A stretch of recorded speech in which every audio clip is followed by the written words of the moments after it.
The young man, clearly on the brink of death with his heart pierced, unexpectedly finds himself reincarnated with a beast-taming mystery box system.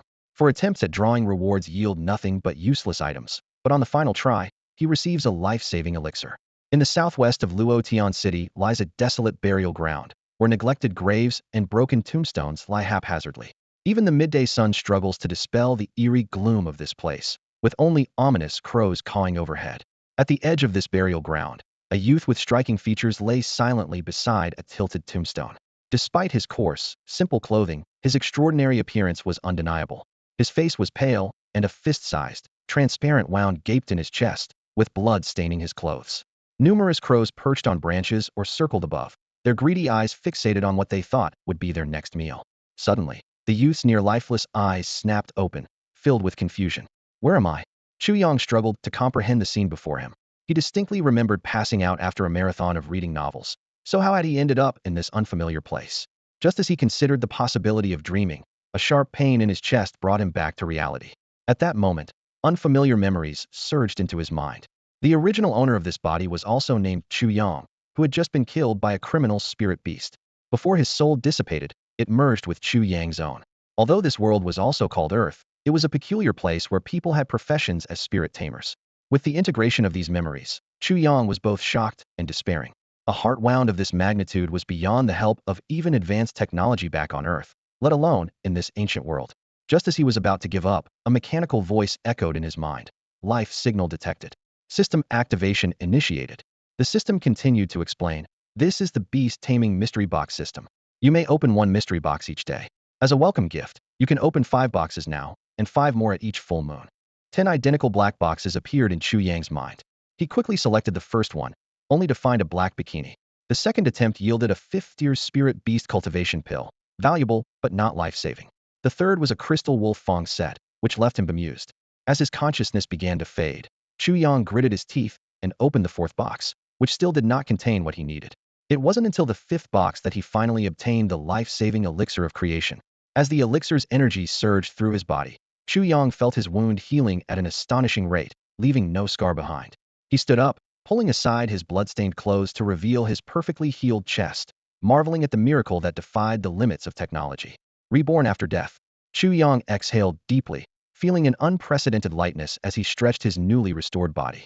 The miraculous elixir had not only healed the fatal wound on his chest, but had also eradicated years of hidden ailments. His body, once ravaged by the pollution and toxins of a technologically advanced Earth, now felt rejuvenated, as if reborn. Chu Yang stretched lazily, his eyes settling on the last unopened mystery box. With a touch of anticipation, he casually pointed at the mysterious box. Suddenly, the system's notification sounded. Congratulations to the host for obtaining the Holy Spirit Beast, the Nether Wilderness Sacred Dragon. As soon as the words were spoken, a black true dragon, about 10 feet long, appeared out of thin air where the mystery box once was. Chu Yang's eyes widened in disbelief. Wasn't this the totem of China's ancient civilization? The dragon's sleek body was covered with black scales that shimmered with a cold light. Its flowing whiskers swayed gently in the breeze, and its antler-like horns were sharp and majestic. A mane of snow-white hair encircled its neck down to its tail, adding an air of nobility. Chu Yang was overjoyed. This majestic form far surpassed any illustrations or sculptures he had seen before. The system promptly provided detailed information. Item name, Nether Wilderness Sacred Dragon. Item note, this is a holy-grade spirit beast with immense growth potential. It is recommended that the host form a contract. A holy-grade spirit beast? Chu Yang pondered. He recalled his past knowledge, where spirit beast qualities ranged from bronze, silver, gold, diamond, to king, corresponding to growth limits of the 2nd, 4th, 6th, 8th, and 10th tiers, respectively. But this holy grade was something he had never heard of. What thrilled Chu Yang even more was the possibility of contracting this divine dragon. Previously, his weak spiritual power had prevented him from forming any spirit beast contracts. Could it be that his new self had this ability? The thought of soaring through the skies on a dragon as a spirit master was exhilarating. When the Nether Wilderness Sacred Dragon emerged from the system space, Chu Yang once again felt the overwhelming presence of this mythical creature. Without hesitation, he drew a complex contract symbol with the fresh blood on his chest. Normally, one would prick their finger for blood, but with the blood still wet on his chest, why not make use of it? With my blood, I bind your soul, together for this life and beyond. Chu Yang solemnly recited the contract vow, pressing his palm against the dragon's forehead. The blood-red contract symbol instantly merged into the dragon's brow. a faint glow passing through as the contract was successfully forged. Chu Yang's heart raced with excitement. At that moment, he had finally become a true spirit master. Just then, the nether wilderness sacred dragon's golden eyes suddenly opened, casting a powerful, dignified gaze at Chu Yang. In the next moment, the mighty dragon affectionately nuzzled Chu Yang, as if acknowledging and bonding with its new master. Haha, from today onwards, your name shall be Huang. Chu Yang gently stroked the dragon's scales, which were as black and hard as steel, feeling their cold yet smooth texture. Suddenly, a deafening dragon's roar echoed across the land. The crows near the burial ground panicked, flapping their wings frantically as they scattered into the sky, creating chaotic patterns against the horizon. At that moment, the contract was successfully formed. Information about Huang instantly appeared in Chu Yang's mind. Spirit Beast, Huangming Huang Sacred Dragon. Quality, Sacred. Rank, First Tier, Early Stage. Attribute, Desolation. Skills, Power of Desolation, Dragon Claw of Desolation. Spirit Treasure, None. Simultaneously, a silver pool, the size of a fist, appeared in the center of Chu Yang's forehead. This was the sole power of a spirit master. Chu Yang pondered that a spirit master's strength is determined by two factors: the power of their spirit beast and the strength of their own soul power. The stronger the soul power, the higher the spirit master's rank, and the more spirit beasts they can contract. More importantly, powerful soul power enables a spirit master to unleash formidable soul techniques, potentially defeating spirit beasts of higher realms. Therefore, wise spirit masters equip their spirit beasts with spirit treasures to defend against soul power, preventing ambushes by other spirit masters. At this point, Chu Yang had just reached the early stage of the first tier. At this level, he could only contract one spirit beast. With each subsequent tier he ascended, he would be able to contract one more spirit beast. Above the silver soul power hovered a space as ethereal as an egg. This was the unique spirit domain of a spirit master, a place for spirit beasts to train and rest. The domain was filled with the spiritual substances required for their cultivation. Chu Yang knew that once a spirit master reached the sixth tier, this ethereal domain could be transformed into a tangible spirit realm with the help of special items. With a thought, Huang transformed into a streak of black light and vanished, appearing within his spirit domain. Amazing, Chu Yang marveled, thinking that if such abilities existed on a technologically advanced Earth, they would undoubtedly attract countless scientists eager to study them. After handling matters here, Chu Yang looked down at his bloodstained clothes, deciding it was time to address the issues of his predecessor. Despite trying hard to recall, he couldn't fathom why the two spirit masters had attacked him. As an orphan, his predecessor rarely offended anyone, yet it was clear he was their target, a mystery he couldn't unravel. Revenge for grievances, retribution for wrongs. Chu Yang resolved silently, stepping towards Luotian City. Luotian City was an ancient city, starkly different from modern cities. Towering ancient walls encircled it, with all residents living inside. Since the emergence of the spirit master profession, the wilderness had become unsuitable for human habitation. Many plants and animals had mutated, growing intelligent, powerful, and aggressive, becoming known as fierce beasts. The spirit beasts spirit masters contracted were essentially the young of these fierce beasts. Ultimately, the only difference between fierce beasts and spirit beasts was the presence of a contract. Although Luotian City was a small city, it had become exceptionally bustling. Chu Yang had washed his blood-soaked clothes by the river to avoid drawing attention. However, once inside the city, amidst the bustling streets, he felt a bit lost. Where should he start looking for those two spirit masters? Although Luotian City is not very large, searching for two specific people in the bustling crowds still gave Chu Yang a bit of a headache.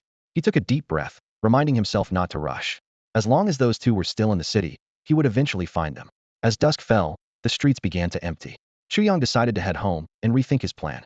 His residence was located in the northernmost part of Luotian City, an area known as the slums where the impoverished gathered.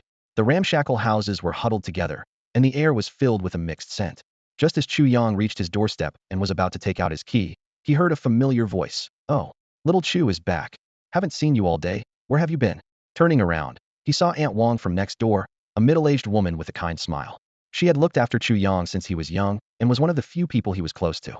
Chu Yang gave a polite smile and replied, "Hello, Aunt Wang. I was just wandering around the city." Aunt Wang nodded, a hint of concern in her eyes. "Oh, I see. I thought maybe you were upset about not becoming a spirit master and were having some bad thoughts." She sighed and continued, "You know, being an ordinary person living a simple life isn't so bad. I heard today while buying groceries that another spirit master was killed by a fierce beast while gathering herbs outside the city. Such a pity." Chu Yang understood that the herbs Aunt Wang referred to were soul herbs and spirit herbs. These were incredibly valuable. The former could enhance a spirit master's soul power, while the latter could strengthen spirit beasts. Because of this, many spirit masters ventured into the wild, hoping to gain immense wealth. However, the wild was the domain of fierce beasts, fraught with danger. A moment's carelessness could lead to being devoured. Chu Yang nodded thoughtfully. You're right, Aunt Wang. Spirit masters have their noble pursuits, but ordinary people have their own kind of happiness. Aunt Wang's eyes suddenly lit up as if she remembered something important. Oh, little Chu, you're not getting any younger. Isn't it time you thought about getting married and settling down? Her gaze lingered on Chu Yang's handsome face, clearly thinking of one of her nieces. Chu Yang immediately felt a headache coming on and couldn't help but smile wryly. I'm still young, just 16 this year. He thought to himself how he couldn't escape the pressure to marry, no matter which world he was in. But Aunt Wang persisted. Oh, you're not that young. Look at Guzzi behind. He's just turned 16 and already has a child. In the end, with Aunt Wang's relentless persuasion, Chu Yang found an excuse and made a hasty retreat. He quickly entered his small house, closed the door, and leaned against it with a sigh of relief. Outside, Aunt Wang's voice gradually faded, but the topic of marriage lingered in his mind. Lying in bed, Chu Yang racked his brains for various strategies. Finally, he decided to use a tactic of luring the enemy out by making himself the bait to draw out the mastermind. He was convinced that as long as he was alive, the person who harbored a deep hatred for him would not give up. Just past midnight the next day, 10 dark mystery boxes once again appeared in Chu Yang's mind. Without hesitation, he chose to open one, and the system's prompt soon followed. Congratulations, host. You have obtained the Holy Spirit Tower, a sacred-grade soul weapon. Wow. Chu Yang was instantly awake, springing up from his bed. A sacred-grade soul weapon? As a weapon controlled by spirit masters, the quality of soul weapons usually matched that of spiritual beasts, ranging from bronze to king. And now, he had actually obtained a sacred-grade one. Although he wasn't sure of its exact level, it was undoubtedly higher than king grade. At the spot where the mystery box was opened, a 90-yard pagoda emitted a kaleidoscope of colors, surrounded by countless phantom images of spiritual beasts. This 90-yard, 9-sided pagoda was divided into a body and a base, entirely in a glazed color. When Chu Yang retrieved it from the system space, those spiritual beast phantoms transformed into dense, small runes etched onto the pagoda's body, leaving only the radiant light bursting forth. Chu Yang carefully held the Holy Spirit Tower. It was the first time he had ever seen a soul weapon. The system immediately provided detailed information. Holy Spirit Tower, a sacred-grade soul weapon with the ability to defend, suppress, and refine all things. It is recommended that the host refine it into a life-bound soul weapon. Almost instantly, Chu Yang completed the refining process. If not for the fact that this soul weapon came from the system, with his current cultivation level, refining a sacred-grade soul weapon would have been nearly impossible. After completion, the Holy Spirit Tower hovered above his silver soul sea, which was only the size of a fist. Despite acquiring a powerful soul weapon, Chu Yang knew that his cultivation was too weak to unleash its true potential. He pondered, I wonder when I'll be able to open a mystery box containing a cultivation technique. I can't just wait around. It's time to actively seek out a soul power technique. The next day, Chu Yang walked down the street nonchalantly, both searching for the two people who had tried to kill him and hoping to attract the attention of the mastermind behind them. Since giving Huang a 5th-tier spiritual beast cultivation pill, he could now walk fearlessly in the small city of Luotian. Meanwhile, in the most luxurious private room of the largest Fulai restaurant in Luotian City, a lively gathering was taking place. Several well-dressed young men were enjoying drinks, with one handsome young man in a purple brocade robe and sharp features being the center of attention. Haha, congratulations to Brother Fu on his engagement to the mayor's daughter, truly a cause for celebration. One young man exclaimed in congratulations. Indeed, we are all envious. Who would have thought Brother Fu would have such fortune, winning the heart of one of the twin sisters? And it's none other than Qin Luoxue, the eldest daughter of the Qin family, known as the Cold Goddess, another chimed in. I feel like half the meaning of my life has vanished, joked another young man. I just wonder who will win the favor of the second sister, Qin Luojiao? Ha, do we even need to ask? Haven't you heard of the saying, the pavilion closest to the water enjoys the moonlight first? The group burst into laughter, their cheerful voices echoing through the room. Although he didn't possess the striking looks of Pan and like Chu Yang did, Fu Kuan was still quite handsome in his own right. At this moment, he held a wine glass, a smile playing on his lips, and a glint of pride in his eyes. Recently, good fortune had been coming his way. First, he became a spirit master, and then, through the elders' arrangement, he got engaged to Qin Luoxue, the eldest daughter of the city's lord. He sipped his drink, savoring his streak of luck. Thinking of Qin Luoxue's unparalleled beauty, Fu Kuan, who was accustomed to seeing beautiful women, felt a surge of heat in his chest, and his hand holding the glass trembled slightly. Suppressing his excitement, he addressed the guests around him. Please, don't tease me. It was purely by chance that I gained Miss Chen's favor, truly a blessing of a lifetime. A young man in purple stood up and clinked glasses with everyone. Present were young heirs of similar status, who, despite secretly competing with each other, maintained the facade of politeness. They weren't here to genuinely celebrate, but to probe for information. However, given the Fu family's status, Fu Kuan had nothing to hide. The others exchanged glances, silently confirming the truth of the matter. They were already considering how to report back to their families to prepare for the Fu family's alliance with the city's lord, which might not bode well for other families. Amidst these private thoughts, a servant from the Fu family hurried in and whispered something to Fu Kuan. His face darkened, eyebrows furrowing. That person who was supposed to be dead was still alive? The two assassins had assured him that Chu Yang was taken care of, and he hadn't doubted it, as Chu Yang was just an ordinary person.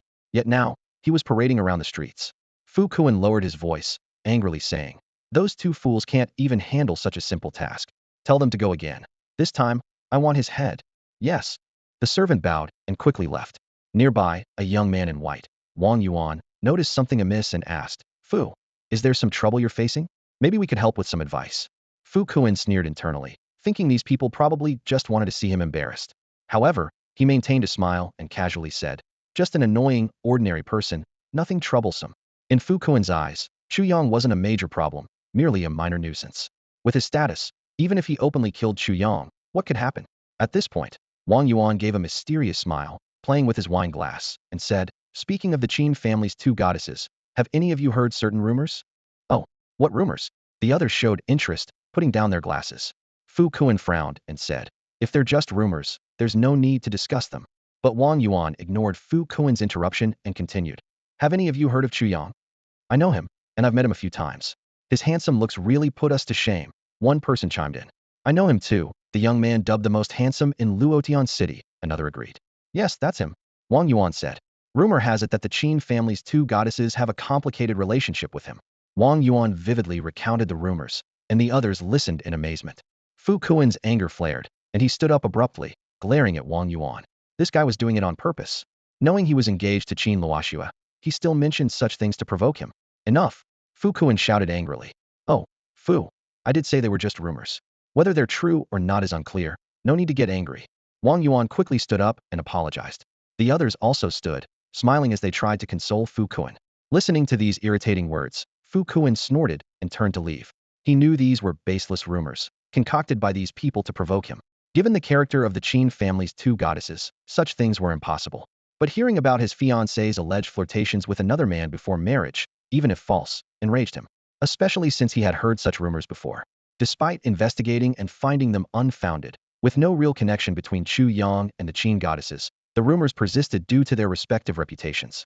Qin Luoxue was to be his woman, and such rumors were unacceptable. For families like theirs, reputation was everything. The best solution was to make one party disappear, thus cutting off the source of rumors. Chu Yang couldn't be allowed to exist any longer. He hadn't anticipated such a turn of events. How could two spirit masters fail to kill an ordinary person? Useless fools. Fu Kuan cursed, his face dark with anger, eyes glinting with a dangerous light. Walking down the bustling street, Chu Yang made no attempt to conceal his presence. Instead, he deliberately walked towards the crowded areas. Suddenly, his intuition kicked in, and he sensed someone was following him. Since becoming a spirit master, his perceptive abilities had greatly improved. With a quick glance, Chu Yang recognized the faces of the two men trailing him. They were the very spirit masters who had killed him in his previous life. He continued to walk nonchalantly, but his mind was already strategizing.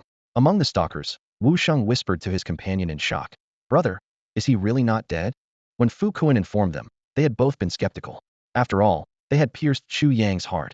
It seemed impossible for him to be alive. Wu Ming frowned, scrutinizing the person ahead, and confirmed it was indeed Chu Yang. Although curious about how he had come back to life, his face was filled with malice as he said, "In that case, let's kill him again." Feigning ignorance, Chu Yang meandered aimlessly through the crowd, gradually moving towards a secluded part of Luotian City. The Wu brothers noticed this route and thought it played right into their hands. Suddenly, Chu Yang quickened his pace, slipping into a quiet alley. Wu Sheng's heart tightened as he whispered, "Brother, could this kid be up to something? He inexplicably came back to life and is now leading us to such a place." Wu Ming was dismissive. "You're overthinking. We've thoroughly investigated him. He has no means to enlist other spirit masters. Even if it's a trap, so what?" They followed him into the alley, only to find Chu Yang already standing there, calmly waiting for them. "You two finally made it," Chu Yang said calmly. Wu Ming sneered. So you knew we were tracking you? Of course, Chu Yang replied. Otherwise, I wouldn't have chosen such a quiet place for your burial. Wu Ming laughed. Such arrogance from a mere ant. If you tell me the secret of your resurrection, perhaps I'll let you die quickly. Chu Yang responded unhurriedly. Coincidentally, if you reveal who is behind you, I might let you die quickly too. Courting death. Wu Ming shouted angrily, his hands swiftly forming seals. A summoning circle of azure light appeared before him, and a giant wolf over a zhong long emerged from the formation. The spirit beast was entirely azure, majestic and awe-inspiring, its howl sending gusts of wind that made Chu Yang's long hair dance. Simultaneously, Wu Sheng summoned his spirit beast, another azure, giant wolf of similar size. The appearance of the two spirit beasts instantly turned the narrow alley into a battlefield fraught with danger. Wu Ming shouted fiercely, "After I kill you, I'll slowly uncover the secret of your resurrection." Before he finished speaking, the two giant wolves were already poised to pounce on Chu Yang. Suddenly, two massive green wolves shot toward the end of the alley where Chu Yang stood, like arrows released from a bow. Their jaws gaped wide, revealing sharp fangs that glinted menacingly, and their eyes burned with a bloodthirsty light. Chu Yang shook his head slightly, a disdainful smile playing on his lips. Previously, he might have been paralyzed with fear, but now he was calm and composed, moving with deliberate ease. His hands formed complex seals, and a faint black glow flickered at his fingertips. In an instant, a mysterious and intricate black summoning array appeared in front of him, radiating a chilling energy. At the entrance of the alley, the pupils of the Wu brothers, Wu Ming and Wu Sheng, contracted in shock and disbelief. A summoning array? They exclaimed in unison, their voices filled with surprise and confusion. Their investigation had indicated that Chu Yang was just an ordinary person, certainly not a spirit master. This unexpected turn of events caught them completely off guard. Big brother this. Wu Sheng's voice trembled with rising fear. Wu Ming forced himself to remain calm and said in a deep voice, "No matter. Even if he has become a spirit master, he's only at the early stage of the first tier. Our spirit beasts are at the mid-stage of the first tier." Despite his words, a flicker of unease flashed in his eyes. But in the next moment, a gigantic claw emerged from the black summoning array, as if tearing through space itself. The claw was covered in scales as black as ink, each one shimmering with an unsettling glow. It surged forward with overwhelming power, aiming to strike the two green wolves. Not good. Wu Ming's and Wu Sheng's faces turned pale, a cold sweat instantly soaking their backs. The presence emanating from the claw far surpassed their expectations, instilling a primal fear, as if facing a natural predator. Boom. Before they could recall their spirit beasts, the massive claw struck the two wolves with crushing force. The green wolf figures disintegrated instantly under the blow, dissolving into specks of light that vanished into the air. Ah! The Wu brothers screamed in agony, blood streaming from their eyes, ears, nose, and mouth, a deadly backlash from the death of their spirit beasts. Wu Ming stared blankly, murmuring, "The spirit beasts, they're dead?" He couldn't believe that two mid-tier first-level spirit beasts were destroyed so effortlessly by the Black Claw, without any resistance. Run! The brothers no longer dared to stay, stumbling as they fled the alley, their bodies trembling with each step as if they were walking on air. Just then, Chu Yang's cold voice echoed from behind, like a whisper from the Grim Reaper. "Do you really think you can escape?" Before the words had even finished, the enormous black claw descended once more, easily capturing the two brothers within its grasp. The hard scales dug into their skin, threatening to crush them at any moment. "No! Spare us!" Wu Ming cried out in terror, his voice filled with despair. "We're just pawns, following orders." He cursed inwardly, thinking Chu Yang was deceitful for pretending to be ordinary despite his strength, leading them to a complete downfall. Chu Yang's voice was icy as he demanded, "Speak. Who sent you to kill me?" His tone carried no warmth or emotion. "It was Fu Kuan." Wu Sheng quickly replied, seeing no point in withholding the truth any longer. He hoped only to save his life. "Nonsense!" Chu Yang shouted angrily. "I have no past grievances or recent enmity with Fu Kuan. Why would he want me dead?" As soon as he spoke, a tremendous force emanated from the black dragon claw, causing the sound of bones breaking to echo from within the brothers' bodies. Ah! Their screams of agony reverberated through the alley, piercing the night air. Outside the alley, a passerby curiously peeked in to see what was happening. However, his companion quickly pulled him back, scolding, "Are you crazy? You can tell it's probably some rich kid up to no good. If you get caught, they'll kill you to keep their secret." The man broke out in a cold sweat, grateful for his friend's warning, and hurriedly left with his head down, realizing that in this world, curiosity could indeed be deadly, especially for ordinary people like them, whose lives were as insignificant as blades of grass, easily snuffed out without consequence. Inside the alley, Chu Yang walked out slowly, leaving behind two unrecognizable corpses. He frowned, puzzled over why Fu Kuan would want him dead. The Wu brothers clearly didn't know the reason, having merely acted on Fu Kuan's orders. Looks like I'll have to pay Fu Kuan a visit, Chu Yang muttered to himself, a cold glint in his eyes. I need to find out why he wants me dead. In his memory, there was no connection between him and this person. With this question lingering in his mind, Chu Yang disappeared into the night, leaving behind a trail of mysteries and 2 lifeless bodies. As Chu Yang walked out of the alley, the sky had already darkened, and the streetlights were gradually lighting up. He frowned, pondering over the recent encounter, unable to comprehend the other party's intentions. Ultimately, he decided to go home and rest, planning to look for Fu Kuan the next day. Once home, Chu Yang lay on his bed, his thoughts drifting to the mystery boxes he was about to open. He couldn't help but feel a sense of anticipation, reminiscent of the 7-day login rewards in games on Tech Earth. It would be great if the mystery boxes had such hidden perks, he hoped silently.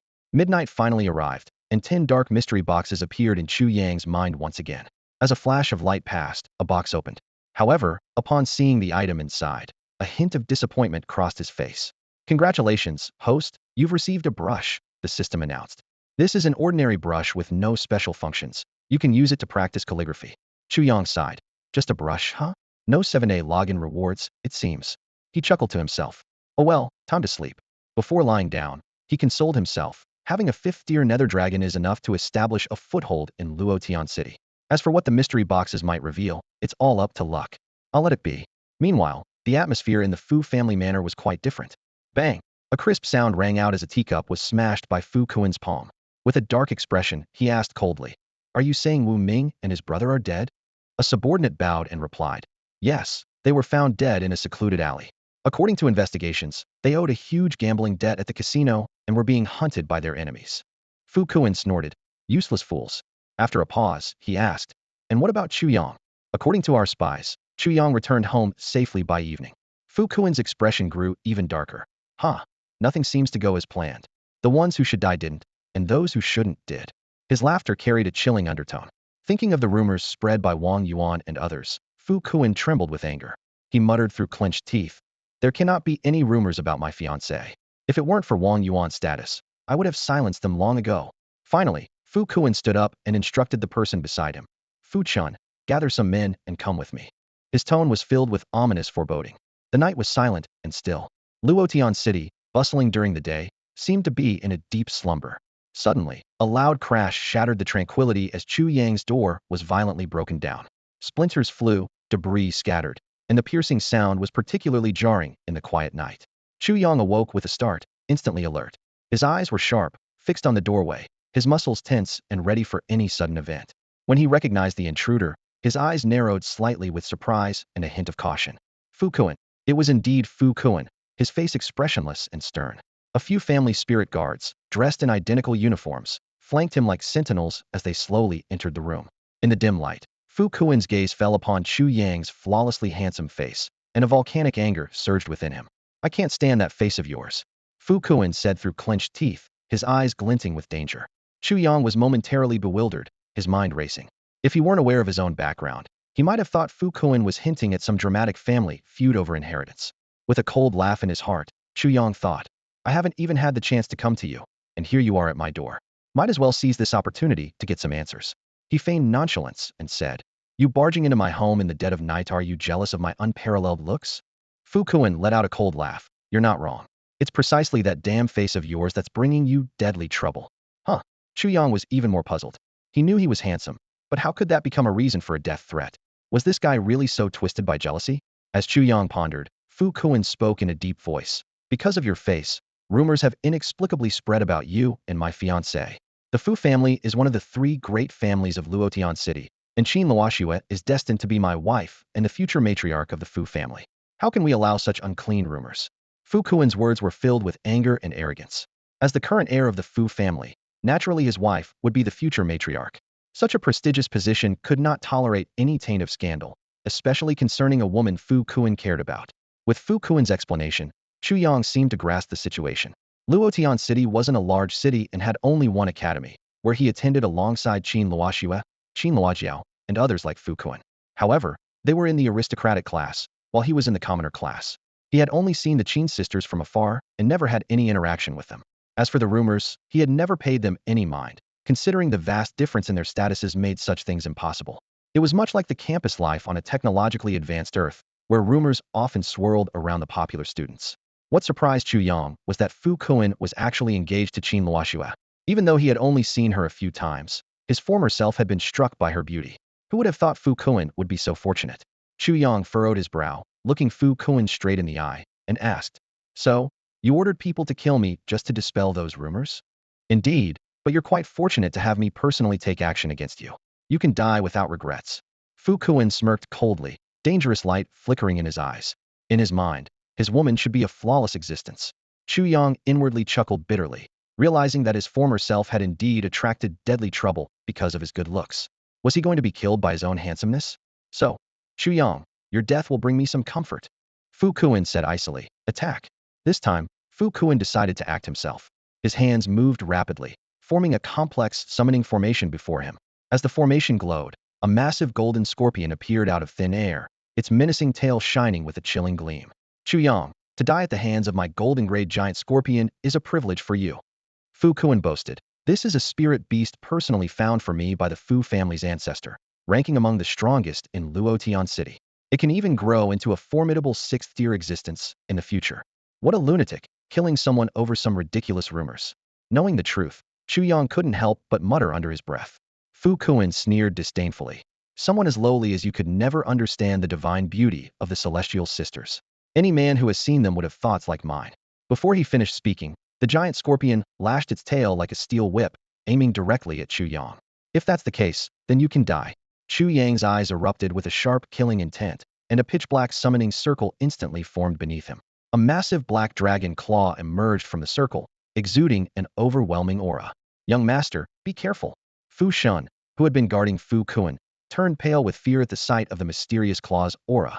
He quickly summoned his silver-grade spirit beast, a mountain python, to try and block the terrifying dragon claw. Fu Kuan was the young master of the Fu family, personally chosen by the family ancestor to inherit the family's legacy, and he couldn't afford any mishaps here. Boom!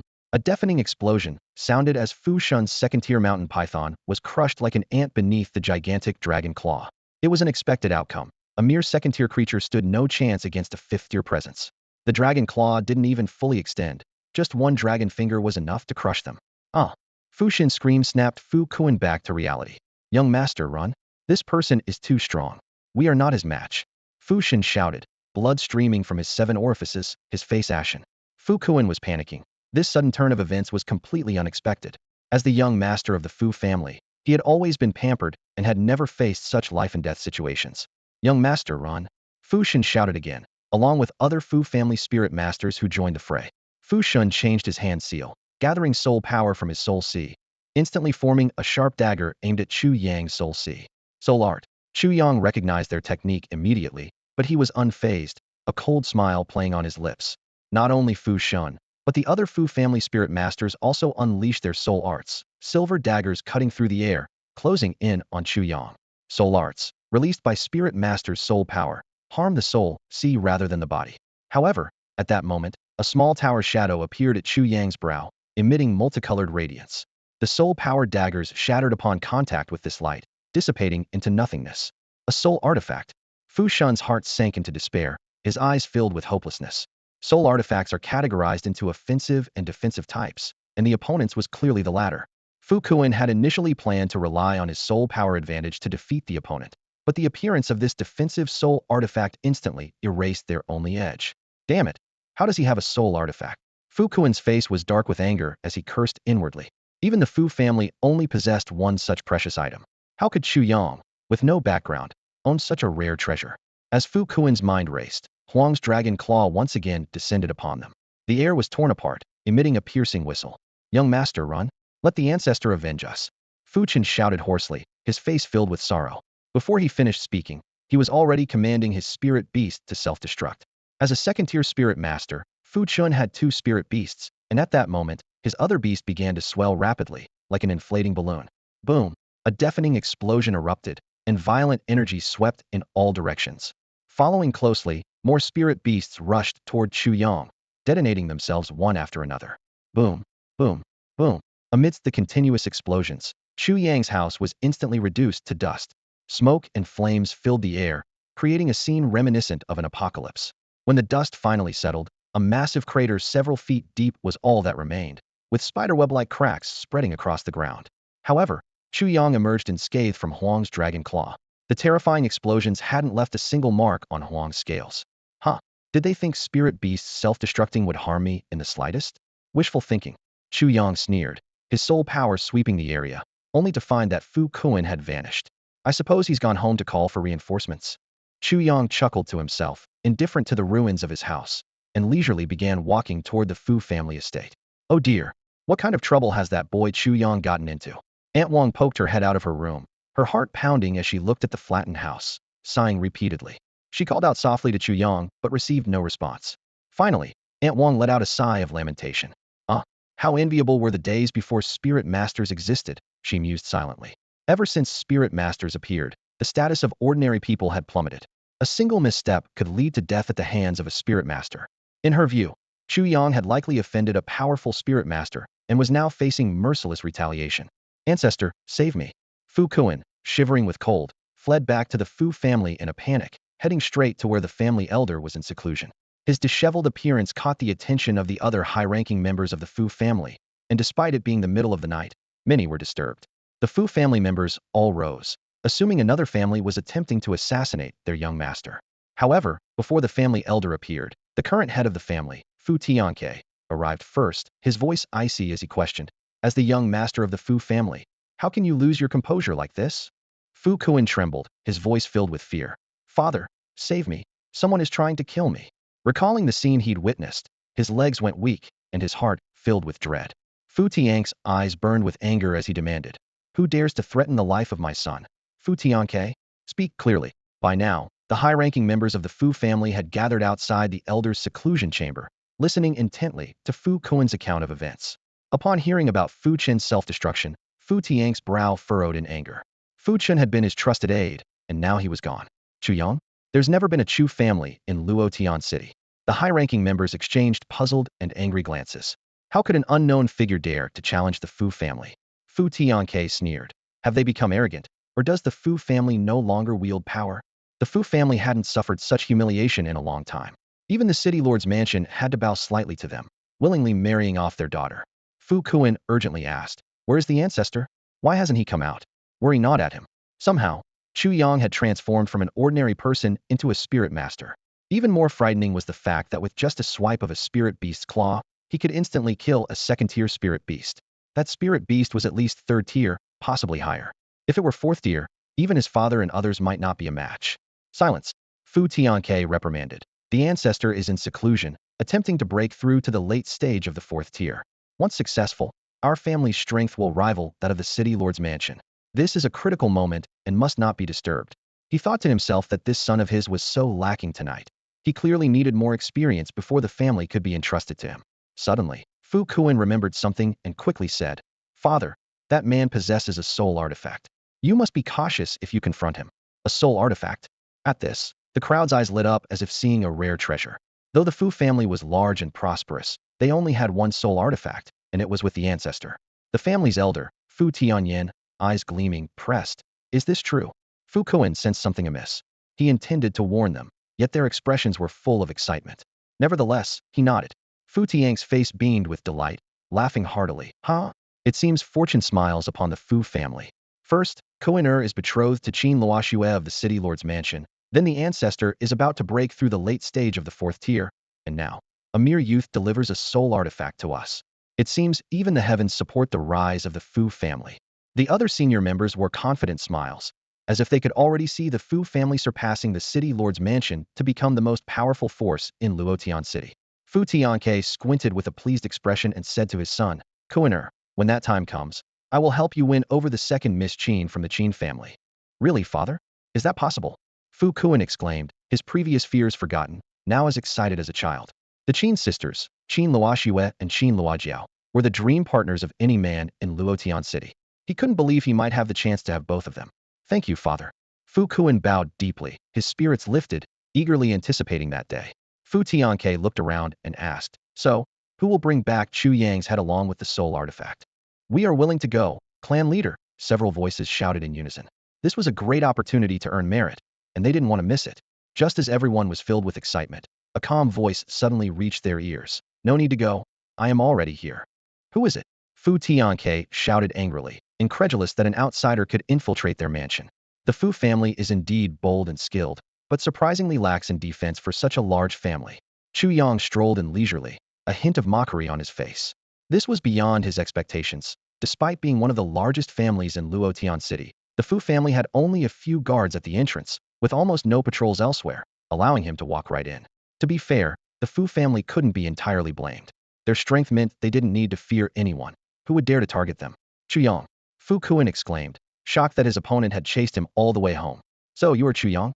Elder Fu Tianyan said in a deep voice. Huh. Truly a fearless newcomer, killing our family members and daring to intrude into our home. You really don't take us seriously. His eyes glinted dangerously. Not just him, but all the senior members present were now eyeing Chu Yang like a rare treasure.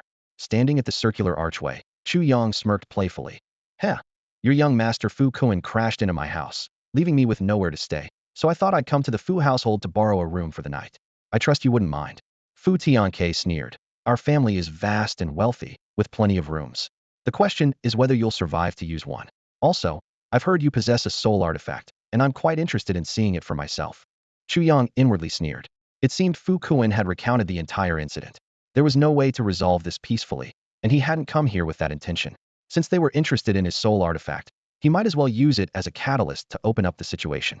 From the center of Chu Yang's forehead, a phantom of a tower emitting seven-colored light slowly emerged, reflecting in the eyes of the Fu family members. It really is a soul artifact. The senior members of the Fu family exclaimed, their breaths heavy, eyes gleaming with greed. Chu Yang said calmly, indeed, the soul artifact is with me.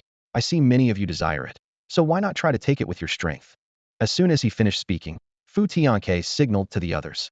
At this point, there was no need for pretenses. They would simply take it by force. In an instant, dozens of senior members of the Fu family summoned their spirit beasts. Numerous beasts of various shapes appeared in the courtyard, their massive bodies collapsing the surrounding walls. Roars filled the air, and a terrifying aura spread, creating waves in the night sky. Fu Tiang's grand display was not just for show. After learning that the second-level Beastmaster Fu Chen's self-destruction hadn't harmed Chu Yang at all, he realized that Chu Yang was at least a third-level Beastmaster, so he dared not be careless, launching a thunderous assault. Meanwhile, in the City Lord's mansion of Luotian City, Lord Qin Shufeng suddenly opened his eyes and sat up in bed. Looking towards the Fu family estate, he frowned. What are those people from the Fu family up to now? The Fu family had been restless lately, causing him much concern. They even dared to threaten the City Lord's mansion. If it weren't for the current special circumstances, Qin Shufeng would have considered wiping out the entire Fu family. At the same time, the other three major families in Luotian City, their Beastmasters, also sensed the Fu family's unusual activity, each secretly observing the unfolding situation. Chu Yang shook his head dismissively as he surveyed the third-tier spirit beasts before him. Just a bunch of third tiers? Hardly enough for Huang to practice on. His words struck like a heavy blow, shattering the confidence of the Fu family members. Fu Tianyan, enraged, veins bulging on his face, shouted harshly. You insolent boy! How dare you belittle the Fu family? I will make you pay for this. With Fu Tianyan's roar, the third-tier spirit beast beside him, the Panchon python, let out a deafening hiss.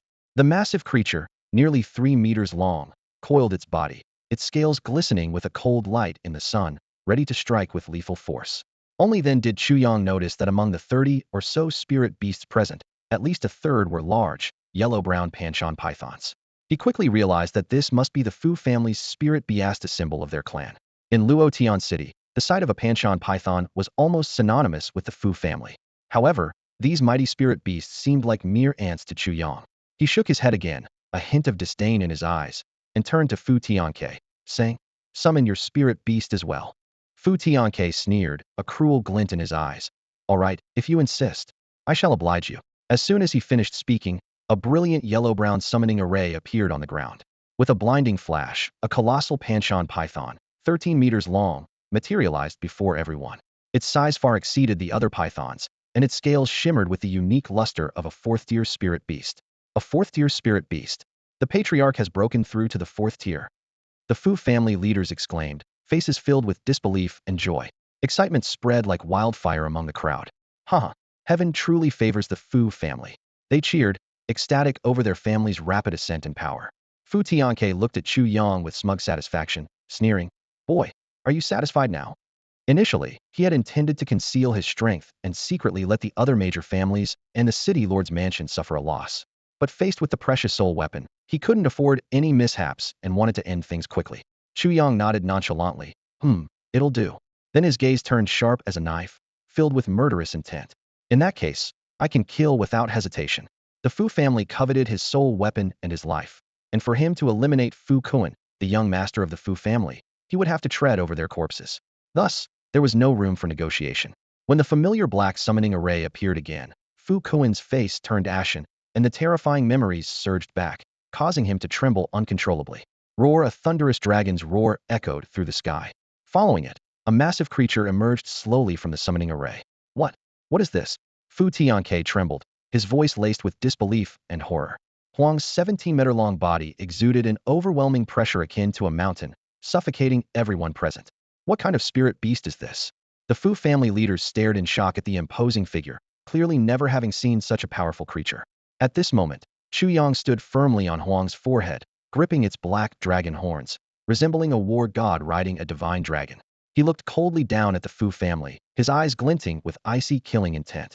Kill! Chu Yang gave Huang a brief but deadly command, allowing no time for the Fu family to react. The vendetta could not go unavenged. In an instant, Huang erupted with a heart-stopping black glow, enveloping the surroundings like the shadow of death. This was its skill Huang's power. The Huang attribute symbolized desolation and decay, possessing the terrifying ability to annihilate everything, a rare and domineering trait. In a mere moment, the fur and scales of many first and second-tier spirit beasts appeared withered and decayed, as if ravaged by time. More frighteningly, the Black Huang's power spread like a plague, mercilessly stripping the spirit beasts of their vitality. Fu Tianke finally realized the true power of the terrifying creature before him, a flicker of undisguised fear in his eyes. A fourth-tier, early-stage spirit beast. When did Luotian City produce such a formidable figure? Fu Kuan stared at the scene before him, his expression full of shock and confusion. The power of a fourth-tier beginner made his heart shiver. How had he provoked such an existence? He remembered Chu Yang being unable to become a spirit master due to his weak soul power. Chu Yang's lips curled into a slight smile. The aura emanating from Huang suggested a fourth-tier beginner, but that was merely a result of his deliberate suppression. In reality, the true strength of this pitch-black beast had reached the peak of the fifth tier. Always keep a trump card. This had been his guiding principle since arriving in this world. As Fu Tianke and the others stood dazed, Huang's massive dragon claw descended upon the head of the Fu family elder, Fu Tianyan. How dare you? Fu Tianke snapped back to reality. As the head of the Fu family, he could not allow someone to kill his family elder right before his eyes, especially when the opponent appeared to be merely a fourth-tier beginner. Attack! Fu Tianke shouted fiercely. His fourth-tier beginner Panchon python immediately struck the ground with its tail. In an instant, a large earthen spike, compressed from soil, burst forth, imbued with the earth attribute spirit power of the Panchon python, powerful enough to pierce the sturdy walls outside Luotian City. However, Huang remained calm, effortlessly shattering the earthen spike with a casual swipe of his black dragon claw. Fu Tianyan took the opportunity to retreat, drenched in cold sweat, his clothes soaked through. How did our Fu family provoke a fifth-tier spirit warrior? His eyes were filled with despair. The strongest in the Fu family barely reached the fourth tier.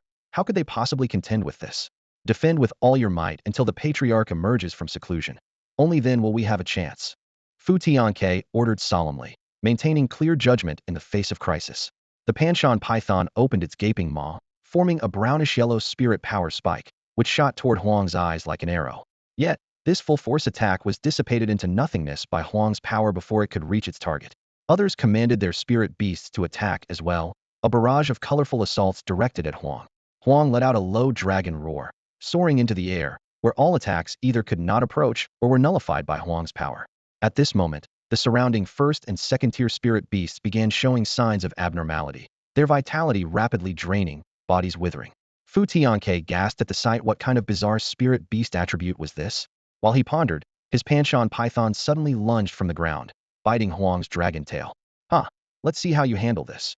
Fu Tianke smiled triumphantly. To his mind, few spirit beasts could escape once the Panchon python got close. The Panchon python used its massive size to drag Huang to the ground. From afar, Fu Kuan also breathed a sigh of relief. But Chu Yang, standing between Huang's dragon horns, wore a mocking smile. Foolish. You dare ignore Huang's attribute. An even denser black power erupted from Huang, flowing into the Panchon python through its tail. Fu Tian's face changed dramatically as he hurriedly commanded the Panshan python to release, but it was too late. Huang spun swiftly, pinning the Panshan python to the ground with its claws, easily piercing its body, leaving several bloody holes. The surging power of Huang poured madly into the Panshan python. Watching the overwhelming power of the wild surge into his spirit beast, Fu Tian's expression changed dramatically. He quickly commanded his other 3 spirit beasts to attack, but the black dragon tail of the wild swung like a whip, knocking them several yards away as if they were mere sandbags. The 3 spirit beasts crashed heavily to the ground, motionless, their fate uncertain. Kill! Roared the first elder, Fu Tianyin, his eyes red with fury. The situation was dire. Only by holding out until the ancestor emerged could the Fu family hope for a turnaround. Chu Yang snorted coldly as the wild casually tossed the Pan Mountain python aside. The air was thick with the power of the wild, its dragon tail like a whip, instantly striking into the midst of the Fu family's spirit beasts. Screams echoed, and the air reeked of blood. These spirit beasts, below the 4th tier, were no match for the wild. Fu Tianke roared to the sky in anger as he watched the Fu family's leaders fall one by one. His hands moved quickly, forming a seal, and a silver soul power short sword condensed at his brow, aimed directly at the wild's head. Chu Yang squinted slightly, thinking, soul arts again? As expected of one of the 4 great families of Luotian City, their methods are indeed endless. He understood Fu Tian's intention. Knowing that Chu Yang possessed a soul weapon, soul arts wouldn't breach his defenses, so he targeted the wild instead. Generally, a spirit master's soul power was indeed stronger than a spirit beast of the same level. If he could eliminate this spirit beast, Chu Yang himself would be of little threat. Zing! The sword's hum rang out as the soul power short sword thrust towards the wild's head. Chu Yang frowned slightly. This was his only current weakness.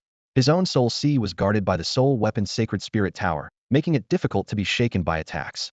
However, the wild was yet to be equipped with a corresponding spirit treasure to protect its soul sea, making it vulnerable to a spirit master's soul power attacks. However, he underestimated the wild's traits. Just as Fu Tian's soul power short sword was about to strike, the wild's dragon head suddenly erupted with black wild power. In an instant, the formidable soul power short sword dissipated like the wind. Chu Yang's eyes lit up with surprise and delight. The wild power has such a miraculous use. He had never imagined that the wild power could also counteract a spirit master's soul power. Once again, he marveled at the power of the blind box system, which had granted him such a formidable spirit beast. At that moment, the Pan Mountain python let out an angry hiss. It was covered in blood, but as a 4th-tier spirit beast, combined with the inherent tenacity of snakes, it still had the strength to fight. Its massive body suddenly coiled, wrapping around the wild. Its enormous head opened its bloody maw, aiming directly at Chu Yang standing atop the dragon's head. Chu Yang sneered. Bold move, trying to take out me, the spirit master? Standing on the wild's head, the Fu family's attacks couldn't reach him. If they could force him away from his spirit beast, they would have countless ways to kill him. But, how quickly you forget, Chu Yang smirked disdainfully. The Pan Mountain python's move was a desperate gamble. The black wild power on the wild surged violently, instantly enveloping the Pan Mountain python completely. Under such overwhelming wild power, even a 4th-tier Pan Mountain python couldn't resist. Within a few breaths, its body shriveled rapidly, turning to a pile of bones in no time. This breathtaking scene showcased the unparalleled dominance of the wild power. Ugh! Fu Tian's face turned deathly pale as he spat out a mouthful of blood. His 4th-tier spirit beast, the Panshan python, is dead. Fu Tianke stared in disbelief, his mind in chaos. How could the opponent's spirit beast be so powerful without the aid of a spirit treasure? Not far away, Fu Kuan leaned against the wall, trembling all over. His father had actually been defeated by Chu Yang. However, Chu Yang did not stop. With a cold wave of his hand, the dragon, Huang, charged towards the senior members of the Fu family. Outrageous. At the critical moment for the Fu family, a deep voice echoed from a room in the back, accompanied by a surge of powerful soul energy. The ancestor has emerged. Fu Tianke and the others cried tears of joy. Ancestor, save us. Fu Kuan immediately led the others in kneeling and kowtowing. Welcome back, ancestor. The other senior members of the Fu family also knelt in reverence. Chu Yang immediately restrained Huang, standing atop the dragon's head and observing below. As an ordinary person in his previous life, he hadn't known the Fu family had an ancestor. If the opponent was too powerful, he wasn't foolish enough to fight recklessly. Boom. The building suddenly exploded, and a massive azure eagle soared into the sky, attacking Chu Yang. It's the ancestor's Fu-reed mystic eagle. Fu Kuan shouted excitedly. The giant eagle had a wingspan of over 10 meters, covered in azure feathers, and most notably, it had 4 sharp eyes fixed on Chu Yang and Huang. A wind element spirit beast. Chu Yang recalled reading about it in books. The furied mystic eagle swooped down, its talons aiming for Chu Yang's vital points. Roar! Huang let out a dragon's roar, deftly dodging the attack and counterattacking with its tail, only for the opponent to evade easily. Another rumble came from inside, revealing two more huge spirit beasts, a 16-meter-long Panchon python, and a creature with a tiger's head and a snake's body. Haha, it's the ancestors' Panchon python and tiger serpent. Our Fu family is saved. The remaining members were ecstatic. A short, white-haired old man emerged from the rubble.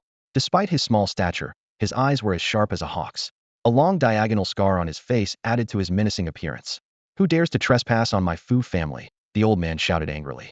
Old man, Fu Kuan harmed me and destroyed my home, and I'm here for revenge. Chu Yang replied bluntly. With the ancestor backing him, Fu Kuan suddenly grew bolder. Watch your mouth, boy. He then whispered a few words in the ancestor's ear.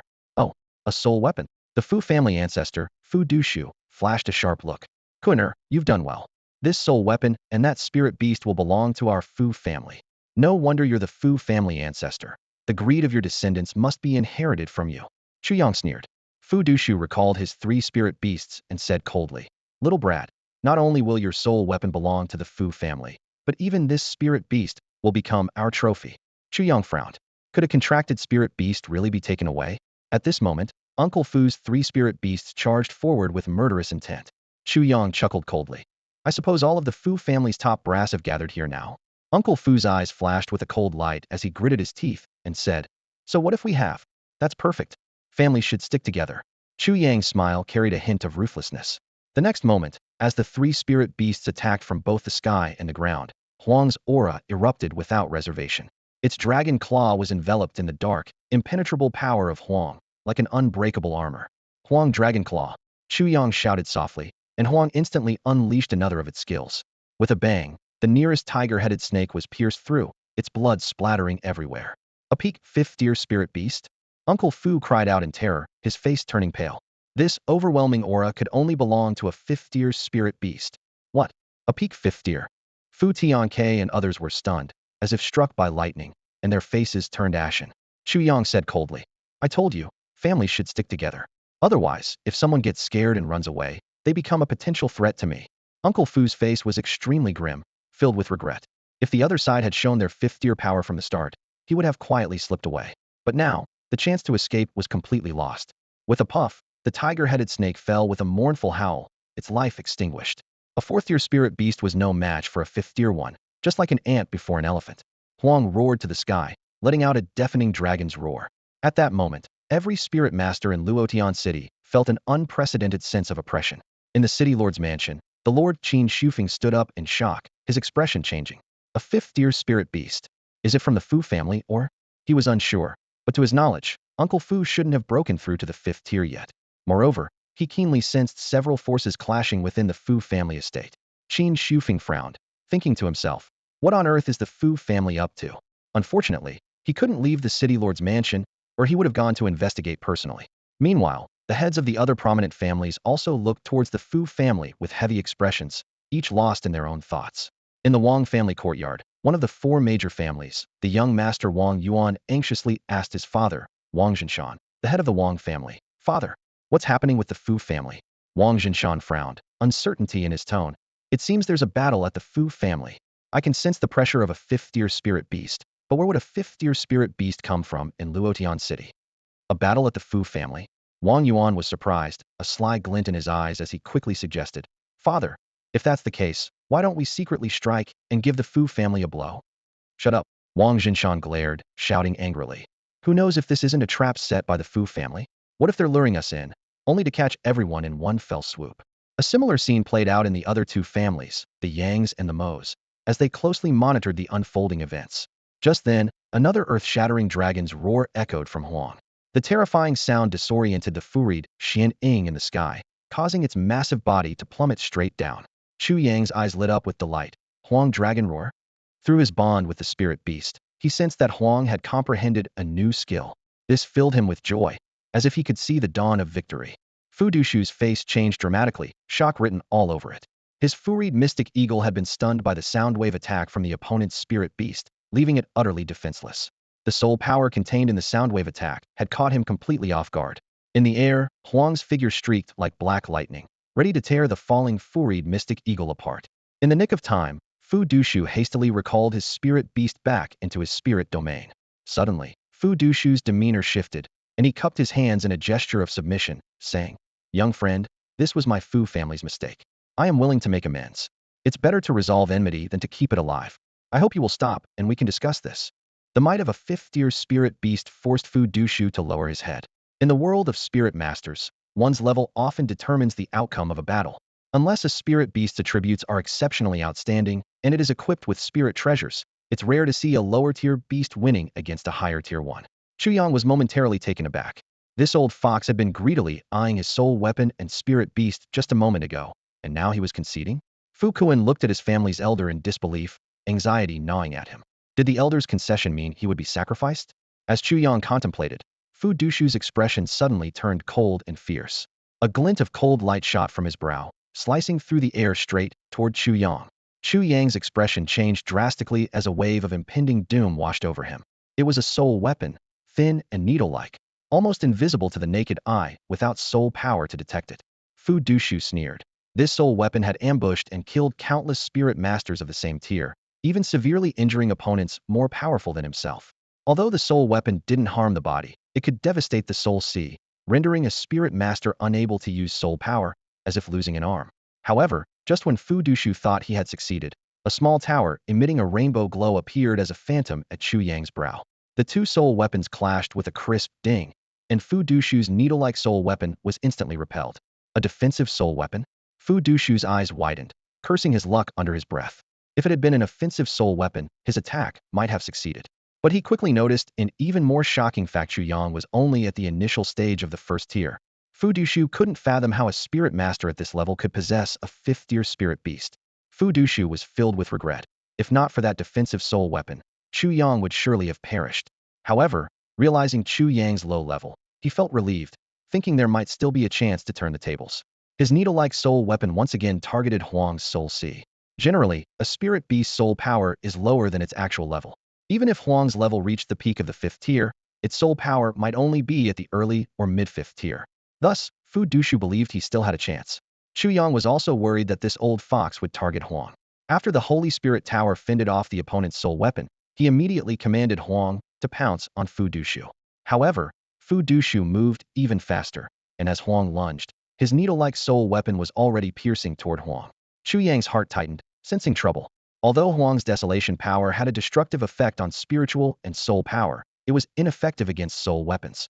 With his soul power only at the initial stage of the 1st tier, he couldn't actively wield the Holy Spirit Tower, relying solely on its passive defense.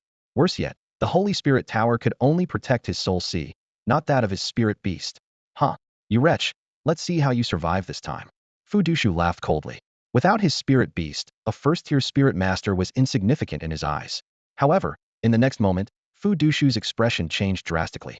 His soul weapon struck Huang, but it caused no harm. Impossible. Fu Dushu swallowed hard, murmuring in disbelief. Could it be that this spirit beast's soul power and level are both at the peak of the 5th tier? Why? Why would such a spirit beast be contracted by a boy with no background? According to Fu Kuan's account, Chu Yang was just an orphan from Luotian City, with no background whatsoever. That was why Fu Dushu had dared to act so brazenly, without fear of any power backing Chu Yang. Is your performance over? Now it's my turn. Chu Yang's icy voice reached Fu Dushu's ears. Young friend, please wait. My Fu family is willing to submit. Fu Dushu's face turned pale as he hurriedly shouted, preparing to summon his furied mystic eagle. However, this time, Chu Yang showed no hesitation. A massive, dark dragon claw descended directly. As the dragon claw of Huang descended, the Fu family found themselves in dire straits. However, in the nick of time, Uncle Fu Du summoned the furied dark eagle, narrowly avoiding a fatal blow. His angry roar echoed through the sky. You little brat. I won't let this go. Uncle Fu Du's pan mountain python perished under Huang's claw, causing him to bleed from his 7 orifices, his face twisted in a grotesque grimace. Chu Yang watched coldly, lightly patting Huang's forehead. In the next instant, a deafening dragon roar resounded through the clouds, the sound waves crashing like a monstrous tidal wave. In midair, the furied dark eagle wavered under the terrifying sound waves, like a lone boat in a storm. Uncle Fu Du's mournful voice reached them.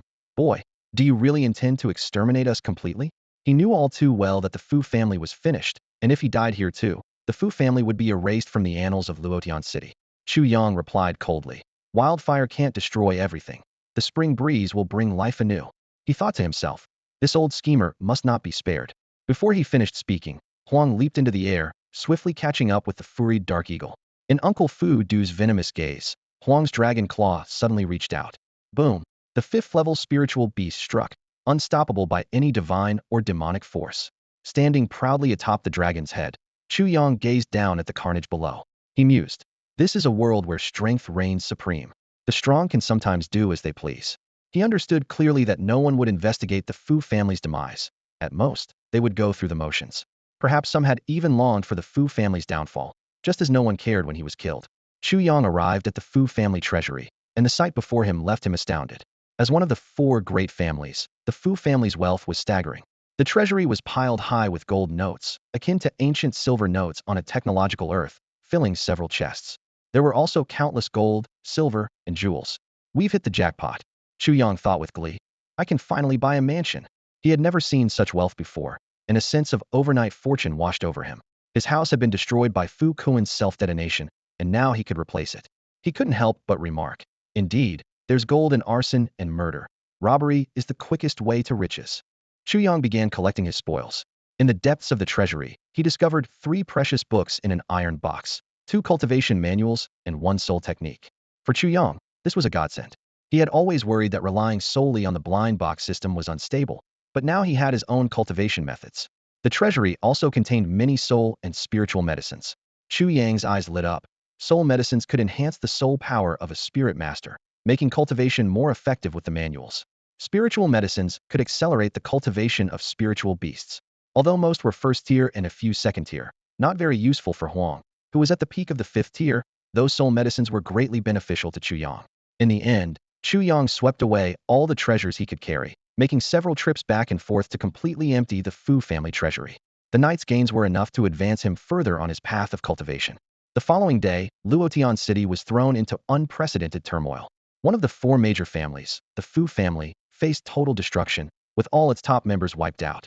The inner courtyard of the Fu family was a scene of carnage, with the bodies of both the high-ranking members and spirit beasts scattered across the grounds, including the remains of the family patriarch, Fu Dushu. This earth-shattering news spread like wildfire, sparking conversations among spirit masters and common folk alike. On the streets, people recounted the horrific scenes they had witnessed. An elderly man, pale-faced, sat at a tea stall, recounting to those around him. I just took one look inside and immediately threw up. The scene was absolutely unbearable. I fear I'll be having nightmares for several nights to come. He spoke with spittle flying, his voice filled with shock and fear. With the fall of the Fu family, long-suppressed grievances burst forth like a dam breaking. People began to expose the various misdeeds of the Fu family, bullying men and women, extorting the populace, and seizing others' wives and daughters. These heinous acts were brought to light, inciting public outrage. Some laughed to the skies, seeking justice for the departed souls, while others cursed the heavens, lamenting that retribution had come too late. Angry crowds, wielding machetes, searched the streets for any remnants of the Fu family, vowing to eradicate them completely. However, the survivors had already scattered, with some fleeing into the beast-infested wilderness. Despite this, many Fu family members were still captured and punished by the enraged populace. This chaos was quickly brought under control by the city lord's guards, but discussions about the Fu family continued to simmer. Unexpectedly, the other 3 major families reacted with unusual restraint following the Fu family's demise. Contrary to expectations of dividing the Fu family's assets, they opted to keep their doors shut, displaying extreme caution. Within the Wang family, the head, Wang Jinshan, was discussing the matter with his son, Wang Yuan. Wang Jinshan, deeply concerned, advised, make sure everyone behaves themselves during this time and don't provoke anyone. If that 5th-tier spirit master who destroyed the Fu family is still in the city, we cannot risk offending him. Though Wang Yuan agreed, he secretly plotted how to use this opportunity to approach Qin Luoxue. He saw Fu Kuan's death as a chance for himself and was eager to make a move. Meanwhile, the Yang and Mo families also maintained a low profile, fearing that any indiscretion by their members might anger the mysterious 5th-tier master. They were well aware that their own family members were not much better behaved than the Fu family, and any offense could have dire consequences. The entire city of Luotian was enveloped in an eerie calm, with people feeling both satisfaction at the Fu family's downfall and fear of the mysterious strongman. The impact of this upheaval would linger for a long time, and more changes seemed to be brewing in the shadows. While people were discussing the Fu family, Chu Yang had already purchased a spacious house in Luotian City.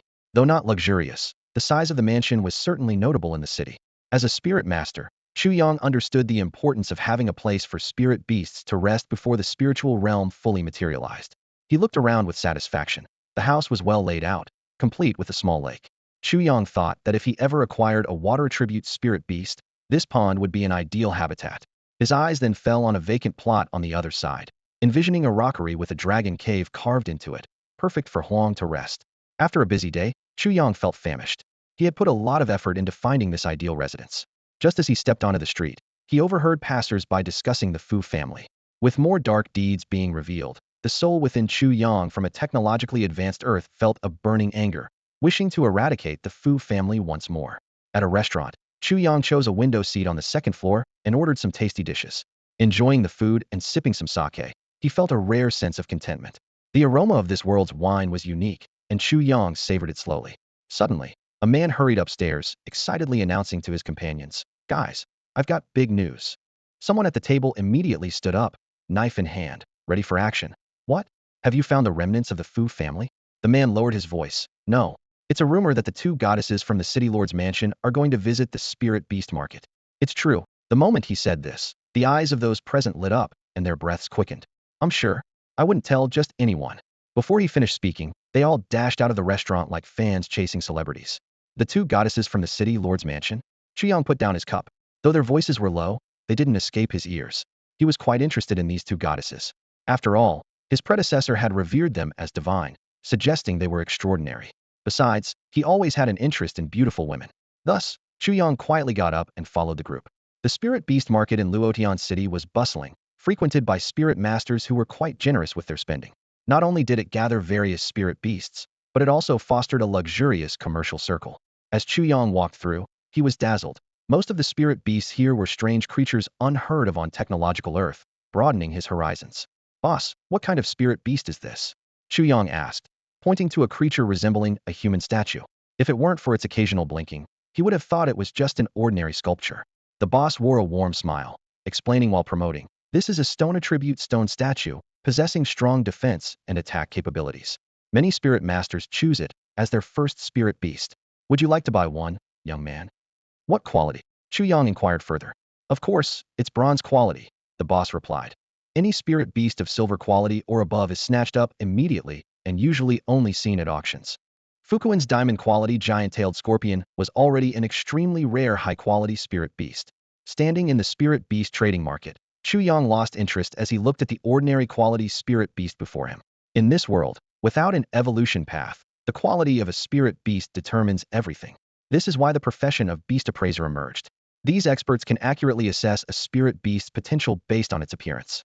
Just like in human society, where some become world billionaires while others end up as street beggars, the disparity among spirit beasts is equally vast. Chu Yang wandered through the bustling market, his eyes constantly searching for the two goddesses from the city lord's mansion. However, there was no sign of them anywhere, leaving many, including Chu Yang, disappointed. Even Wang Yuan, the young master of the Wang family, uncharacteristically came and left quietly. As time passed, the once crowded market gradually quieted down. Observing this dramatic change, Chu Yang couldn't help but marvel at the goddess's immense popularity. Since he couldn't see the beauties, he decided to focus on the spirit beasts instead. Just then, a clear voice rang out. "This spirit beast is mine." Chu Yang looked in the direction of the voice and saw two handsome youths examining a tricolored deer. Their appearances were as striking as his, but upon closer inspection, he noticed some clues: ear-piercing marks, overly slender wrists, and boots several sizes too small. So they are girls disguised as boys. Chu Yang realized, recognizing them as the inseparable twin sisters from the Qin family. What surprised him even more was their remarkable expertise in beast appraisal. When they touched the spirit beast's bones, even the naturally fierce young beasts became extraordinarily docile, showing no aggression. This was clearly beyond the capabilities of ordinary beast appraisers.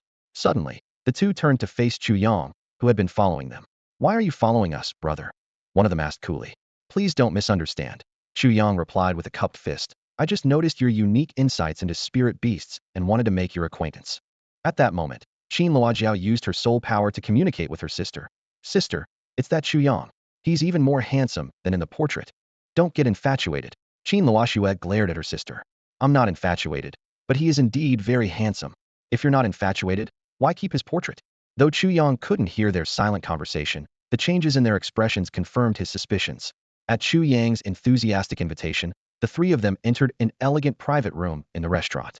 The sandalwood furniture emitted a faint fragrance, and the sunlight streaming through the intricately carved window created a warm and inviting atmosphere. Chu Yang sat upright, his gaze shifting between the two beautiful women, and said, "Since both of you are beast tamers, I have a question I'd like to ask."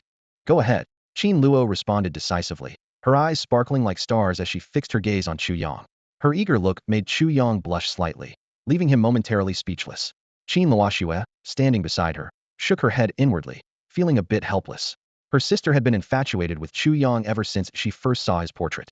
She had even collected several of his images, and if their family hadn't been strict, she might have secretly gone out to catch a glimpse of him.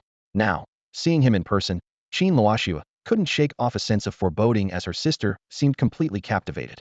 Taking a deep breath to calm himself, Chu Yang asked, "I know that spirit beasts are classified as bronze, silver, gold, diamond, and king quality, but is there a sacred quality among them?"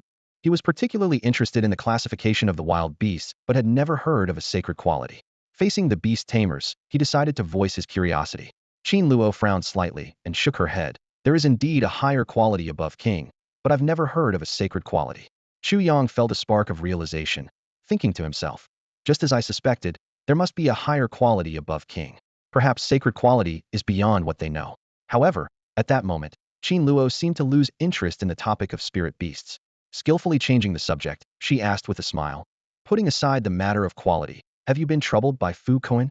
She had heard rumors that Fu Kuan intended to harm Chu Yang and had tried to intervene without success.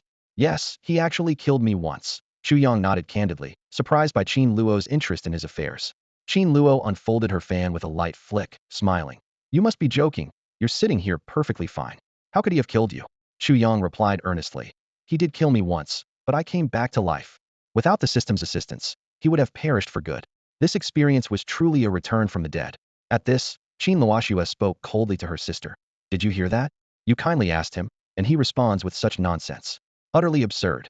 Unlike her infatuated sister, Qin Luoxue felt no fondness for Chu Yang. In fact, she was generally aloof toward strangers. Hearing this, Qin Luo fell silent, feeling that Chu Yang's words were indeed dismissive. If he didn't want to answer, he could have simply declined instead of making a mockery. Chu Yang chuckled softly, neither confirming nor denying. It was a difficult matter to explain. He then turned to Qin Luoxue and said, "Speaking of Fu Kuan, there's something I should apologize to you for." "Oh," Qin Luoxue sneered, "we've never interacted before. What could you possibly need to apologize for?"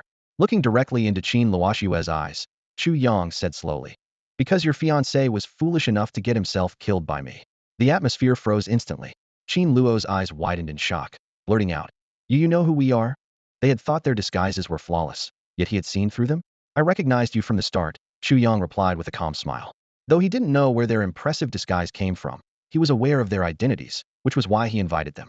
As a man, especially one from a world where Asian beauty tricks were prevalent, he was curious to see the renowned beauties of this world in their true form. After the initial surprise, Qin Luoxue stared at Chu Yang, asking slowly, "You say you killed Fu Kuan?" The other person replied calmly, "Well, your fiancé tried to kill me, so I had no choice but to kill him.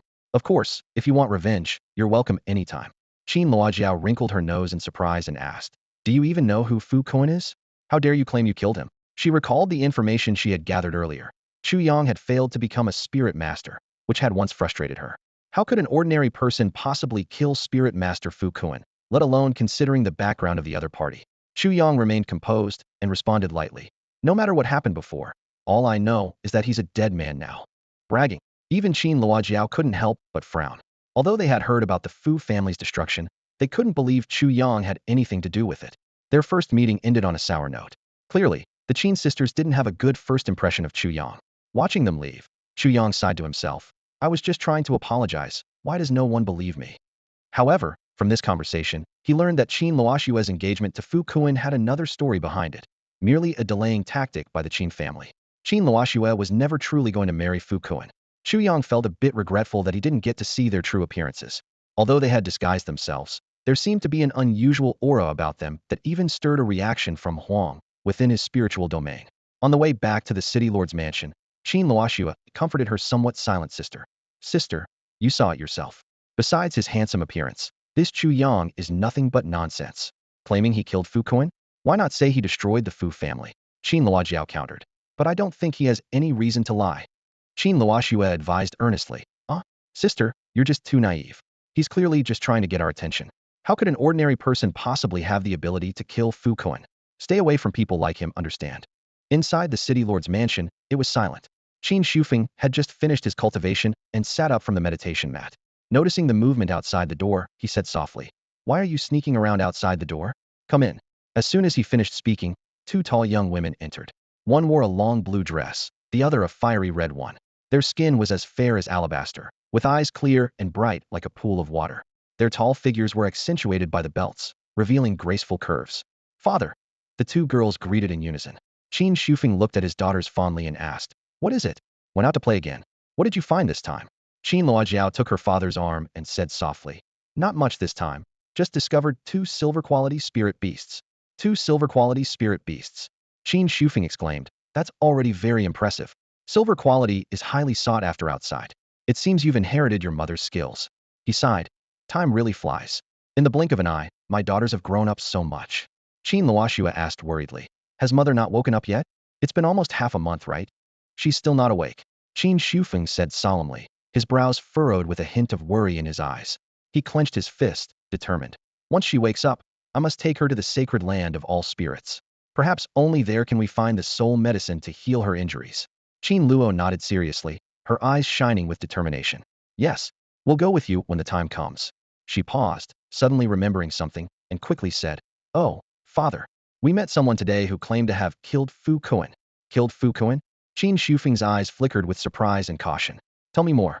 Meanwhile, after parting ways with the Qin sisters, Chu Yang continued to wander through the marketplace.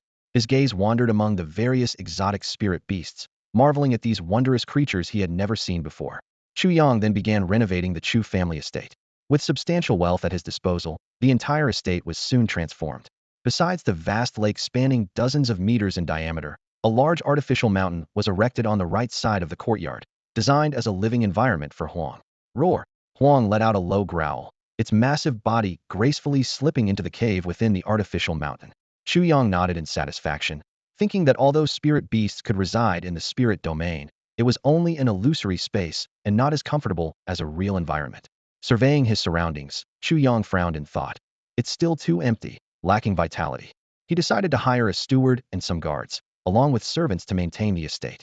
After all, the vast Chu family estate couldn't be left to him alone. Moreover, the spirit beasts needed to be fed. Although Huang was at the 5th tier and only needed to eat occasionally, its appetite was enormous, requiring the prey of fierce beasts from the wild to satisfy it. Once settled, Chu Yang began to peruse the cultivation techniques he had acquired from the Fu family. He understood that only by increasing his soul power to break through to the 2nd tier could he continue to contract spirit beasts. Refinement of souls. Chu Yang focused on the cultivation manual in his hands. It was a precious silver-grade technique, enough to cultivate up to the 4th tier. He silently compared it to the spirit beast grading system, which also included bronze, silver, gold, diamond, and king levels, corresponding to tiers 2, 4, 6, 8, and 10. He speculated that this might be why Uncle Fu never reached the 5th tier. The refinement of soul's upper limit wasn't sufficient for further advancement. As Chu Yang began practicing the refinement of souls, he keenly sensed a thin layer of silvery, mystical substance drifting in the surrounding space.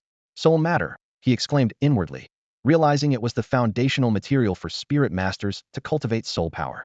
He also knew of another energy called spirit matter, the essence of heaven and earth required for spirit beasts to cultivate. However, Chu Yang quickly realized a problem.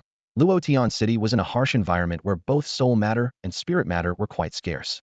He frowned, understanding that under such conditions, his cultivation speed would inevitably be slow. Every day, opening the mystery box is something Chu Yang looks forward to the most. His heart races, and his fingers tremble slightly with the hope of obtaining a cultivation pill for spirit masters or a rare spiritual beast treasure. As a flash of black light passes by, the system's pleasant voice chimes. "Congratulations to the host for obtaining a contract spirit enhancement pill." Chu Yang's eyes widen as he sees a pill glowing softly in the system space. "Contract spirit enhancement pill?" he mutters, eagerly checking its effects. The system interface immediately displays detailed information. Item name: Contract spirit enhancement pill. Item note: increases 1 contract, allowing you to contract an additional spiritual beast. Recommended for use by the host, limited to 1 per person. The second will be ineffective. Wow, what a treasure! Chu Yang can't help but exclaim, his eyes sparkling with excitement. This pill can increase contracts. The system's power amazes him once more, allowing him to obtain such a miraculous item. Typically, a spirit master can only contract an additional spiritual beast upon breaking through a major level. But with this pill, he can contract another spiritual beast while still at the first tier. With this thought, Chu Yang swallows the contract spirit enhancement pill without hesitation. Instantly, a strange energy spreads rapidly through his soul sea. Chu Yang clearly feels that he can now contract another spiritual beast. This realization fills him with excitement, and he begins to imagine what his second spiritual beast might be like. Although Chu Yang hopes to get a holy grade spiritual beast from the mystery box, he knows such things are beyond his control. So, he decides it's best to find a suitable spiritual beast himself. At the same time, he wonders if the system might provide a spirit beast evolution pill. If such a pill could be obtained, he wouldn't need to go through the trouble of finding high-quality spiritual beasts. However, he doesn't dare gamble on it. As in this world, spiritual beasts have no method of evolution. Their quality is the only measure. After much consideration, Chu Yang concludes that the safest approach is to seek out high-quality spiritual beasts. This decision calms him a little, but the anticipation for the future still stirs within him. Meanwhile, in the secret chamber of the Wang family, one of the three great families of Luotian City, a significant meeting is taking place. The family head, Wang Jinshan, sits in a large redwood chair, gazing at the disheveled man across from him. After a long silence, he sighs. I never imagined Brother Fu would end up like this. The man across from Wang Jinshan is Fu Tianxuan, the third elder of the Fu family. Exhausted and weary, his eyes reflect the hardship he's endured. He narrowly escaped death when the Fu family was destroyed, as he was away on business. However, upon returning to Luotian City, he found the Fu family had become pariahs. Spirit masters who had been oppressed by the Fu family were scouring the city for any remnants of the family, determined to eradicate them. To Fu Tianxin's fury, even ordinary people dared to brandish knives and join the search for Fu family members. This scene not only highlighted the heinous acts of the Fu family in the past, but also made Fu Tianxuan acutely aware of the saying, what goes around, comes around. Days of being hunted left Fu Tianxuan exhausted, and after several brushes with death, he had no choice but to seek help from his former rival, Wang Jinshan. Alas, Fu Tianxuan said, his expression sorrowful. The saddest part is that I still don't know who destroyed my family. Wang Jinshan smirked inwardly. Even if you knew, what could you do? Seek revenge? But he didn't voice these thoughts, instead asking calmly. You mentioned a great secret in exchange for the Wang family's protection. What exactly is this secret? As a former rival now reduced to begging for protection, Wang Jinshan couldn't deny a sense of satisfaction. Normally, he might have been tempted to eliminate Fu Tianxuan, but with potential benefits, the situation was different. Fu Tianxuan met Wang Zenshan's gaze, speaking firmly. I repeat, only if the Wang family protects me and keeps me safe will I reveal this secret. All right, I swear on the future of my Wang family, if I go back on my word, my family will meet the same fate as the Fu family. Wang Jinshan declared resolutely. Fu Tianxuan's mouth twitched, thinking to himself how inconsiderate Wang was to bring up the already fallen Fu family. But given the circumstances, he had no choice but to reveal the secret. Really? Wang Jinshan stood up abruptly, his eyes gleaming. Is this true? Fu Tianxuan nodded solemnly. Absolutely. This is the fundamental reason why my Fu family was willing to go to any lengths to marry into the Qin family. I need to report this to the patriarch. Please wait a moment, Brother Fu. Wang Jinshan quickly left. The Wang family's patriarch, Wang Qianyue, was resting with his eyes closed. Despite being several centuries old, he appeared only as a middle-aged man, showing no signs of aging. After hearing the report, he opened his wise eyes. I see. No wonder old Uncle Fu resorted to such extreme measures. Patriarch, what should we do? At least one of those young ladies must come to our Wang family. Wang Jinshan said excitedly. One. Wang Qianyue chuckled coldly. I want both. Old Uncle Fu's methods were lacking. If we want something, we must get it completely. Jinshan, call you honor here. I have important instructions for him. Meanwhile, outside Luotian City, Chu Yang was hunting with Huang. Given Huang's energy needs, only 4th and 5th tier prey were suitable. Boom. A burst of flames suddenly swept through, turning a large area of vegetation to ash. A 5th tier reedied fire lion, engulfed in flames, was locked in fierce combat with Huang. Too bad it's an adult. Chu Yang sighed inwardly. If it were a juvenile, he might have been able to tame it. Adult beasts are difficult to train, and even if killed, they are hard to bind. The reedied fire lion's entire body was ablaze, with particularly fierce flames around its eyes, neck, and tail. It roared, unleashing a beam of fire straight at Huang in the air. Huang was undaunted, as its black force collided with the flames, neutralizing them completely. The battle intensified, with both sides exchanging lethal blows. Finally, Huang rose into the air, a massive black energy sphere forming on its dragon horns, radiating a chilling energy. The reedied fire lion was equally defiant, opening its mouth to unleash a crimson energy beam like molten lava, shooting towards the sky. As the pillar of magma surged halfway, the black energy orb, formed by the power of desolation, suddenly trembled and shot downward like a meteor.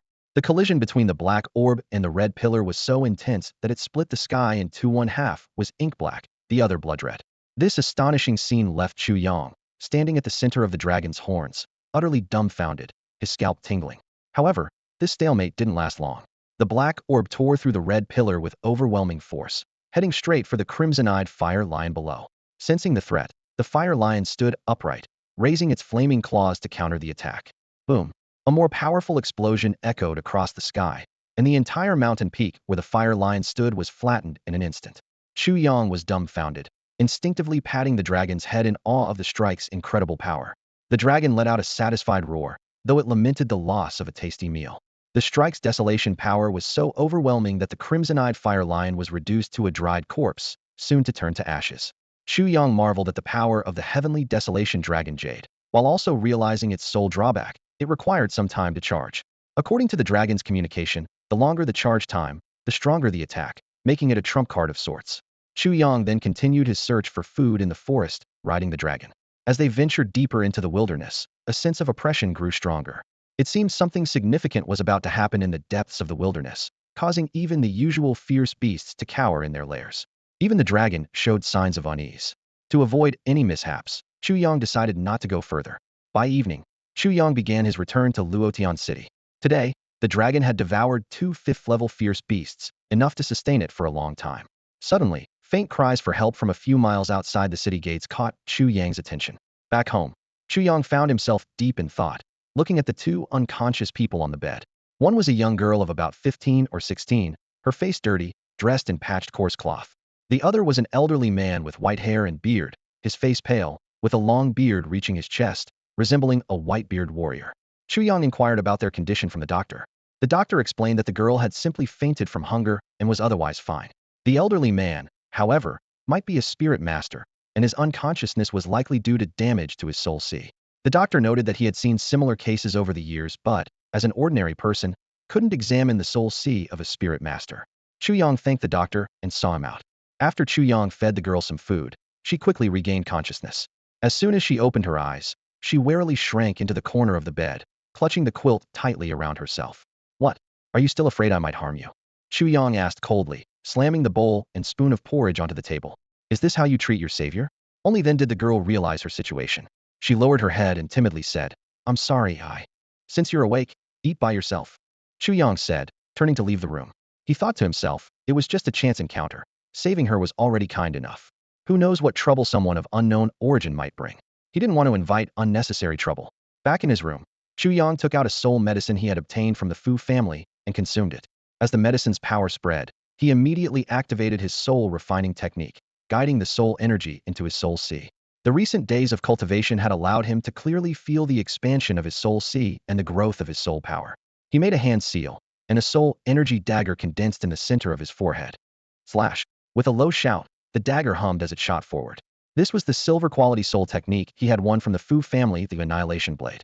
Moreover, the silver needle soul weapon was extraordinary, reaching a gold quality. No wonder Uncle Du of the Fu family could defeat numerous enemies with it. However, with Chu Yang's current early-stage first-tier cultivation, he was far from fully refining this soul weapon. If it weren't for the system's blind box assistance, he wouldn't have been able to refine even the Holy Spirit Tower. I have plenty of time, Chu Yang thought to himself. Once he fully refines this soul weapon, his attack and defense capabilities will greatly improve. At that moment, there was a knock on the door. Old man Su Jun and my granddaughter Su Yura are here to thank the young master for saving our lives. Chu Yang opened the door to find a white-bearded elder and the girl from before bowing outside. Although the girl's face was still sallow, her demeanor now showed the grace of a well-bred lady. The elder, though still dignified, looked pale and unsteady. "Now that you're awake, please leave," Chu Yang said bluntly, issuing a dismissal. Unexpectedly, Su Jun immediately pulled his granddaughter to kneel and kowtow. "Please, young master, take us in. We are willing to serve you without complaint. Please take us in." Su Yurua also knelt and pleaded. Chu Yang was taken aback. Taking in an ordinary girl and a severely injured elder not only offered him no benefit, but would also require soul medicine for treatment and could potentially bring unnecessary trouble. While he hesitated, Suyura suddenly looked up at the sky, raised 3 fingers, and solemnly swore, "Heaven and earth bear witness. I, Suyura, swear today that from now on, I will be the young master's servant, loyal for this life and beyond. If I betray this oath, may heaven and earth punish me." Yurua, you. Su-Zhan was visibly shaken, clearly not expecting his granddaughter to take such a resolute step. Chu Yang was completely stunned. "I haven't even agreed to let you stay, and you're already swearing?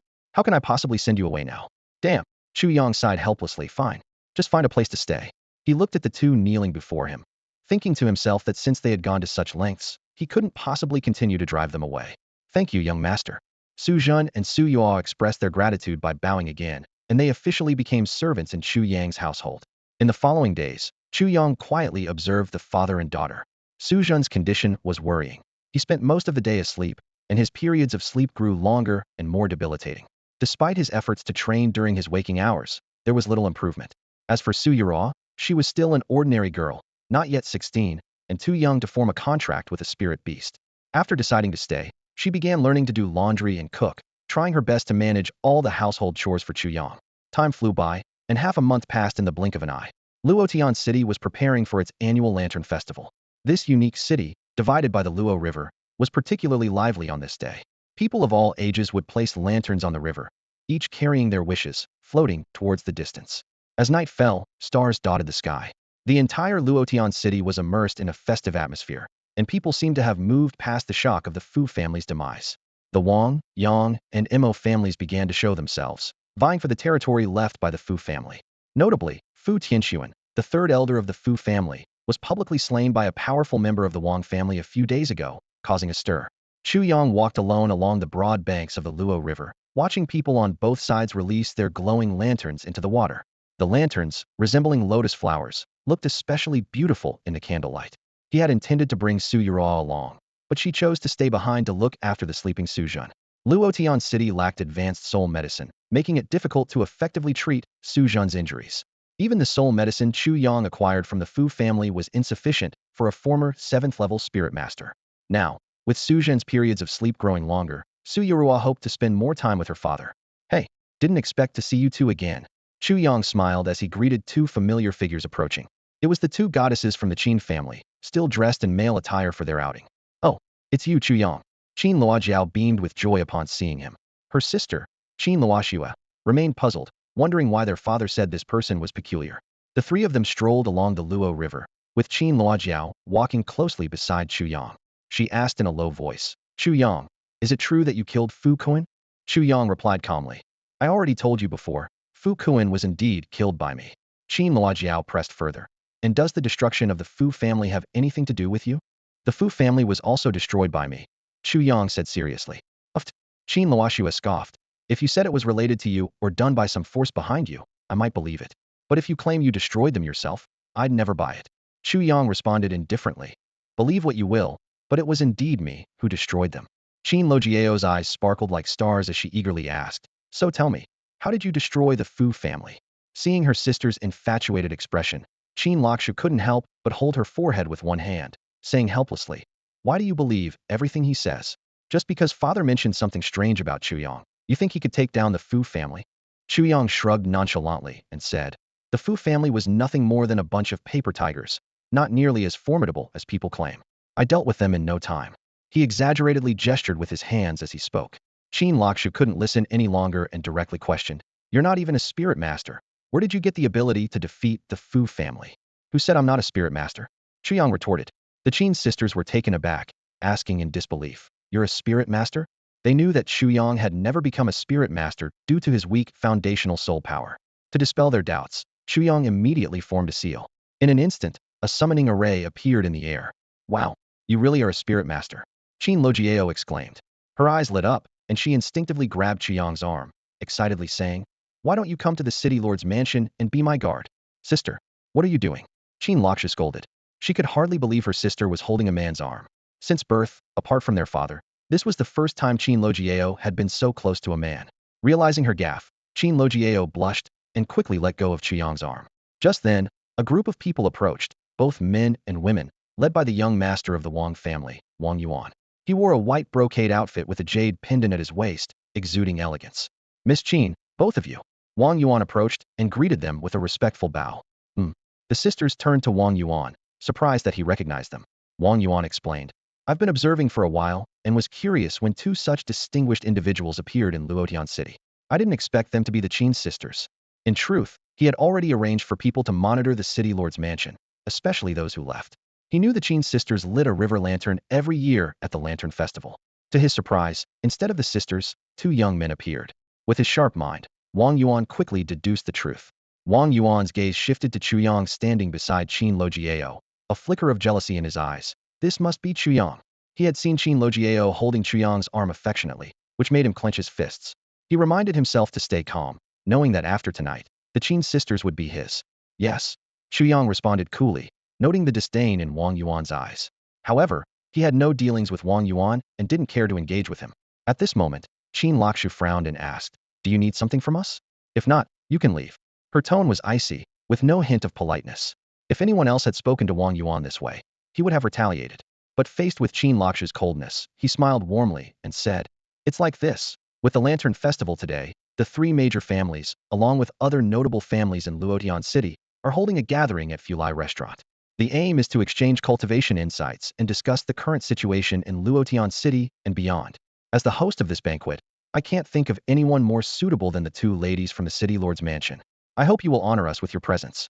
After speaking, Wang Yuan looked at the Qin sisters with hopeful eyes. The other family members also chimed in, hoping the Qin sisters would host the event. Qin Laksha frowned. She had no interest in such trivial matters, but as someone from the City Lord's mansion, she felt obliged to set an example for the younger generation in Luotian City. Her father, as the City Lord, also hoped for the city's prosperity. Moreover, the attendees were all young elites from various families. Refusing the invitation in front of everyone would make the City Lord's mansion seem lacking in spirit. She glanced at her sister, who nodded in agreement. Reluctantly, Qin Lakshu agreed. Very well, since that's the case, we'll accept the invitation. With that, the two were escorted by the others to Fulai Restaurant. Chu Yang, why don't you join us? The more people you know, the more opportunities you might have in the future. Wang Yuan invited Chu Yang. Initially, he planned to use other families tonight, but after seeing Qin Lojiao's interaction with Chu Yang, he changed his mind. He wanted to lead Chu Yang to ruin. More opportunities? Chu Yang thought with a cold smile. This group, similar to Fu Kuan, offered no real opportunities, only dead ends. Still, he didn't refuse, curious to see what these so-called young elites of Luotian City were truly capable of.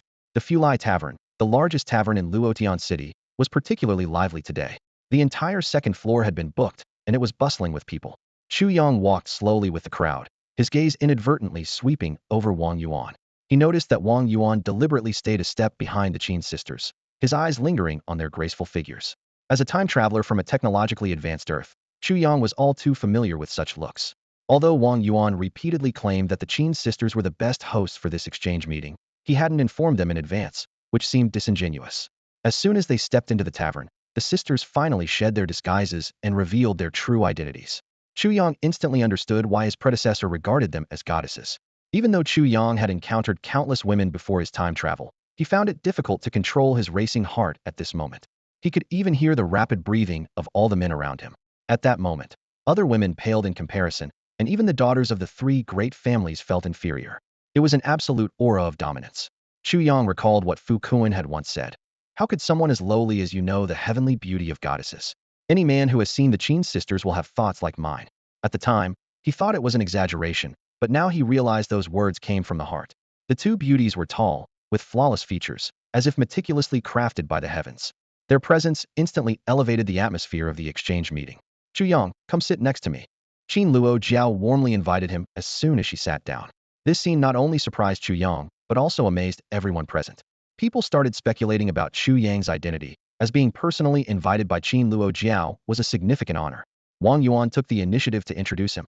Let me introduce you all to the most handsome man in Luotian City, Chu Yang. The most handsome man? Indeed, quite dashing. A woman's eyes sparkled. However, Wang Yuan sighed. It's a pity that Brother Chu couldn't become a spiritualist. With these words, the expressions of the crowd changed from initial surprise to disdain.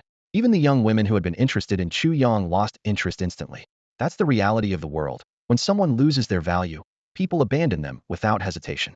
Chu Yang smiled indifferently, not bothering to explain, and went straight to sit beside Qin Luojiao. This action infuriated the other men present, especially the heirs of the three great families Wang Yuan, Yang Fan, and Mo Bupingho's faces showed anger. Because this table was the main table, even the heirs of second-rate families didn't have the right to sit there. Yet a commoner sat down nonchalantly. But since it was Qin Luojiao's invitation, they couldn't react. How about it? Would you like to come to the city lord's mansion and be my guard? Qin Luojiao asked again, with a hint of expectation in her tone. Chu Yang gazed thoughtfully at Qin Luojiao and said, if it's the kind of protection that lasts a lifetime, I might agree. Qin Luojiao's beautiful face flushed with embarrassment, while Qin Luoxiao shot Chu Yang a glare and turned to warn her sister. Smooth talker, clearly not a decent person. Sister, stay away from him. At that moment, Wang Yuan and the others took their seats. As the drinks flowed, the atmosphere warmed up. The group began to eagerly discuss training spirit beasts and cultivation experiences, soon shifting to the topic of the Fu family's annihilation. Someone even mentioned the news of the Xingyue dynasty being destroyed by the Wanling's sacred land outside Luotian City. Through this conversation, Chu Yang learned a lot about the world beyond Luotian City. Earth is home to 9 major spirit beast sanctuaries, each an unrivaled powerhouse representing the strongest force on the planet. Beneath these sanctuaries are countless dynasties, which offer vast amounts of treasure annually in exchange for protection. The area where Chu Yang lived, Luotian City, was under the jurisdiction of the Xingyue dynasty. However, it was rumored that the Xingyue dynasty had been mysteriously wiped out by the Wanling sacred land. As the gathering reached a lively peak, Sun Tian, the innkeeper, personally brought a jug of fine wine to the Qin sisters and respectfully said, greetings to the young mistresses. This is the Ice and Fire wine, our latest prized offering from Ice and Snow City. Knowing of your visit, I have specially brought it out for you to taste. Fortune Inn was established by the City Lord's Mansion and several major families, with the City Lord's Mansion being the largest shareholder. Sun Tian, the chief innkeeper, hailed from the City Lord's Mansion, hence his self-description as a humble servant was appropriate. Qin Luoxua nodded slightly. With her permission, Sun Tian filled their cups, and then personally poured drinks for the main table. Chu Yang watched his cup, noticing the wine's blue hue with a layer of red, flame-like light dancing on top, giving it an extraordinary appearance. Even the Qin sisters showed surprise, evidently seeing such a peculiar wine for the first time. They couldn't help but taste it. Meanwhile, no one noticed the fleeting satisfied smile on Wang Yuan's lips. This is the Ice and Fire wine. Mo Booping exclaimed, I've only heard of it before. It's my first time seeing it. Same here, this is the first time I've seen such a miraculous wine. Yang Fan remarked as he took a sip. Truly excellent. Wang Yuan praised, with the Qin sisters nodding in agreement after tasting. The sight made others' throats move with envy, though they had no chance to taste it. Damn it, that lowlife got lucky. The crowd looked at Chu Yang with envy and jealousy. Just a pretty boy living off a woman, someone muttered resentfully. Just because he's clinging to Qin Luojiao, he can easily sit at the main table. As time passed, people began to leave one by one. Eventually, less than 10 people remained at the gathering. The Qin sisters rose to leave, but Wang Yuan persuaded them to stay, claiming he wanted to discuss potential threats to Luotian City, specifically the real culprit behind the Fu family's destruction. By now, only a few members of the 3 major families were left. Gradually, Chu Yang felt dizzy. He immediately tried to clear his mind by circulating his soul power, but it had no effect. Normally, alcohol would just numb the nerves, and soul power would dispel its effects. But now, there was no response. Chu Yang realized something was wrong. He looked up to see the Qin sisters, also looking unwell. Suddenly, there was a series of thuds, and the remaining attendees collapsed to the floor. Are you two all right? Wang Yuan asked, feigning slight intoxication. We're fine. We have other matters to attend to. Qin Luoxua felt uneasy but maintained control, pulling a slightly distressed Qin Luojiao towards the door. Hold on. In your condition, I can't let you leave. Wang Yuan blocked the exit. Besides, don't you want to know who destroyed the Fu family? He was determined to keep them there to ensure his plan's success. The wine is poisoned. Chu Yang suddenly warned from behind. What? The Qin sisters were shocked, and combined with their discomfort, their faces changed dramatically. They quickly attempted to summon their spirit beasts, but to their horror, they couldn't access their soul realms, meaning they were cut off from their battle spirits. Realizing the danger, their sense of foreboding intensified. They moved past Wang Yuan, intending to escape, as an inexplicable, unspeakable sensation rose within them. However, the door was locked from the outside. Their hearts sank. Chu Yang, how dare you drug the Qin sisters? Wang Yuan suddenly shouted, glaring angrily at Chu Yang, who was seated at the table. The Qin sisters both turned their gaze towards Chu Yang, surprised to find him completely unaffected, as if he were an outsider to the chaos surrounding him. The stark contrast between him and the fallen crowd highlighted his calm demeanor even more. It can't be Chu Yang. Qin Luo Jiao shook her head firmly, her voice filled with trust in him. Upon hearing this, Wang Yuan's face twisted with a sinister grin. At a time like this, you're still defending him? He sneered. Out of everyone here, he's the only one who got close enough to you to do anything suspicious. And look around, he's the only one unharmed. Isn't that proof enough? Wang Yuan's voice was laced with anger. Today, I will avenge you both by killing this despicable man. Before his words had even finished echoing, Wang Yuan summoned a golden-grade silver-scaled bear. The enormous beast roared and lunged at Chu Yang, its claws slicing through the air with deadly precision. Meanwhile, Qin Luo Shui was frantically searching for an exit, but to her despair, there was no other way out. She thought to herself that orchestrating such a scene was beyond Chu Yang's capabilities. It had to be someone with a powerful background pulling the strings. Besides, Chu Yang was merely an invitee. Without the invitation, he wouldn't have been at this gathering. As for who the real mastermind was, the answer was becoming increasingly obvious. Chu Yang, watch out! Qin Luo Jiao shouted urgently. Yet, her body was already uncontrollably leaning against the wall, as if a swarm of ants were crawling over her skin, causing unbearable discomfort. Chu Yang secretly thanked his luck. Good thing I got a Qingling Dan from that mystery box earlier, or I would have been done for today. The Qingling Dan had the miraculous ability to cleanse all toxins, something he once thought useless, but it turned out to be invaluable at this moment. Unfortunately, he hadn't obtained more of them, leaving him in a rather precarious situation. At that moment, the effects of the drug on the Qin sisters began to intensify rapidly. Their faces contorted in pain, clearly enduring indescribable torment. Seeing his silver-scaled bear charging at Chu Yang, Wang Yuan felt a surge of confidence. To him, how could an ordinary person possibly stand against a spirit beast? Especially when his bear had reached the late stage of the first tier. He turned towards the Qin sisters, a smug smile on his lips. Ladies, since you're unwell, why not come inside and rest for a while? He suggested, pressing a hidden switch. The wall slowly opened, revealing a finely decorated bedroom. The room was adorned with elements reminiscent of a newlywed's chamber. Lit red candles, walls covered with celebratory characters, and a double-layered red silk canopy, with red sachets hanging from its corners, adding a romantic touch. The sheets and bedding were all made of the most comfortable red fabric, infusing the room with a festive atmosphere. Wang Yuan had enlisted the help of family experts to meticulously prepare for this moment. Stepping forward, Wang Yuan smiled and said, "Please, ladies, come in and rest." His heart was pounding wildly, as if it might burst from his chest. The rush of blood through his veins filled him with excitement. "Ancestor, I, Wang Yuan, will not disappoint your favor," he vowed silently, licking his lips as he approached Qin Luo Jiao. "No, don't come any closer." Qin Luo Jiao stammered, her hands trembling as she clung to the wall, terrified of him approaching. She knew that if Wang Yuan got too close, she might lose control of her impulses. "Don't worry, after a little rest, Miss Qin won't be saying that," Wang Yuan said, reaching out with a trembling hand towards Qin Luo Jiao, his excitement palpable. At that critical moment, a sudden poof echoed, and Wang Yuan felt a sweetness in his throat before spewing a mouthful of blood, splattering onto Qin Luo Jiao. What's happening?" Wang Yuan turned around in shock, horrified by the scene before him. His prized golden-grade silver-scaled bear had been effortlessly crushed by an unknown spirit beast. "You?" Wang Yuan's scalp tingled with fear, his voice filled with disbelief. "You're a spirit master?" he exclaimed, his eyes wide with terror and confusion. A massive spirit beast, stretching over 10 meters, hovered above Chu Yang's head, its powerful aura causing Wang Yuan's legs to weaken involuntarily. Chu Yang turned to Wang Yuan, a playful glint in his eyes. "Did I ever say I wasn't a spirit master?" The two sisters of the Qin family looked at the enormous spirit beast, their bodies trembling in unison, eyes filled with shock. They exclaimed together, "Dragon!" Chu Yang looked at them with admiration, as expected from skilled beast tamers, truly knowledgeable. "When I destroyed the Fu family, no one recognized Huang." He then turned to the trembling Wang Yuan, his voice tinged with coldness. "I'm not just a spirit master. I'm a tier 3 spirit master. I was fortunate enough to accidentally consume a spiritual herb that allowed my spirit beast to break through to the 3rd tier." Chu Yang's eyes grew cold. "Tell me, I'm quite curious about your method of poisoning." As soon as he spoke, the dragon, Huang, slowly descended in front of Wang Yuan, its massive head hovering above him, its eyes oppressive as they gazed down.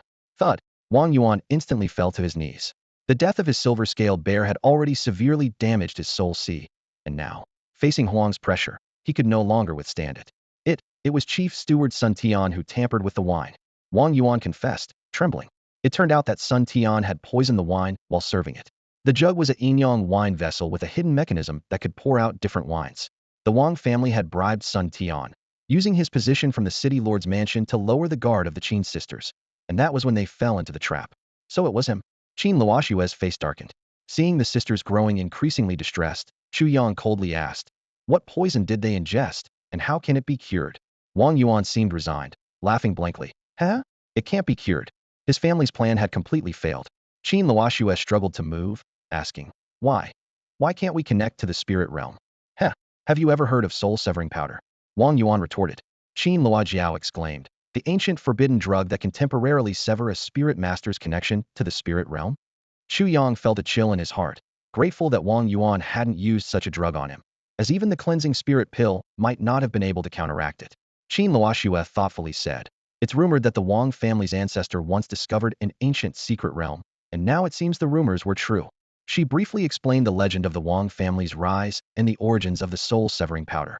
Wang Yuan added with a sinister smile, "As for the other poison, it's the Yin Yang Harmony powder. Haha, from now on, there will be no more pure Qin sisters in the world." Chu Yang frowned, asking, "You've gone to such lengths and used such despicable means to obtain them. Aren't you afraid of the city lord's wrath?" He analyzed the Wang family's motives, believing it couldn't just be Wang Yuan acting alone. The Wang family higher-ups must be involved. Wang Yuan sneered, Compared to the gains, what is a little wrath? And once the deed is done, do you think the city lord's mansion can kill me?" Chu Yang pondered, realizing that the societal norms in this world were akin to ancient China. Seeing Chu Yang's bewildered expression, Wang Yuan, seemingly seeking a chance at survival, spoke up. "You might not know, but the Qin sisters are rare spirit beast companions." Upon hearing this, the Qin sisters' expressions changed drastically. Qin Luoshue asked in surprise, "How do you know?" Chu Yang looked at the two women's reactions in confusion, not understanding what spiritual beast companion truly meant. At that moment, Wang Yuan explained, "These are individuals who are born with a spiritual domain and spiritual beasts." Upon hearing this, Chu Yang's eyes widened in disbelief. Could such a thing really exist? It was common knowledge that one could only possess a spiritual domain after becoming a spirit master at the age of 16. Yet, the Qin sisters were born with one? Did this mean they had been cultivating since they were aware of the world? It was hard to believe. Wang Yuan displayed a smug smile and continued, "Unbelievable, right? What's even more astonishing is that if one can engage in a union with a spiritual beast companion, they can gain an additional contract slot." Chu Yang looked at the Qin sisters in shock. Seeing that they did not refute the claim, he couldn't help but gasp. Gaining an extra contract slot was a treasure spirit masters dreamed of. It was akin to the effect of the contract spirit pill. A storm brewed in Chu Yang's mind.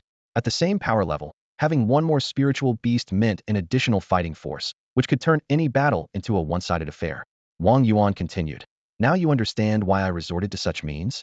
Not only could I gain the favor of two beauties, but I could also gain 2 additional contract slots for free. Why not take advantage of it?" Haha, the Fu family used this leverage to force the city lord's mansion into a marriage agreement with Miss Qin Luoshue.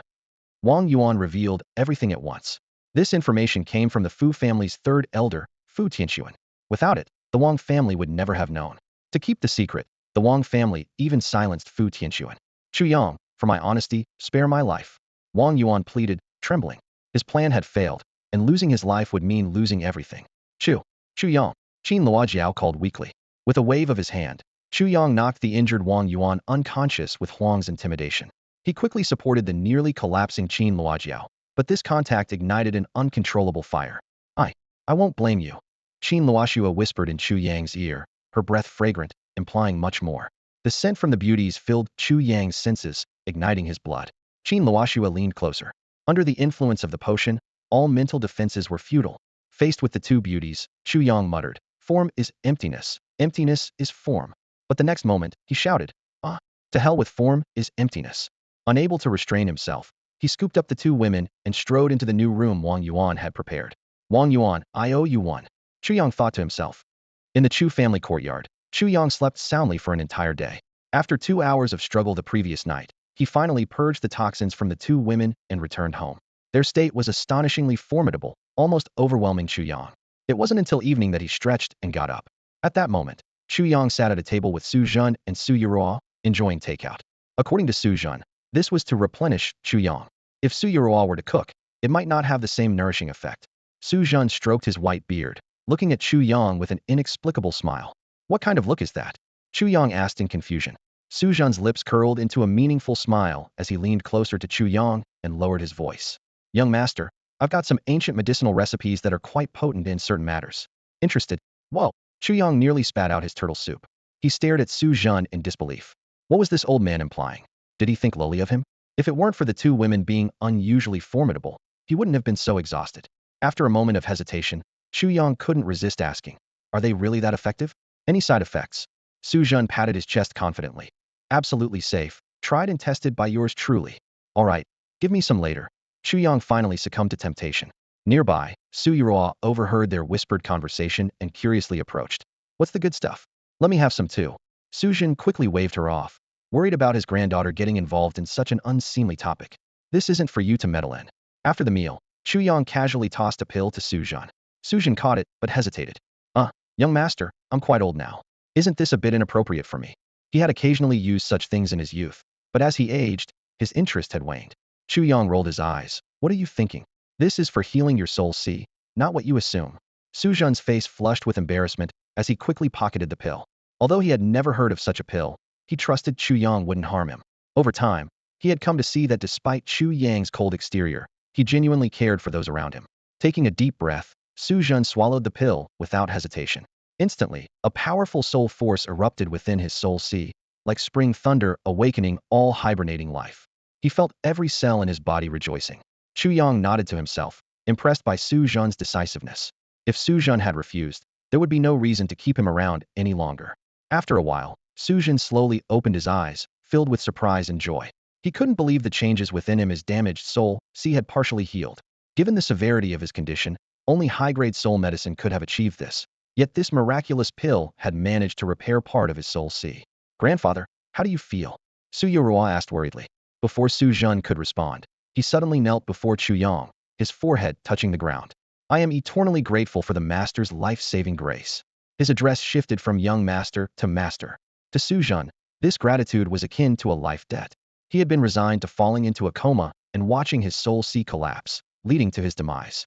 But now, thanks to Chu Yang's pill, not only had his soul sea significantly healed, but his condition would no longer deteriorate, sparing him from frequent slumber.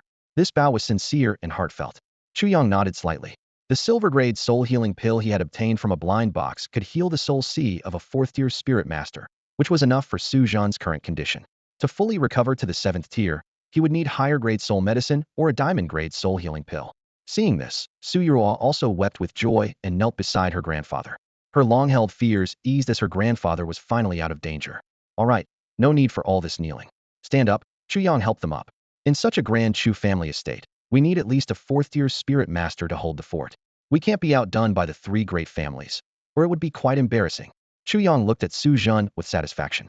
The old man's complexion was no longer pale, but rather rosy. With this, he had a capable assistant and was no longer fighting alone. You were a seventh-tier spirit master before. Can you open your spiritual domain now? Chu Yang asked curiously. I've always been interested in the spiritual domains of spirit masters above the sixth tier. They say such domains become real, indistinguishable from the outside world. How can a real world be born in one's mind? I'd love to see it for myself. Su Zhen replied respectfully. Though my soul power is currently at the peak of the fourth tier, my spiritual domain is unaffected. If the master wishes, you can enter and see it now. Will it affect your condition? Chu Yang asked with some concern. Rest assured, master, it won't. Su Zhen assured with confidence. Great. Let's take a look at your spiritual domain. I'm eager to see what a sixth-tier spirit master's domain is like. Chu Yang said excitedly, his eyes gleaming with anticipation. A soul-healing pill completely subdued Su Zhen, who willingly opened his spiritual domain and invited Chu Yang in. Chu Yang was thrilled at the prospect of finally witnessing the true wonder of the mystical spiritual domain. Su Zhen swiftly formed a series of hand seals, and a white summoning circle gradually illuminated the air. As Chu Yang watched this magical scene, Su Zhen explained, this summoning circle can only appear when an esoteric master willingly performs it. It's the soul gateway connecting the spiritual domain to the outside world, and only beings without a contract can enter through here. Chu Yang nodded in understanding, took a deep breath, and stepped into the summoning circle. Instantly, a peculiar sensation swept over him, causing a moment of dizziness. When he opened his eyes again, the scenery had completely transformed. The sky was somewhat dim, yet the landscape was complete with mountains and rivers. Chu Yang unleashed his soul power, instantly sensing the surrounding flora and fauna. As he immersed himself in this extraordinary experience, ripples suddenly appeared beside him, and Su Zhen along with Su Yurua materialized. Su Zhen proudly announced, "This is my spiritual domain. Chu Yang looked at Su Zhan in surprise and blurted out, "You can come in yourself? Is this your true form or something else?" He initially thought it might be a manifestation of Su Zhan's soul, given that an esoteric master should be the ruler of their entire domain. Su Zhan chuckled and explained, "This is indeed my true form. As esoteric masters, we can enter our own spiritual domains." Chu Yang widened his eyes as a thought crossed his mind. Does that mean an esoteric master can hide in their domain when faced with danger? But then, why was Su Zhan gravely injured? He quickly voiced his doubts. With a serious expression, Su Zhan replied, "Master may not know, but this tactic works against beasts. However, it doesn't work against esoteric masters of the 6th tier and above. High-level esoteric masters have their own domains, and entering one's domain during a battle can easily reveal one's location, making it even more dangerous." Chu Yang nodded thoughtfully. Although he didn't fully grasp it, he understood that a spiritual domain wasn't an easy refuge. He crouched down, grabbed a handful of soil, and felt its genuine texture. Suddenly, he looked up at the sky and noticed a planet emitting a faint red glow. Curiously, he asked, "Do you have a sun here?" Su Zhan proudly laughed. "Haha, that's a 7th-tier fire tribute beast I once slew. I hung its body in the sky to use as a sun." Chu Yang was speechless in amazement, finally managing to say, "You really are a genius to think of that." After a moment of thought, Chu Yang asked, "I've heard that the purpose of a spiritual domain is to provide a training ground for spiritual beasts?" Su Zhan nodded in confirmation. "Yes, that's part of its function. When a spiritual beast's cultivation is low, the domain primarily serves this purpose. However, I've read in ancient texts that for higher-tier spiritual beasts, the domain's role is far more significant. This is why many esoteric masters from sacred places devote themselves to cultivating their domains." Chu Yang listened intently, marveling at the esoteric master's world, which could create a real world within one's mind. Suddenly, an idea struck him, and he asked, "Is this world still inside the esoteric master?"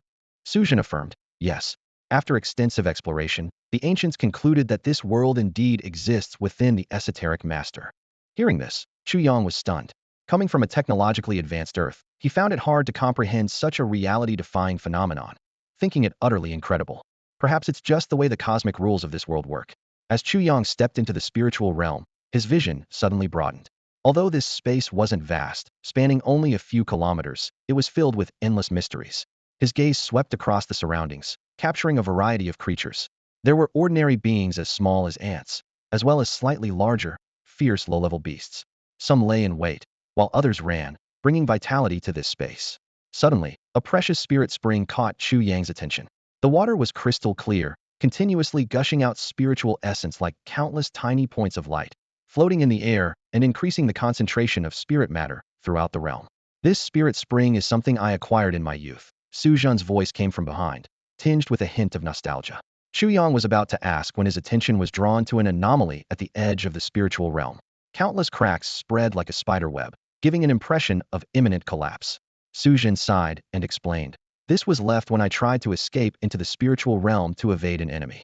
A 9th-level spirit master found me, and, with just one strike, left the realm in this state." Chu Yang detected the helplessness in Su Zhan's words. At that time, Su Zhan was merely a 7th-level spirit master, with no power to resist a 9th-level opponent. Had he not escaped quickly, the entire realm might have been destroyed, leaving him a spirit master without a foundation. "There is one more thing you must know," Su Zhan said with a serious expression. "Never allow a beast or spirit master stronger than yourself to enter your spiritual realm." "Why?" Chu Yang asked curiously. "The reason is simple," Su Zhan explained. "If their power surpasses yours, they can easily destroy the realm from within, which is fatal for any spirit master."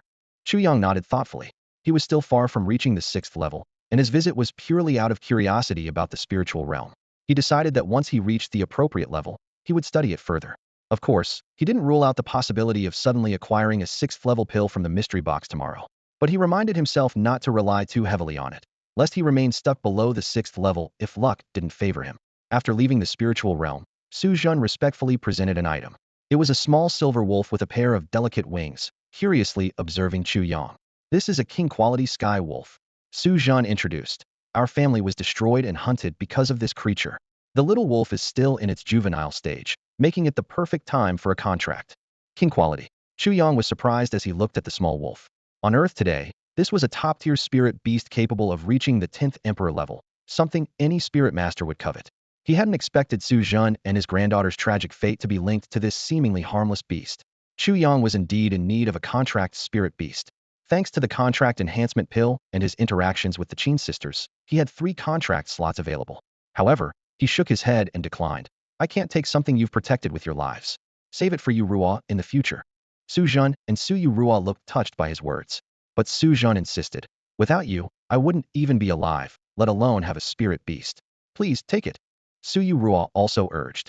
Yes, young master, you should form a contract. I still have time before becoming a spirit master, and I can choose another then.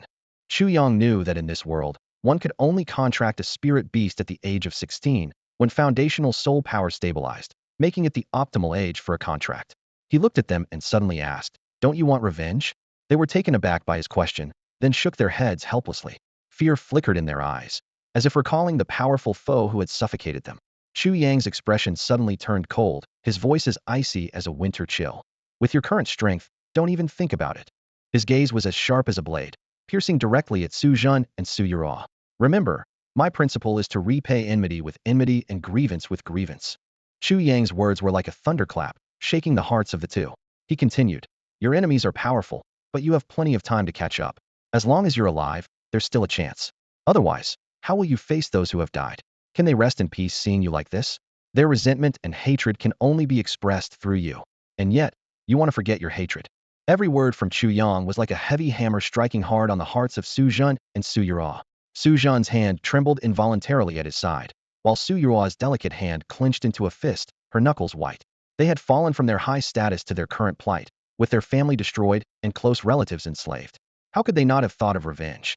But their enemies were like an insurmountable mountain standing before them, leaving them only to look up, afraid to climb. Chu Yang's gaze was penetrating, reaching deep into their hearts. You might not have the strength now, but you will have the chance in the future. Since you have chosen to follow me, you should avenge your grudges and wrongs. I allow you to bury your hatred in your heart, but I will never allow you to abandon or forget revenge. If that's the case, you should leave me now. With that, Chu Yang turned to leave. If they lacked the courage for revenge, if they had lost their fighting spirit, they might as well find a quiet village to live out their days. At that moment, there was a thud as Su Yura knelt to the ground, her voice hoarse yet resolute. Young master, I want revenge. I want to avenge those dead clan members and make those who wronged us pay in blood. They are descendants of old servants too, and if there's even a sliver of opportunity, I will fight tooth and nail. Su Jun's white hair fluttered with the fury of an enraged lion. Chu Yang turned back, gently helping Su Yura to her feet, softly wiping away her tears. Don't worry, there will be a chance. Chu Yang pointed to the flying wolf not far away. That flying wolf carries your hope for revenge. You must form a bond with it in the future, let it aid you in battle. So, it is your hope, and that hope can only be held in your own hands, understand? Su Yura nodded firmly, a determined smile appearing on her face. Yes, young master, I understand. To live, one must have a goal. Perhaps, Su Jun hoped that Su Yura could settle peacefully in a new environment. However, witnessing the massacre of her clan was something no passionate person could ignore. Su Jun's wishful thinking only pushed Su Yura into a state of endless suppression. During this time, Chu Yang keenly sensed the inner turmoil beneath Su Yura's calm exterior. The fleeting pain and anger in her eyes silently revealed her inner torment. Su Yura might also have wanted to fight for revenge for her clan, but due to Su Jun's stance, she had to bury this desire deep within her heart. At this moment, prompted by Chu Yang's words, Su Yura finally found an outlet for her emotions, pouring out the words that had been pent up inside her. Her voice trembled slightly, her eyes shimmering with complex emotions. As for Su Jun, did he truly not want revenge? If he didn't, why keep the flying wolf? This kingly spirit beast might not just be a powerful ally, but also a symbol of Su Jun's lingering hope. Yet, after personally experiencing the enemy's might, he fell into hesitation and fear. Or perhaps, he simply wished for Su Yura's bloodline to continue safely. But now, the long-suppressed courage within Su Jun was reignited. It was like a dormant flame suddenly blazing brightly, illuminating his resolute face. In the days that followed, Su Yura's mood visibly improved. Her eyes sparkled with renewed vitality, and a faint smile often graced her lips. Meanwhile, Chu Yang found himself in a dilemma, pondering whether to visit the Qin sisters at the city lord's mansion. Considering past events, he feared they might be reluctant to see him. Old Su, what should I do? Chu Yang turned to Su Jun for advice. Despite Su Jun's previous loss of spirit, his rich life experience was still trustworthy. Chu Yang cautiously avoided mentioning the sisters' poisoning, as such matters were best kept private. You should definitely go see them. A man must take responsibility, Su Jun said, stroking his beard with deep-set eyes. If you delay too long, it might make them think you don't care. Once that idea takes root, it will only widen the gap between you. Chu Yang nodded thoughtfully. He realized that if the sisters felt he didn't care, it would only add to their grief. Determined to find them, he just needed a suitable reason. Just then, a loud crash interrupted their conversation. Bang! The main gate of the Chu family estate was violently blasted open, scattering debris. Su Zhen's brow furrowed, a hint of caution in his eyes. Who dares act so brazenly here? Master, I'll handle this. With that, he rose and walked out, his steps steady and strong. The Chu family estate was vast, and from a distance, Chu Yang looked towards the gate. He had a hunch. Given the current enmity throughout Luotian City, the only ones bold enough to come in such a manner would be the Wang family. After all, not only had he thwarted their plans, but he also became the ultimate beneficiary. Thief Chu Yang, come out and face your death. A voice, infused with powerful soul energy, roared from the entrance, causing the surrounding air to tremble. Passers-by stopped in their tracks, recognizing the newcomer. Isn't that Wang Tianshan, the elder of the Wang family? Who's provoked him? The Wang family elder was renowned in Luotian City, familiar to many. At this moment, Wang Tianshan stood menacingly at the estate's entrance, his eyes wide with fury. His towering frame exuded an oppressive aura, with his fists clenched and veins bulging on his forehead. Beside him, a silver-quality iron-backed bear loomed like a mountain, its formidable presence causing onlookers to retreat in fear. Behind Wang Tianshan, several members of the Wang family emerged one after another, each releasing their spirit beasts, instantly filling the area with a murderous aura. Wang Tianshan's face was grim, his chest heaving with anger. The Wang family's meticulously laid plans had been completely disrupted by a mere youngster, and to make matters worse, the Qin sisters had even recognized the ancient forbidden drug, Mieling San. This left the Wang family in a severely passive position, with the secrets of the ancient realm obtained by their ancestor possibly coming to light at any moment. Thief Chu Yang, come out immediately. Otherwise, I will raze this place to the ground. Wang Tianshan's furious shout reverberated around them. In fact, the moment the news of the plan's failure reached the Wang family, the upper echelons had already decided to execute Chu Yang, the main culprit. However, the family patriarch, Wang Qianyue, was especially cautious, particularly in the sensitive period following the collapse of the Fu family, fearing a repeat of their fate. Therefore, he ordered a thorough investigation into Chu Yang's background, which caused the Wang family's delayed arrival. Just as Wang Tianshan was about to order an attack, a commanding voice suddenly rang out. Who dares to cause such a ruckus here? Su Zhen's figure emerged, his presence causing Wang Tianshan's pupils to contract. It's the old servant by Chu Yang's side. Wang Tianshan muttered, surprised. Despite his high status, he instinctively felt a sense of oppression facing this elder. According to their investigations, this man was merely an injured person rescued by Chu Yang, who spent his days in a stupor, referring to Chu Yang as young master. The Wang family assumed he had suffered a soul injury and thus did not take him seriously. As for the ordinary girl, she was deemed insignificant. Have Chu Yang come out. The grievances between him and the Wang family are not for a mere servant to interfere with. Wang Tianshan said arrogantly, standing tall. The master is busy cultivating and isn't someone a nobody like you can meet, Su Zhen retorted dismissively. What? You dare call me a nobody? Wang Tianshan seethed with fury, trembling. I am the esteemed elder of the Wang family, and you call me a nobody? The Wang family isn't even worthy to carry the master's shoes. Su Zhen replied coldly. Ha! Wang Tianshan laughed in extreme anger, his face twisted, chest heaving violently. In that case, I'll kill you first, then your so-called master.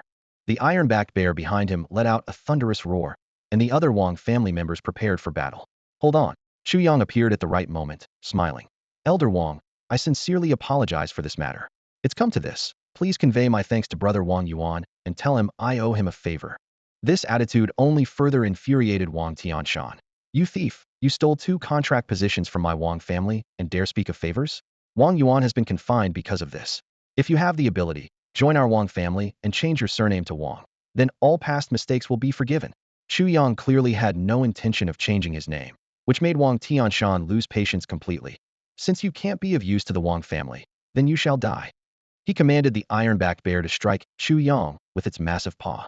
Are you ignoring me? As the bear struck, Su Zhen's icy voice rang out. In the next moment, a massive tail swept across, colliding with the bear's paw with a thunderous boom. The iron-backed bear's enormous body was forced back several steps. You Shui bull python? Wang Tianshan said in a tense voice. Beside Su Zhen, a massive spirit beast with the head of a bull and body of a python appeared, its fierce, imposing horns exuding a chilling aura. Though I am a wounded and broken man, I will not allow anyone to harm the master. Otherwise, I will fight with my life. Old Su, can you handle this? Chu Yang asked, his brow furrowed with concern. His gaze fell on the injured Chu Mang, whose stomach bore a terrifying gash almost splitting it in two, with its insides faintly visible. More alarming was its long, scaly tail, which had been severed. The beast was covered in wounds of varying sizes, stained with blood. Chu Yang gasped, picturing the brutal battles this spirit beast must have endured. Rest assured, my lord, Su Jun replied calmly, a slight smile on his lips. It's nothing more than a barking puppy. This old servant doesn't even consider it a threat. His tone was full of disdain, as if the opponent was insignificant. Despite the Chu Mang's severe injuries, Su Jun viewed Wang Tianshan as nothing more than a flea. A puppy. Chu Yang's mouth twitched involuntarily, silently acknowledging the old man's sharp tongue. He glanced at Wang Tianshan, whose fists were clenched tightly, his chest heaving, and nostrils flaring, evidently enraged by the comment. Unable to contain his fury any longer, Wang Tianshan shouted, "Just an injured spirit beast. How dare you put on airs in front of me? Prepare to die." His face was livid, eyes wide with anger, thoroughly provoked by Su Jun's arrogance. He seethed with rage, thinking he had never encountered someone so brazen as to call him a puppy. His anger was so intense that only by defeating this old man could he find peace. With Wang Tianshan's command, the ironback bear launched its attack. Despite its massive size, the creature moved with surprising speed. Its claws glowed with a golden light, striking down like a bolt of lightning toward the Chu Mang's head. "Humph, let's take this to the street." Su Jun snorted disdainfully. "You can't afford to damage the master's gate." His words were laced with provocation, as if the danger before him was of no consequence. The ironback bear loomed like a small mountain, and if its strike landed, the Chu family courtyard's gate would be reduced to rubble. Wang Tianshan was nearly apoplectic with rage, thinking, as the Wang family's elder, I can't afford a gate? I'll tear your mouth apart later. In that critical moment, a mist enveloped the Chu Mang, enhancing its speed. Just as the ironback bear's massive paw was about to strike, the beast's truncated tail coiled around its opponent, throwing the ironback bear off balance and crashing it onto the stone-paved road. With a thunderous crash, the ironback bear's golden-clawed strike missed, leaving a gaping hole several meters wide in the ground. The surrounding townsfolk turned pale and fled, fearing they might be caught in the terrifying battle, which would surely result in injury or death. Even though Su Jun didn't take his opponent lightly, his years of combat experience ensured he remained vigilant. As the ironback bear fell, the mist around the Chu Mang coalesced into 3 razor-sharp water blades, which shot toward the bear's vulnerable throat like arrows. As an experienced spirit master, Wang Tianshan maintained control over the battle. Seeing the powerful water blades hurtling toward the ironback bear, he immediately ordered it to defend. Despite its gold attribute, usually known for strong offensive skills but weaker defense, the ironback bear was an exception. Its back was covered with heavy scales, offering formidable protection. Additionally, its paws had sturdy shields, providing further defense. The ironback bear reacted swiftly, flipping its massive body to face the ground, its back to the sky. The comical sight almost made Chu Yang laugh out loud. In that split second, the 3 water blades struck. A sharp metallic clang echoed as the ironback bear's body shuddered from the impact. Wang Tianshan's heart sank as he saw blood seeping from between the supposedly impenetrable scales on his spirit beast's back. The ironback bear couldn't completely withstand the strike, causing it to stagger slightly. However, the more shocking aspect was the ghost water attribute of the ghost water bull python. This special attribute not only possesses a powerful chilling force, but can also invade the opponent's body. The ironback bear's movements suddenly became stiff, as if wrapped in an invisible layer of ice. Chu Yang watched the intense battle and couldn't help but breathe a sigh of relief. Su Jun's judgment was indeed accurate. Although his spirit beast was heavily injured, it was still not something Wang Tianshan could easily handle. Just one skill had injured the third-tier ironback bear, showcasing its formidable strength. Wang Tianshan finally realized the strength of his opponent and dared not underestimate him any longer. He quickly waved his hand and summoned 2 more third-tier spirit beasts, a water attribute Muddy Crocodile and a fire attribute Blazing Bird. With the appearance of these 2 spirit beasts, the battlefield situation became even more complex. Seeing the new spirit beasts summoned by Wang Tianshan, especially the water attribute Muddy Crocodile, Su Jun couldn't help but smile. A water attribute spirit beast? Quite a nice supplement, he thought to himself. If his ghost water bull python could devour the Muddy Crocodile, it might help recover some of its injuries. The ghost water bull python seemed to sense its master's thoughts and held nothing back. A ghostly blue mist once again surrounded its massive body, instantly expanding to nearly 20 meters. Chu Yang's heart tightened, knowing this was a sign of the ghost water bull python launching a new wave of attacks.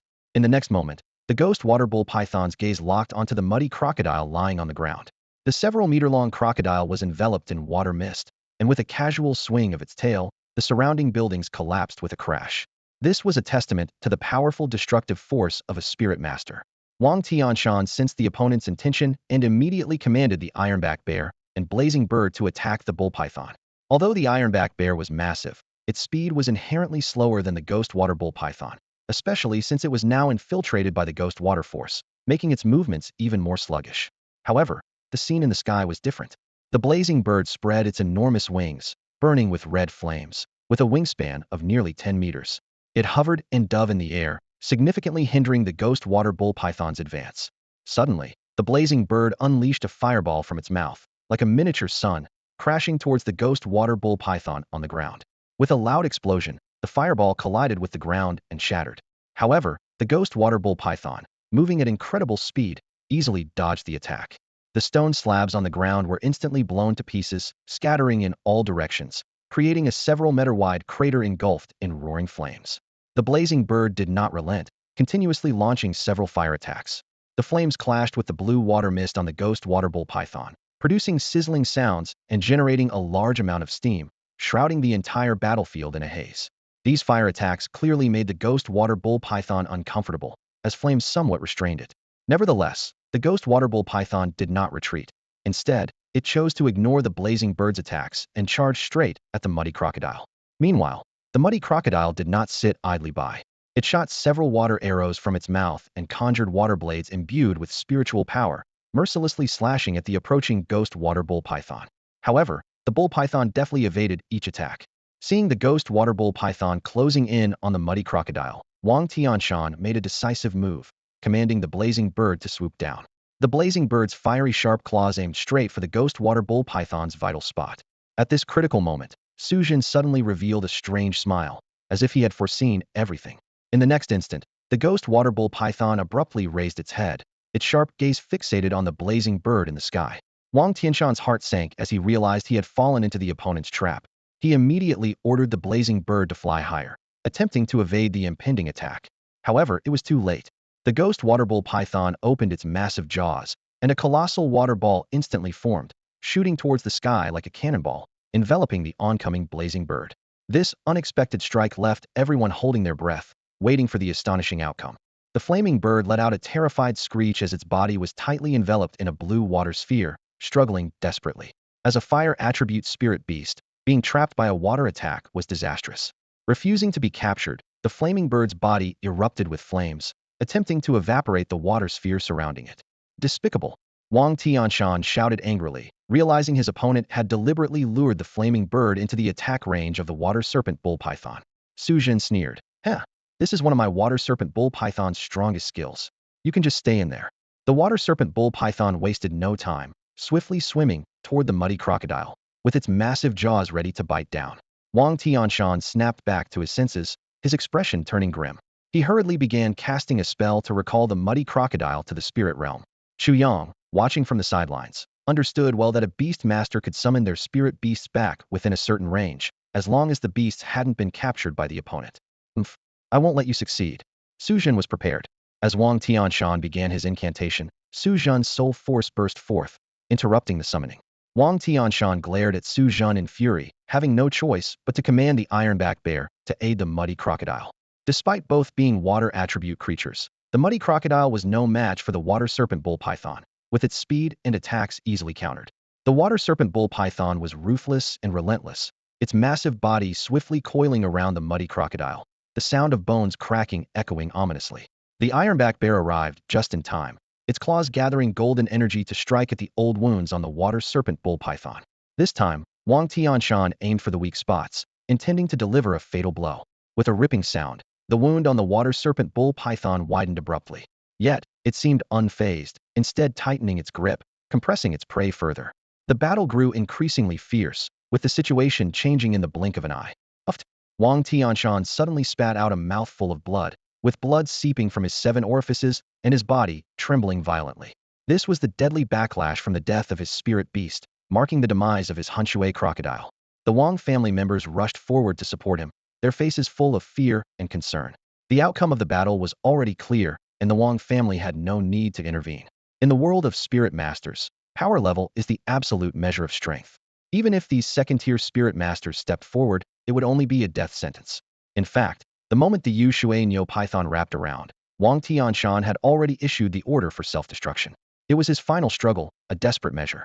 However, the python's constriction was too swift, leaving no chance for the Hunshui crocodile to self-destruct. Now, Wang Tianshan could only watch helplessly as his spirit beast's corpse was devoured, his heart aching. Go! Quickly! Wang Tianshan, enduring the pain, whispered urgently to his clan members with fear written across his pale face. He realized clearly that he was no match for the old man. Staying any longer would risk his own life. Thus, he led his people in a swift retreat from the scene. Su Jun, seeing this, was about to pursue them when Chu Yang stopped him. Master, why not finish them off? Su Jun asked, puzzled. Shouldn't we eliminate them completely at this point? Chu Yang sighed and said, look around you. Only then did Su Jun notice the devastation. The destructive power of spirit master battles was astonishing, with nearby streets and buildings reduced to rubble. Continuing the pursuit and forcing Wang Tianshan's spirit beast to self-destruct would only cause more unimaginable destruction. Chu Yang further explained, moreover, killing Wang Tianshan doesn't accomplish much. I've heard from the Qin sisters that the Wang family ancestor might possess an ancient secret realm. Since it's an ancient secret realm, it could contain ancient legacies. Now that the Wang family has provoked us, I'm already considering how to demand this secret realm from their ancestor. Su Jin suddenly understood and said awkwardly, my apologies for not considering that. Chu Yang shook his head, it's not your fault. Any spirit master's actions cause significant damage. Let's compensate the surrounding residents first, and then we'll reclaim everything with interest from the Wang family. Understood. Su Jin responded respectfully. Meanwhile, the Wang family was engaged in a tense discussion. Wang Qianyue looked at the pale-faced Wang Tianshan, frowning deeply. He hadn't expected a new force to emerge in Luotian City beyond the three major families and the city lord's mansion, especially without their prior knowledge. Patriarch Wang Jinshan asked, Ancestor, how should we respond? Wang Qianyue replied with a question. As the patriarch, I'd like to hear your opinion. After a moment of contemplation, Wang Jinshan answered, I believe we should not act rashly at this time. This statement immediately drew dissatisfaction from other Wang family elders. One elder quickly retorted, Ancestor, Patriarch, are we just going to stand by while the Grand Elder is injured like this? Several other elders nodded in agreement. The Wang family had never suffered such humiliation. Short-sighted, Wang Qianyue rebuked, signaling Wang Jinshan to explain. Wang Jinshan said solemnly, do you all remember the fate of the Fu family? His words struck like lightning, instantly awakening the elders present. Are you suggesting that the mysterious force that destroyed the Fu family is related to Chu Yang? An elder asked tentatively. It's a possibility, Wang Jinshan replied meaningfully. The elders gasped collectively, as if awakening from a dream. The destruction of the Fu family had occurred over half a month ago, yet the mysterious force had never shown itself, leading them to become complacent. Now it seemed likely that Chu Yang was the mastermind behind the Fu family's downfall. Wang Qianyue's voice echoed through the Wang family hall, his eyes gleaming with wisdom. According to the report from the Tianshan, that elder was able to easily suppress the spirit beast even when it was injured. This indicates that he is at least a fourth-tier practitioner. Such strength is enough to annihilate the Fu family. We must not take this lightly. Yes. Everyone responded in unison, their voices filled with gravity. Wang Jinshan frowned and asked, Ancestor, are we just going to let them bully us like this? Wang Qianyue waved his hand, a deep look in his eyes. Now is not the time to act rashly. Our plan has completely failed, and killing Chu Yang now would be pointless. Moreover, he has a fourth-tier spirit master as a guard. If we were to make a move, I would have to do it myself. But doing so would expose my strength, attracting the attention of the Yang family, the Mo family, and even the city lord's mansion, which would be detrimental to our grand plan. He paused and continued. As for Chu Yang, even though he might have 2 more contract slots than an average spirit master, he won't grow strong quickly. We have plenty of time to eliminate him. What we need now is an opportunity, a chance to dominate Luotian City. When that time comes, the Yang family, the Mo family, and the city lord's mansion will all bow before us. Wang Qianyue squinted, ambition burning in his eyes. Being one of the 3 major families no longer satisfied him. He wanted to make a sensational impact and shock the entire Luotian city. Understood, Ancestor. The elders of the Wang family were filled with anticipation for that day. Meanwhile, in the Chu family courtyard, Chu Yang stood in the center. System, open the mystery box, he whispered.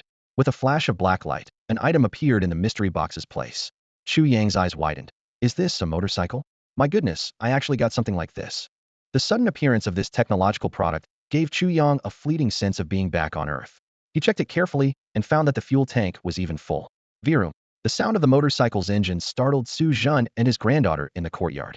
Su Yurua looked at the strange object in shock. What is this? Su Jun asked curiously. Is it a spirit beast? But he couldn't sense any life force. Chu Yang laughed and explained, this isn't a spirit beast, it's called a motorcycle. Seeing their puzzled faces, he simply rode the bike around the courtyard. Yuruo, hop on. I'll take you for a ride. Chu Yang beckoned to Su Yuruo. Su Jun watched the two on the motorcycle and muttered to himself. It's not very fast, only comparable to a second-tier spirit beast.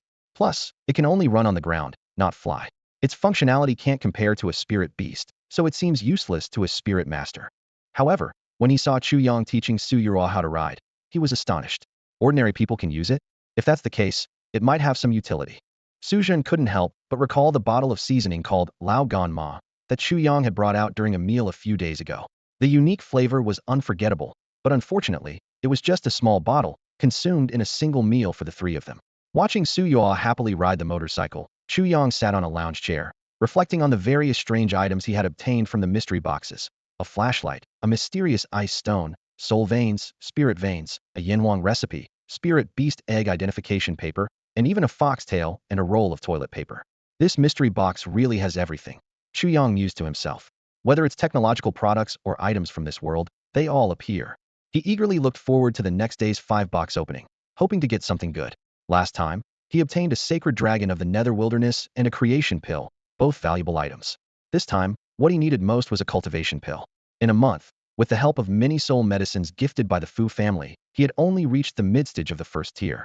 If he relied solely on himself, who knows how long it would take. Finally, the time for the 5-box opening arrived. System, open the mystery box. Chu Yang selected one of the 10 mystery boxes, his heart racing.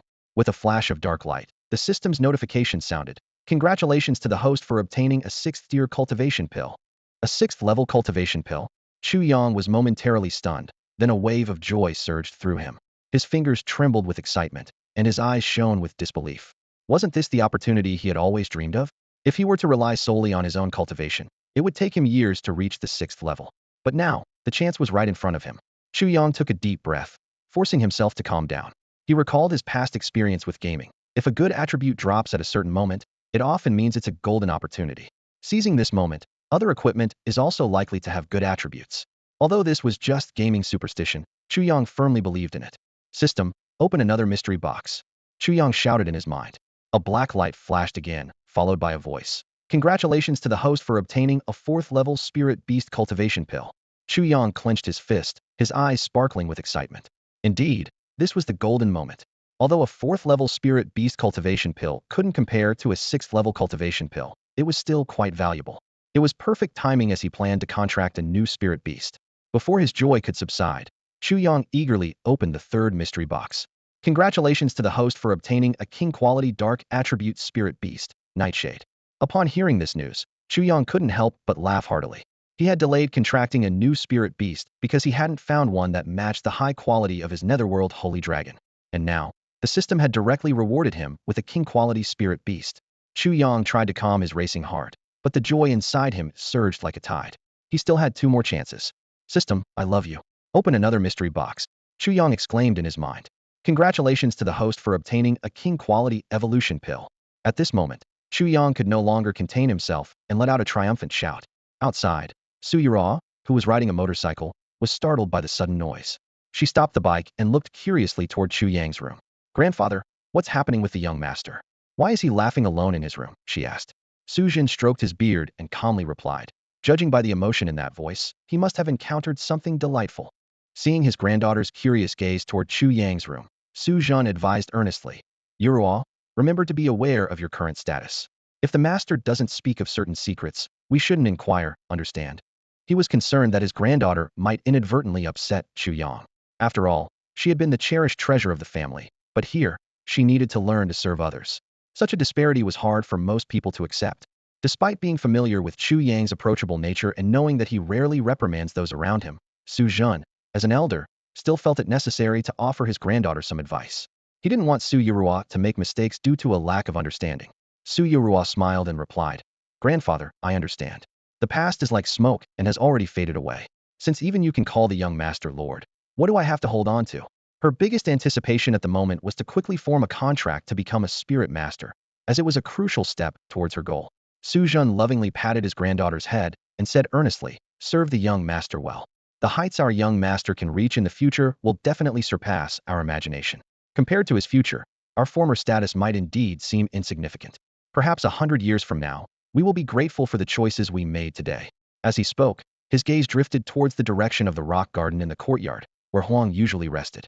Su Zhen recalled asking Chu Yang what was there that caused him an inexplicable sense of trepidation. With Chu Yang's permission, he entered the rock garden and saw the sleeping spirit beast within. At that moment, he was convinced that he had addressed Chu Yang as Lord correctly. He had read in ancient texts that the spirit beast was an ancient and incredibly powerful creature. Unlike other spirit beasts, once this kind appeared, their quality would always surpass the royal grade. For this reason, he concluded that the heights Chu Yang could reach might be beyond their imagination. Just then, louder laughter echoed from the room, leaving Su Zhen puzzled. There were no beauties inside, so why was the Lord laughing so heartily? Suddenly, the laughter stopped, and Chu Yang's voice rang out. What the heck? Is my luck running out? Did I just get a pile of dog poop? Hearing this, Su Zhen and Su Yurua exchanged puzzled glances. Su Yurua couldn't help but ask, Grandfather, is the young master playing with dog poop? Silence, Su Zhen sternly admonished, and Su Yurua immediately fell silent. Inside the room, Chu Yang was left speechless by the last item he had drawn from the blind box. It seemed his luck had indeed run out because the final box contained a pile of black dog poop. He hadn't expected such an item to appear in the blind box. However, despite this, the first 4 items he had drawn were beyond his expectations, and Chu Yang remained in high spirits. The dog poop didn't dampen his mood. He resolved to study the art of opening blind boxes in the future, seeking to uncover any hidden mysteries. Chu Yang then opened the door and stepped out, glancing at Su Yurua with a smile on his lips. I wouldn't be so bored as to play with dog poop, he quipped, before heading straight towards the rock garden. Su Yurua playfully stuck out her tongue. Inside the cave of the rock garden, Chu Yang sat cross-legged beside Huang. He retrieved a 6th-tier cultivation pill from the blind box space, which emitted a silvery glow that spread around, exuding an intoxicating aura of soul power. Without hesitation, Chu Yang swallowed it. Instantly, pure soul power exploded within him, continuously surging into his soul sea. Visibly, his soul sea began to expand, like a river rising and spreading, occupying the surrounding darkness. Chu Yang's soul sea transformed from a small pool into a pond, and finally into a vast lake. He quietly absorbed it all, witnessing the gradual expansion and ultimate transformation of his soul sea. The lake stretched wide, disappearing into the horizon. Pure and surging silver soul power shimmered across its surface, resembling sunlight dancing on the water. Chu Yang felt this sudden surge of soul power, and an unprecedented sense of strength welled up within him, boosting his confidence. He closed his eyes, immersing himself in this power. At this moment, Chu Yang was certain he could effortlessly tear apart the soul sea of a 6th-tier spirit beast. This wasn't an illusion, it was a genuine ability. This is the exquisite use of soul power by a spirit master. In his soul sea, the Holy Spirit Tower, glowing with multicolored light, floated above, stabilizing the 4 poles of the soul sea. Next to the tower floated a small silver needle, the golden quality attack-type soul artifact he had obtained from Uncle Fu due as Chu Yang's soul power surged. This silver needle soul artifact was instantly refined and integrated into his power. The soul sea continued to expand, as the immense medicinal effect of the 6th-tier cultivation pill had not yet dissipated. Chu Yang recalled Huang's situation and speculated, if I reference Huang's experience, this 6th-tier cultivation pill should elevate my cultivation to the peak of the 6th tier. After all, Huang reached the peak of the 5th tier after his breakthrough. At this moment, Chu Yang couldn't help but chuckle, realizing that his month of arduous training seemed to have been in vain. However, he quickly dismissed this thought, focusing on the current breakthrough. As Chu Yang's soul power broke through to the 6th tier, the spiritual domain above his soul sea began to flicker. This was because when a spirit master's cultivation reached the 6th tier, the spiritual domain would begin to materialize. However, to achieve a true spatial spiritual domain, corresponding materials were needed to construct the world's foundation. Chu Yang thought to himself, under normal circumstances, spirit masters use soul stones imbued with the 5 elements metal, wood, water, fire, and earth along with the power of yin and yang as the foundational material for a true spiritual domain. After all, the power of yin and yang and the 5 elements are the basic elemental forces of the universe. He knew that the more abundant the prepared materials, the more perfect the foundational spiritual domain would be. However, Chu Yang was unconcerned about this. With a flip of his hand, a mysterious item appeared out of thin air from the blind box space. This was a top-grade treasure he had recently acquired from one of the blind boxes, and he hadn't expected it to be useful so soon. Chu Yang's lips curled into a slight smile, his eyes flashing with anticipation as he prepared to use this treasure to construct his own unique spiritual domain. Chu Yang gazed at the world stone in his hand. This unremarkable, black, porous rock seemed so ordinary that if it were casually tossed by the roadside, it would hardly warrant a second glance. Yet, this seemingly insignificant stone was the pinnacle material for constructing a true spiritual domain, reigning supreme among soul stones. Without a moment's hesitation, Chu Yang activated his soul power. His soul sea surged with silver energy, enveloping the world stone completely. The soul power flowed like mercury, seeping into every pore on the stone's surface. Suddenly, the world stone transformed into a beam of black light, merging directly into the spiritual domain above Chu Yang's brow. In an instant, a thunderous boom erupted, reminiscent of the first thunderclap at the dawn of creation, deafeningly loud. The sudden noise nearly caused Chu Yang to faint, leaving his mind buzzing incessantly. As the world stone fused with the spiritual domain, Chu Yang's domain began to undergo a dramatic transformation. What was once an ethereal, transparent space became solid and tangible, expanding rapidly in all directions. Endless darkness was dispelled, giving way to a vast expanse of land. Chu Yang sat with his eyes closed, intently sensing the changes occurring within his spiritual domain. This metamorphosis was a milestone that every spirit master experienced upon reaching the sixth tier, though few ever achieved it. A full day passed before Chu Yang opened his eyes again, his gaze bright and lively. His spiritual domain had fully transformed into a tangible realm. As far as he could see, the domain was dim and barren, devoid of sun, moon, plants, or animals. Only an endless brown landscape stretched before him. Despite this, Chu Yang was thrilled to discover that his initial spiritual domain spanned an impressive 129,600 meters. This size even surpassed that of some 7th-tier spirit masters' domains, such as Su Zhan, whom he had recently encountered. Although he couldn't yet fully utilize the domain's potential, Chu Yang understood that its vastness would undoubtedly shine in the future. Now, with the spiritual domain fully formed, Chu Yang's presence instantly appeared at its center. A sense of omnipotent power surged through him, a feeling every new master of this realm experienced. As the creator and ruler of his domain, Chu Yang could manipulate all its forces with a mere gesture. With a simple wave of his hand, the terrain of the domain shifted dramatically, the once flat landscape now crisscrossed with ravines. Ultimately, at the domain's core, a towering peak emerged, piercing the sky. This would become Chu Yang's sacred place for cultivation within the domain, witnessing his future growth and transformation. As Chu Yang once again harnessed his power, water elements within the spiritual domain were drawn forth. A crystal-clear stream emerged from the foot of the mountain, winding like a jade ribbon around the main peak. Soon after, a slightly shorter peak rose nearby, crafted by Chu Yang as a dragon lair for Huang.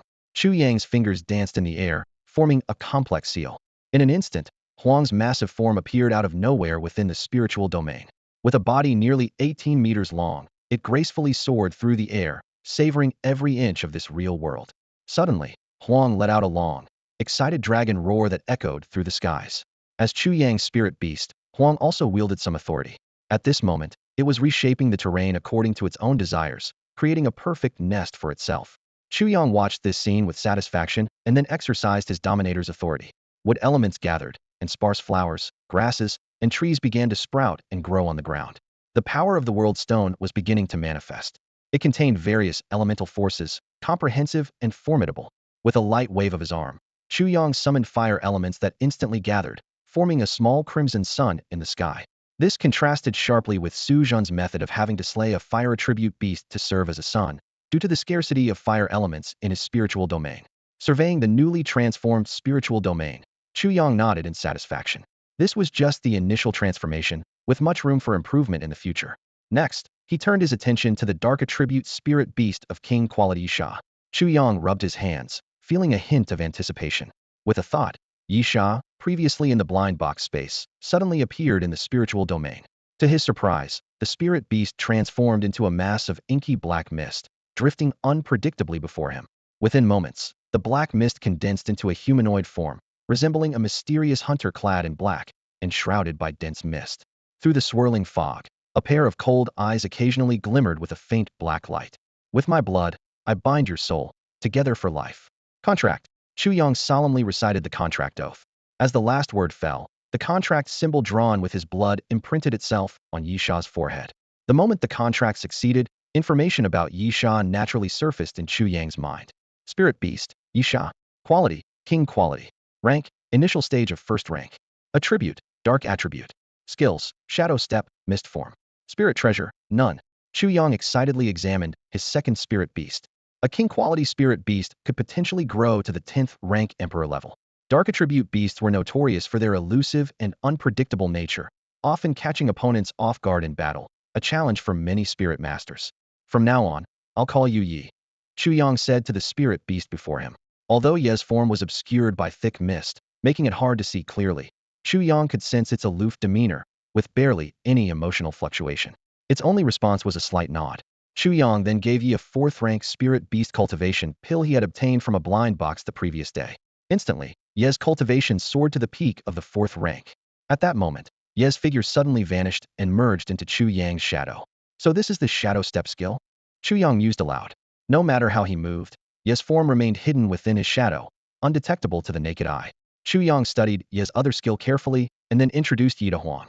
To Chu Yang's surprise, perhaps due to the quality difference or disparity in cultivation, when Yi first saw Huang, the black mist around it trembled violently. However, under Chu Yang's influence as their spirit master, the two spirit beasts eventually coexisted harmoniously. With a rumble, the ground rose again as Chu Yang created a separate mountain for Yi. Yet, Yi was not satisfied and personally carved out a deep underground passage within the mountain, making it its dwelling and training ground. Chu Yang pondered for a moment, his gaze sweeping across the spiritual domain. With a wave of his hand, he retrieved a spiritual vein from the blind box space. This treasure, obtained from a blind box some time ago, had been waiting for the right use. Now, he decided to place it directly into the spiritual domain. The earth split open, and Chu Yang casually tossed the spiritual vein inside. As it settled, it was like a dormant dragon awakening, causing the ground to tremble slightly, and the spiritual domain's aura underwent a dramatic transformation. Huang and Yi were the most sensitive to this change. To break through, they needed to absorb rich spiritual matter, just as spirit masters absorbed soul matter for their breakthroughs.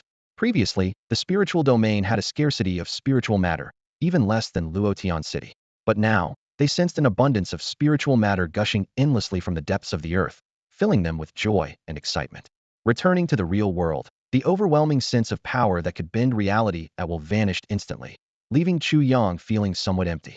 He took a deep breath, trying to adjust to the sudden change. The next morning, sunlight filtered through the gaps in the curtains, gently waking Chu Yang. A sense of anticipation stirred within him. System, open the blind box, he exclaimed excitedly, recalling how he had previously unlocked high-value items like cultivation pills at this exact time. A flash of black light appeared before him, followed by the system's voice. Congratulations, host. You have received a pair of black stockings. Chu Yang fell silent, holding the smooth, silky black stockings in his hands, his brow furrowed. Was his luck not working, or was there no pattern to it at all? He couldn't quite figure it out, and felt a hint of disappointment. In the following days, Chu Yang stayed home and continued opening blind boxes. However, the results were disheartening. Nothing special came out of them. Each opening resulted in mundane items, making him question if his luck had run out. What puzzled Chu Yang even more was the complete silence from the Wang family. It was as if their previous conflict had never occurred. This unusual calm made Chu Yang wary, and he thought to himself, something strange is definitely going on. Perhaps they're planning something big against me. Despite this, Chu Yang wasn't worried. A confident smile played on his lips as he thought, the Wang family planning a big move? Let's see whose move is bigger. Determined to take action, Chu Yang called out to the air. You Ruo, get ready. I'm heading to the city lord's mansion. Soon after, Chu Yang arrived at the city lord's mansion, located in the heart of Luotian City. This grand building, the largest in the area, was imposing, with intricate carvings adorning its tall walls. Chu Yang approached the gate and said to the gatekeeper, could you please let them know that Chu Yang is here to visit the two young ladies? The gatekeeper eyed Chu Yang up and down. Normally, he would have dismissed such a person, as many had tried to use various excuses to harass the two young ladies. But Chu Yang's extraordinary appearance and the white brocade robe, which accentuated his refined demeanor, made the gatekeeper reconsider. This outfit, meticulously chosen by Suyu Ruo, matched Chu Yang's aura perfectly. The gatekeeper couldn't help but take a second look, thinking this person must be someone of importance. You know our two young ladies? The gatekeeper asked suspiciously. Chu Yang nodded, exuding confidence. Not only do I know them, but we also have a deep understanding of each other. This statement wasn't an exaggeration of their relationship. The gatekeeper was surprised, his eyes widening. He hadn't expected this man to be familiar with the two young ladies. He quickly said, please wait here for a moment while I inform them. With that, the gatekeeper hurried inside, afraid of delaying something important. Before long, the gatekeeper returned, a peculiar look on his face. The two young ladies said to wait here for a moment. They'll be right out. He added in a lowered voice. When I mentioned your name, they had quite a reaction. Especially the second young lady. her face turned a deep shade of red. As for the eldest young lady, when she heard your name, her jade-like hand trembled slightly. Hearing this, Chu Yang nodded, secretly pleased. As long as they didn't refuse to see him, that was enough. However, the wait extended for over 2 hours. Chu Yang remained patient throughout, showing no signs of impatience, as if time held no sway over him. He thought to himself, back on tech-savvy Earth, waiting an hour or so was hardly excessive.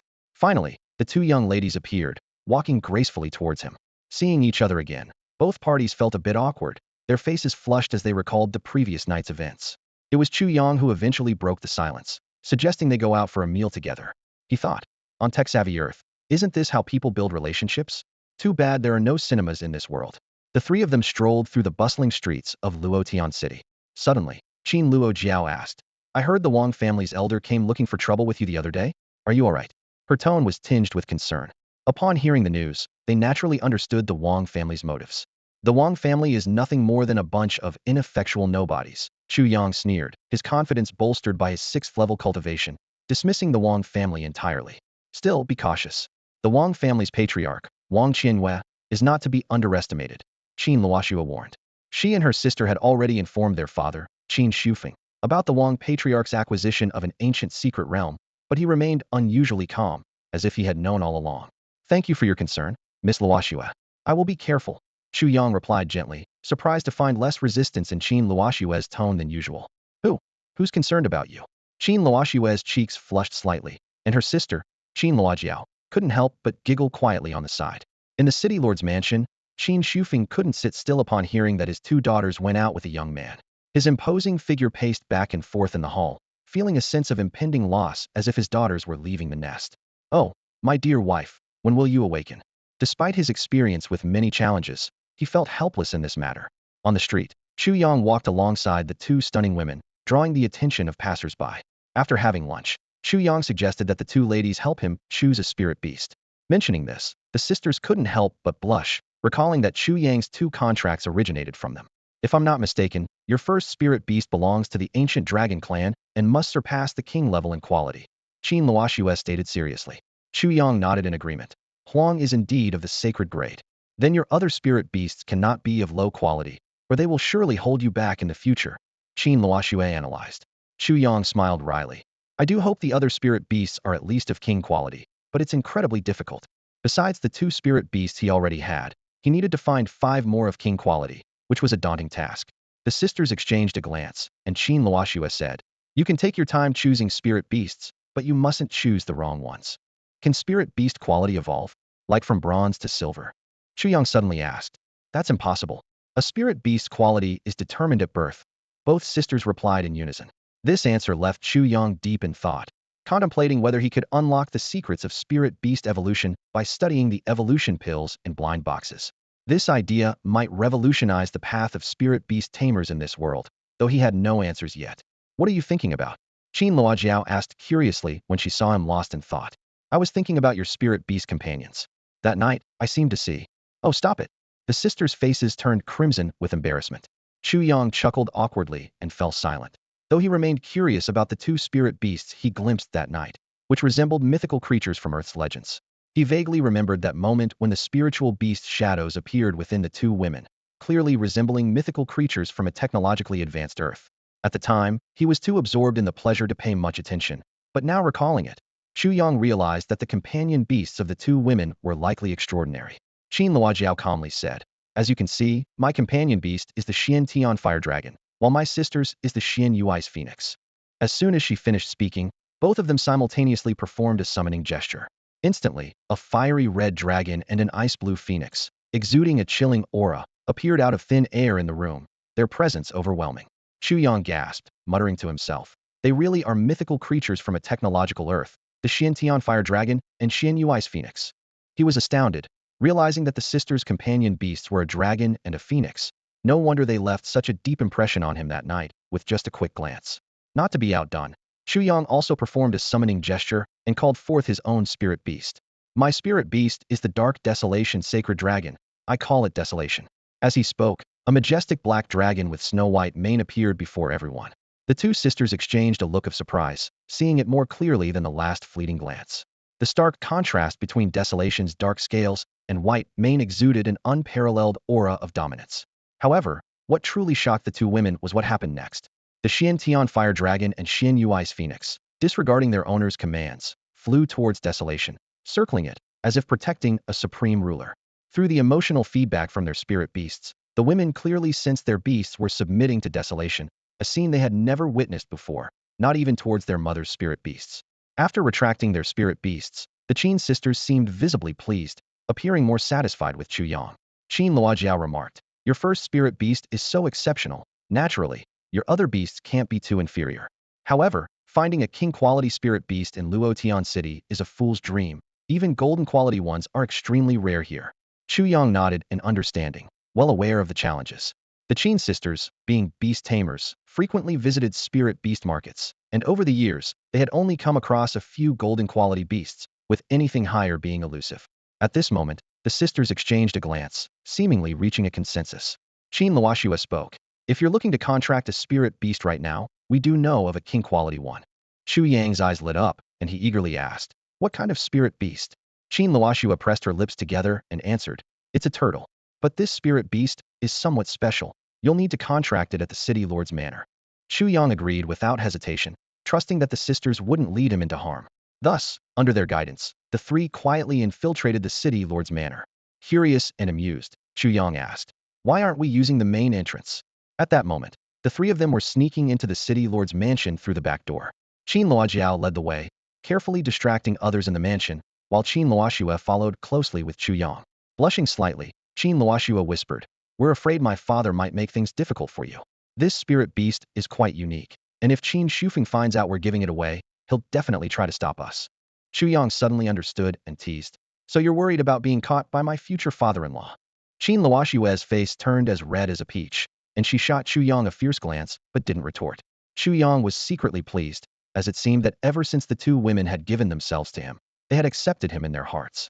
This world was reminiscent of ancient China, where women valued chastity highly, unlike the more casual attitudes on a technologically advanced Earth. In his heart, Chu Yang once again thanked Wang Yuan. If it weren't for him, he might not have gotten so close to the Qin sisters so quickly. Meanwhile, Wang Yuan, who was in seclusion reflecting on his actions, suddenly sneezed and wondered gloomily if someone was thinking about him. He felt as if he had been abandoned by his ancestors. Meanwhile, Qin Shufeng couldn't have imagined in his wildest dreams that his two daughters had secretly brought a man into their home. Led by the two women, Chu Yang smoothly entered a hidden chamber. He exclaimed, "Wow, did you bring me to your family's treasure vault?" The chamber was filled with a dazzling array of spiritual herbs, soul medicines, and gleaming gold and jewels. If he hadn't seen the Fu family's vault before, he might not have been able to resist. Qin Luoshua shook her head and explained, "This is indeed a treasure vault, but it's our private collection, not the city lord's public treasury." Chu Yang understood. No wonder no one stopped them on their way in. The sisters must have arranged for the guards to be away, or perhaps there were no guards at all.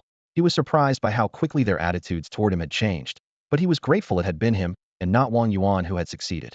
Qin Luoshua urged, "Hurry and form the contract. If we're discovered, it'll be hard to explain." The sisters' hearts raced. This was their first time doing something like this, both thrilling and a bit frightening. Chu Yang followed the sisters to a corner of the chamber, where he saw a turtle spirit beast the size of a millstone encased in a transparent blue crystal. The turtle was pitch black, with mysterious golden patterns on its shell. "What is this?" Chu Yang pointed to the blue crystal encasing the turtle. Qin Luojiao shook her head and replied, "I'm not quite sure. It's something our mother did. All we know is that it has a freezing effect, keeping the creature inside in a long-term dormant state. This crystal, along with the turtle, has been here since we were little, waiting for us to come of age. Hurry and form the contract." Qin Luojiao urged, glancing nervously at the chamber door. Chu Yang hesitated. "Isn't this a bit wrong? It's a king-quality spirit beast, and secretly forming a contract without your parents knowing feels a bit off." Qin Luoshua reassured him. "Go ahead, you'll understand in time. My parents won't blame you." Seeing their insistence, Chu Yang no longer hesitated. He shattered the icy blue crystal and bit his finger to form a contract with the turtle. Instantly, information appeared in his mind. Spirit beast, destiny turtle. Quality, king quality. Rank, mid-first rank. Attributes, water ice. Skills, child of destiny, mist envelopment, ice seal. Spirit treasure, none. Chu Yang was amazed. He hadn't expected such a rare dual attribute spirit beast, and at mid-first rank, it already had 3 skills, far exceeding his expectations. However, he couldn't quite understand what child of destiny meant. At this point, Qin Luoshua took a deep breath and said solemnly, Chu Yang, if you ever let us down, my sister, and I won't forgive you easily. Beside her, Qin Luojiao clenched her fist as a warning. Chu Yang was momentarily stunned, then delighted, realizing they were entrusting him with something significant. What he didn't know was that this destiny turtle was part of the dowry their mother had prepared for them. By giving it to Chu Yang, the sisters' intentions were clear. Without saying much more, Chu Yang quickly acted. Before the sisters could react, he had already given each a quick peck on their rosy cheeks. Chu Yang entered his home in high spirits, only to come face to face with Su Zhan, who had just returned from the hunting grounds. The old servant looked serious and said in a deep voice, "Young master, it seems Luotian City is about to face a beast-tide disaster." Chu Yang frowned, recalling the oppressive aura he had felt earlier in the wild. He asked, "How serious is the situation?" Su Zhan's expression was solemn as he replied in a low voice, "I sense the presence of a seventh-tier fierce beast deep in the wilderness. With the current number of spirit tamers in Luotian City, it would be difficult to withstand a beast tide of such scale." Upon hearing this, Chu Yang paused in his steps. "Seventh tier," he murmured, then asked in confusion, "Why would a beast tide suddenly occur out of nowhere?" Su Zhan shook his head and sighed. The specific reason is still unclear. It could be a chain reaction from a battle between powerful beasts, or perhaps someone is manipulating things from behind the scenes. But in such a small place, who would bother to drive fierce beasts to attack the city? Chu Yang pondered for a moment and said, "Let's take things as they come. If we're truly left with no options, we'll have to abandon the city and flee, though that would be a last resort." A few days later, the destiny turtle that Chu Yang had bonded with finally awoke. With a thought, a pond formed within his spiritual domain. The destiny turtle instinctively crawled into the water, curiously observing its new owner. Chu Yang smiled and said, "From now on, I'll call you Little Turtle." As he spoke, he held a king-quality spirit beast evolution pill and turned his gaze to the peculiar spirit beast beside, Hema bronze-quality sword slave.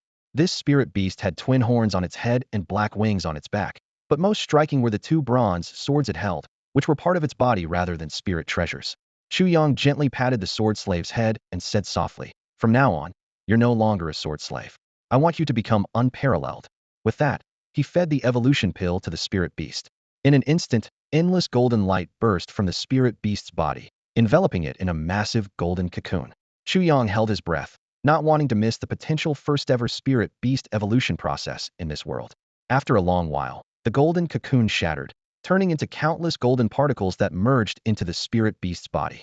The transformed unparalleled not only held two swords, but also had three more swords floating behind it, exuding a sharp aura. The swords in its hands had changed from bronze to dazzling gold.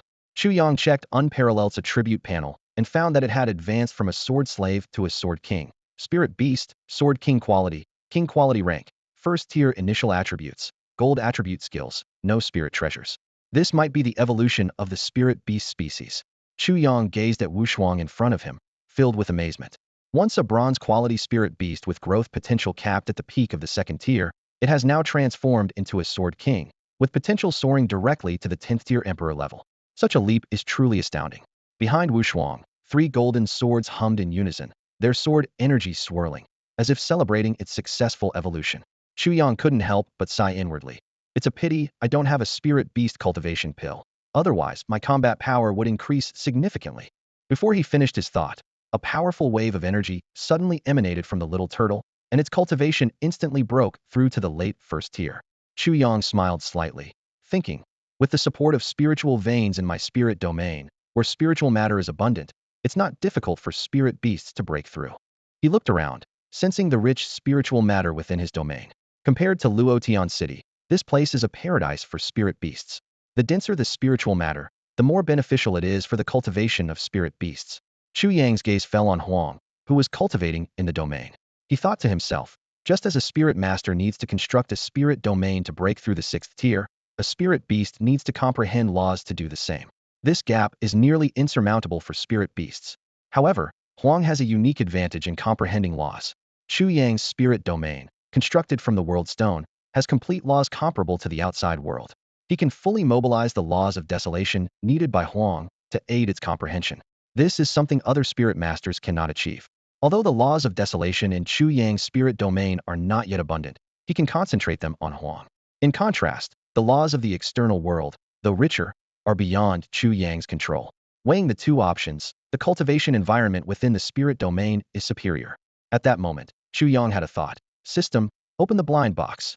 Immediately, a luxurious villa appeared out of thin air in the blind box space.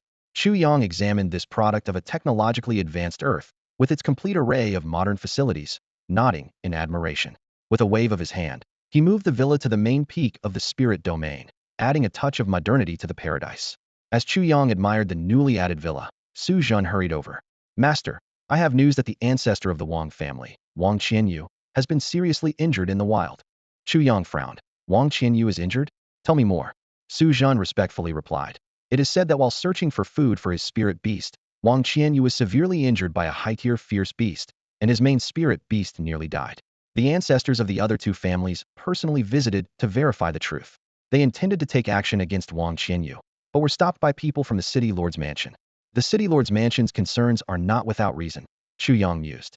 A beast tide could erupt at any moment. If the three families fight amongst themselves now, the losses would be severe. What would they use to fend off the beast tide then? What do you think, old Su? Chu Yang asked. Su Zhen stroked his beard and said meaningfully, I fear it's a premeditated plan. Oh, tell me more. Chu Yang was intrigued. Su Zhen explained. The wild beast disturbances weren't sudden. There were signs. For Wang Qianyu, an ancestor, to venture deep into the wilderness is tantamount to seeking death. At this point, Su Zhen furrowed his brow again, but his injury is real. What is the purpose behind this? It's truly puzzling. In the midst of the beast uprising, Wang Qianyue's decision to put himself in danger raised suspicions in Chu Yang's mind. He frowned, realizing it wasn't simply about escaping the beasts. Suddenly, something the Qin sisters mentioned came to mind. Wang Qianyue had control over an ancient secret realm. Chu Yang's gaze sharpened as he pondered. Could all of this be related to that mysterious ancient realm? But even if it were, there was no need to let his main spirit beast get gravely injured and near death. As a spirit master, the importance of one's main spirit beast was unquestionable. Regardless, I must keep a close watch on this old man to prevent any tricks he might play. Chu Yang muttered to himself, a hint of wariness in his eyes. Reflecting on past events, Chu Yang couldn't help but admire the man's depth. Even after sabotaging their major plan and causing the death of one of Wang Tianshan's spirit beasts, they hadn't sought immediate revenge. Such composure was not something an ordinary person could possess. Chu Yang knew he was likely on their blacklist, just waiting for the right moment for them to settle the score. This old fox, Chu Yang murmured, a trace of vigilance in his eyes. Such a bizarre occurrence at this particular time inevitably made him more suspicious.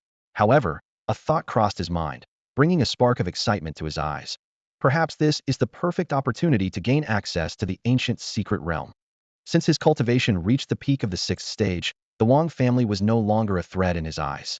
Even if Wang Qianyue controlled an ancient secret realm, in the face of absolute power, any schemes would be crushed. Chu Yang's reluctance to act against the Wang family wasn't due to fear or any saintly compassion. The fact that they dared to drug his 2 women was enough to put them on his blacklist. He recalled something Su Zhen once told him. The rules of this world are simple. If you want something, ask for it. If they refuse, take it by force. That's what they call diplomacy followed by force. This statement once made Chu Yang question whether Su Zhen misunderstood the concept of diplomacy followed by force. As of now, Chu Yang had yet to take action against the Wang family purely out of curiosity about what tactics they might use against him. He was eager to explore the depths of the ancient secret realm. After all, a monotonous training routine could use a little excitement. On this particular day, a storm was brewing in Luotian City. The city lord's mansion issued an urgent summons, calling upon all spirit masters of the 2nd tier and above to unite against the impending beast tide. This invitation struck like a thunderbolt, resonating deeply within the hearts of the 3 major families and Chu Yang. The city falls, the home follows. This phrase carried an immense weight, making everyone acutely aware of the gravity of the situation. Wang Zhenshan, the head of the Wang family, quickly mobilized, leading his family's top members to the city walls with impressive speed, leaving the other 2 families in awe. Some couldn't help but speculate whether the Wang family was seeking protection from the city lord's mansion due to Wang Qianyue's injuries. Nevertheless, the Wang family's actions were on point. The ancestors of the other 2 families were not to be outdone and personally led their teams to the city walls. The western city wall became the main battleground for the spirit masters, as the beast tide was originating from the west of the city. However, Chu Yang took a different approach, choosing a stronghold within the city instead. He understood that while the west faced the immediate threat, other areas could not be neglected. If any spirit beast breached the defenses and entered the city, the consequences would be disastrous. Su Zhen, representing the Chu family, arrived at the city wall. He immediately spotted Wang Tianshan, the elder of the Wang family, and couldn't resist a jab. Oh, Elder Wang, long time no see, has your injury healed? These words cut like a knife, hitting Wang Tianshan's sore spot. He glared angrily, but was held back by Wang Jinshan. Yang Hongkuan, the ancestor of the Yang family, observed Su Jin from afar and quietly asked, "Is this the new power emerging in Luotian City?" "Yes, ancestor," a Wang family elder replied. "He is at least a fourth-tier spirit master and once caused significant trouble for Wang Tianshan." The Mo family was equally attentive to Su Jin. The emergence of a fourth-tier spirit master was enough to draw everyone's attention. At that moment, the forces from the city lord's mansion finally arrived. To everyone's surprise, the leaders were two young women. "What is Qin Shufeng thinking?" someone couldn't help but exclaim angrily. "In such a critical moment, he doesn't show up, but sends two young girls to fight." It turned out that besides the guards, the city lord's mansion had sent Qin Luoxue and Qin Luojiao, two sisters, to oversee the situation. This decision caused an uproar, with many believing the city lord's mansion was merely going through the motions. The sisters' appearance was like a bomb, sparking various reactions among the crowd.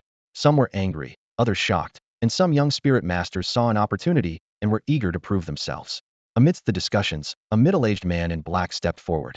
His face was stern, and his gaze sharp. He was Chu Yang, the captain of the guard. "Everyone, please calm down," Chu Yang said in a deep voice. "Since the master has sent the two young ladies to battle, he must have his reasons. I hope everyone can unite and overcome this crisis together." However, his words did little to quell the doubts. A spirit master bluntly questioned, "Captain Qin, with the beast tide approaching and the city lord absent, isn't this irresponsible of the city lord's mansion towards Luotian City?" This question was like a heavy hammer, weighing on everyone's mind. Only Wang Jinshan was deep in thought, his brows slightly furrowed. For years, the fact that Qin Shufeng never left the city lord's mansion had been one of Luotian City's great mysteries. Some speculated he was guarding a treasure, while others wondered if he was injured. Wang Jinshan secretly hoped the patriarch's plan would succeed, allowing the Wang family to control all of Luotian City. As everyone was busy speculating, Qin Yang stepped forward to reassure them. "Rest assured, everyone, if the Lord truly didn't care about Luotian City, he wouldn't have let the two young ladies appear."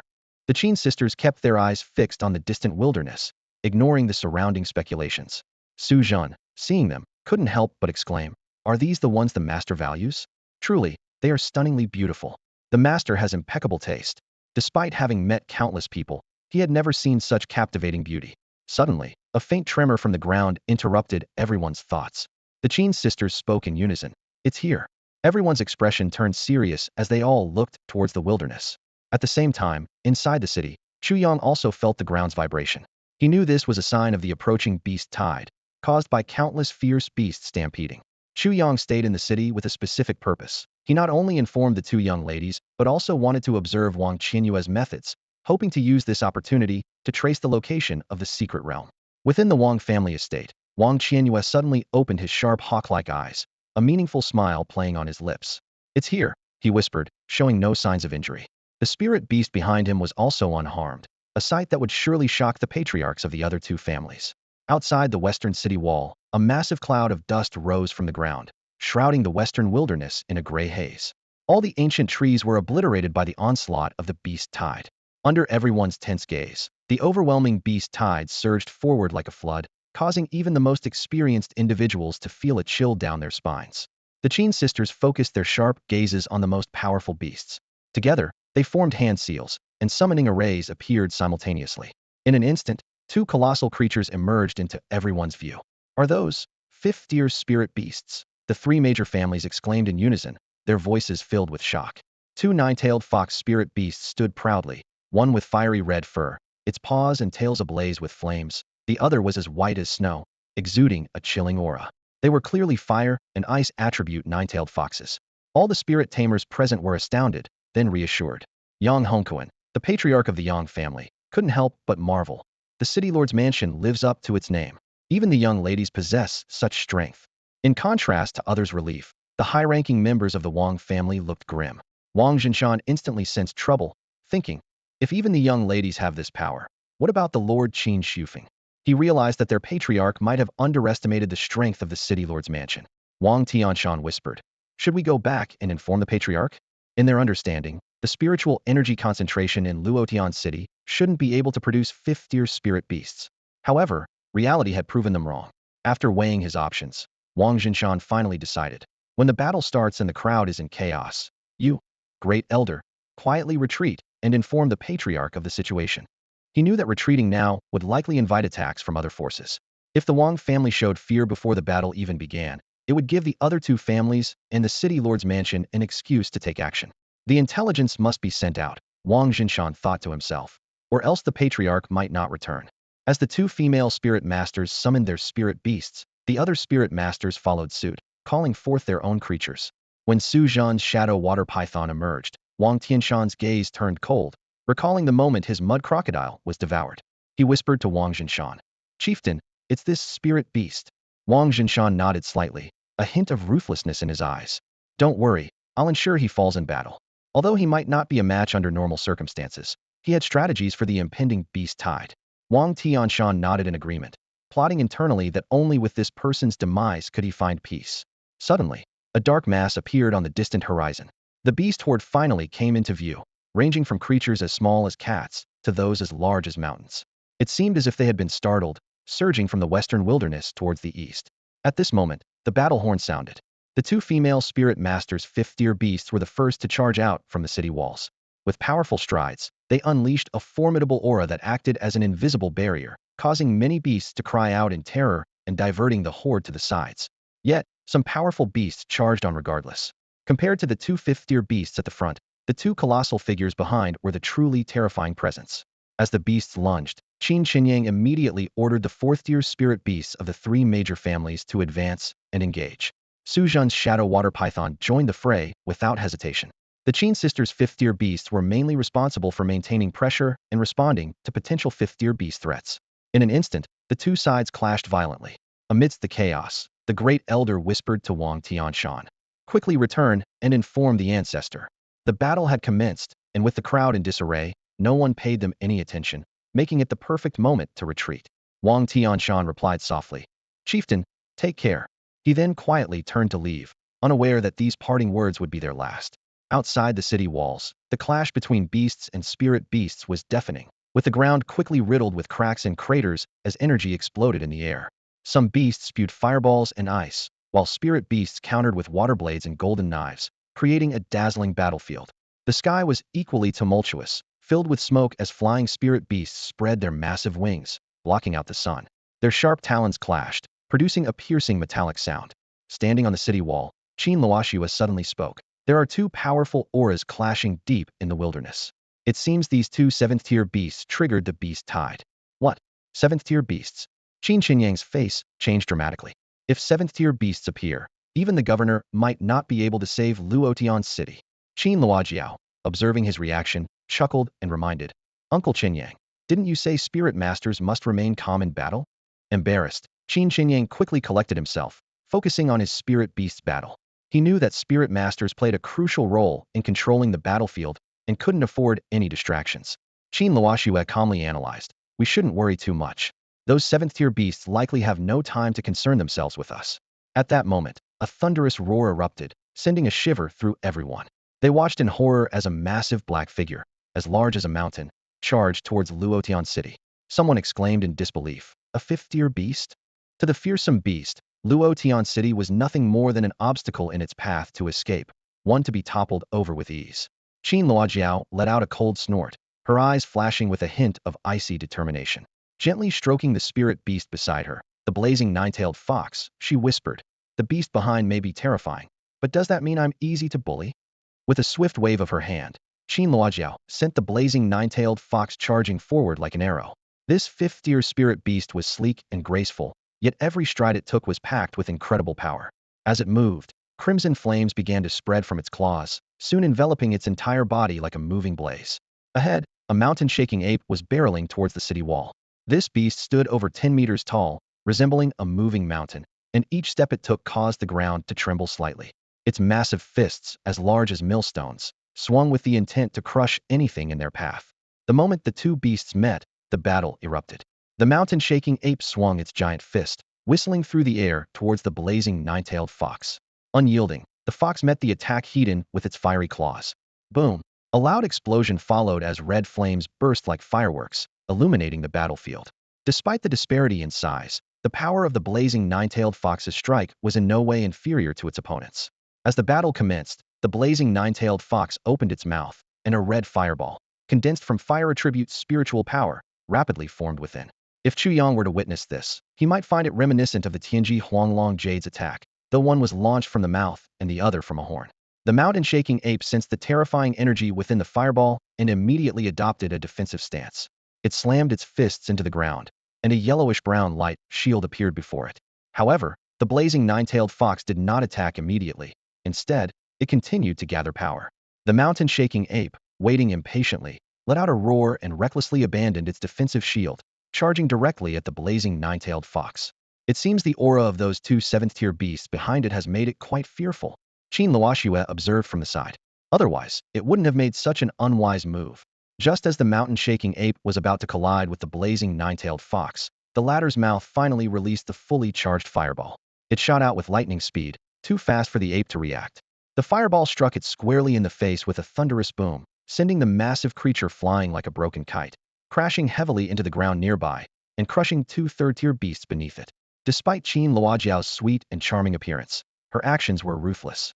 As the mountain-shaking ape hit the ground, the blazing nine-tailed fox was already upon it, its 9 tails of burning red flames slicing through the air like sharp swords, targeting the ape's vital points. Thud, thud, thud. Blood spattered, only to be instantly vaporized by the flames. The mountain-shaking ape let out a harrowing scream as one of the tails pierced through its throat, delivering a fatal blow. This foolish monkey actually ran right into it, Qin Luojiao remarked, somewhat bemused. She had never seen a beast so determined to meet its own demise. Indeed, as Qin Luoxue had noted, if not for the overwhelming pressure from the two seventh-tier beasts behind it, the mountain-shaking ape would never have so decisively dropped its defenses. Yet, for Qin Luojiao, the outcome was inevitable regardless of the ape's actions. The power of the blazing nine-tailed fox's attack was beyond what any mere defensive barrier could withstand. On the city wall, many spirit tamers watched the breathtaking scene, involuntarily swallowing hard. This seemingly delicate woman had displayed such skill and ferocity, effortlessly dispatching a fifth-tier beast. She's incredible, someone whispered in awe. A woman like that is way out of our league. Another murmured, their voice tinged with both reverence and a hint of fear. Su Jun watched intently as Qin Luojiao effortlessly slew the mountain-shaking ape, his shock evident. During the fight, especially with her final strike, Qin Luojiao swung her sword decisively, her demeanor calm as if it were just a routine task. This scene made Su Jun realize that these two future mistresses were far from being delicate, sheltered women. They were seasoned warriors. Not far away, Wang Jinshan was directing his spirit beasts in battle, yet an ominous feeling grew stronger in his heart. These seemingly fragile girls were far more powerful than he had imagined. Their performance suggested they had undergone long-term rigorous training and might have already slain numerous fierce beasts. However, the Wang family had no intelligence on this. Wang Jinshan sighed inwardly, hoping the great elder would inform the ancestor quickly, or else the Wang family might truly be in danger. Even though a fifth-tier beast was killed, it was merely the beginning of the beast tide. This kill could only deter some lower-tier beasts, having little effect on those of the same tier. In contrast, the terrifying aura behind them posed an even greater threat. Therefore, the battle not only continued but intensified. Inside the city, Chu Yang's soul force spread out like a tide. As a sixth-tier powerhouse, his soul force was strong enough to cover the entire Luotian city and its surrounding areas in an instant. Although he wasn't on the battlefield, he closely monitored the situation in the west of the city. If the two women were truly in danger, he would rush to their aid immediately. Suddenly, a piercing screech tore through the sky. A flying beast broke through the spirit master's defense on the city wall, diving down. Initially seeking to escape, it changed its mind upon seeing a few pedestrians on the street, extending its claws toward them. To the beast, these humans were also a good source of food. The street erupted with terrified screams. People fled in panic, their faces filled with fear, scrambling in all directions. Chu Yang watched silently, not intervening immediately. He recalled that the city lord's mansion had previously issued a notice to the entire city, advising residents to enter underground shelters and avoid going out to prevent life-threatening situations. Yet, some people ignored the warning. How can one know pain without shedding some blood? Chu Yang murmured to himself. The beast tide in Luotian City was not the first occurrence, with many civilians having perished in past events. However, human nature is often forgetful, and old wounds fade with time. It was similar to the Yanhuang nation on technological Earth, which, despite being bullied by a small island nation, eventually had many who forgot that bloody and humiliating history as time passed. Thus, Chu Yang chose to stand by. He believed it was necessary to awaken the fear within these newcomers. Not long ago, he personally advised these people against going out, warning them that standing on the street made them living targets, attracting fierce beasts. But they continued to ignore the warning. Where are the spirit masters? Weren't they supposed to patrol the city? someone shouted in panic while fleeing for their life. The beast flapped its massive wings and extended its sharp claws, effortlessly grabbing a man into the sky before disappearing without a trace. The remaining survivors, drenched in cold sweat, rushed frantically toward the underground shelters. At this moment, another beast swooped down. However, before it could attack, its massive body suddenly plummeted. Chu Yang had finally intervened, using his powerful soul force to pierce through the beast's soul sea, instantly dispelling its consciousness. The purpose of setting an example had been achieved, and Chu Yang hoped this bloody lesson would make the survivors remember never to underestimate the threat of the beast tide again. Chu Yang shouted to the onlookers, "Hurry into the underground shelter. I still have other places to patrol." His words, like a command, prompted everyone to rush into the shelter, leaving the street deserted and silent in an instant. Glancing around, Chu Yang casually tossed the beast's corpse into the spiritual realm, thinking it would make good food. Suddenly, his soul power detected a familiar figure. Chu Yang frowned. Isn't that old guy supposed to be guarding the city wall? What's he doing back at this time? He saw Wang Tianshan riding a blazing bird, hurrying towards the Wang family estate, his anxious demeanor arousing Chu Yang's suspicion. I bet he's up to something shady again. Chu Yang smirked coldly and quietly followed. Wang Tianshan was anxious, thinking, I must inform the ancestor about the situation with the two women. This concerns the survival of the Wang family. He shouted internally. Ancestor, you mustn't go to the city lord's mansion. It's a den of danger. Even the daughters are 5th-level spirit masters, so how could their father, Qin Shufeng, be weak? Considering how he's indulged Luotian City all these years, it must have been intentional. At that moment, Wang Tianshan's soul sensed spirit masters battling up ahead, but he ignored it, flying straight past on the blazing bird. Meanwhile, Wushuang was engaged in a fierce battle with a mid-first-year beast, the Green Wind Shadow Cat. This beast had sneaked into the city with its incredible speed, and Chu Yang had noticed it, providing the spirit beasts a chance to train. Wushuang wielded 2 golden swords, skillfully dueling the Wind Shadow Cat. The cat, with its wind attribute, was incredibly fast and agile, making it a tough opponent. If it got into the shelter, the consequences would be dire. Suddenly, the 3 golden swords hovering behind Wushuang emitted a resonant hum and flew out, encircling the nimble Wind Shadow Cat. Chu Yang watched with amazement. Wushuang's 3 swords can be used like this?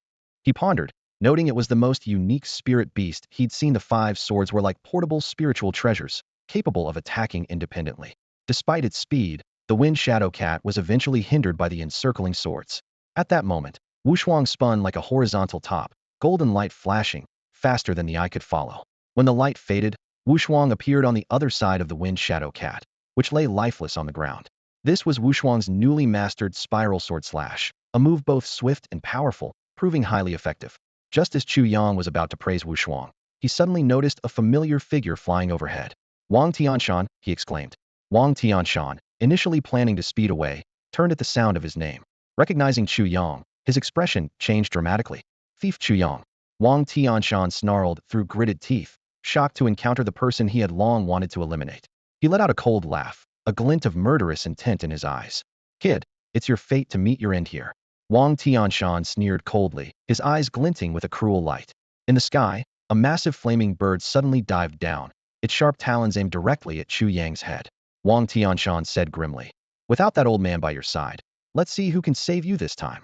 He was calculating in his heart. Last time, he intended to kill Chu Yang, but ended up having one of his spirit beasts slain by Su Jun. Today, he swore to completely eliminate this threat to the Wang family's plans. As the flaming bird's enormous talons were about to strike, a smug smile appeared on Wang Tianshan's lips. To him, killing Chu Yang was a trivial matter, something that wouldn't take much time. However, at this critical moment, Chu Yang suddenly revealed a sinister grin. His plan had succeeded, luring the opponent into his attack range. Just as the flaming bird was about to succeed, a claw enveloped in black mist suddenly extended from the shadow behind Chu Yang. With a thud, that claw pierced through the flaming bird's body without any resistance. What? Wang Tianshan's expression changed dramatically, watching the scene in disbelief. He never expected that a spirit beast was hidden within Chu Yang's shadow. It was none other than Yi, a 4th-tier peak spirit beast, which had been secretly protecting Chu Yang from his shadow. It had struck just now, delivering a fatal blow to Wang Tianshan. Before Wang Tianshan could react, an overwhelming soul force, like a divine mountain, pressed down on him. With a puff, Wang Tianshan felt as though he had been struck by lightning, his soul sea severely damaged, riddled with holes. His body fell from the flaming bird. Old ancestor, don't go to the city lord's mansion. Wang Tianshan said in his heart for the last time before losing consciousness. His eyes, still open, carried a hint of regret. regretting that he had tried to kill Chu Yang here and failed to convey important information to the old ancestor. Chu Yang looked at the unconscious Wang Tianshan and said with some annoyance, "Oops, my first time using soul power to harm someone, and I couldn't control it well." He had intended to extract some information about the Wang family from him, but ended up with nothing. However, he could guess that Wang Tianshan was preparing to return to the Wang family. "In that case, I'll pay the Wang family a visit," Chu Yang said, then set off towards the Wang family. He wanted to see what they were up to. Meanwhile, the battle in the western part of the city was becoming increasingly intense. The spiritual masters of Luotian City were fiercely resisting, preventing the beasts from invading the city in large numbers. Besides the Qin sisters' fifth-tier spirit fox, Su Zhen had also joined the battle. His time of recuperation had restored his dark water bull python significantly, allowing it to fight on par with fifth-tier beasts without defeat. This scene shocked everyone. Could Luotian City really have a fifth-tier strongman? Wang Zhenshan's face was ashen, thinking about how the Wang family seemed to have offended or planned to offend all the tough opponents. This Su Zhen could actually hold his own against fifth-tier beasts? Wang Zhenshan suddenly felt the Wang family's future looked bleak. The captain of the guard, Chu Yang, said gravely, "Ladies, this person's spirit beast can contend with fifth-tier beasts even when injured. In its prime, it surely surpasses the fifth tier. Moreover, his origins are unknown, and his stance is unclear. We must be cautious about whether he poses a threat to the city lord's mansion." Qin Luoxue calmly replied, "No worries. He will stand with us." Qin Yang was taken aback, his brow furrowing slightly. The confidence exuded by the eldest and second young ladies left him puzzled. "Uncle Qin Yang, don't worry. He won't harm us." Qin Luo giggled, a mischievous glint in her eyes. Qin Yang grew even more confused. This old man seemed like nothing more than an ordinary servant. So why did his two nieces trust him so implicitly? He scrutinized the expressions on their faces, and suddenly, a thought struck him. Could it be? Qin Yang's eyes widened, his mouth slightly agape, momentarily at a loss for words. Seeing the meaningful smiles on the two girls' faces, he couldn't help but sigh inwardly. Indeed, when daughters grow up, they can't be kept at home. If the master of the house found out about this, he'd probably lose sleep over it. Just then, a rumbling sound came from outside the city. Qin Yang immediately collected his thoughts and turned to look at the battlefield beyond the city walls. The land outside the city was unrecognizable, riddled with ominous cracks and bottomless pits. Ice and fire interwove on the battlefield, creating an apocalyptic scene. The ground was strewn with the corpses of fierce beasts, some blasted to pieces, their remains unrecognizable. Among them were the occasional bodies of spirit beasts, their blood pooling into streams, filling the air with a nauseating stench. Yet, the beast tide showed no sign of abating, still surging relentlessly. The two seventh-tier beasts continued to battle fiercely, the fight locked in a stalemate. Sixth-tier spirit beasts begin to grasp the laws, and so do fierce beasts, not to mention the seventh-tier ones, Qin Luoxue said solemnly. These fierce beasts aren't just powerful, their endurance is extraordinary. Especially those two beasts deep in the wilderness, they're likely fighting to the death. Who knows how long this battle will last? Hearing this, everyone couldn't help but look worried. But when they saw the calm and composed expressions of the Qin sisters and Su Zhen, their hearts settled a bit. As long as these people could withstand the assault of the fifth-tier beasts, there was still hope. Meanwhile, chaos reigned within the city. As Chu Yang made his way through, he slew every fierce beast he encountered. However, his frown only deepened. The streets were littered with human corpses, their deaths gruesome and clearly at the hands of the beasts. Why do people insist on ignoring the warnings and come out to die? Chu Yang muttered to himself. Is staying in the underground shelter not good enough? Or do they really think the beasts won't harm them? He shook his head and continued onward. Suddenly, his soul sense detected a powerful energy moving from the Wang family towards the city lord's mansion. The Wang family patriarch is heading to the city lord's mansion? Chu Yang raised an eyebrow. Wasn't that old man injured? What's he doing there now? After a moment's thought, a cold smile curled on Chu Yang's lips. But isn't this perfect? Let's see where you've hidden your treasures. His purpose here was the ancient secret realm, but most items related to it were likely hidden by Wang Qianhua. Chu Yang's formidable soul power enveloped the entire Wang estate, and with his sixth-tier peak strength, the Wang family had nowhere to hide. Even areas shielded by Wang Qianhua to block soul detection couldn't escape his scrutiny. Moments later, Chu Yang smiled faintly. He had detected something unusual. In a certain corner, two life energy fluctuations emanated. One was particularly strong, not inferior to Huang. A fifth-tier peak spirit beast? Chu Yang's expression turned slightly serious. He hadn't expected to find such a powerful spirit beast in a place like Luotian City, where spiritual resources were scarce. Previously, he had seen the Qin sisters' spirit beast and knew they owned a fifth-tier spirit fox. They had mentioned the fox reached the fifth tier due to discovering a small spiritual vein with spiritual material dispersing from it. Impressive, Someone who controls an ancient secret realm indeed has extraordinary cards up his sleeve, Chu Yang remarked. He recalled the Fu family, once on par with the Wang family, whose patriarch, Fu Dushu, was only at the fourth-tier peak. Yet Wang Qianyue possessed a fifth-tier peak spirit beast. The disparity was clear. With such strength, yet so low-key and patient, he must be plotting something big. Chu Yang smirked coldly and strode towards his destination. In Luotian City, a golden light streaked across the sky, attracting countless onlookers. It was Wang Qianyue, commanding a fourth-tier spiritual beast, the golden feather bird, as he aggressively flew towards the city lord's mansion. The bird spread its broad wings, its feathers shimmering in dazzling gold, exuding a sharp metallic aura. Inside the city lord's mansion, Qin Shufeng abruptly opened his eyes, staring intently in the direction of Wang Qianyue's approach. Despite being nearly 50, Qin Shufeng remained exceptionally handsome, with sword-like eyebrows and eyes that seemed to sparkle like stars. He smirked coldly, thinking to himself, wasn't this old man injured? Why is he suddenly coming here? Is he trying to seize power? Qin Shufeng stood up and walked outside, simultaneously channeling his soul power to form a silver barrier at his brow, preparing to withstand the impending assault. As expected, Wang Qianyue's voice, laced with powerful soul energy, boomed like thunder. Qin Shufeng, long time no see. Wang Qianyue, looking down from above, scrutinized the city lord's mansion with a crafty glint in his eyes. He noticed Qin Shufeng's soul power barrier and felt a surge of delight. It seems there's something worth protecting there. Could it be the core secret of the city lord's mansion? Qin Shufeng frowned and asked, I'm curious, how did your injuries heal? As the city lord, he had discreetly investigated Wang Qianyue's condition, confirming that the injuries were real. Wang Qianyue stood tall with his hands behind his back, proudly declaring, Don't worry, once you become my defeated opponent, I'll naturally tell you. A glint of coldness flashed in Qin Shufeng's eyes as he pressed. So, what is your purpose here? Isn't it obvious? Wang Qianyue announced with overwhelming arrogance. Tonight, this city lord's mansion will change hands. From now on, the entire Luotian city will belong to the Wang family. With the fall of the Xingyue dynasty, the city lord's mansion, previously authorized by the dynasty, fell into a power vacuum. Various factions were eager to take advantage of the chaos, each seeking to claim a share. Wang Qianyue's ambition was directly aimed at seizing control of Luotian City. Qin Shufeng almost laughed at the audacity, thinking this guy was overly arrogant. He coldly retorted, How dare you mock me?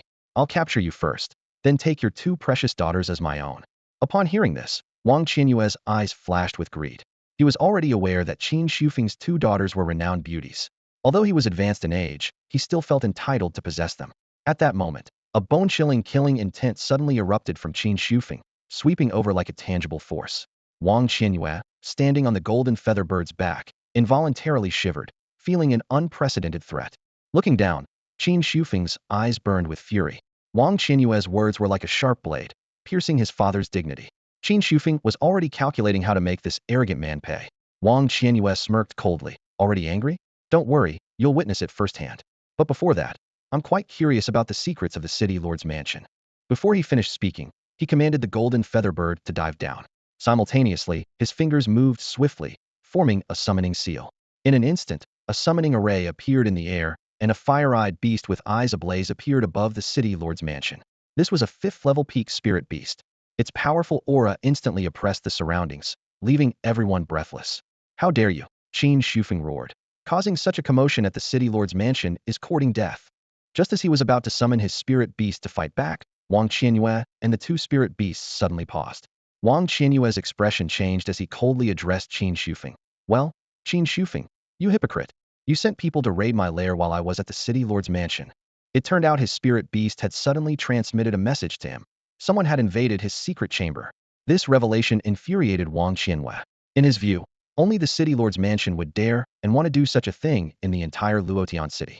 Since the Qin family's two women had already confirmed he possessed an ancient secret realm, it was only a matter of time before they acted. He just didn't expect them to seize this moment. He knew that the secret chamber contained his lifelong treasures and some items related to the ancient secret realm, which he couldn't afford to lose. Qin Shufeng, this isn't over between us. Wang Qianyue declared angrily before rushing back to the Wang family in a hurry. Qin Shufeng stopped his summoning, puzzled. I haven't done anything. So how did I become the hypocrite? He muttered to himself, then added coldly. But Wang Qianyue, you're doomed. If it weren't for certain reasons preventing him from leaving the city lord's mansion, those so-called for great families wouldn't be causing trouble. However, this scoundrel had already touched his reverse scale, so there was no need to spare him. Qin Shufeng then rushed worriedly into the room. Meanwhile, Chu Yang, who had watched Wang Qianyue head to the city lord's mansion, also entered the bedroom of the Wang family's ancestor. He didn't go to the city lord's mansion to help because the two sisters had told him it was the safest place in Luotian City. When asked why they hadn't dealt with Wang Yuan earlier, they openly said it wasn't the right time to eliminate the Wang family. So, Chu Yang didn't follow Wang Qianyue. Upon entering the room, Chu Yang found it wasn't an ordinary bedroom, but a secluded retreat. The room had minimal furniture, with only a meditation cushion placed on a central platform. Chu Yang's gaze fell beneath the platform, thinking to himself, it's underground. Then, a hidden figure in the shadows struck, tearing the platform apart with sharp claws. A hole about the size of a barrel appeared. Above the entrance was a silver barrier blocking the way. Is this a soul power array constructed with soul stones? Chu Yang exclaimed. He had only seen such things in ancient texts from the Fu family and never expected the Wang family ancestor to have set one up himself. Wang Qianyue's ancient secret realm isn't simple. It even includes such inheritances? Chu Yang pondered. Soul power arrays are complex. They require collecting corresponding soul stones, engraving soul power patterns on them, and finally constructing the array. This technology has been lost on Earth today. Who would have thought? Wang Qianyue is a talent in formations.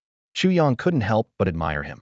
Self-learning to set up arrays is no small feat. This also heightened his interest in the secret realm Wang Qianyue controlled, vowing to acquire it.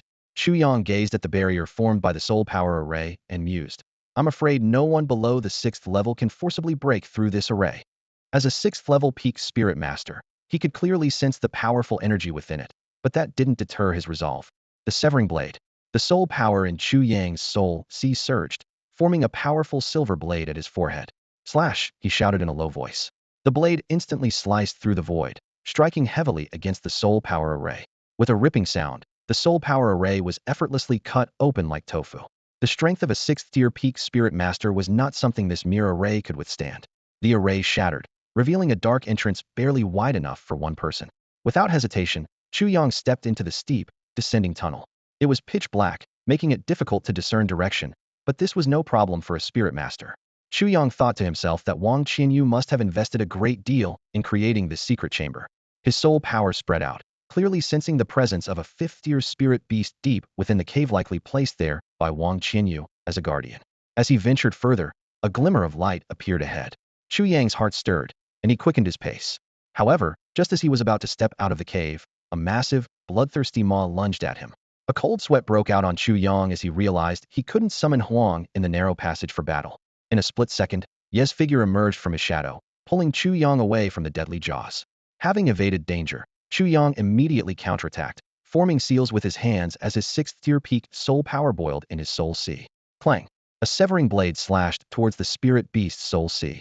How could a 5th-tier spirit beast withstand his powerful soul attack? Yet, to his surprise, a radiant white lotus bloomed from the beast's soul sea, and Chu Yang's severing blade only caused ripples, failing to inflict any damage. A spirit treasure? Chu Yang realized with astonishment that this must be an advanced spirit treasure designed to defend against spirit master attacks. At that moment, Chu Yang finally saw the spirit beast's true form and gasped. Is this a dragon python? He stared in disbelief at the creature with a dragon's head and a snake's body, entirely gray. No time to waste. Chu Yang quickly formed seals and summoned Huang. Simultaneously, the attack-type soul tool in his soul, the night shadow needle gifted by the Fu family's ancestor, Fu Dusha shot towards the dragon python's soul like a silver streak. This golden quality soul tool allowed Chu Yang to fully unleash his 6th-tier power. Clang! The soul tool collided with the spirit treasure, producing a crisp metallic ring.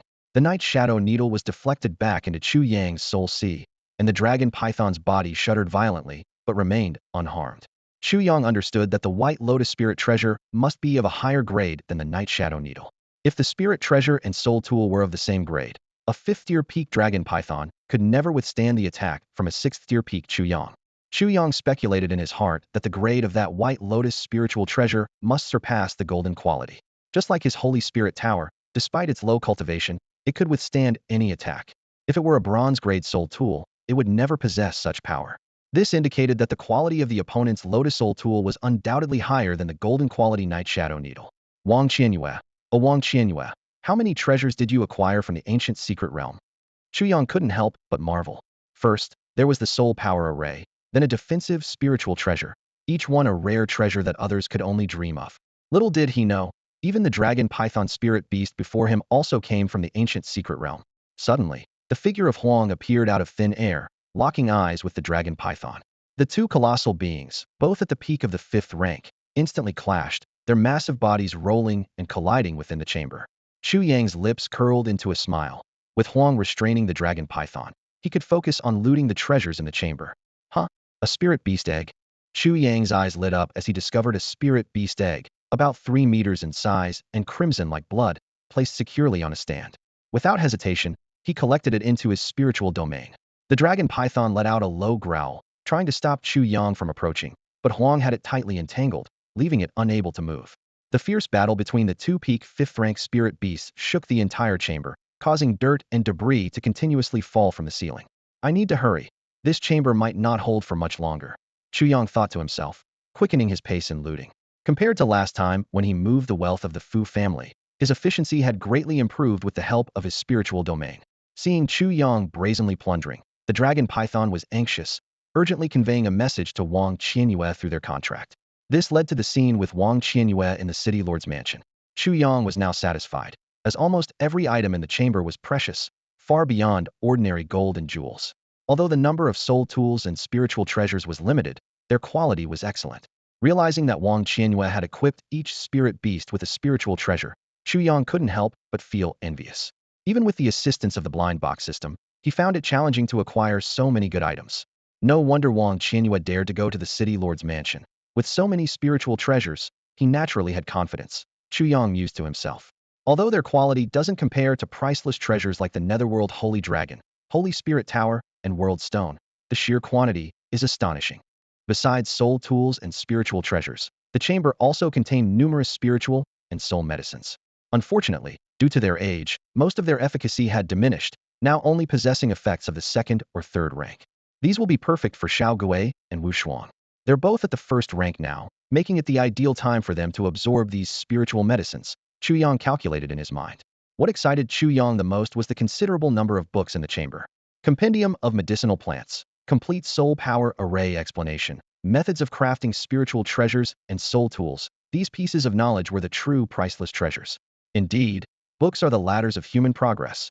Chu Yang eagerly collected all the books into his spiritual domain. These ancient beast-hide books were exceptionally durable, and Chu Yang speculated they might have been made from the hides of high-rank fierce beasts, allowing them to remain intact over the long years. He understood the importance of these books no matter if civilization faced a gap or the era of spirit control was erased.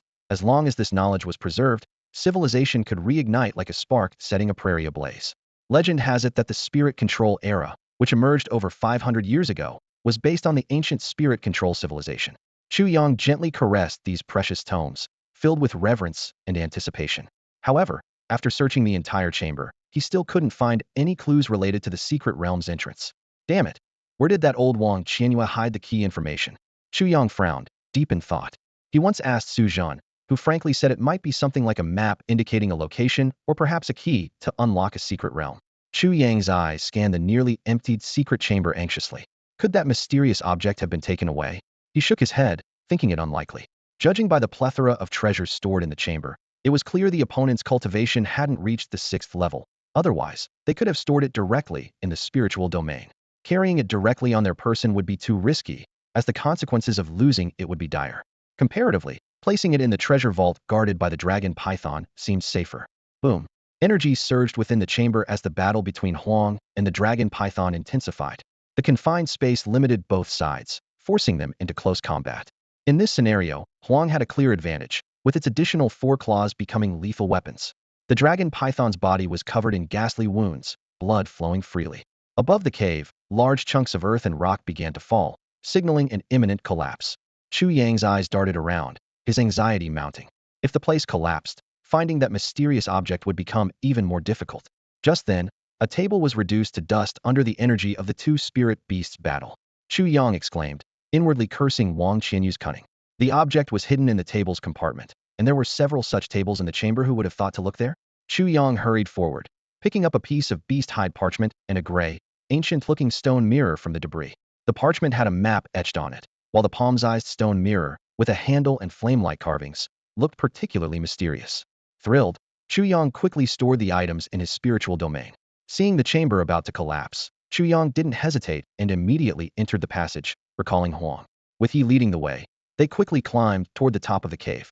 Behind them, a rumbling echoed as the dragon python's massive body repeatedly struck the cave's entrance. Unfortunately, its size was too large to escape.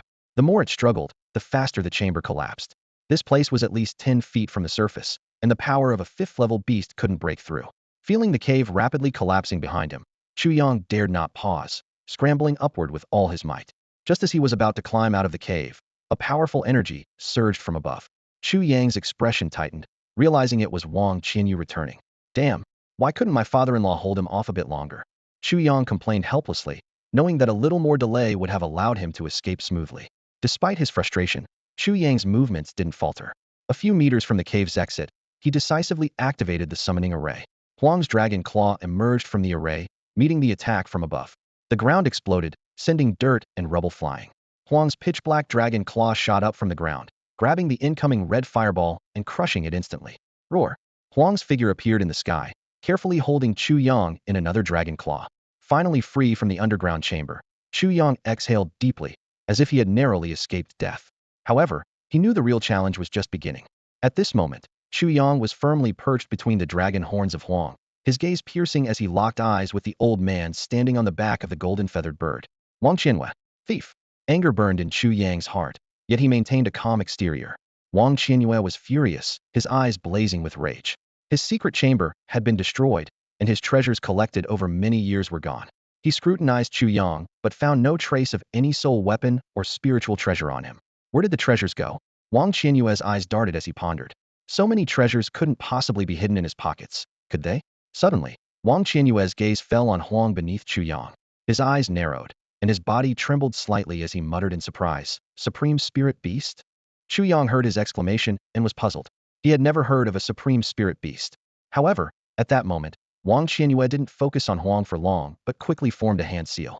Instantly, the dragon python that had been buried in the secret chamber was summoned back to the spiritual domain, only to reappear at the scene. "It's you again? Thief Chu Yang," Wang Qianyu said through gritted teeth, his eyes returning to Chu Yang after confirming the dragon python was unharmed. Chu Yang nonchalantly stroked his chin and replied, "Why?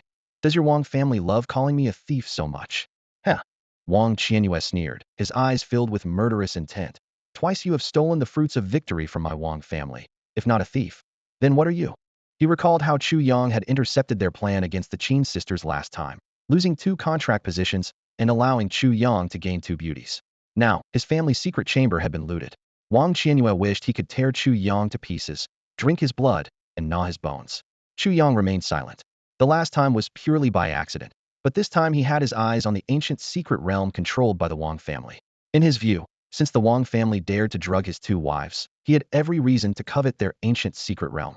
In this world of survival of the fittest, better for him to benefit than others. Chu Yang quickly assessed the strength of both sides. On Wang Qianyu's side, there were 2 peak 5th-order spirit beasts, the dragon python, and the fire-eyed beast and a 4th-order golden-feathered bird. Considering Wang Qianyu's 5th-order cultivation, he likely had 2 more spirit beasts yet to be revealed. On Chu Yang's side, only Huang was at the peak of the 5th order, while Yi was at the peak of the 4th order. The little turtle and Wu Shuang were only at the 1st order, their combat power negligible. In terms of spirit beast numbers, Chu Yang was at a clear disadvantage. "Little thief, today I will tear you to pieces," Wang Qianyu shouted angrily. The ancient secret realm was the foundation of his rise and could not fall into others' hands. "Attack!" With the command, the dragon python coiled and soared into the air, and the fire-eyed beast flapped its wings, charging at Chu Yang together. "Then let's fight," Chu Yang murmured, a flicker of battle intent in his eyes. He had never seen Huang fight with full force, and today was the perfect opportunity to see its limits. Roar! Huang sensed the battle intent in his spirit master and let out a high-pitched dragon roar. Following Chu Yang's signal, it suddenly swung its body, diving straight towards the dragon python rising from below. Knowing the dragon python had been injured in a previous battle, Chu Yang decided to take on this weaker opponent first. The black power of Huang spread from its body, concentrating in its dragon claws. Aiming at the dragon python's head below, it struck fiercely. Dragon claw of Huang.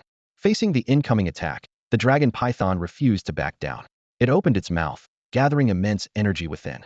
Previously constrained by the confined terrain, both sides now unleashed their full power.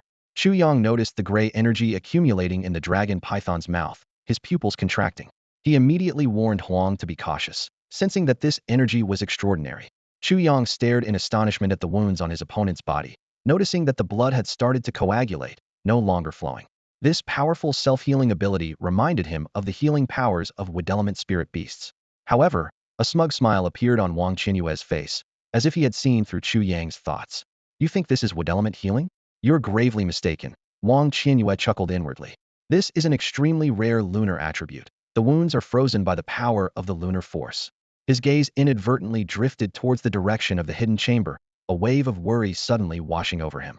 What was happening to that blood element spirit beast egg, about a yard in size, at this moment? The blood attribute was the best choice for close combat, nearly unbeatable. Unfortunately, at that time, he had already filled his spirit beast quota and had to forego the contract. Now, could that precious spirit beast egg be destroyed in the hidden chamber? With this thought, Wang Qinyue's intent to kill Chu Yang intensified. Suddenly, a thunderous roar echoed across the sky.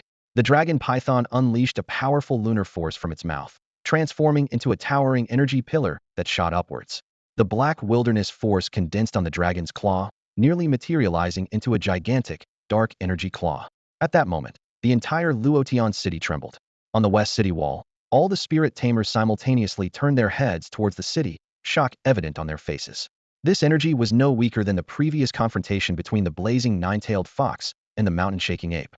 Could it be a fifth-tier vicious beast invasion in the city? Panic gripped their hearts, fearing an ambush from the front and rear by the beasts. Just then, a vast wave of soul power reverberated. Do not worry. Focus on defending against the beasts. Its father, Qin Luo cried out in delight. The master. The crowd was taken aback, realizing that the master had been secretly watching over them all along. Wang Zhanshan's face changed dramatically, alarm bells ringing in his mind. Could it be the ancestor attacking the city lord's mansion? He pondered. But the Grand Elder should have notified the ancestor. Why insist on making a move? Moments later, Wang Zhanshan's expression grew even more grave. That energy was unmistakably the ancestor's. As the head of the Wang family, he had been fortunate to witness the dragon python a few times and was all too familiar with that energy. Should we proceed with the original plan? Wang Zhanshan hesitated. Just the Qin sisters' fifth-tier spirit beasts had already exceeded expectations, not to mention Su Zhan, who could fight a fifth-tier vicious beast without defeat. The situation seemed to have spiraled completely out of their control. What was the ancestor thinking? Wang Zhanshan was utterly perplexed. In the sky, a colossal battle was unfolding. The claws of the wild dragon clashed fiercely with the lunar breath of the dragon python, producing deafening roars. Powerful energy exploded like dazzling fireworks across the sky, and the terrifying shockwaves swept downwards, flattening countless buildings in the city in an instant. As the battle intensified, the two adversaries tangled with each other once more. At that moment, the fire-eyed beast joined the fray. Its claws, wreathed in scorching flames, lunged fiercely at the tail of the wild dragon. However, Chu Yang, who had anticipated the attack, skillfully maneuvered the wild dragon to evade just in time. Unwilling to be outdone, the fire-eyed beast unleashed a massive fireball from its mouth, generating scorching waves of heat that distorted the very air. As a peak-level fifth-tier spirit beast, its power was not to be underestimated. Chu Yang extended his soul power, calmly observing the entire battlefield.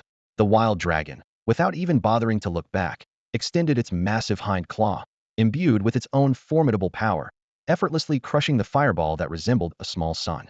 Instantly, flames scattered, and the unleashed energy wreaked havoc, demolishing yet another cluster of houses. Seeing this, Chu Yang frowned. The strength of a fifth-tier spirit beast was indeed formidable, and the destruction it caused was immense. If the battle continued within the city, the losses would only escalate. With this thought, he began to guide the wild dragon toward the outskirts of the city. Wang Qianyu naturally discerned Chu Yang's intentions and sneered. Naive. A dignified spirit master actually cares about the dwellings of mere ants. Destroy them if you must. As long as no one dies, they can be rebuilt. He then directed his spirit beasts to pursue them closely. Meanwhile, the people on the western city wall stood wide-eyed, stunned as they watched the three colossal creatures battle their way through the city. The western side was the point of the beast outbreak, and Chu Yang had chosen to fight there for two reasons: to use his battle with Wang Qinyu to intimidate some of the beasts, and to ease the burden on those defending the city by engaging the beasts. Upon reaching the predetermined location, the two sides clashed fiercely once again. The wild dragon exuded a dark, formidable power, withering all vegetation in its path and leaving a desolate wasteland. Many lower-tier beasts rapidly lost their life force, turning into desiccated husks. Meanwhile, the dragon python's lunar power was equally domineering, freezing the essence of everything it touched. Beasts and plants became eternal statues, crumbling to dust with the slightest touch of energy, an utterly terrifying sight. Both spirit beasts possessed rare attributes and were at the peak of the 5th tier, making the battle fiercely contested. Chu Yang thought to himself that it was a pity that the strength of a spirit beast wasn't determined by its quality. Otherwise, the wild dragon would undoubtedly crush its opponents. Quality only indicated potential, not the current level of strength. Otherwise, few beasts could compare to the wild dragon. Despite this, the wild dragon was holding its own against 2 opponents, maintaining the upper hand. Wang Qianyu's expression was grim as he thought, "Damn it, that spirit beast has already touched upon the laws." He understood well the insurmountable gap between 5th and 6th tier spirit beasts, primarily due to the comprehension and mastery of laws. This was the reason the opposing beast could withstand his 2 spirit beasts. In fact, Wang Qianyu's dragon python had been stuck at the peak of the 5th tier for some time, unable to touch the lunar law. The stronger a spirit beast's attribute, the harder it was to comprehend its laws. He lacked the ability to manipulate domain laws to aid his spirit beast's comprehension, unlike Chu Yang, so the dragon python's advancement remained stagnant. Wang Qianyu scrutinized the wild dragon, determining it also had a rare attribute, yet it had already grasped the laws. His breathing quickened as a sudden realization struck him. Could this thief possess a law stone? He recalled the records from ancient books obtained in a secret realm. The law stone, a miraculous stone born of heaven and earth, emanating a rich law power, capable of aiding spirit or feral beasts in comprehending laws. For a spirit master, it was an invaluable treasure, rarely encountered. On the western city wall, all the spirit masters were dumbfounded. They never expected that the seemingly insignificant Luotian city was actually hiding such powerful figures. Wang Qianyue, a rival who once contended with the Yang family patriarch Yang Hongquan and the Mo family patriarch Mo Chun, turned out to be a 5th-order spirit master. Yang Hongquan and Mo Chun exchanged glances, sweat dripping down their backs. They wondered to themselves why this old man had pretended to be weak. Even more puzzling was the fact that Wang Qianyue was supposed to be severely injured. How was he now fighting with such vigor? Both of them realized that Wang Qianyue must be plotting something in secret. Qin Luoxue's eyes sparkled with surprise and joy. "Chu Yang is truly formidable," she murmured. "His spirit beast has already comprehended a trace of the power of laws." Her eyes were filled with pride, thinking that this was indeed her future husband, truly extraordinary. Su Zhen felt a surge of hope for revenge, grateful that he had chosen the right person to follow. Worthy of being the master, he thought to himself. My decision was indeed correct. In the sky, the battle between the 3 spirit beasts intensified. Their powerful attacks not only slaughtered the surrounding fierce beasts, but also pushed back many high-level beasts, alleviating the immense pressure on those on the city wall. Huang was besieged from front and back. The massive body of the dragon python attacked from the front, while the fire-eyed beast launched an assault from behind. However, Chu Yang surveyed the battlefield and commanded with ease. Each time the fire-eyed beast's attack was about to land, Huang managed to evade just in time. The fire-eyed beast attempted to bite off Huang's dragon tail during its fierce battle with the dragon python. But Huang was ready, and with a precise swing of its tail, it struck the fire-eyed beast's face, sending its massive body tumbling through the air. Chu Yang squinted slightly, sensing that as the battle continued, Huang's mastery of the laws was growing stronger. The originally pitch-black power of Huang began to flicker with black light, an external manifestation of the power of laws. Chu Yang immediately began to channel the laws of the wilderness within his spirit domain to accelerate Huang's comprehension. Wang Qianyue keenly sensed the anomaly, noticing Huang's increasing control over the laws. "No matter what means you've employed, I won't let you succeed," he said in a low voice, quickly forming seals with his hands. Suddenly, a palm-sized stone seal emerged from Wang Qianyue's forehead, heading towards Huang to suppress it.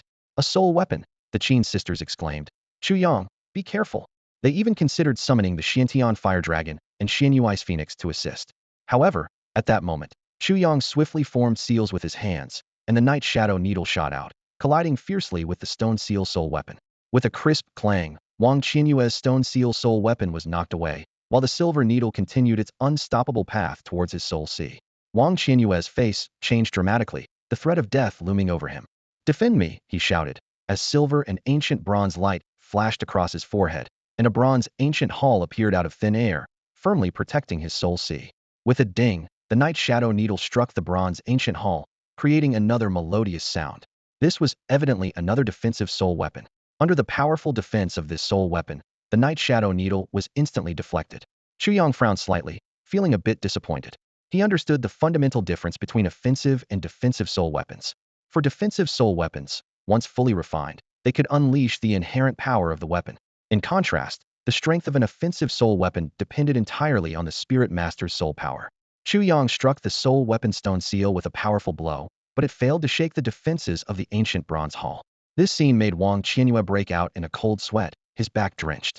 He was shocked to realize that the young man before him, barely over 16, was already a 6th-level spirit master. Even with years of cultivation after obtaining an ancient secret realm, he himself hadn't reached such a level. The people on the city wall were stunned upon hearing the news, speculating whether this young 6th-level spirit master hailed from a sacred land. Even Su Zhen and the Qin sisters were left gaping in astonishment. However, Wang Qianyue secretly breathed a sigh of relief. Despite Chu Yang's profound cultivation, the ancient bronze hall's defenses remained unbreakable. More importantly, from Chu Yang's reaction, it seemed his spirit beast lacked a soul treasure to protect its soul sea. Seizing the right moment, Wang Qianyue might deliver a fatal blow. Chu Yang ignored the surrounding chatter, focusing entirely on channeling the desolation laws within his spirit domain to assist his beast's comprehension. Just then, someone on the wall recognized the soul weapon Chu Yang used and exclaimed, "Is that the Night Shadow Needle of Uncle Fu?" Suddenly, everyone realized that the one who had eliminated the Fu family was this very youth. Qin Luojiao excitedly said to her sister Qin Luoxue, "Sister, look." Chu Yang wasn't lying. Qin Luoxue had no choice but to nod in acknowledgement, admitting that the events back then were too unbelievable. The battle intensified, with the dragon python enveloped in a gray lunar force, charging fiercely. Huang swiftly broke free from the fire-eyed beast's entanglement, rushing towards the dragon python with unprecedented speed. Meanwhile, Chu Yang manipulated the Night Shadow Needle to attack Wang Qianyue again, knowing it couldn't break the defense but intending to distract him. Indeed, faced with the pressure of a 6th-level expert, Wang Qianyue had to fully activate his defensive soul weapon. In that instant, Huang reached the dragon python, its body coiling as its 4 dragon claws pierced deeply into the dragon python, emitting a harsh screech. The dragon python let out a miserable cry. Wang Qianyue's face changed dramatically, realizing this was a diversion tactic. As Huang disengaged, the dragon python was already covered in terrifying wounds several meters long. This was the newly mastered Desolation Dragon Coil skill, using high-speed rotation to drive the dragon claws into the opponent, leaving deadly injuries. The dragon python twisted in agony, blood pouring out, and even the lunar force couldn't instantly freeze the wounds. At this moment, the fire-eyed beast's eyes blazed, shooting 2 brilliant beams of fire directly at Huang.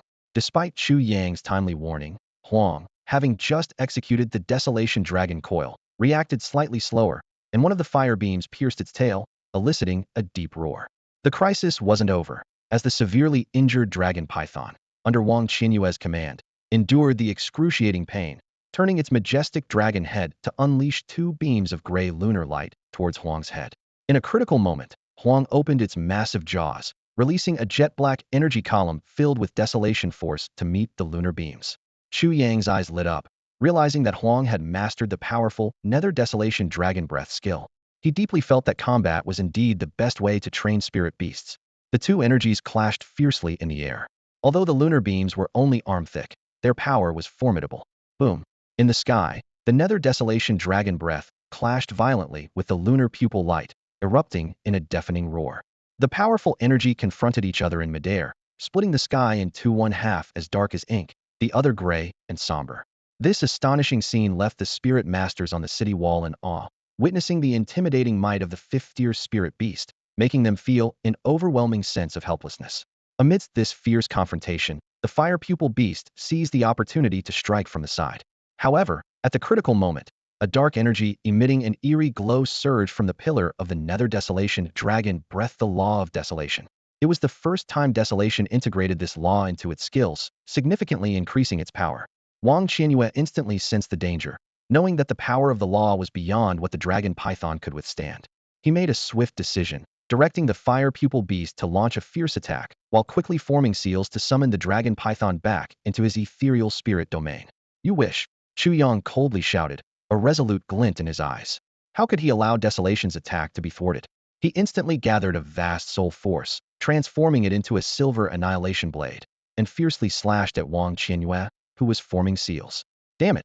Wang Qianyue cursed under his breath. He knew that any interference during the summoning seal would cause the formation to collapse. At this point, with the Law of Desolation's enhancement, the lunar pupil light could no longer withstand the Nether Desolation Dragon Breath. The black energy pillar broke through the lunar pupil light's defense and surged toward the dragon python's already battered body. Boom! With a loud crash, the dragon python's massive body was sent flying several dozen yards, crashing heavily to the ground. Ah! Wang Qianyue let out a cry of pain and rage. With this blow, his main spirit beast, his strongest combat force, the dragon python, was nearly severed in two. In desperation, Wang Qianyue turned his gaze to Yang Hongquan and Mo Chun on the city wall, shouting hoarsely, "You too. The culprits who destroyed the Fu family are right in front of us, and today my Wang family might not escape the same fate. Do you wish to follow in our footsteps? Join me in taking down this foe." Wang Qianyue was anxious. Seeing his main spirit beast on the brink of death, he had no choice but to seek help from these two fourth-tier spirit masters. He calculated that if they could provoke the opponent into self-destructing their spirit beasts, even a fifth-tier spirit beast would suffer. However, Yang Hongquan and Mo Chun showed hesitation. Yang Hongquan shook his head and said, "Both of you are fifth-tier powerhouses. How can we fourth-tiers change the course of this battle?" He was unfamiliar with Chu Yang, but he knew a bit about Wang Qianyue's character. If they trusted him lightly, they might end up with nothing left. Just as Wang Qianyue was about to speak again, a loud noise came from the sky. The massive figure of the fire pupil beast was sent flying by Desolation's long-imbued dragon claw, plummeting like a meteor. At this critical moment, Qin Luoxue spoke up. "Rest assured, the City Lord's mansion guarantees that as long as you don't provoke Chu Yang, he will not act against you." Her words carried an undeniable firmness, seemingly bringing this chaotic battle to a close. Qin Qinyang's expression changed dramatically, and he quietly advised, "Miss, this isn't wise. We have no ties with Chu Yang, so why get involved in their conflict?" Qin Luoxue responded confidently, "Uncle Qinyang, don't worry. We know what we're doing." Qin Qinyang couldn't help but roll his eyes at the two women, thinking to himself, what kind of judgment do they have? If Chu Yang turns against us and decides to attack both families, it could implicate the City Lord's mansion. A sixth-level expert is not someone to be trifled with. Mo Chen chimed in. "All right, with the City Lord's mansion backing us, we certainly won't act recklessly." In reality, they dared not act rashly either. Self-destructing a spirit beast is an extreme measure, one only resorts to when cornered. Chu Yang was simultaneously aiding Huang in comprehending the law of desolation and vigilantly watching the Wang and Mo families below. If either dared to aid Wang Qianyue, he wouldn't hesitate to erase them from existence. At that moment, a crescent moon-like light burst from the ground, like lightning splitting the sky, and appeared beneath Huang in an instant. Chu Yang and Huang's expressions changed in unison as the dying dragon python launched an attack. Wang Qianyue suddenly laughed heartily. "Huh? This dragon python managed to comprehend the Tying Moon Slash at such a critical moment. Truly unexpected." Though Chu Yang's eyes were fixed on the city wall, his soul power never relaxed. When the dragon python's attack approached, he immediately alerted Huang, but it was a second too late. The Tying Moon Slash unleashed a powerful tying force, brushing past Huang. A few strands of mane drifted down. It turned out that a section of the mane on Huang's dragon tail had been sliced off. Chu Yang secretly breathed a sigh of relief. That move was incredibly powerful. Had it hit directly, even Huang might not have escaped injury. Fortunately, the dragon python was already gravely injured, making the move slightly slower. To comprehend such a skill in a dire situation speaks volumes about the dragon python's extraordinary talent. Wang Qianyue's laughter abruptly stopped. He coldly surveyed Yang Hongquan and Mo Chun, who had refused him, and the City Lord's mansion members siding with Chu Yang. His gaze turned icy as he commanded, "Go, kill him." In the next instant, Chu Yang felt a chill run down his spine, and his hair stood on end. A sense of extreme danger welled up inside him. He was horrified. What's happening? His soul power spread out, but he found nothing amiss. While his soul power probed for hidden threats, ripples suddenly appeared in the void behind him, and a claw emerged, aiming straight for Chu Yang's back. Chu Yang finally sensed the danger, but his body couldn't react in time. What kind of spirit beast is this? He was shocked that the opponent could appear silently behind him without him noticing. "Chu Yang, watch out, it's a rare space attribute spirit beast, an ethereal bat." Qin Luo's anxious voice echoed from the city wall. The two sisters' faces turned pale. They never expected Wang Qianyue to possess such a rare spirit beast. Space attribute. Chu Yang gasped. Although he'd never encountered this attribute, there's a saying on the technological earth, time is supreme, space is king, highlighting the fearsome nature of space attributes. The ethereal bat merged into the void, cleverly avoiding Chu Yang's soul perception. It only struck when Wang Qianyue gave the kill order, aiming for Chu Yang's heart with deadly precision. The Qin sisters' hearts raced, but they could only watch helplessly. Let's see you survive this time." Wang Qianyue sneered, feeling that this persistent troublemaker deserved the harshest of punishments. Suddenly, a loud boom resonated, as if two spirit beasts were clashing fiercely. Wang Qianyue narrowed his eyes, shock evident on his face. Behind Chu Yang, A spirit beast shrouded in black mist had appeared, blocking the ethereal bat's attack with a claw formed from the mist. A powerful energy erupted from their clash, producing a deep, resonant sound. A dark attribute spirit beast? Wang Qianyue gritted his teeth. Such a perfectly executed assassination plan had failed once again, leaving him furious enough to pound the ground. The ethereal bat was his hidden trump card, but its cultivation hadn't reached the 5th level. Otherwise, even with a dark attribute spirit beast, Chu Yang wouldn't have escaped death. Below, the Qin sisters and Su Zhen collectively breathed a sigh of relief. The situation had been perilously close. The ethereal bat, moving unseen, had struck mere inches from Chu Yang's heart. If not for Knight's timely intervention, the consequences would have been dire. Chu Yang turned around, his gaze locking onto the so-called ethereal bat. It was a silver spiritual beast, not very large, with a wingspan of only about 10 feet. However, half of its body was concealed in the void, making it difficult to detect with the naked eye. It lashed out with one claw in a lightning-fast strike against Yi, then quickly withdrew into the void, disappearing without a trace. Spatial attributes. Chu Yang's heart skipped a beat, and cold sweat broke out on his back. If it weren't for Ye's presence, he might have already met his end. Such an ability to appear behind someone without warning was truly hard to guard against. Murderous intent flashed in Chu Yang's eyes as he thought through gritted teeth. Wang Qianyue must die. This old guy had acquired too many treasures from the ancient secret realm. Not only did he have soul artifacts and spiritual treasures, but just the lunar attribute dragon python and the spatial attribute ethereal bat were terrifying enough. If he were to fully grow, he would become a formidable adversary. Chu Yang understood the importance of eliminating threats at their roots and knew he couldn't allow such a dangerous enemy to survive. At that moment, the roar of Huang's dragon echoed through the sky as its body soared upwards, towering in the air. Between its dragon horns, the power of desolation, imbued with laws, began to gather, quickly forming a pitch-black sphere with a diameter of 10 feet. The celestial desolation dragon pearl. Compared to the last time, this celestial desolation dragon pearl now contained an additional layer of law power, making it far more potent than before. Below, Wang Qianyue recalled his heavily injured dragon python, looking up at the terrifying strike prepared for him in the sky. He let out a cold laugh and shouted fiercely, "Thief! Little thief! The mountains won't move, but the waters will. We'll meet again, and I'll make you pay 1,000-fold." The murderous intent in Wang Qianyue's eyes was unmistakable.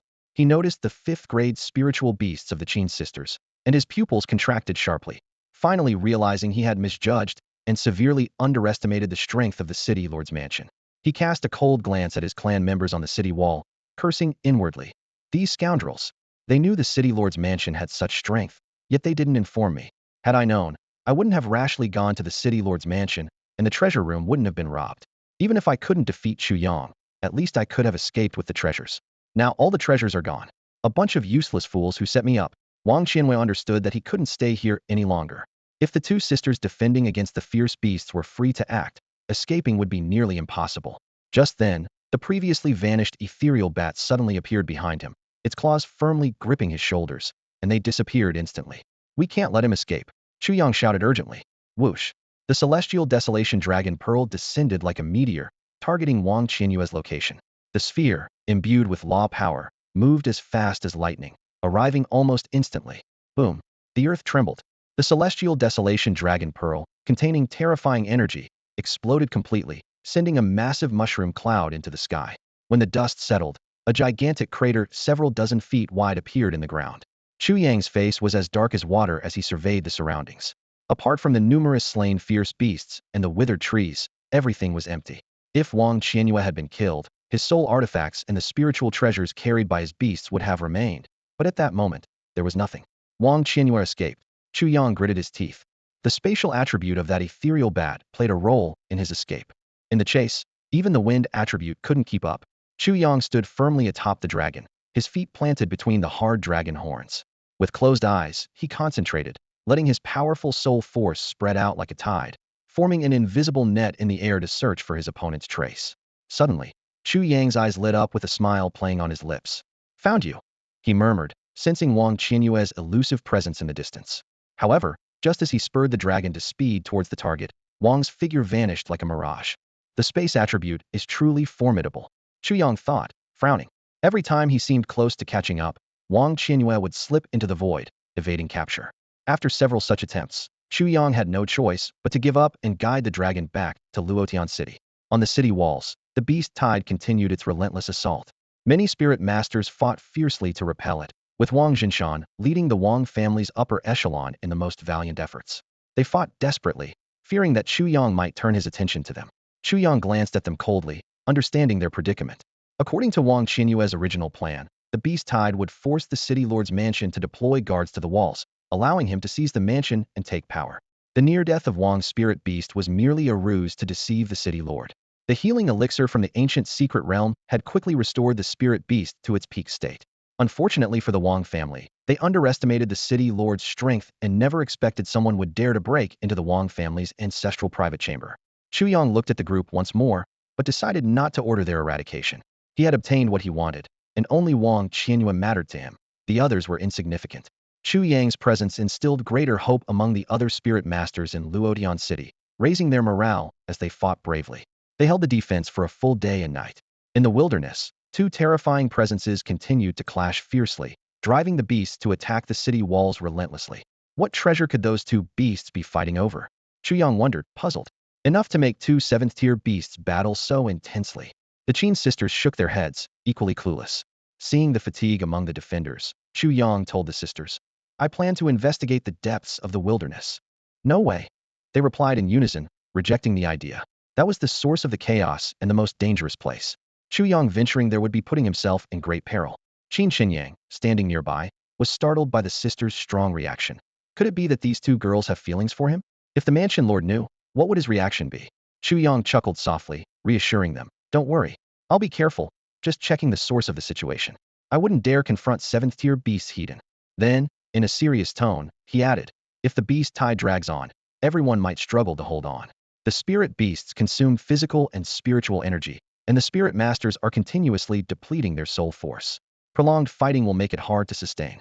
The sisters understood his reasoning, but were still reluctant to let him take the risk.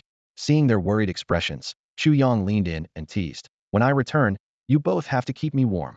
Their cheeks flushed instantly at his words. After giving a few instructions to Su Zhan, Chu Yang climbed onto the dragon's head and flew towards the wilderness. A carefree journey with the spirit beast, traversing the world.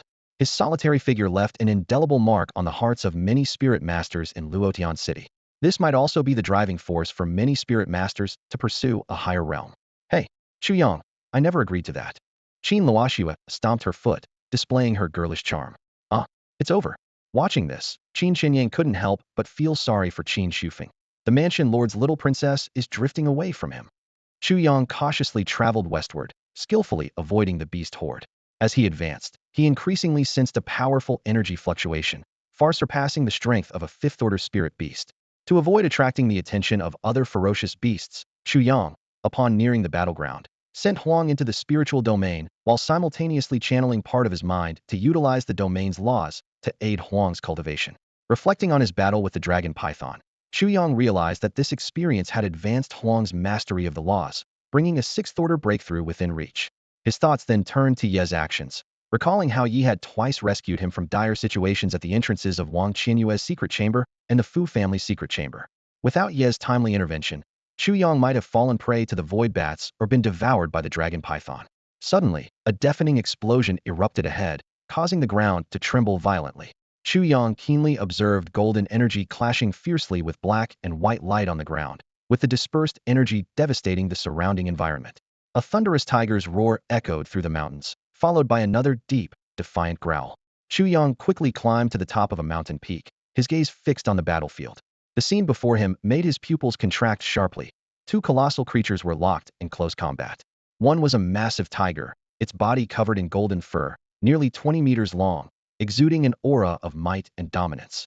Each of its attacks was accompanied by the sharp and powerful laws of gold, leaving trees and rocks shattered in its wake. Suddenly, the golden tiger opened its mouth and unleashed a rolling, tidal roar. The sound waves turned tangible, crashing towards its opponent like waves. Wherever the tiger's roar passed, a mountain peak was severed in half. Chu Yang was astonished to find that this technique was remarkably similar to Huang's Huang Long Yin, but without the soul power attack, relying purely on spiritual power. What shocked Chu Yang even more was the other giant beast involved in the battle, a massive, fluffy creature with black and white stripes, resembling an enlarged version of a giant panda. Standing over 20 meters tall, it was nearly as large as the golden tiger. The giant panda exuded a black and white aura with each strike, possessing incredible destructive power. Despite being at a disadvantage, this sixth-order giant panda, with its extremely destructive black and white aura, was able to engage in a prolonged battle against the seventh-order golden giant tiger, lasting an entire day and night without defeat. However, at this moment, both ferocious beasts were covered in wounds, especially the giant panda, which was beginning to show signs of exhaustion. Boom! Another terrifying collision erupted in the mountains, carving a massive, shocking gap. Chu Yang held his breath, focusing intently on this earth-shattering peak battle. The scene was shocking. Chu Yang witnessed the fierce battle between two seventh-level fierce beasts and couldn't help but marvel. The fight between the golden tiger and the giant panda far surpassed the level of the wild and the dragon python, displaying a breathtaking destructive power. The golden tiger was covered in wounds, with deep gashes that exposed bone and bled profusely. It swung its massive claws, sending out 5 dazzling golden beams imbued with laws, each like a giant blade stretching over 10 meters, with a sharpness that seemed capable of cutting through anything. The giant panda was even more severely injured, with a massive wound on its abdomen and countless other cuts all over its body. Its white fur was stained crimson with blood, making it appear as if it were bathed in blood. Yet it showed no sign of retreat, with black and white energies swirling around it as it launched a powerful punch, clashing with the opponent's golden slashes. Chu Yang was astounded by the immense power of the 7th level, which, while not capable of destroying the heavens and earth, could certainly move mountains and break rivers. He pondered what treasure the two beasts were fighting over, scanning the area but finding no trace of it. Territorial disputes between fierce beasts usually didn't end in a fight to the death, but this was clearly a life-or-death battle. The giant panda, slightly weaker in cultivation, was risking its life. Could the treasure be that enticing? Chu Yang swept his soul power over the surrounding mountains, finding nothing but faint life forms. The giant panda, weakened by its severe injuries and blood loss, struggled to stand, and the golden tiger took this opportunity to attack more aggressively. Feeling a sense of urgency, Chu Yang considered contracting a wood-attribute spirit beast to prepare for potential future losses. He recalled Wang Qianyu's Tying attribute dragon python, which, though not weaker than the wild, lacked combat experience due to long-term concealment. In contrast, while the wild hadn't fought many battles, it had gained some experience and understood a sliver of the laws, allowing it to maintain an edge. Chu Yang speculated that Wang Qianyue must have had a significant opportunity and would eventually rise to prominence. Besides the 3 known spirit beasts, Wang Qianyue had 2 others that hadn't appeared, possibly because they hadn't reached the required strength. But who knew what powerful spirit beasts he might have obtained from a secret realm? Watching the brutal fight, Chu Yang realized that battles between spirit beasts were inevitable. He decided to prioritize nurturing a wood-attribute spirit beast to prepare for the fierce confrontations that might lie ahead. As the intense battle raged on, the massive body of the golden tiger suddenly leaped to the side of the giant panda. With a thunderous roar, a gigantic golden blade, formed from pure energy, materialized in front of it. This golden lightning-like blade sliced through the air with the force of a storm, aiming straight for a valley behind the panda. Though small compared to the vast valley, the blade's destructive power was enough to level it entirely. Chu Yang frowned slightly, wondering what the tiger was planning. He looked around and noticed that only that particular valley remained untouched.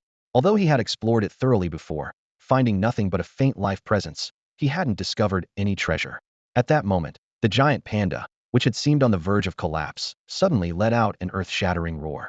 It was as if some hidden potential had been awakened within it. Its massive body launched into the air like a giant pinball with unimaginable speed. To Chu Yang's shock, the panda used its own round body as a shield, positioning itself in the path of the golden blade. A chilling tearing sound echoed through the valley. Blood gushed from the panda's abdomen like a floodgate had been opened. The golden tiger's lethal strike had hit its previous wound, piercing right through its belly. Chu Yang was shaken to the core as he realized that the panda was sacrificing itself to protect the valley behind it. Whether human or beast, such desperate defense only occurs when offspring are threatened. In this regard, beasts display an even more intense determination. With a thunderous crash, the heavily injured panda could no longer stand. Its massive body collapsed at the valley's entrance, creating a deep crater in the ground. Blood flowed from its wound, staining the earth a glaring red. Chu Yang clenched his fists, a thought flashing through his mind. Could there be a panda cub hidden in the valley? He felt a strong urge to rush forward. On Earth, pandas are revered as mighty creatures, and surely their offspring would be of high quality. Although the tiger was a formidable 7th-tier beast, it was already severely wounded. With his peak 6th-tier soul power and the assistance of Huang, defeating it would be possible. Just as Chu Yang was about to summon Huang, the golden tiger began to move slowly toward the valley, leaving a trail of blood with each step. Its cold eyes showed no emotion as it stared at its fallen opponent. As it neared, the tiger suddenly accelerated, lunging at the panda like a predator. Despair flickered in the panda's round eyes. It was too injured to stand, seemingly resigned to its fate. But in that critical moment, a flash of silver suddenly appeared. The golden tiger let out a piercing scream as it was struck mid-leap. The mighty tiger's head tilted, and its massive body crashed into a deep pit formed by the intense battle. Chu Yang breathed a sigh of relief, contemplating. Although the golden tiger was at the late stage of the 7th level, its soul power hadn't reached the corresponding level. At best, it was at the early 7th level. Moreover, the prolonged fierce battle had significantly depleted its soul power. Seizing the opportunity, Chu Yang unleashed his peak 6th level soul power combined with the Night Shadow Needle, delivering a devastating blow to the opponent. The golden tiger let out an earth-shattering roar, its sound waves striking Chu Yang's mind like a physical force. He quickly formed a hand seal, preparing to deliver a fatal strike. In that critical moment, the severely injured panda seized its chance. Though unable to stand, black and white energy swirled around it, forming a large, mysterious pattern in front of it. The pattern rotated, and two distinct gases surged upon it, as if to give birth to some terrifying entity. Chu Yang was astonished, involuntarily taking a sharp breath. The panda had indeed hidden its true strength. Just this move alone was enough to instill fear. The golden tiger sensed the looming danger, shaking its massive head and struggling to rise. However, as soon as it stood, it found itself directly in the panda's line of attack. The black and white pattern spun wildly, with the two gases churning violently, ultimately condensing into two miniature pandas. These pandas, one black and one white, intertwined and charged at the tiger with the speed of a storm. With a resounding bang, the two pandas hit the unprepared tiger precisely. Despite its massive size, comparable to a small mountain, the impact sent it flying several dozen meters, crashing heavily to the ground, kicking up a cloud of dust and debris. After this strike, the panda collapsed to the ground, its eyes still steadfastly gazing toward the depths of the valley. Meanwhile, the tiger was in equally dire straits. Both its hind legs were broken, and it was unclear how many bones were fractured. Blood gushed from its head, making its once majestic head look gruesome and terrifying. Chu Yang sighed inwardly, acknowledging the panda's formidable strength, even when severely injured, to unleash such a powerful attack.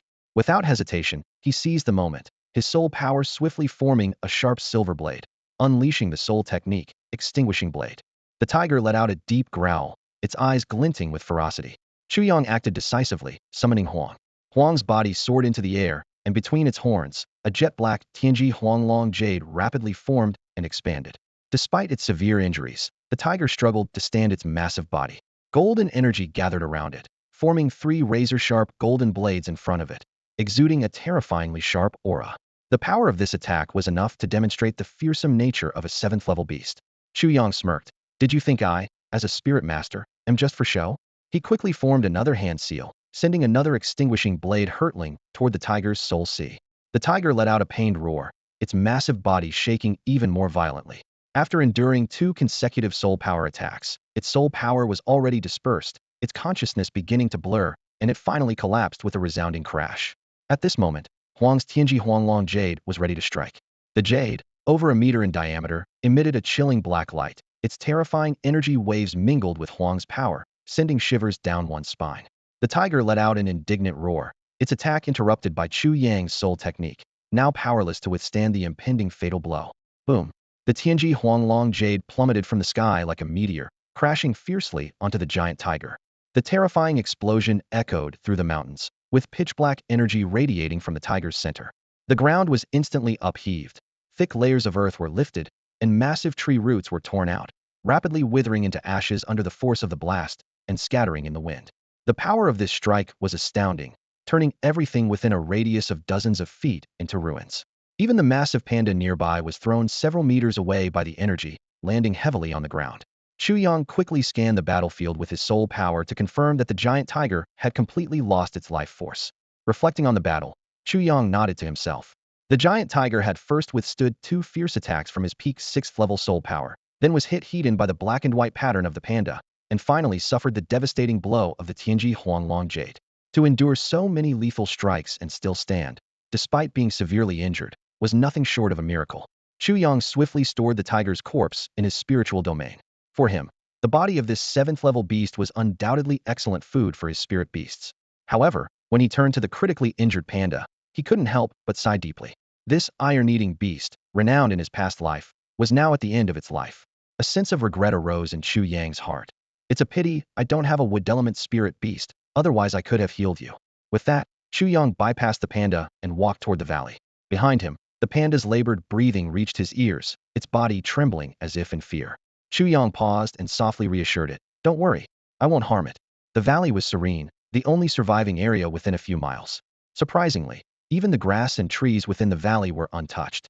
Chu Yang couldn't help but marvel at how much effort the panda had put into protecting this sanctuary. Following a faint life force, Chu Yang arrived at the entrance of a large cave. The entrance was marked with obvious claw marks, clearly the panda's handiwork. Chu Yang's eyes lit up as he discovered a panda cub inside the cave. This is the national treasure I've seen on technological Earth. Chu Yang thought with delight. The one outside is too large and not cute at all. But this one, only about a foot long, fluffy and round, is utterly adorable. At that moment, the panda cub was sleeping soundly on a bed of grass, oblivious to the danger outside. Chu Yang shook his head with a smile. Little one, your mother fought to protect you. And here you are, sleeping peacefully. Chu Yang carefully picked up the panda cub, feeling its soft fur. Finally, I fulfilled the regret of never holding a giant panda in my past life, he chuckled to himself. Upon closer inspection, Chu Yang realized the cub had just been born and hadn't opened its eyes yet. Suddenly, he understood. So, the giant tiger attacked when the panda had just given birth and was weakened? In his mind, Chu Yang quickly pieced together the sequence of events. Beasts often fought fiercely over territory, which represented resources. The giant tiger and the panda were among the few 7th-level beasts in the area and naturally clashed frequently over resources. This time, the tiger had seized the opportunity to attack the panda during its post-birth weakness, intending to eliminate this formidable opponent. The panda, in turn, fought fiercely to protect its cub, leading to the epic battle. Suddenly, Chu Yang recalled a time not long ago when he sensed an oppressive atmosphere while searching for food for Huang in the wilderness. In hindsight, that tense emotion likely emanated from the soon-to be mother panda, causing nearby beasts to be on edge. Chu Yang recalled the gentle gaze of the giant panda at the entrance of the valley and felt a pang of compassion. He decided to carry the panda cub out. Let them have one last moment together, he murmured softly. Outside the valley, Chu Yang carefully placed the cub on the mother panda. The mother immediately began to tenderly lick her child, her eyes filled with love. Suddenly, an astonishing scene unfolded. The giant panda swallowed the cub whole. What the heck? Chu Yang exclaimed. Is it going to eat its own cub? His heart raced as he prepared to summon his spirit beast to intervene. After all, this was the spirit beast he had taken an interest in. He couldn't just let it go. However, what happened next was unexpected. Black and white energy began to rise from the giant panda like mist, all converging into its mouth. Chu Yang's eyes widened as he felt the peculiar energy flowing from the panda to its cub. Although he didn't understand the nature of this energy, he realized it might be some kind of special inheritance ritual. In that case, let's wait and see, Chu Yang muttered to himself, sitting down nearby to examine the treasures he had obtained from Wang Qianyue's secret chamber. His eyes fell on a blood-red spirit beast egg, about a meter in size. The color was so deep it was almost black, exuding an unsettling aura. This thing is so crimson it's unnerving. Whatever's inside probably isn't friendly, Chu Yang mused. Suddenly, a thought struck him. Wait, I think I have a spirit beast egg identification paper. He quickly searched through his storage space and soon found a small silver paper covered in strange runic patterns, as if countless spirit beasts were compressed within. Without hesitation, Chu Yang placed the identification paper on the blood-red egg. Instantly, a silver light shone, and the shadow of a blood-colored flood dragon appeared within the glow. At the same time, a line of small text emerged. Spirit beast, Song blood flood dragon. Attribute, blood attribute. Quality, king quality. It's actually king quality, Chu Yang exclaimed, his joy evident. He quickly calculated. With his current 6th-level cultivation, combined with the contract enhancement pill and feedback from the Qin sisters, he could contract 9 spirit beasts in total. Excluding the ones he already had, Huang, Yi, Little Turtle, Wu Shuang, and the newly encountered panda, he could still contract 4 more. The next one will be you, Chu Yang said excitedly, rubbing his hands together. No wonder it's a treasure from an ancient secret realm. He was convinced that this spirit beast egg was a rare item Wang Qianyue had obtained from an ancient secret realm. The dragon python and the ethereal bat must also have originated from the same source, and their quality was likely extraordinary as well. As for the flood dragon, with the sacred dragon Huang already in his possession, it wasn't too surprising. However, the blood attribute caught Chu Yang's attention, as it was a rare attribute he had never heard of. Yet, for Chu Yang, the attribute of the spirit beast wasn't crucial. His spirit domain contained various laws that could benefit any attribute. Chu Yang immediately signed a contract with the spirit beast egg, ensuring that the Tsang blood flood dragon would become his spirit beast upon hatching. As the contract was successfully formed, a message from the egg captured Chu Yang's interest. Chu Yang gazed at the azure blood flood dragon spirit beast egg in his hand, with the message from the contract echoing in his mind. The more blood it absorbs, the higher its cultivation will be at birth. This unexpected discovery made his eyes light up with delight. His gaze fell on the massive corpse of a giant tiger within the spirit domain, a slight smile playing on his lips. Blood from a 7th-tier fierce beast. Isn't this the perfect nourishment? Chu Yang murmured to himself, then carefully placed the spirit beast egg inside the giant tiger. In an instant, a strange scene unfolded before Chu Yang's eyes. Fine threads of blood converged on the spirit beast egg like a spider web, quickly enveloping it completely.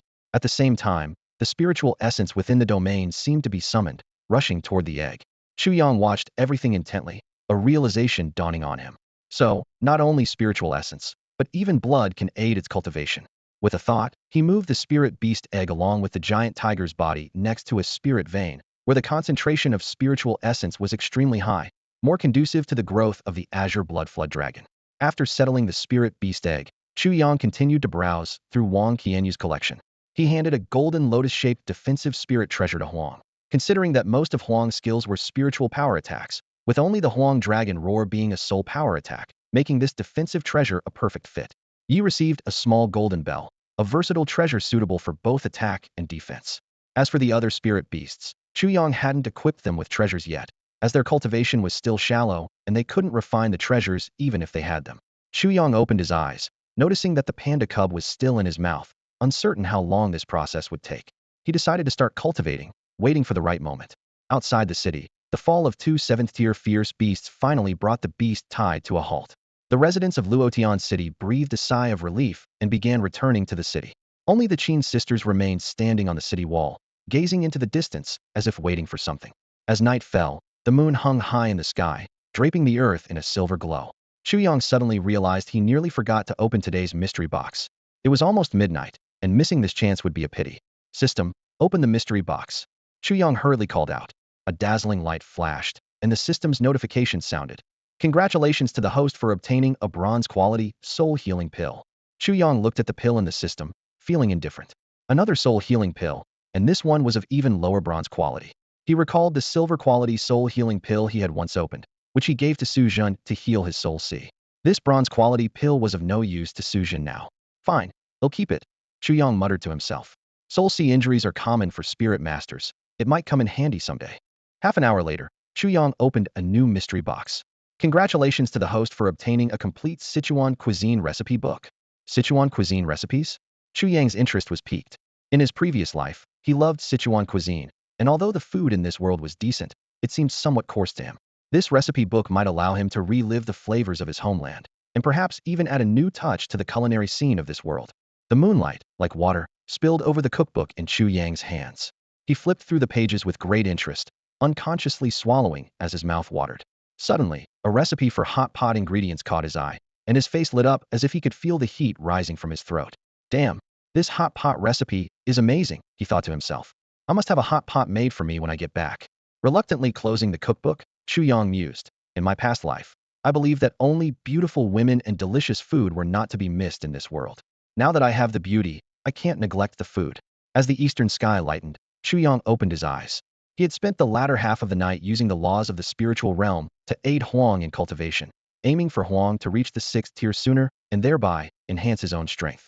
His gaze fell on the motionless giant panda's corpse, and his expression suddenly changed. Although the life force had completely vanished, its mouth was tightly shut. Damn, the panda cub is still in its mouth. Chu Yang quickly summoned Huang, and together they pried open the giant panda's mouth, fearing the cub might suffocate, which would be a colossal joke. Fortunately, things weren't as dire as they seemed. The cub was wrapped in a cocoon of black and white energy, seemingly undergoing a mysterious transformation. Chu Yang dared not make any reckless moves, fearing he might interrupt the process. By noon, the black and white energy was fully absorbed by the cub. Chu Yang smiled with anticipation. It's time for the contract. With my blood, I merge with your soul, to accompany each other for life. As the contract vow was spoken, the blood-red contract symbol on Chu Yang's palm landed on the cub's forehead, instantly forming their bond. The panda cub let out a soft bleating sound, causing Chu Yang to tremble with excitement. Through the contract feedback, he was delighted to discover that this panda cub was of divine quality. Spirit Beast, Yin Yang Infinite Beast. Quality, Divine. Tier, Early 1st tier. Attribute, Yin Yang. Skills, Yin-Yang diagram. Yin-Yang dual swords. Spirit treasure, none. In addition to Huang, Chu Yang now possessed a spirit beast of a quality surpassing that of a king. Overjoyed, he held the panda cub in his arms, lovingly stroking its soft fur. Yin-Yang infinite beast? Shouldn't you be called a giant panda? Chu Yang found it odd, as the name differed from what it was known as in the technological era on Earth. But he quickly shrugged it off. Oh well, from now on, I'll just call you Giant Panda. Gently caressing the panda in his arms, Chu Yang then directed Huang to dig a large pit in the ground, solemnly burying the deceased giant panda. He noticed that the fur of the dead giant panda had lost its luster, resembling that of an elderly person. This was unusual. A 7th-tier ferocious beast dead for less than a day shouldn't deteriorate so rapidly. The best comparison was the golden tiger's corpse in his spiritual realm, which still had shiny fur. The only explanation was that it had transferred some form of energy, imperceptible to the naked eye, into the cub. Watching as Huang finished burying the corpse, Chu Yang carried the panda towards the cave where it was born. Earlier, he had noticed some intriguing things there, but he hadn't had the chance to investigate while protecting the cub. Now, he could finally explore with peace of mind. The cave was wide and deep. Chu Yang stepped inside, heading straight to its innermost part. There, a small verdant tree was rooted, its branches bearing 7 fruits that emitted a faint green glow. Although he didn't know its name, Chu Yang immediately recognized it as a rare spiritual herb, likely prepared by the giant panda for its cub's growth. He pondered that medicinal plants are divided into spiritual herbs and soul herbs. The former accelerates the cultivation of spirit beasts, while the latter aids spirit masters in enhancing their soul power. Both types are highly beneficial for increasing strength. Chu Yang decided to take it back and study how to administer it to spirit beasts. Carefully, he transferred the spiritual herb along with the surrounding soil into his spiritual domain, planting it near the spirit vein. The abundant spiritual essence in the vein would surely promote the herb's growth. Then, Chu Yang's attention was drawn to a black stone the size of a washbasin nearby. At first glance, it seemed unremarkable, but Chu Yang sensed a faint, familiar aura from it, subtle and mysterious, somewhat similar to the world stone, yet distinct. Could it be a law stone? Chu Yang was startled. Law stones are rare treasures, formed over countless years by the power of the world's laws, containing rich law energy that can help spirit beasts comprehend these laws. To verify his suspicion, Chu Yang immediately moved the stone into his spiritual domain, handing it to Huang, who was advancing to the 6th rank. Huang was highly sensitive to the power of laws, and the moment the stone entered the spiritual domain, it radiated law energy like the blazing sun, shining brightly. Huang eagerly grasped the stone with its dragon claws, fully focused on comprehending it. It really is a law stone. Chu Yang was overjoyed. Although his spiritual domain had complete laws, their concentration was thin. Even with his assistance in channeling the domain's desolation law to aid spirit beasts in cultivation, progress was slow. The appearance of this law stone undoubtedly increased the law concentration, making it easier for spirit beasts to comprehend. Chu Yang realized that the golden tiger's attack on the giant panda was likely not just for the cub. This law stone alone was enough to entice any fierce beast or spirit master. Spirit beasts and fierce beasts above the 6th rank need not only abundant spiritual essence, but also constant law comprehension. The value of this law stone was evident. He speculated that with the protection of the panda mother and these rare resources, the panda cub could rapidly break through to the 6th rank in the future, posing a significant threat to the golden tiger.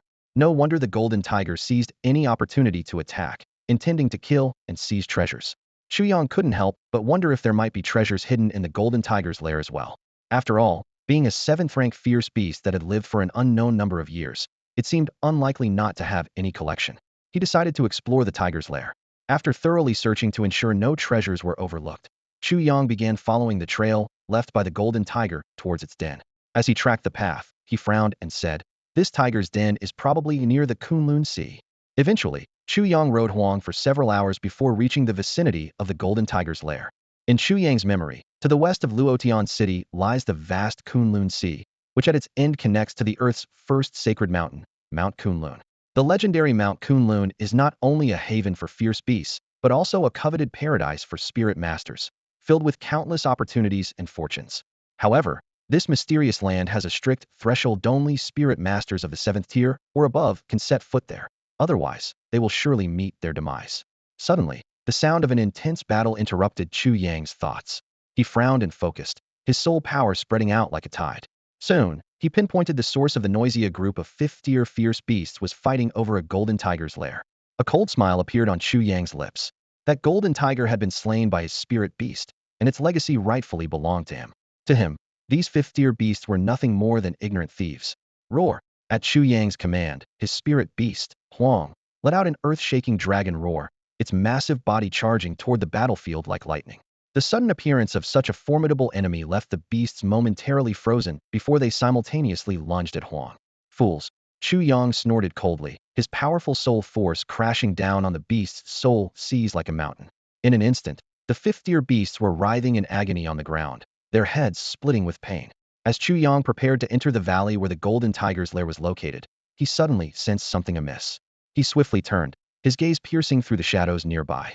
Who dares spy on me? Chu Yang demanded sharply, his voice carrying undeniable authority. Hearing the murderous intent in Chu Yang's voice, three people emerged from the shadows, trembling. Leading them was an old man in gray clothes with a goatee, followed by a young man and woman, both appearing to be around 20 years old. Please don't be angry, Senior. The old man stammered, bowing as he explained. We had no intention of spying. We were merely investigating due to the Beast Tide. Beast Tide? Chu Yang frowned slightly. Which city are you spirit masters from? Senior, we are from Linhai City, the old man replied respectfully. Chu Yang understood. Linhai City, near the Kunlun Sea, is a bustling metropolis frequently visited by high-level spirit masters. He hadn't expected the Beast Tide to affect that area. The Beast Tide was caused by a battle between two seventh-tier beasts, but I have already slain them. You should return and not linger here any longer, Chu Yang said coldly, though inwardly he sneered. Among these three, the two young ones were merely third-tier spirit masters. Were they truly here to investigate the Beast Tide, or just to scavenge for leftovers? The outbreak of such a massive Beast Tide must have a special reason, Chu Yang thought to himself. The most likely cause could be fierce beasts fighting over some kind of treasure. His intuition told him that the people from Linhai City were probably not just the three of them. Chu Yang closed his eyes and focused, releasing his soul power like an invisible net to cover the surrounding mountains. Sure enough, he sensed the presence of many people. On the outskirts of this mountain range, a large number of spirit masters were heading in this direction. A cold smile appeared on Chu Yang's lips. At that moment, an old man appeared before Chu Yang, accompanied by a man and a woman. The old man studied Chu Yang's youthful face and speculated inwardly. This young man looks barely over 20 and doesn't seem like a mature and cautious person. He must have such power because of his family's spirit beasts, likely a young master from a prominent family. After all, at his age, how could he single-handedly suppress several fifth-tier fierce beasts? He'd have to be flying in the sky. The old man cleared his throat and spoke coldly. Young man, we're all here to seek treasure in the mountains. Why be so resolute and drive us away? Why not join forces and explore together?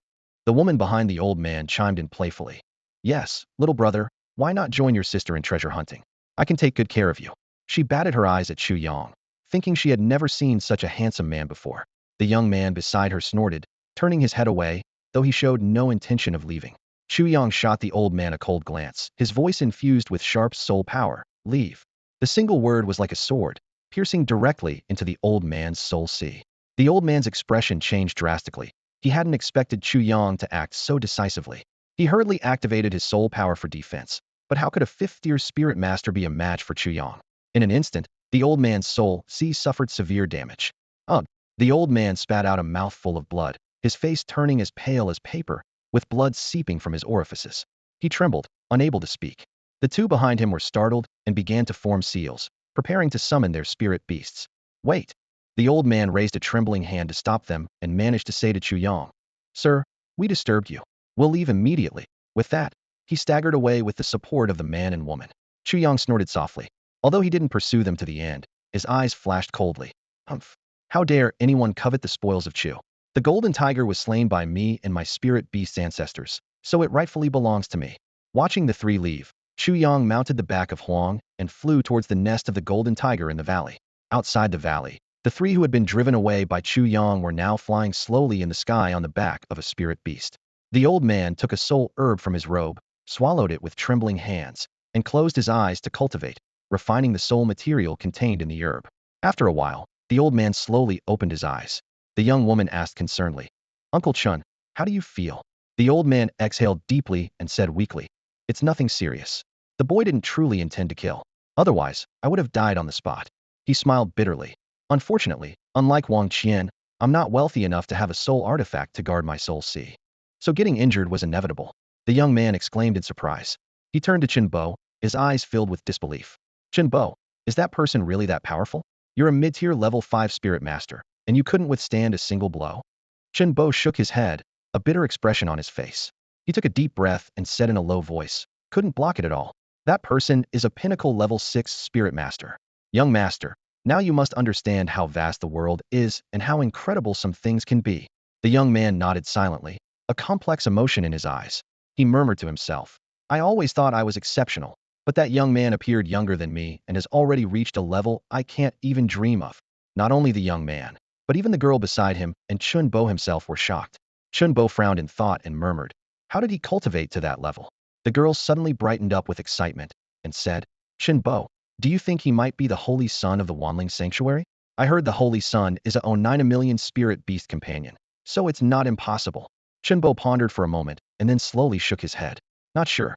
The world is full of extraordinary people and events, and it might not be that holy son. That holy son is indeed famous, almost invincible among his peers. With his identity as a spirit beast companion and the vast resources of the Wanling Sanctuary, reaching level 6 at such a young age is quite possible." The young man asked urgently, "So what do we do now?" A glint of determination flashed in the elder's eyes, and he spoke with resolve. "No matter who he is, we can't let him get away with injuring me. If what he says is true, that the beast tide was caused by a battle between two level 7 fierce beasts, then there must be a reason. Since that's the case, we should spread the word." The elder's eyes grew deep. They had entered the mountains to find the cause of the beast tide, but so far, they had found nothing, only stumbling upon a level 7 fierce beast's lair by accident. Fierce beasts take much longer to cultivate than spirit beasts, and their lairs likely contain treasures collected over their lifetimes, potentially a huge resource for cultivation. However, they didn't expect the other party to be so domineering, driving them away without even leaving them a scrap. How could the three of them swallow this indignity? Through their efforts, a message quickly spread among the spirit masters treasure hunting in the mountains, even reaching the nearby Linhai city. "I heard the beast tide was caused by two level 7 fierce beasts fighting over a rule stone." "Yeah, I also heard both beasts ended up dying, and a young man picked up the rule stone. Apparently, the rule stone is as big as a fist. I'm new to being a spirit master. Can someone tell me what a rule stone is?" "A rule stone? You don't know what a rule stone is?" Actually, I don't know either, but it's definitely a huge treasure." The elder's scheme was effective. It wasn't long before two level 7 spirit masters rushed over from Linhai City, heading straight for the Golden Tiger's lair. 4 spirit masters above level 6. Cultivation requires not just spiritual materials, but also an understanding of rules, making something like a rule stone incredibly valuable, especially a fist-sized rule stone. In truth, Chu Yang did obtain a rule stone, but it wasn't fist-sized, it was as big as a wash basin. If the real news got out, the hidden masters of Linhai City might all take action. However, by the time the two level 7 spirit masters arrived at the Golden Tiger's lair, Chu Yang was long gone. The large valley was filled with signs of excavation, including a large pit that looked like the soil had been dug 3 feet deep. "What is this?" The two level 7 spirit masters exchanged glances, their expressions changing as they examined the traces left behind. Chase.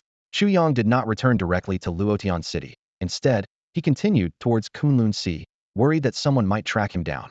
He was quite satisfied with the bounty from the Golden Tiger's lair.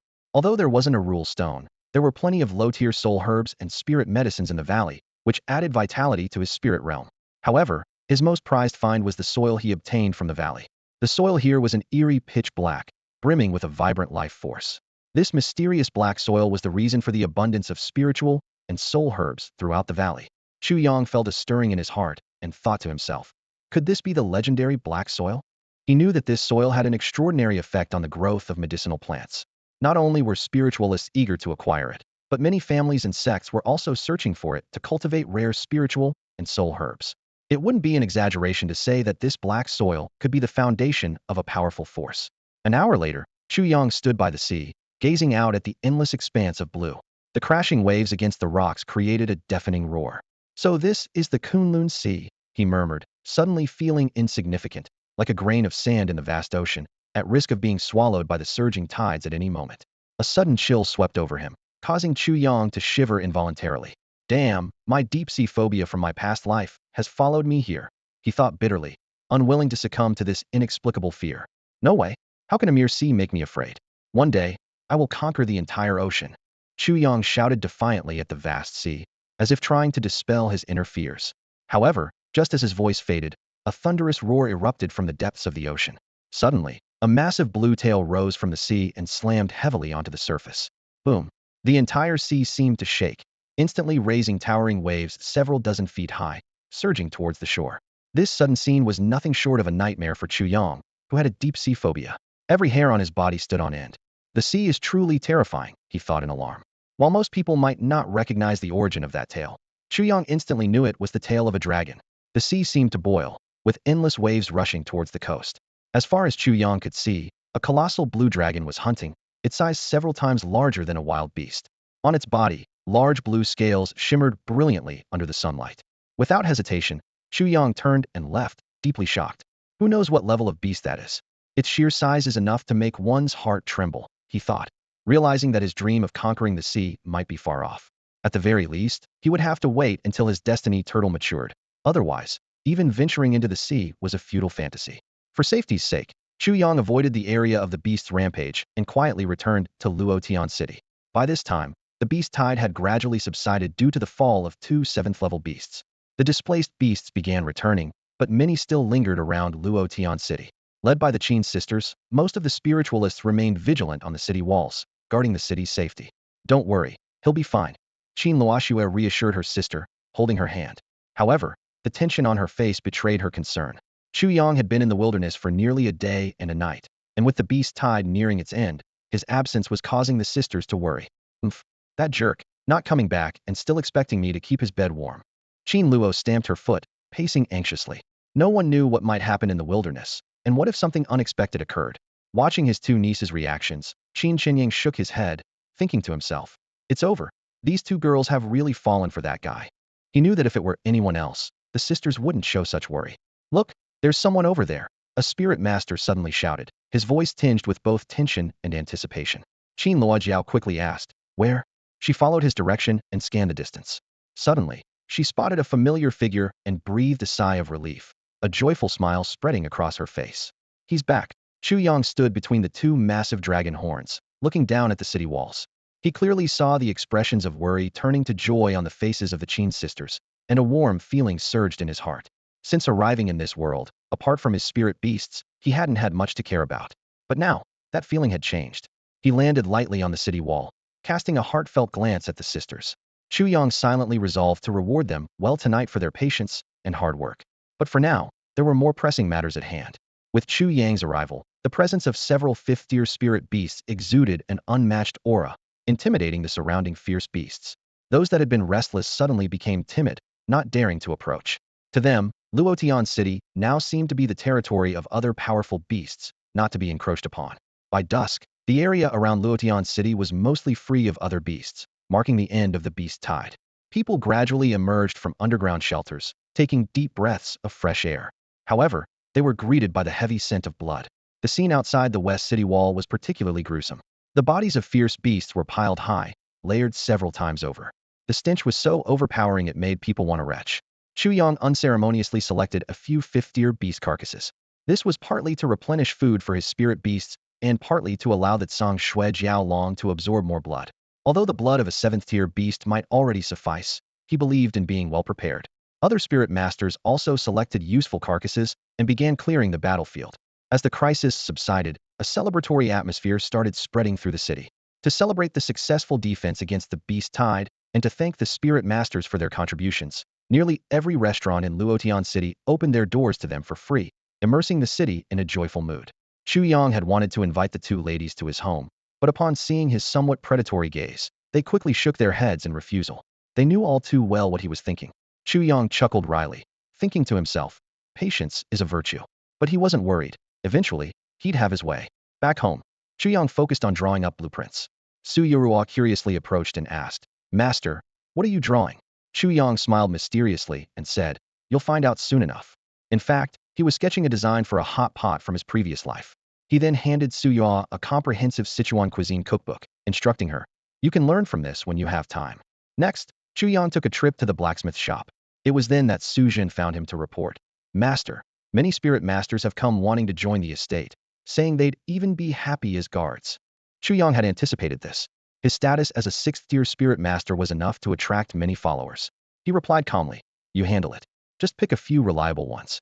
After all, the Chu family estate was quite large, and with just the 3 of them, it felt a bit too empty. After handling these affairs, Chu Yang finally had time to go through his gains from this venture. He couldn't help but exclaim, Wang Qianyu, that old fox. got quite a few treasures from the ancient secret realm. His spoils mainly came from the other's secret chamber, and he had a feeling that after today, his strength would see a significant boost. Chu Yang wasn't in a rush to acquire a higher-grade soul artifact, as the golden quality Night Shadow Needle he possessed was sufficient for his current needs. This artifact, obtained from the ancestor of the Fu family, Fu Dushu, allowed Chu Yang, at the peak of the 6th stage, to fully utilize its power. He understood that a higher quality soul artifact would be unnecessary at this point, as his current offensive and defensive setup was adequate. However, Chu Yang's attention was more focused on the realm of soul techniques. He realized that he knew too few soul techniques, with only the silver quality extinguishing blade, which was limited to the 4th stage and could no longer satisfy his 6th stage cultivation. After careful selection, Chu Yang chose 2 golden quality soul techniques from a pile of parchment records: Spirit Transformation Technique and Dual Sword Slash. The Spirit Transformation Technique could condense a spirit beast soul form with powerful offensive capabilities in the Soul Sea, while the Dual Sword Slash could manifest 2 soul power swords with explosive force. Having selected the soul techniques, Chu Yang immediately began practicing them. He knew that to fully master a soul technique, the key was to condense a soul technique seed in the Soul Sea. This would allow him to quickly invoke it in battle and unleash its power at the right moment. Just like the extinguishing blade he learned before, which had a soul technique seed existing in a free state within his Soul Sea, enabling the learner to clearly sense its presence despite its lack of physical form. Chu Yang focused intently on channeling his soul power to condense new soul technique seeds. Meanwhile, the scenes within the spiritual domain were quietly changing. Huang was lying beside a basin-sized stone of law, quietly comprehending the law of desolation, no longer needing Chu Yang to specifically mobilize the law power within the spiritual domain for assistance. Yi, Little Turtle, and Wu Shuang were diligently training in another part of the spiritual domain, striving to break through to higher realms. As for the recently born panda, Chu Yang decided to let it rest more, not expecting it to have any combat strength for now. He treated it like a son, doting on it and cuddling it whenever he had the chance. On another front, Su Jun, following Chu Yang's instructions, selected 7 loyal and reliable guards. These guards were not particularly powerful, 1 at the 3rd stage, 4 at the 2nd stage, and 2 at the 1st stage, not even worthy of the attention of the 3 major families. But Su Jun accepted them after thoroughly understanding their character, as Chu Yang emphasized that he valued their integrity over their cultivation level. A few days later, Luotian City finally returned to its usual calm after the festive atmosphere. Chu Yang, who was in seclusion, was summoned by Su Jun. He frowned and asked, "What's the matter?" He was at a critical point in practicing the soul technique, with the spirit form of the spirit transformation technique nearing completion. Su Jun replied, "Master, the city lord's mansion has sent an invitation for you to attend a banquet. It said that the lord is hosting it to thank the spirit masters for their contributions in defending the city during the recent beast tide." Upon hearing this, Chu Yang's interest waned significantly. He had initially thought it was his 2 wives seeking him, only to find out it was his father-in-law's invitation. Although he had little enthusiasm for such a thank-you banquet, considering it was his first formal meeting with his father-in-law, Chu Yang decided it was important to make a good impression. Moreover, he learned that not only he but also the 3 major families and other spirit masters would be attending the event. Su Jun brought unexpected news. The Wang family and others have completely withdrawn from Luotian City. Chu Yang was slightly taken aback, but then smiled knowingly. "It's understandable," he said softly. "They probably couldn't rest easy in Luotian City, always worried that I'd deal with them. Honestly, Wang Jinshan and the others overthink things. I have no interest in bothering with them. Otherwise, I would have acted during the beast tide." Suddenly, Chu Yang remembered something, and a hint of anticipation flashed in his eyes. "By the way, is the hot pot I ordered ready?" "It's ready and was delivered yesterday," Su Jun replied. "The design is quite unusual, splitting the pot in 2. Chu Yang excitedly said, "Take me to see it." He was secretly delighted, thinking that tonight he might finally enjoy the hot pot he had been longing for. The 2 of them went to the kitchen, where Su Yura was intently studying a Sichuan cuisine cookbook. Seeing them enter, she exclaimed happily, "Young master, I've prepared the hot pot base you wanted. Check if it's to your liking." She placed the carefully prepared ingredients in front of Chu Yang, her eyes filled with anticipation. It was a concoction she had perfected after many attempts, requiring numerous ingredients and a complex process. Chu Yang leaned in to smell it. The aroma was enticing. He tasted a bit and nodded in satisfaction. "Not bad, this is the flavor." Though it differed slightly from the hot pot base he remembered from his past life, it was quite satisfactory. "Old Su." Chu Yang turned to Su Jun. "Go inform those 7 guards to join us for hot pot tonight. The more, the merrier, and I have some good stuff I got from a blind box that we can enjoy together." With that, Chu Yang began preparing various ingredients. The ingredients in this world were much healthier than what he knew from his previous life, which made him quite eager. As night fell, 10 people gathered around a stone table. Observing the 7 guards' reserved demeanor, Chu Yang chuckled and said, "There's a saying. If we're not family, we wouldn't be sitting together. Since we're all here, it's fate. We're not a big family with lots of rules, so no need to be formal at dinner."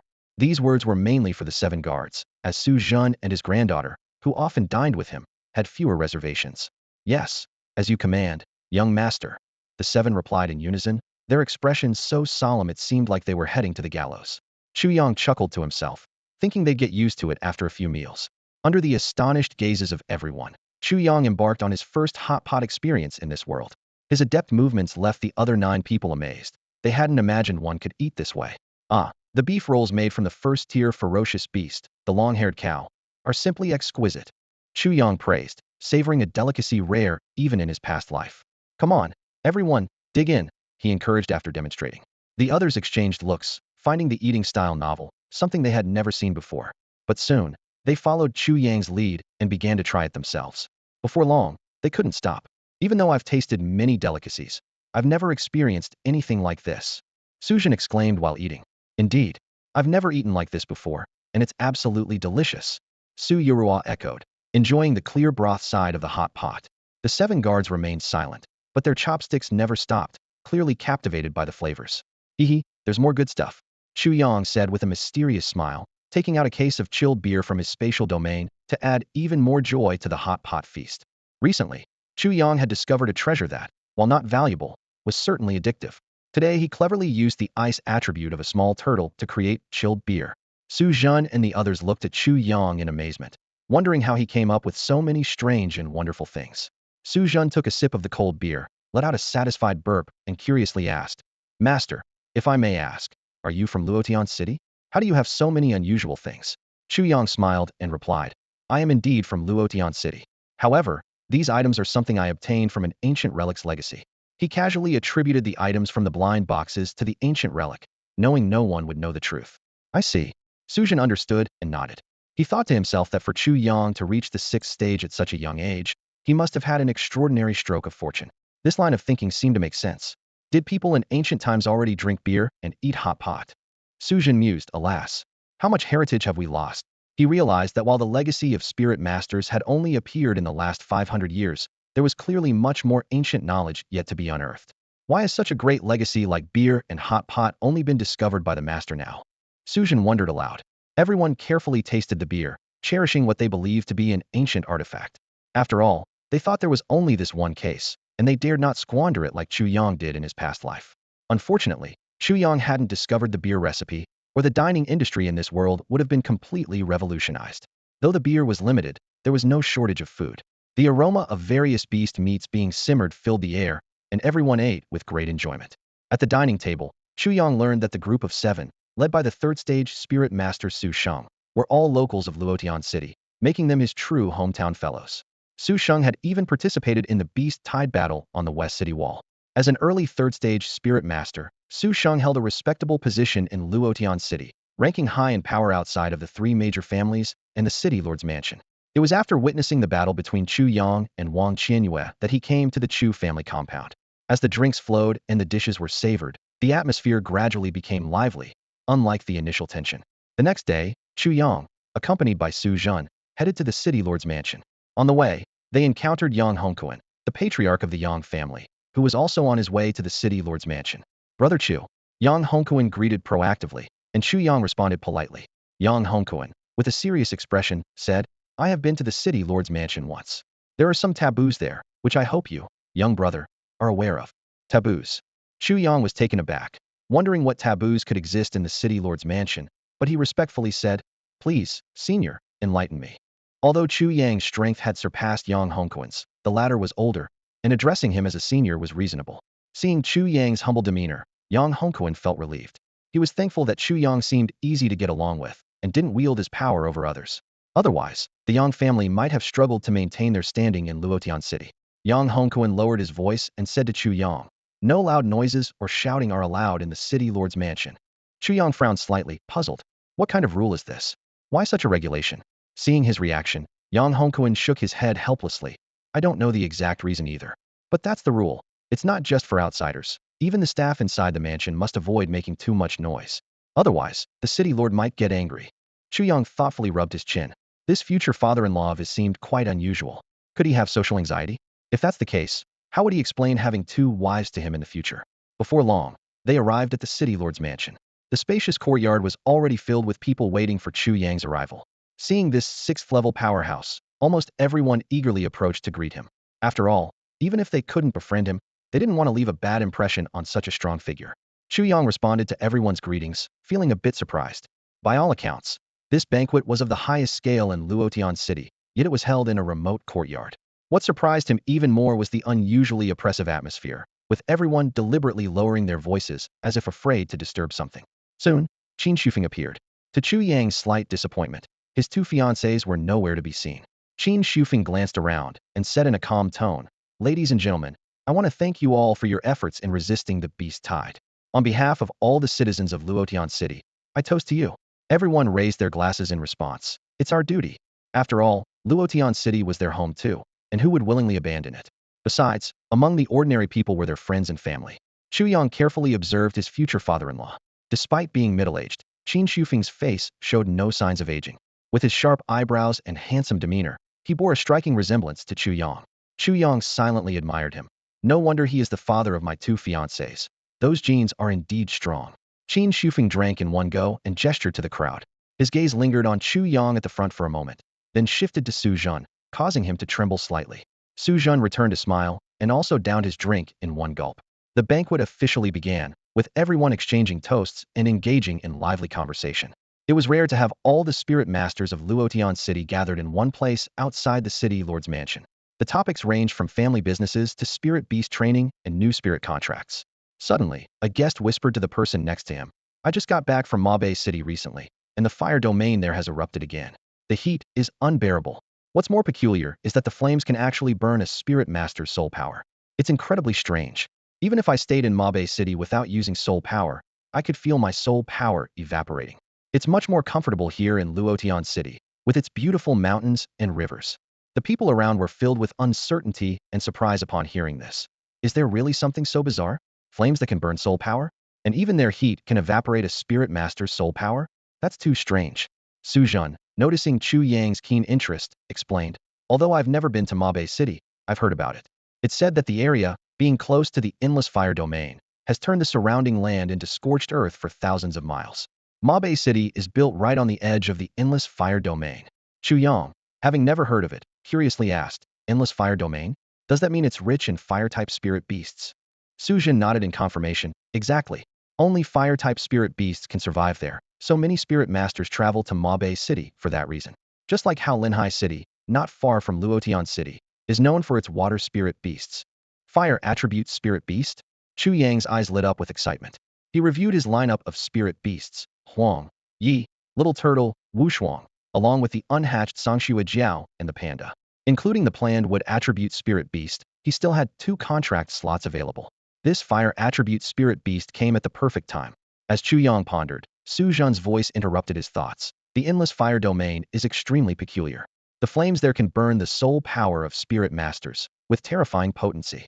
Can it really burn soul power? Chu Yang asked curiously, having thought it was just a rumor. To hear even old Su confirm it was surprising. Su Zhen nodded solemnly. Indeed.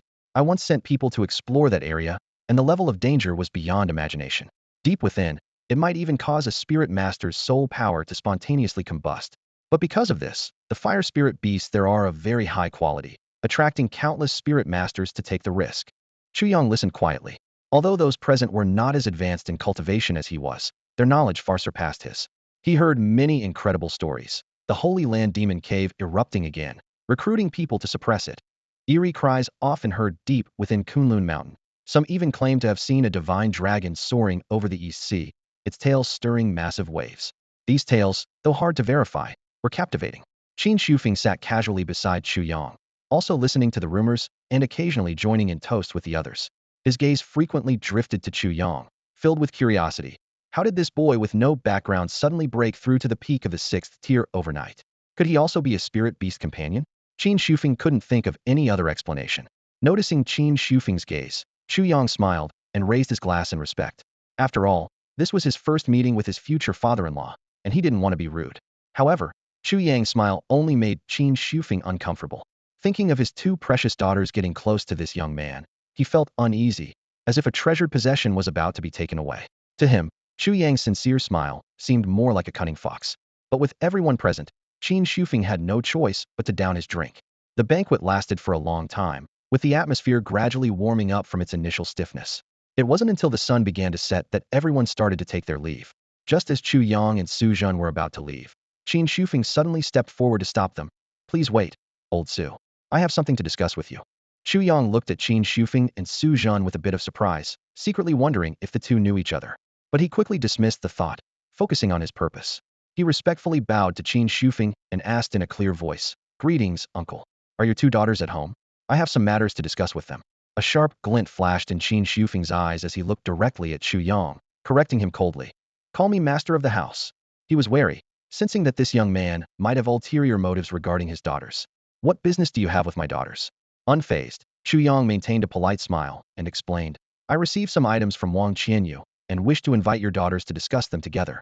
Qin Shufeng narrowed his eyes, scrutinizing Chu Yang. He snorted, his tone filled with suspicion. Isn't such a thing meant to be kept to oneself? Sharing with my daughters seems rather suspicious. Without haste, Chu Yang continued. You're right, uncle. I did consider keeping it to myself. However, your daughters are far more knowledgeable than I am, and with their assistance, I could achieve much more. Besides, they are strong enough to handle any unnecessary troubles. Who knows, there might be something that you need, uncle. I could let your daughters have the first choice. Qin Shufeng's expression gradually softened. He indeed required some precious items, not for himself though. After some thought, he decided to have someone notify his daughters. Soon, the voices of Qin Luojiao and Qin Luoshua came from the door. Chu Yang. They walked towards him with delighted expressions. Seeing this, Qin Shufeng felt a pang of bitterness and couldn't help but cough to draw his daughter's attention. Qin Luojiao noticed her father and asked with concern, Oh, father, are you alright? Do you have a cold? Should I get a doctor? She spoke while still holding on to Chu Yang's arm. Suppressing his disappointment, Qin Shufeng scolded softly. All three of you, disappear from my sight immediately. Now, although Qin Luojiao and Qin Luoshua were puzzled, they decided to leave for the time being.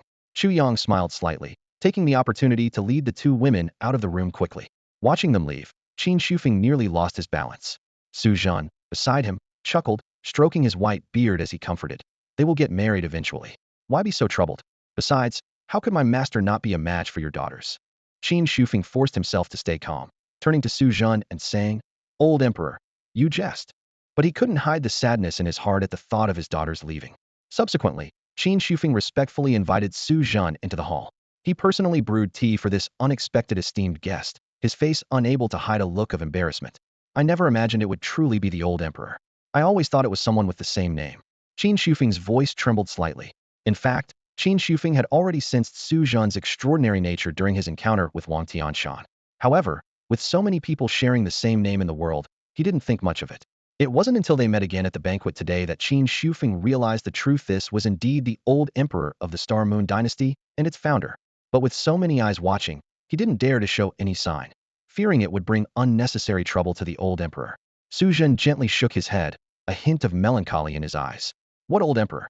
Now, I'm just a servant by the master's side. Hearing this, Qin Shufeng was instantly filled with rage. What right does that young man have to make you his servant? I'll teach him a lesson one day. His resentment towards Chu Yang grew even stronger, not only for taking away his two daughters, but also for demoting his benefactor to a servant. Was this young man deliberately opposing him? Seeing this, Su Zhen quickly raised his hand to calm Qin Shufeng's anger. He explained slowly that without Chu Yang's help, he and his granddaughter's fate would have been far worse, with their survival uncertain. Therefore, he never regretted his choice. Qin Shufeng clenched his fists tightly, gritting his teeth as he asked, who could have done such a ruthless thing? The Star Moon dynasty's royal family had hundreds of members, and now only two remain? It shows how cruel they are. Su Zhen sighed deeply, shaking his head, unwilling to say more. Was it those people from the sacred land? Qin Shufeng pressed on. He had heard of the incident, but was unable to assist during the critical moment, which he deeply regretted. Qin Shufeng had never feared the sacred land, and if not for the old emperor's generous gift in the past, he wouldn't have his current success. Su Zhen replied solemnly, I will personally handle the revenge. Otherwise, the knot in my heart will never be untied. You should not get involved in this matter. His cultivation had now recovered to the 5th level, and he believed he would fully recover soon. However, avenging by himself seemed impossible as the adversary was too powerful. Only when Su Yura became a spirit master and contracted the king-quality spirit beast, the Sky Wolf, would there be a chance to confront them. Although the path of revenge might be long, he had time to wait. As Chu Yang said, one could bury the seed of hatred in their heart, but must never forget it. Su Jun had considered contracting the Sky Wolf himself, but ultimately decided against it. He was old, and such a rare king-quality spirit beast would be better suited for the young, allowing them to forge a broader path ahead. Seeing his determination, Qin Shufeng said no more. At that moment, Su Jin suddenly frowned and asked, "Why is your wife, Yin Lifen, not around?" In his memory, the two were always inseparable, yet now the other half was missing. Upon hearing this, Qin Shufeng's brow furrowed, and his expression turned grave. Seeing this, Su Jin couldn't help but ask worriedly, "Her condition hasn't worsened, has it?" Qin Shufeng sighed deeply, his eyes filled with sorrow as he recounted Yun Lifei's tragic fate. Years ago, the soul jade marrow gifted by the old emperor, Su Jun, had indeed stabilized Lifei's injuries, allowing her to temporarily recover. However, fate played a cruel hand. After giving birth to 2 children for Qin Shufeng, Lifei's vitality waned once more. Since then, she has been periodically falling into deep slumber, initially for a few hours, but now extending to several months. Currently, she remains asleep, and her condition is worsening. Facing the old emperor, Qin Shufeng held nothing back as he recounted the past. Yun Lifei had once suffered severe soul sea injuries, leaving her comatose, with ordinary soul medicine proving ineffective. It was fortunate that she encountered Su Zhan, who generously gifted her an ancient piece of soul jade marrow, granting her a new lease on life. The soul jade marrow, a pure essence formed over countless years from soul veins, was invaluable to spirit controllers, possessing the miraculous ability to nurture soul power and soothe the soul sea. It was this very soul jade marrow that freed Yun Lifei from frequent comas, allowing her to regain a semblance of normal life. However, Yun Lifei was determined to bear children for Qin Shufeng. Bearing life is inherently taxing for women, and given her frail health, it took a toll. After delivering 2 daughters, her old injuries flared up, worsening over time. Led by Qin Shufeng, they entered a tastefully decorated room. Inside, a woman lay quietly on a bed carved from silver jade. She was tall, stunningly beautiful, exuding an aura of nobility. Upon closer inspection, she bore a resemblance to the Qin sisters, making it hard to believe she was their mother, Yin Lifei. At this moment, Yin Lifei's face was pale, her brows furrowed, as if even the sound of Qin Shufeng and Su Zhan's footsteps caused her pain. Seeing her condition, Su Zhan sighed. Her injuries were far worse than when he had first met her, when she only occasionally lost consciousness. Now, Yin Lifei had to endure months-long slumbers. The silver jade bed beneath Yin Lifei emitted a faint glow, nurturing her body. If other spirit controllers saw this, they would be astounded. The bed was crafted from a single piece of soul jade, and merely resting on it would gradually enhance a spirit controller's soul power. Su Zhan, too, was taken aback, silently wondering how Qin Shufeng acquired such a massive piece of soul jade. Even the greatest sanctuaries would struggle to possess such a treasure. This further convinced him that Yin Lifei was no ordinary person. Recalling their first meeting over a decade ago, Su Zhan remembered sensing an aura of authority in Yin Lifei that surpassed even his own as the old emperor, something he had never encountered before. It was this impression that led him to gift her the precious soul jade marrow to forge a bond. Currently, Yin Lifei wore an irregularly shaped pendant around her neck, resembling a silver jade stone. Bright silver soul material floated from it like large snowflakes, enveloping her body and being slowly absorbed. The concentration of soul material from this small jade stone was thousands of times greater than that from the bed beneath her. In comparison, the bed's faint silver glow was like a firefly, while the pendant was a brilliant little sun. This small piece of jade was the very soul jade marrow Su Zhan had gifted Yin Lifei back then.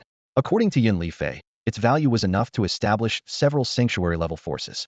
Yet, despite the dual nourishment of the soul jade marrow and the soul jade bed, Yin Lifei showed no signs of awakening, her expression growing increasingly pained. This explained why the city lord's mansion forbade noise. Qin Shufeng feared any disturbance might affect his wife. During Yin Lifei's slumber, he remained by her side, never leaving the city lord's mansion. Because of Yun Lianfei, Qin Luoxue and her sister are faced with a difficult decision. The Fu family is using their status as spirit beast companions to pressure them into marrying Fu Kuan, and Qin Luoxue feels compelled to agree to this outrageous demand, at least temporarily. A flicker of pain crosses her eyes, but it is quickly replaced by determination. Qin Luoxue understands that if this news gets out, it will not only cast a shadow over her and her sister's futures, but also plunge the entire city lord's mansion into turmoil. Her gaze drifts involuntarily towards the room where her mother, Yun Lianfei, is recuperating, filled with worry. Any disturbance could have unpredictable effects on her mother's condition. Qin Shufeng stands by the window, his hands clenched so tightly that his knuckles are white. As a husband and father, he cannot tolerate anyone disturbing his wife's recovery. Qin Luoxue and Qin Luojiao are equally vigilant, fearing that one wrong move could lead to disastrous consequences. Her condition is very concerning, Su Jin says quietly, his voice edged with worry. Qin Shufeng turns sharply, a flash of pain in his eyes. Who harmed this woman so severely that she remains in such a deep sleep each time? His body trembles slightly, his jaw clenched, fists tightened further. This is the last thing he wants to hear, yet he must confront this harsh reality. Su Jin sighs, suddenly recalling something. If the master has that kind of elixir, it might save her life. He remembers the miraculous effects of the soul restoration pill that Chu Yang once gave him, which completely restored his fourth-tier cultivation. However, he is unsure if Chu Yang still has any left. Upon hearing this, Qin Shufeng's body jolts, and he speaks in a hoarse voice. If the old master has a remedy, please share it, and I will be eternally grateful. As he speaks, he moves to kneel. Su Jin quickly helps Qin Shufeng up, smiling wryly. This elixir might only be possessed by my master in the whole world. You would need to ask him directly. He recounts his experience with the soul restoration pill in detail, igniting a glimmer of hope for Qin Shufeng.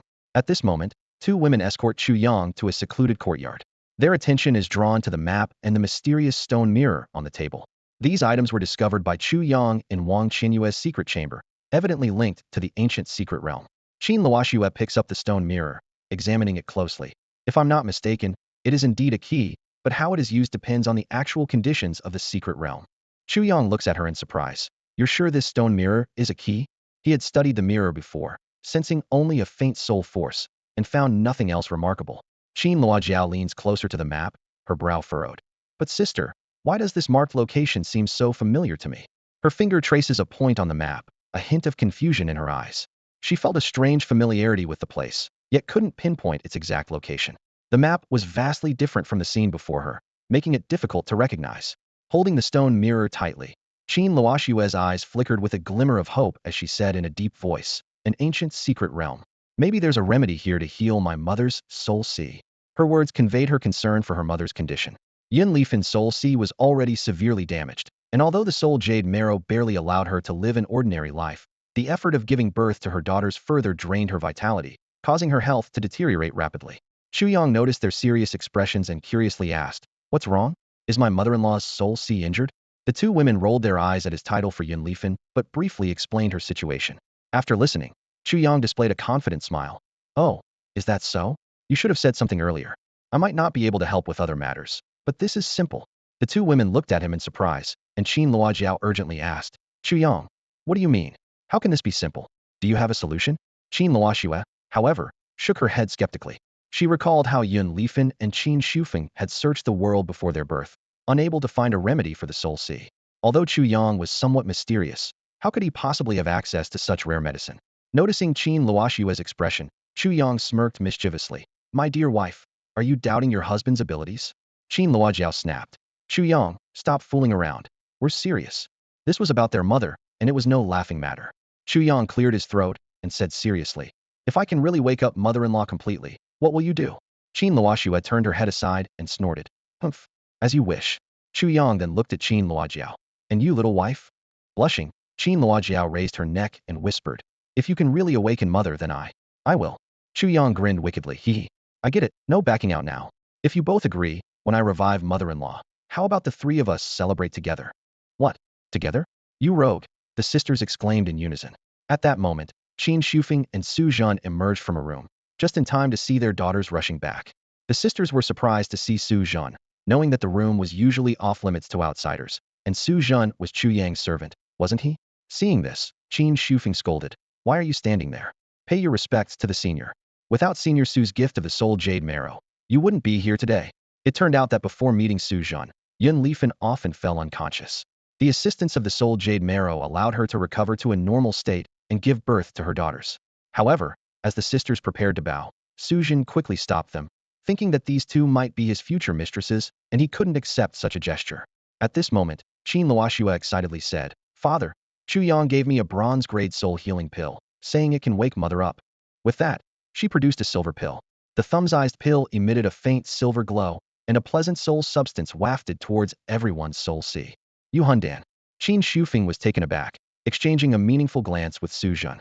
He was about to search for this precious elixir, but to his surprise, his daughter had already brought it back. With a light chuckle, Su Jun said, "Given the relationship between the two ladies and our master, if the master has it, he surely won't refuse to share."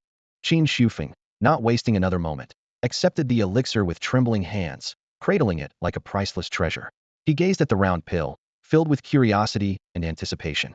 In a world where the concept of elixirs was foreign, injuries were typically treated by wood element spirit beasts.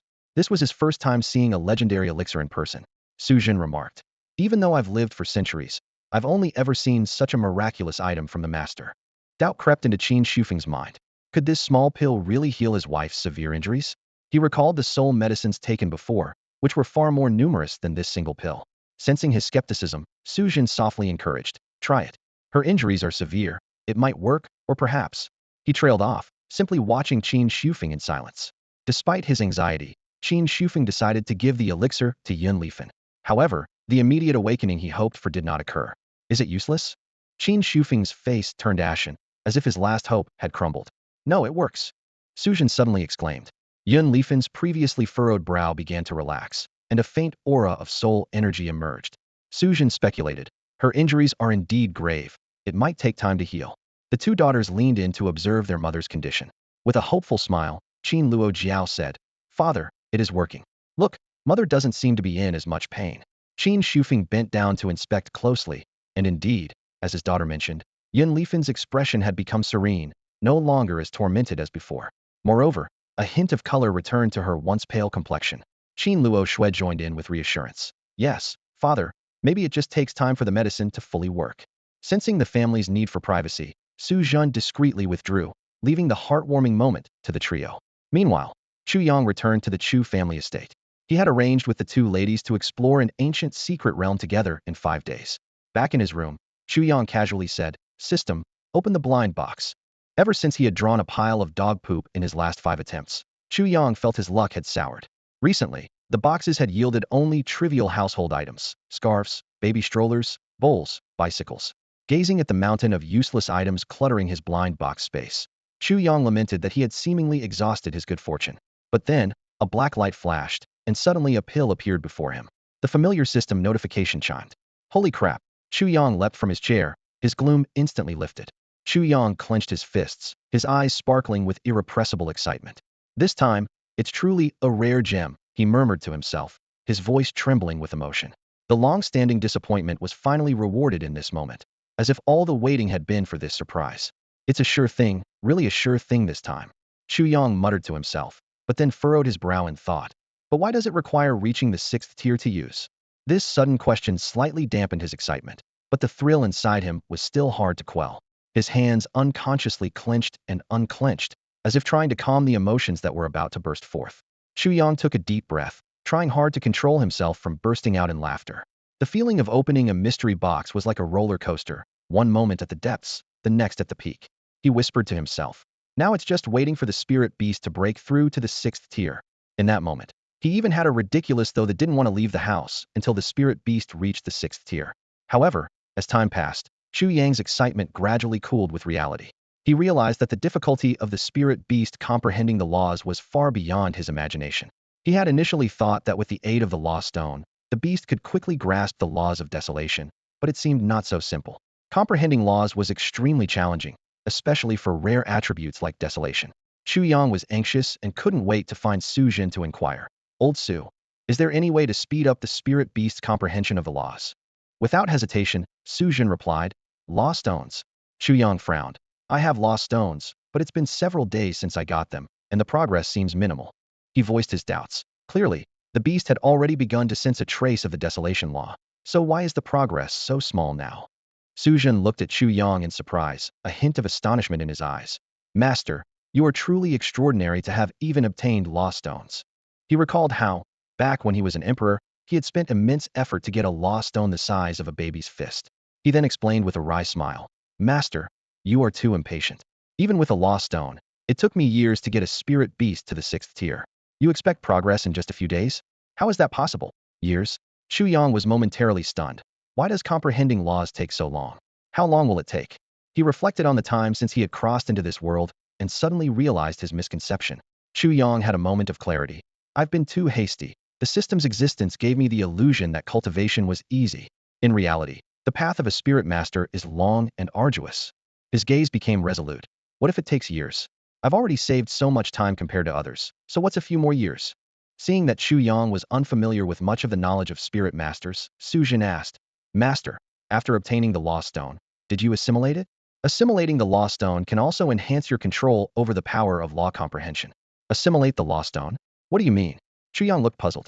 Instead of answering directly, Su Jin asked in return, Can you currently manipulate the law power on the Law Stone? Chu Yang frowned, trying to channel the power of his spirit domain, but found that while he could control everything within it, he couldn't control the Law Stone. Su Jin explained, because the Law Stone is a foreign object, it wasn't originally a product of your spirit domain. That's why you can't control the law power on the Law Stone. What should I do? Chu Yang asked eagerly, his eyes shining with a thirst for knowledge. Chu Yang stood within the spiritual realm, surrounded by chains forged from the power of laws. His gaze was fixed intently on the floating Law Stone, his eyes shining with determination. This stone contained the power of the outside world, crucial for enhancing the strength of his spiritual beast. Assimilation means making you completely submit to my spiritual realm. Chu Yang murmured softly, then activated the power of the realm's laws. Countless chains of law shot out like serpents, entwining the Law Stone. However, the power within the stone was not willing to yield, fiercely resisting the invasion. Chu Yang furrowed his brow and increased the output of the realm's laws. More chains emerged, wrapping around the stone layer by layer, initiating a slow but steady process of assimilation.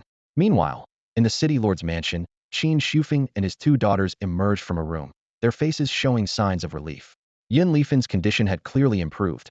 Although she had not yet awakened, the faint fluctuations of soul power indicated she was slowly recovering. When your mother wakes up, let's go meet this Chu Yang together, Qin Shufeng said, his tone noticeably softened toward the young man. The two daughters exchanged smiles, breathing a silent sigh of relief. Their father's approval was crucial to them. At that moment, a servant approached quickly, holding a gold-edged invitation. Lord, an invitation from Linhai City has arrived. They are holding a grand auction in 3 days and hope we can attend. Qin Shufeng glanced at the invitation, about to decline, when Qin Luoxue spoke up. Father, let's go. Surprised, Qin Shufeng looked at his daughters. They usually weren't keen on such events, so why the sudden interest? This unexpected request subtly altered the previously calm atmosphere. Qin Luojiao excitedly said to her father, Dad, let's go to Linhai City. There are many water attribute spirit beasts there, and we might find some high-quality ones. Plus, Chu Yang mentioned before that he wanted us to help find some spirit beasts, so this is a great opportunity to return the favor. Qin Shufeng thought for a moment before nodding in agreement. He had a very good impression of Chu Yang, and with this 6th-rank spirit master around, his two daughters should be safe. With their father's approval, the sisters happily made their way to the Chu family's residence. It was their first visit to Chu Yang's home. Qin Luojiao told the person who opened the door, Hello, could you please inform Chu Yang that we're here to see him? The doorman was Su Sheng, the only 3rd-rank spirit master among the guards. He was tall, slightly chubby, and had sun-darkened skin, as if he spent long hours under the sun. Seeing the Qin sisters, Su Sheng was surprised and welcomed them into the hall, serving them the finest tea. Please wait a moment. The master will be here soon, Su Sheng said respectfully, having already sent someone to notify Chu Yang. Qin Luojiao nodded, looking around curiously. Qin Luoxue commented, It's quite spacious and rather plain. The hall gave the impression of an unfinished room. Su Sheng chuckled awkwardly, explaining that Chu Yang had no particular requirements for room decor and that the Chu residence rarely had outside visitors. Suddenly, Qin Luojiao noticed something peculiar in the corner and asked curiously, Oh, what is this? Su Sheng explained, This is called a bicycle, a little toy crafted by the master. The sisters exchanged puzzled glances, having never heard of such a thing. Qin Luoxue pointed to another object and asked, What about this? That's a motorcycle, another of the master's inventions. Miss Su uses it to go grocery shopping, Su Sheng said with a hint of envy, recalling the commotion caused when he accompanied Su Yao on a shopping trip recently. The sisters were fascinated by these novel items, unable to comprehend how such things could exist in their world. Even with their extensive knowledge, they had never encountered anything like them. Qin Luojiao mused, There are soul-replenishing pills, motorcycles, bicycles. I think Chu Yang is full of endless secrets. Qin Luoxue agreed. He certainly has his secrets. Otherwise, how could he be a 6th-rank peak spirit master at just 16? And the spirit beasts he's contracted with are quite extraordinary too. Though curious, neither of them intended to pry into Chu Yang's secrets. While waiting for his arrival, they took another walk around the Chu family residence. Their overall impression was of emptiness. Such a large estate was home to only 10 people. Chu Yang focused intently on the Law Stone before him. feeling the final stage of the assimilation process. The external laws contained within the stone were nearly depleted, barely withstanding the powerful impact of the laws from the spirit domain. Finally, with a resounding crash, the assimilation was complete. At that instant, the entire spirit domain trembled violently, as if a minor earthquake had occurred. A cracking sound echoed around him, as though something was breaking apart. Startled, Chu Yang feared there was an issue with the assimilation.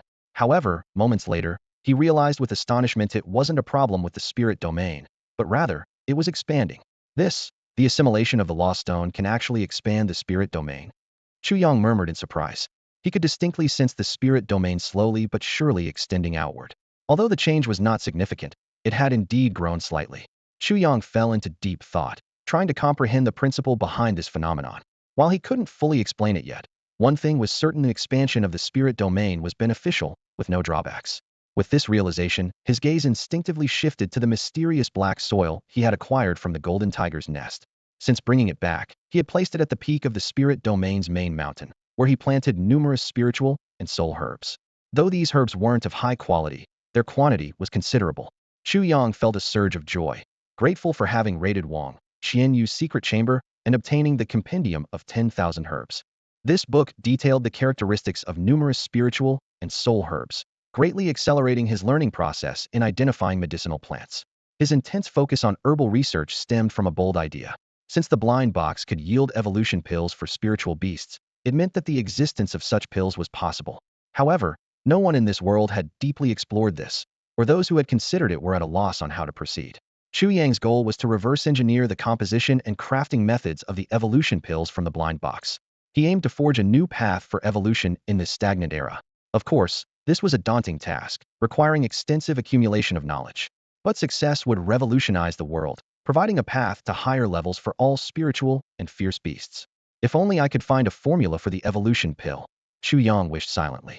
With a formula, he could at least understand the specific process of crafting the pills. Unfortunately, he couldn't be sure if or when the blind box would offer such a thing. Thus, he resolved to conduct preliminary experiments himself. Chu Yang pulled his thoughts back, refocusing on the black soil before him. He decided to repeat his previous success by attempting to assimilate this mysterious soil from the outside world. With another resounding crash, the moment the assimilation succeeded, the spirit domain expanded slightly once more. Chu Yang's eyes gleamed with excitement as he whispered, "I think I found a way to expand the spirit domain." It dawned on him that both the lost stone and the black soil were treasures from the outside world, each containing a hint of external rules. This discovery undoubtedly opened a new door for him. The rule stone allows spirit beasts to comprehend laws, while black soil helps medicinal herbs grow better. These are part of their inherent rules. Chu Yang quietly calculated in his heart, deciding to seek out more treasures like these in the future to expand the potential of his spirit domain. At that moment, the spirit matter within the spirit domain suddenly became agitated, as if drawn by an invisible force, rushing towards a certain underground location. Chu Yang's eyes flashed like lightning as he instantly pinpointed the source of the anomaly, his face breaking into a delighted smile. Yi is about to break through to the 5th tier. Countless spirit matters, like drifting snowflakes or converging rivers, continuously flowed into the underground depths where Yi resided. Breaking through from the 4th to the 5th tier only required a sufficient accumulation of spirit matter, unlike the desolation, which required comprehension of laws.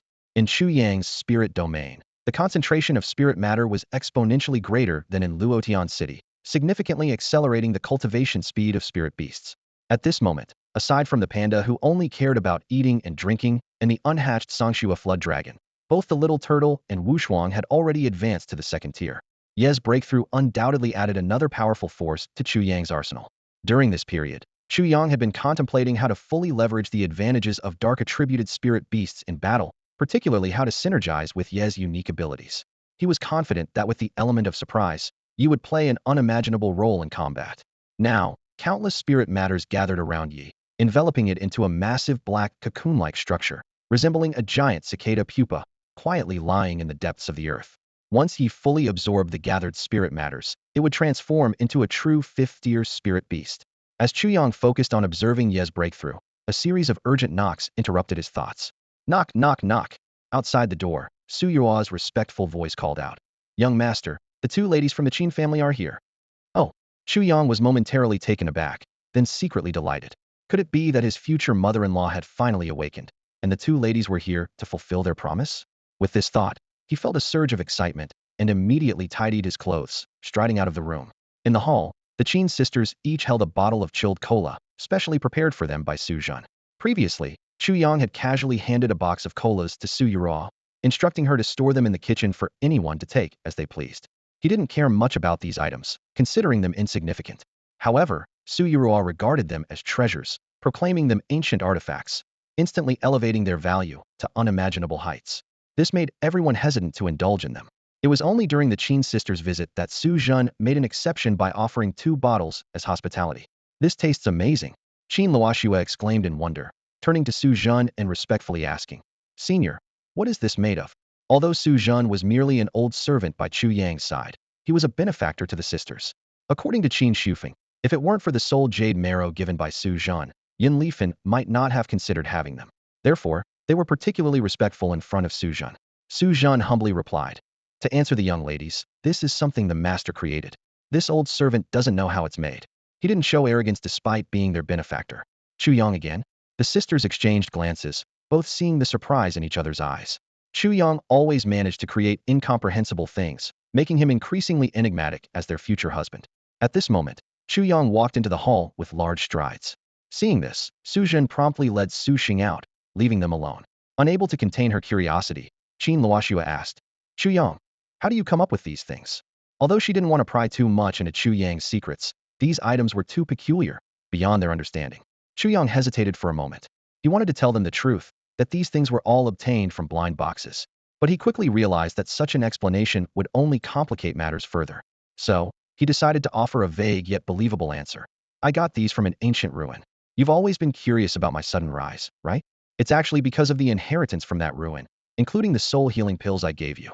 Chu Yang swiftly delivered his prepared lines, cleverly transforming the concept of blind boxes into ancient relics. This explanation immediately resonated with Qin Luoxue, who nodded in sudden realization. "I see," Qin Luoxue exclaimed. "The emergence of spirit masters on Earth traces back to the appearance of those ancient relics and secret realms 500 years ago. It was from those places that people discovered the heritage of spirit masters, leading to the flourishing of this profession." Chu Yang's words brought clarity to the 2 women. They recalled the speculations about those relics. In ancient times, Earth had a glorious civilization that mysteriously collapsed, leaving everything buried underground and in the void. If that's true, it makes sense. The 2 women nodded thoughtfully. In that era of a glorious civilization, it wouldn't be surprising for some peculiar things to exist. Seeing this, Chu Yang's lips curled into a mischievous smile. "Did you 2 young ladies come to see your husband today because your mother-in-law has awakened and you're here to fulfill your promise?" "That's not it at all." The sisters' cheeks turned red at his words, and they quickly stepped back, instinctively crossing their arms over their chests. "Our mother hasn't woken up yet." Whenever Chu Yang mentioned such matters, the sisters couldn't help but recall that wild night when he detoxified them. Thinking about how they had taken the initiative with Chu Yang, they wished they could find a hole to hide in. "Really? She hasn't woken up yet?" Chu Yang was a bit surprised, then listened intently as the 2 women shared their mother's current condition. "Yes," Chu Yang nodded thoughtfully. "Perhaps your mother-in-law's injuries were too severe, and with the delay, it's hard for her to wake up quickly. But since her condition has improved, it probably won't be long before she truly wakes up." The 2 women beamed with joy at his words. The thought of having their mother around every day filled them with anticipation. Since birth, Yin Lifei had rarely been awake, and opportunities for the family to be together were few. Every time she woke up, Yin Lifei was busy guiding their cultivation or searching for spirit beasts. The sisters' 2 nine-tailed foxes were found by Yin Lifei during a dangerous outing. Upon returning, she collapsed at the doorstep, falling into a deep sleep, which was extremely perilous. If it had happened in the wild, the consequences would have been dire. Thus, whenever Yin Lifei awoke, she worried about their future, leaving little time for genuine family joy. Seeing this, Chu Yang flashed that mischievous smile again. "When your mother-in-law wakes up, don't forget your promise." He was not only thinking about their promise, but also dreaming of a day when he could have them both. The sisters exchanged a glance, feigning confusion. "Our promise? What promise?" Chu Yang was momentarily stunned, not expecting them to deny it. But he wasn't about to give up easily, and he huffed. "I don't care. Last time you 2 had your way with me. This time it's my turn to be in charge." "Oh, you dare say it out loud. Do you want a beating?" The 2 women surrounded Chu Yang, their faces flushed with embarrassment as they tugged on his ear. "Ah, spare us." The cries of 2 beautiful women echoed through the hall. Moments later, Qin Luoxue and Qin Luojiao, blushing, tidied their disheveled clothes and shot a reproachful glance at Chu Yang. This scoundrel had dared to lay hands on them in broad daylight in the hall. He had even shouted something about Dragon Claw as he reached for them. Fortunately, no one else saw it, or they would have been too embarrassed to show their faces again. Once they calmed down, the two women informed Chu Yang about the upcoming auction in Linhai City, seeking his opinion. If he wasn't interested in going, they wouldn't attend either. Linhai City is known for its water-type spirit beasts, isn't it? Chu Yang mused. He thought to himself that his little turtle was already a water and ice dual-attribute spirit beast, and ordinary water-type beasts probably wouldn't catch his interest. Qin Luoxuer explained. It's true that water-type spirit beasts are abundant there, but because of its proximity to Kunlun Sea, the area actually hosts a variety of spirit beasts. At the end of Kunlun Sea lies Kunlun Mountain, a place teeming with fierce beasts. Often, spirit tamers of the 7th rank or higher venture there to explore. Sometimes, they return empty-handed and unwilling to go back empty. They bring back young fierce beasts. Over time, Linhai City has become a hub for these young spirit beasts, attracting a large number of spirit tamers. Since the rise of the spirit taming era, Linhai City has become a top-tier city. Other spirit beasts too? Chu Yang's eyes lit up. He quickly assessed his current lineup of spirit beasts: the desolate attribute Ming Huang, sacred dragon Huang, the dark attribute Nightshade Yi, the ice water dual attribute Destiny Turtle, Little Turtle, the gold attribute Sword King Wu Shuang, the blood attribute Blood Jiao Dragon, and the Yin-Yang attribute Yin-Yang Wuji Beast Panda. He still had 3 contract slots available. Perhaps he could find a spirit beast in Linhai City that would meet his standards. Chu Yang was less concerned about the quality of spirit beasts now, as he knew there was a chance to acquire spirit beast evolution pills from the mystery boxes. For him, the most important factor was the combination of spirit beast attributes. Actually, I think you should contract a light attribute spirit beast, Qin Luoxuer suddenly suggested. Why? Chu Yang asked, intrigued. Qin Luoxuer shook her head. I'm not exactly sure, but my mother once told us to always reserve 1 or 2 contract slots for light attribute spirit beasts. Qin Luojiao nodded in agreement, affirming that their mother had frequently reminded them of this, although they had yet to find a satisfactory light attribute spirit beast. Chu Yang fell into contemplation. From what he knew, light attributes weren't particularly powerful, except for their strong counter effect on dark attribute spirit beasts. However, given that his mother-in-law had repeatedly advised her daughters, there must be a reason. As a mother, Yin Lifen wouldn't lead her daughters astray. Alright, in that case, let's take a trip to Linhai City and attend the auction to see if anything interesting comes up. Chu Yang finally decided. With 2 skilled spirit tamers by his side, the chances of finding high-quality spirit beasts should be greater than for other spirit tamers. He planned to search for satisfactory light and wood attribute spirit beasts, and perhaps even stumble upon a hidden gem. As for exploring the ancient secret realm, it could be postponed. After all, they already had the key, and even if Wang Qianyue returned, there was nothing he could do about it. Having made their decision, the 3 immediately began preparing to head to Luotian City. Although traveling by flying spirit beast would still take 2 days, they were racing against time and couldn't afford any delays. In the city lord's mansion, Chu Yang met his future father-in-law, Qin Shufeng, once again. This time, Qin Shufeng's attitude had noticeably improved, as Chu Yang's soul-healing pill had softened his demeanor. Chu Yang respectfully greeted him. Hello, uncle. Qin Shufeng looked at his 2 daughters, who were inseparable from Chu Yang, and couldn't help but sigh inwardly. He recalled his wife Yun Lifei's insistence on personally choosing husbands for their daughters, emphasizing, my Yun Lifei's sons-in-law must be outstanding and 1 in a million. Yet now, both daughters were so close to Chu Yang, leaving Qin Shufeng in a dilemma. After a moment of contemplation, Qin Shufeng said to Chu Yang, young man, Linhai City is not like Luotian City. There are countless strong individuals there, and 7th-level spirit masters are not rare. Just in case, take my spirit beast with you. Chu Yang initially wanted to decline, wondering how powerful a spirit beast a 5th-level peak like Qin Shufeng could have. However, when he looked up and saw the massive creature that blotted out the sun, he was rendered speechless with astonishment. He realized then just how deep the city lord's hidden strength ran. Seeing this, Qin Luojiao chuckled and explained, my father's cultivation isn't high because my mother doesn't let him rush to break through to the 6th level. But don't underestimate his overall strength based on his cultivation alone, or you'll suffer for it. Chu Yang nodded repeatedly, silently admiring his father-in-law's hidden prowess. He couldn't help but recall Wang Qianyue's earlier provocations, thinking that if Qin Shufeng were to summon his spirit beast, even Wang Qianyue's spatial attribute beast might not escape unscathed. However, Chu Yang had another question on his mind. In the spirit-poor Luotian City, how had Qin Shufeng managed to nurture such a powerful spirit beast? Not only this giant creature, but even the 2 young ladies' spirit beasts exceeded the 5th level, which was quite unusual. Seemingly noticing Chu Yang's confusion, Qin Luoxuer softly revealed the secret. Because we possess a spirit vein. This statement unveiled the secret held by the city lord's mansion, resolving Chu Yang's doubts. Qin Shufeng suddenly coughed. his sharp gaze sweeping over his two daughters. He was secretly annoyed, wondering how his daughters could be so indiscreet, casually revealing such confidential information to outsiders. At that moment, he truly understood the saying, the arm bends outward. Chu Yang listened to Qin Luoshue's explanation and suddenly realized, even though Qin Shufeng hadn't formed a spiritual domain and couldn't directly assist spirit beasts, over time, the spirit beasts could naturally sense the power of the laws and break through to higher levels. Moreover, who could say for sure that the city lord's mansion didn't have auxiliary items like law stones? After considering for a while, Chu Yang decided to let this spirit beast enter his spiritual domain. This risky move was something he dared to attempt only with the two young ladies accompanying him. If it were someone else's spirit beast or a fierce beast of the same level, Chu Yang would never dare to do such a thing. After all, allowing a being stronger than oneself into one's spiritual domain could lead to internal damage, causing the domain to collapse and completely severing the foundation of a spirit master.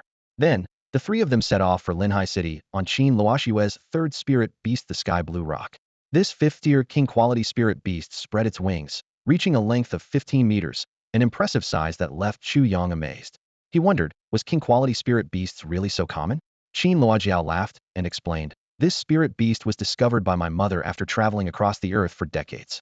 She searched every corner and only found a few king-quality spirit beasts, so how could they be considered commonplace? Chu Yang thoughtfully stroked his chin. Thinking back, none of his spirit beasts were below king quality. Huang was of sacred quality, the panda was of divine quality, and the little turtle, Knight, Wu Shuang, and the Tsangshua flood dragon were all king quality. Among them, Knight was obtained from a blind box, and Wu Shuang evolved from a king quality evolution pill. Strictly speaking, only the little turtle and the Tsangshua flood dragon were originally king quality, and the Tsangshua flood dragon was obtained from an ancient secret realm as a spirit beast egg. With this in mind, Chu Yang realized that he hadn't actually seen many king-quality spirit beasts. It was just that he had encountered them more frequently recently, creating a certain illusion. The Sky Blue Rock was a wind attribute spirit beast, incredibly fast. As it spread its wings covered with azure feathers, only the sound of the wind could be heard. Chu Yang watched the scenery rapidly retreating below and silently contemplated the spirit beasts he would contract in the future. The two sisters told him that a spirit master could only contract spirit beasts from 1 to 10 tiers, and the number of contract positions was not unlimited. Typically, a person could only contract 10 spirit beasts. However, Chu Yang had 3 more positions than the average person, allowing him to contract a total of 13. Even if he reached the 10th tier in the future, he still had 7 positions to choose from. This made him consider each contract carefully. Wood and light attribute spirit beasts were Chu Yang's top targets. On this trip to Linhai City, he planned to focus on finding spirit beasts with these 2 attributes. If conditions permitted, he would prioritize contracting them. Despite the long journey and the pleasant company, Chu Yang immersed his mind in his spiritual domain, seizing every moment to help Huang comprehend the power of the laws. He knew that only by becoming strong himself could he have the most reliable support. In the blink of an eye, 2 days had passed as the azure rock sped through the sky. In the distance, the outline of Linhai City became clearer, resembling a giant beast sprawling across the land. Thick city walls encircled it, protecting the city from the wild beasts outside, reminding Chu Yang of some ancient capitals he had seen in his past life. As Chu Yang and his companions approached the city gates, numerous spirit masters converged from all directions, also here for the auction. The scene left Chu Yang astonished. Is the Linhai City auction really that grand? Qin Luoshua explained, Linhai City is indeed a major city. There are quite a few auctions usually, but ones of this scale are rare. With that, she retracted the azure rock, and the 3 of them entered the city. The bustling streets made Chu Yang realize that this place was on a completely different level from Luotian City. One was like a small county town, while the other was a true metropolis. The auction doesn't start until tomorrow. Let's check out the spirit beast market first. We might discover something interesting, Qin Luojiao suggested. Chu Yang smiled, thinking these spirit beast masters were truly different. They headed straight for the spirit beast market rather than the shopping streets favored by most women. The spirit beast market in Linhai City was vast and diverse, opening Chu Yang's eyes to new wonders. He saw many spirit beasts he had never encountered before, with one in particular catching his attention. What kind of spirit beast is that? Chu Yang asked, pointing to a strange creature behind his spirit master. It was a spirit beast composed entirely of bones, devoid of any flesh. Judging by its size, it seemed to have been a gorilla in life. Its bones, resembling cold black steel, reflected a chilling light in the sun. In its hollow eye sockets, 2 flickering green flames danced, creating an eerie sight. Qin Luoshua explained, this is a ghost attribute spirit beast, said to form under special conditions after a creature's death. They are rare, but highly suited for battle. As long as the soul fire in its eye sockets remains, it can regenerate its bones even if they are ground to dust, and it won't die. Chu Yang listened in awe, realizing his knowledge needed expanding, as he had never heard of such a spirit beast before. Noticing Chu Yang's fascination with the ghost attribute gorilla, Qin Luojiao laughed. These spirit beasts are sought after because of their indestructible bones. Many spirit masters want to own one, making them highly coveted. Chu Yang nodded in understanding, thinking that he too would like to contract such a spirit beast if given the chance. Suddenly, Qin Luoshua used soul power to communicate. Chu Yang, look at that spirit beast. Following her gaze, Chu Yang saw a deep blue whale swimming in the water. The creature was enormous, stretching over 10 meters long. Despite being only at the early first stage, its size rivaled that of a fifth-stage wild beast. It was a silver-grade deep-sea whale. Qin Luoshua's eyes sparkled with delight, secretly thrilled at the discovery. The spirit beast trading market in Linhai City had a well-established system, with each spirit beast assessed and categorized by beast appraisers. However, due to the varying skills of the appraisers, misjudgments were inevitable. Some merchants even deliberately misplaced spirit beasts to confuse spirit masters. The deep-sea whale before them was a classic example of Thesa's silver-grade beast placed in the ordinary section, presenting a rare opportunity for a lucky find. Chu Yang didn't hesitate to purchase the deep-sea whale. Although he couldn't form a bond with it himself, he intended to keep it for Su Sheng and others. After hours of wandering the vast market, they had seen only a handful of silver-grade spirit beasts, let alone any of gold-grade. Such high-level beasts, once they appeared, would be snatched up immediately, never making it to the stalls. Suddenly, Chu Yang's attention was drawn to a unique spirit beast. Oh, is this a light attribute spirit beast? He asked, pointing to a silver-white crocodile spirit beast that emitted a faint white glow. Qin Luoshua nodded in confirmation. Yes, it is indeed a light attribute spirit beast, but it's only bronze grade. For them, a beast of this grade, with a growth limit of just the second stage, wasn't worth considering. However, Chu Yang had different plans. He possessed a blind box, and there was always a chance it might contain an evolution pill someday. Moreover, this was the first light attribute spirit beast he had encountered, highlighting its rarity. He bought it without hesitation, planning to keep it until an opportunity to form a bond arose. His female companions were puzzled by his decision. Chu Yang explained, "Don't worry, I won't bond with it recklessly. I just want to study its light attribute abilities. After all, even my mother-in-law repeatedly advised me to reserve a spot for it." Qin Luoshua seriously reminded him, "That's good. The choice of spirit beasts affects a spirit master's entire life, so be cautious." Just as her father, Qin Shufeng, had each of his spirit beasts handpicked by Yun Lifei, they would also ensure Chu Yang made the right choices. As night fell, they continued to roam the market. Qin Luojiao muttered, "It seems this place has been visited by other beast appraisers many times already." After several hours, they had only found 3 silver-grade spirit beasts, which was quite disappointing. Chu Yang reassured them, "Finding a few silver-grade spirit beasts is already quite fortunate. Didn't you say high-grade spirit beasts are rare to begin with?" In addition to the light attribute crocodile, Chu Yang also purchased a wood attribute with spirit, which was also bronze grade. Although wood attribute spirit beasts were plentiful, most were bronze grade, and he eventually chose this with spirit. Despite its low grade, Chu Yang had a plan in mind, hoping for unexpected gains in the future. This was an adorable spirit beast, only a foot tall with a humanoid shape, pointed ears, and emerald green hair, dressed in a garment woven from green leaves. Despite its small stature, it was incredibly cute. Chu Yang carefully examined the wood spirit and thought to himself, although this type of spirit beast is not very aggressive, it does have some healing abilities. If I had an evolution pill, it might evolve into something more powerful. Without hesitation, he bought it and placed it in his spirit domain. As night fell and the lights began to glow, the crowd at the spirit beast market thinned out. Just as Chu Yang was about to leave with the Qin sisters, 2 voices called out from the crowd, "Senior?" Chu Yang stopped and turned around. He saw a man and a woman walking quickly toward him. The man had a tall, handsome, and firm appearance, while the woman had a graceful figure with a hint of charm on her face. They approached Chu Yang and respectfully greeted him. "Junior Su Ming and Su Wei greet you, Senior." Chu Yang was slightly taken aback. Since being reborn into this world, it was the first time someone had addressed him as Senior. He scrutinized the pair, vaguely recognizing them, but unable to recall where he had seen them before. Seeing this, Su Ming took the initiative to explain, "We juniors had the fortune of witnessing your might during the exploration of the Beast Tide's origins." These words acted like a key, unlocking Chu Yang's memory.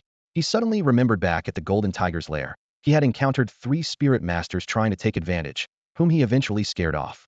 It turned out that these 2 were among those 3. Chu Yang chuckled and teased, "So it's you 2. I remember that old man saying you were from Linhai City. I didn't expect to run into you here. I injured that old man back then, so what?" Are you here to seek revenge on your turf?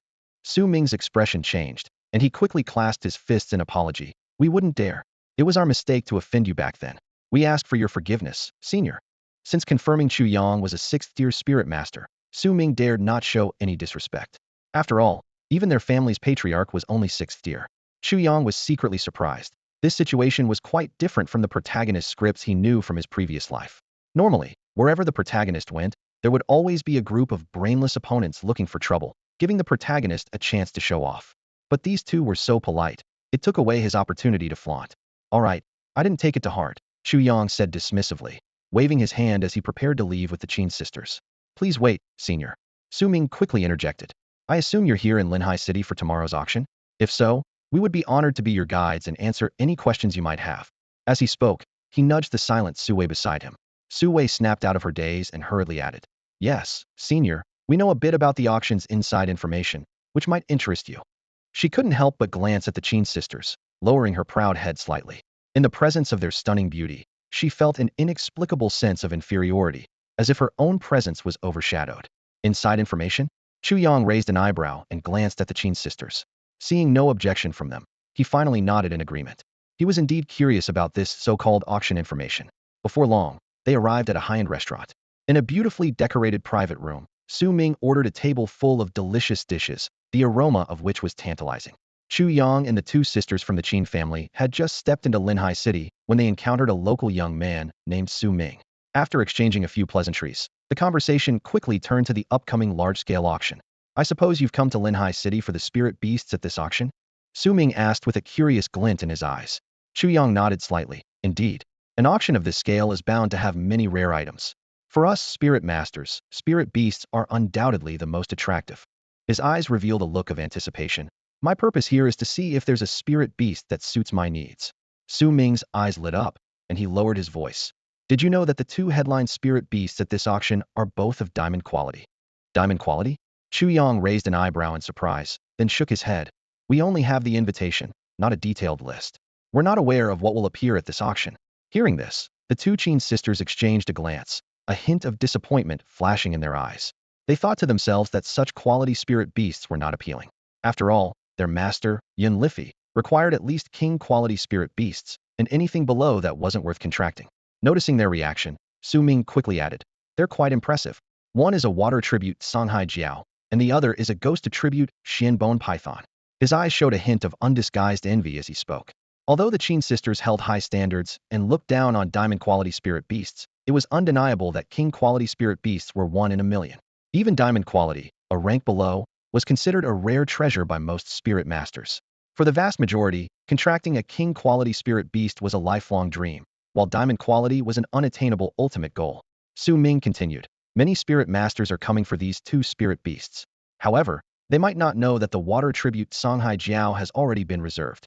As a local with a family of some standing in the city, Su Ming clearly had access to some insider information. Reserved? Chu Yang frowned slightly, puzzled. If it's already reserved, why is it being auctioned? Su Ming smiled and explained, It's to generate buzz for the auction. The news of two diamond-quality spirit beasts immediately caused a stir in the cultivation world. Any capable spirit master with the desire would travel from afar to participate, just to have a chance at acquiring a diamond-quality spirit beast. Chu Yang nodded thoughtfully, then smiled. I'm curious to know who has the power to reserve the headline spirit beasts from Qinghua Auction House. Could it be the City Lord's Mansion? Su Ming shook his head. The City Lord's Mansion doesn't have that kind of influence. The mastermind behind this is the current Holy Son of the Wanling Holy Land. He lowered his voice, continuing. Upon learning of the diamond-quality spirit beasts, the Holy Son immediately informed the Qian family, the top family in Linhai City, to secure it at any cost. Qinghua Auction House also received the Holy Son's message, so the water tribute Songhai Jiao is already predetermined. No matter how high others bid, they won't get it. If it weren't already listed in the auction, Qinghua Auction House would have sent it to the Wanling Holy Land directly, avoiding all this trouble. So it's the Holy Son of the Holy Land. Chu Yang realized. No wonder he could reserve it. Both Luotian City and Linhai City fall under the jurisdiction of the former Xinghua dynasty, which is governed by the Wanling Holy Land. When the Wanling Holy Land commands, all regions must comply unconditionally, especially when it's a spirit beast needed by the Holy Son. He chuckled. At least the Holy Son is leaving one for everyone else, which is quite generous. Not really. Su Ming quickly shook his head. It's not out of kindness. The Holy Sun only has one contract slot left.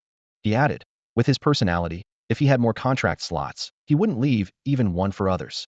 Upon hearing that the auction only featured diamond-quality spirit beasts, Qin Luoxue and her sister lost interest. They exchanged a glance, a hint of disappointment in their eyes. After all, aside from their companion spirit beasts, the ones they had contracted were all of kingly quality.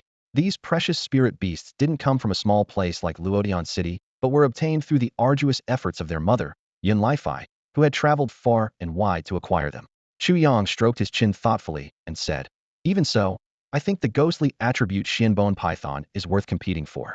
As for that water attribute Sanhai Jiao, I'm not particularly interested. At that moment, a mysterious smile appeared on Su Ming's face as he said, in my opinion, this so-called auction is merely a feast for the wealthy. What truly matters is the free trade gathering after the auction. A free trade gathering. Chu Yang looked curiously at Qin Luoxue and her sister, only to see them equally puzzled, clearly unaware of it. Instead of answering directly, Su Ming posed a question. Do you know what will happen in Linhai City in the coming days? Chu Yang frowned, deep in thought, but was clueless. However, Qin Luoxue suddenly had a flash of insight and said, it should be low tide. Based on the timing, it seems about right. Su Ming nodded in confirmation and explained, you must have noticed many spirit masters flocking to Linhai City these days. Their main goal isn't this auction, but to wait for the low tide. He then revealed a little-known secret. After the tide recedes, the sea beasts become unusually calm. This is not only the best time for high-level spirit masters to head to Kunlun Mountain, but more importantly, the ghost island near Kunlun Mountain will also emerge from the sea. Su Ming's words captured everyone's attention. He continued, usually, the sea beasts are highly active, and even spirit masters riding flying spirit beasts might face attacks.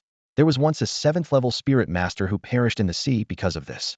However, it was discovered that during low tide, these ferocious sea beasts retreat to the depths, making the sea surface exceptionally calm and safe.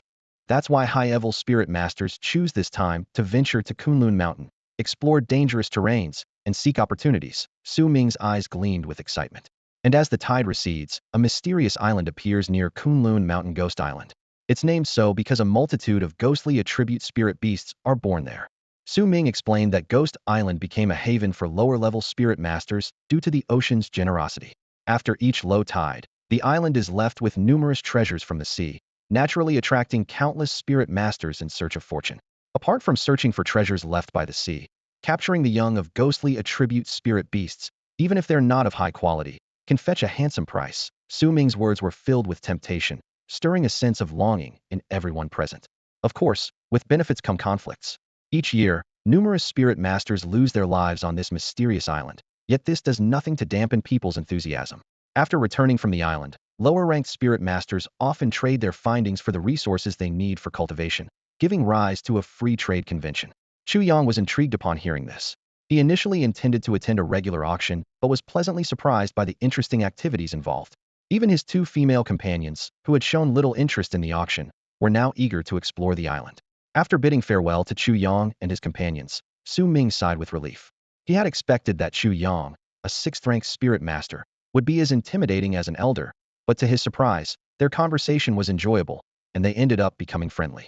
After all, Chu Yang was actually a few years younger than him. Turning to his sister Su Wei, who seemed downcast, Su Ming asked curiously, hey sis, you're usually quite chatty. Why are you so quiet today? Su Wei replied softly, it's nothing. I just feel a bit pressured. Pressure? Su Ming was puzzled. Sure, it was a bit tense at first, but once we started talking, it was fine. Chu Yang is very easygoing, not at all like a typical 6th-ranked spirit master. Suddenly realizing something, he added, oh, are you feeling pressured by those 2 young ladies? Looking at Su Wei, he teased, when it comes to looks and figure, you can't really compete with them, sis.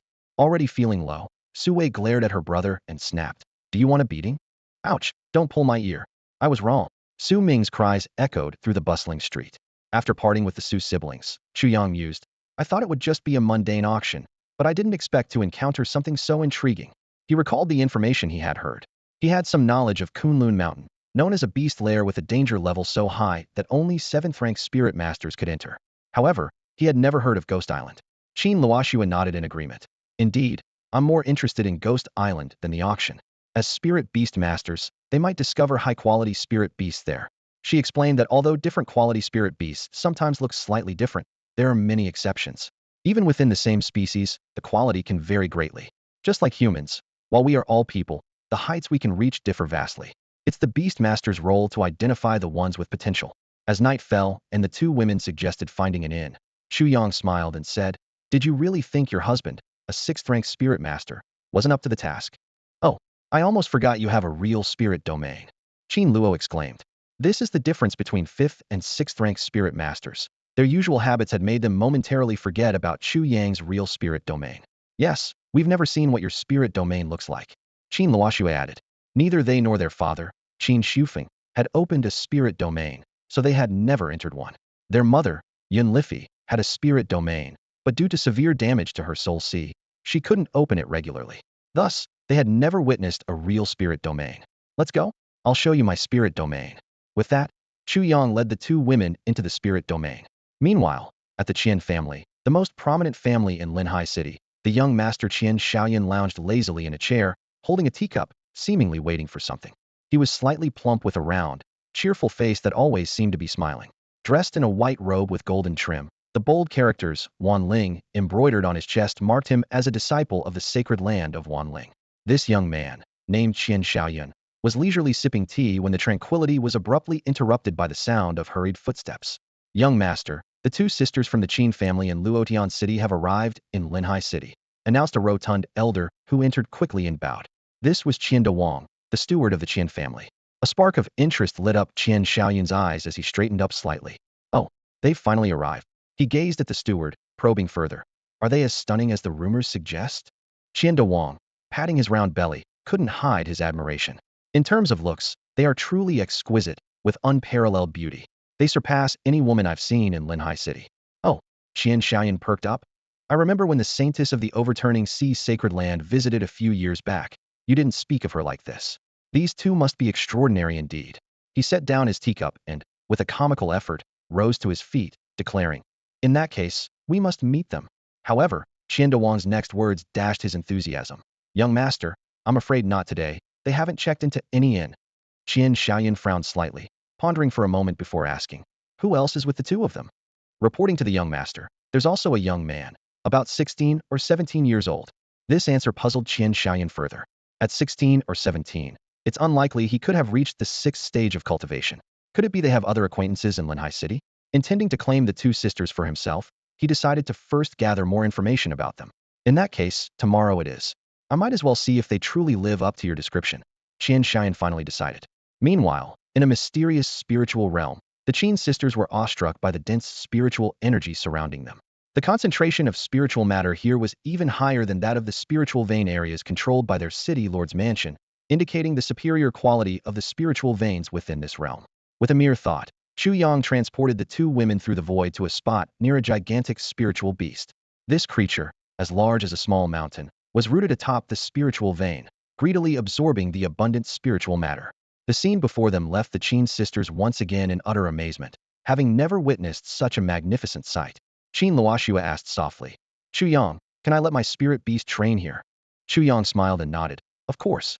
The concentration of spiritual energy here is incredibly high, but my spirit beast level is too low to fully utilize these resources, so it would just go to waste." "I want to as well," Qin Luojiao exclaimed excitedly. As soon as she spoke, a thunderous dragon roar and a clear phoenix cry echoed around them. A Xiantian fire dragon, over 10 meters long and engulfed in flames, and a similarly massive ice blue Xianyu ice phoenix appeared near the spiritual vein. Where the fire dragon passed, the air distorted. Where the ice phoenix went, the ground instantly froze. Seeing the two women's companion spirit beasts again, Chu Yang was deeply amazed. He couldn't help but wonder to himself, "I wonder if I'll ever have the chance to contract a phoenix." His gaze fell on the elegantly noble ice phoenix, and a hint of envy arose in his heart. Such spirit beasts are unknown on the entire earth. My only hope is through a blind box, or when I can develop a spirit beast evolution pill in the future and cultivate one myself. Qin Luojiao chuckled. "That's not certain. My mother searched the entire earth and couldn't find a single phoenix spirit beast. Your wish might be hard to fulfill. Just like the true dragon, the phoenix is extremely rare. Only those with great fortune and destiny can see one, let alone contract it," Qin Luoxue added. Chu Yang responded calmly. "Let's leave it to fate. You can't force these things." Suddenly, Qin Luojiao exclaimed, "Oh, Chu Yang, is that black soil?" She pointed to a patch of pitch-black soil not far from the spiritual vein, where various spirit herbs and soul herbs were growing exceptionally well. Chu Yang nodded in confirmation. Yes, that's black soil. I obtained it last time I went out during the beast tide. The three of them approached the black soil, and Qin Luoxua picked up a handful, feeling its texture. It really is different from ordinary soil, as soft as fluffy cotton. You're really lucky. This is a treasure many sects and major powers dream of. Black soil is considered a foundation among major powers. It can significantly enhance the growth speed of spirit herbs and soul herbs. With it, you can cultivate high-quality herbs without limitation, Qin Luoxua explained. Chu Yang smiled, recalling the experience of obtaining the black soil in the Golden Tiger's lair. If he had been a step late, Su Ming and others might have gotten it first. Qin Luoxua looked around, puzzled. With your current cultivation and the concentration of spiritual energy in your domain, there's no need to plant these low-level spirit herbs and soul herbs, right? She noticed that most of the herbs on the black soil were first or second tier, which were of no use to Chu Yang now. Using such precious black soil for low-tier herbs seemed like a waste of resources. Facing the two women's questions, Chu Yang explained honestly, I'm planting these herbs to research their specific medicinal effects. I'm preparing to develop a pill called the Evolution Pill, which should be closely related to various herbs. Evolution Pill. The two women looked puzzled, unsure of the purpose of this so-called Evolution Pill. In this world, pills were unheard of. The soul-healing pill Chu Yang gave them last time had nearly awakened their long-sleeping mother. Its effects were astonishing. What kind of miraculous effects would this Evolution Pill have? Chu Yang noticed the confusion in the eyes of the two women and patiently explained, an evolution pill is a type of elixir that can enable a spirit beast to evolve. Seeing that they were still puzzled, he elaborated further. In simple terms, it's a pill that can enhance the quality of a spirit beast. His explanation hit them like a thunderclap, and they widened their eyes in shock, unable to speak. After a long pause, they finally regained their senses and murmured incredulously. Enhance the quality of a spirit beast? Can the quality of a spirit beast really be improved? Chu Yang nodded firmly. I believe it can. Memories of once finding a king-quality evolution pill in a blind box and witnessing Wu Shuang leap from bronze to king quality flashed through his mind. These personal experiences left him with unwavering faith in the existence of evolution pills. However, the process of crafting such a miraculous elixir was a huge challenge. Chu Yang knew that with his current knowledge, he was far from having the resources to support the entire research. Thus, he decided to start with the basics by studying the medicinal properties of various herbs.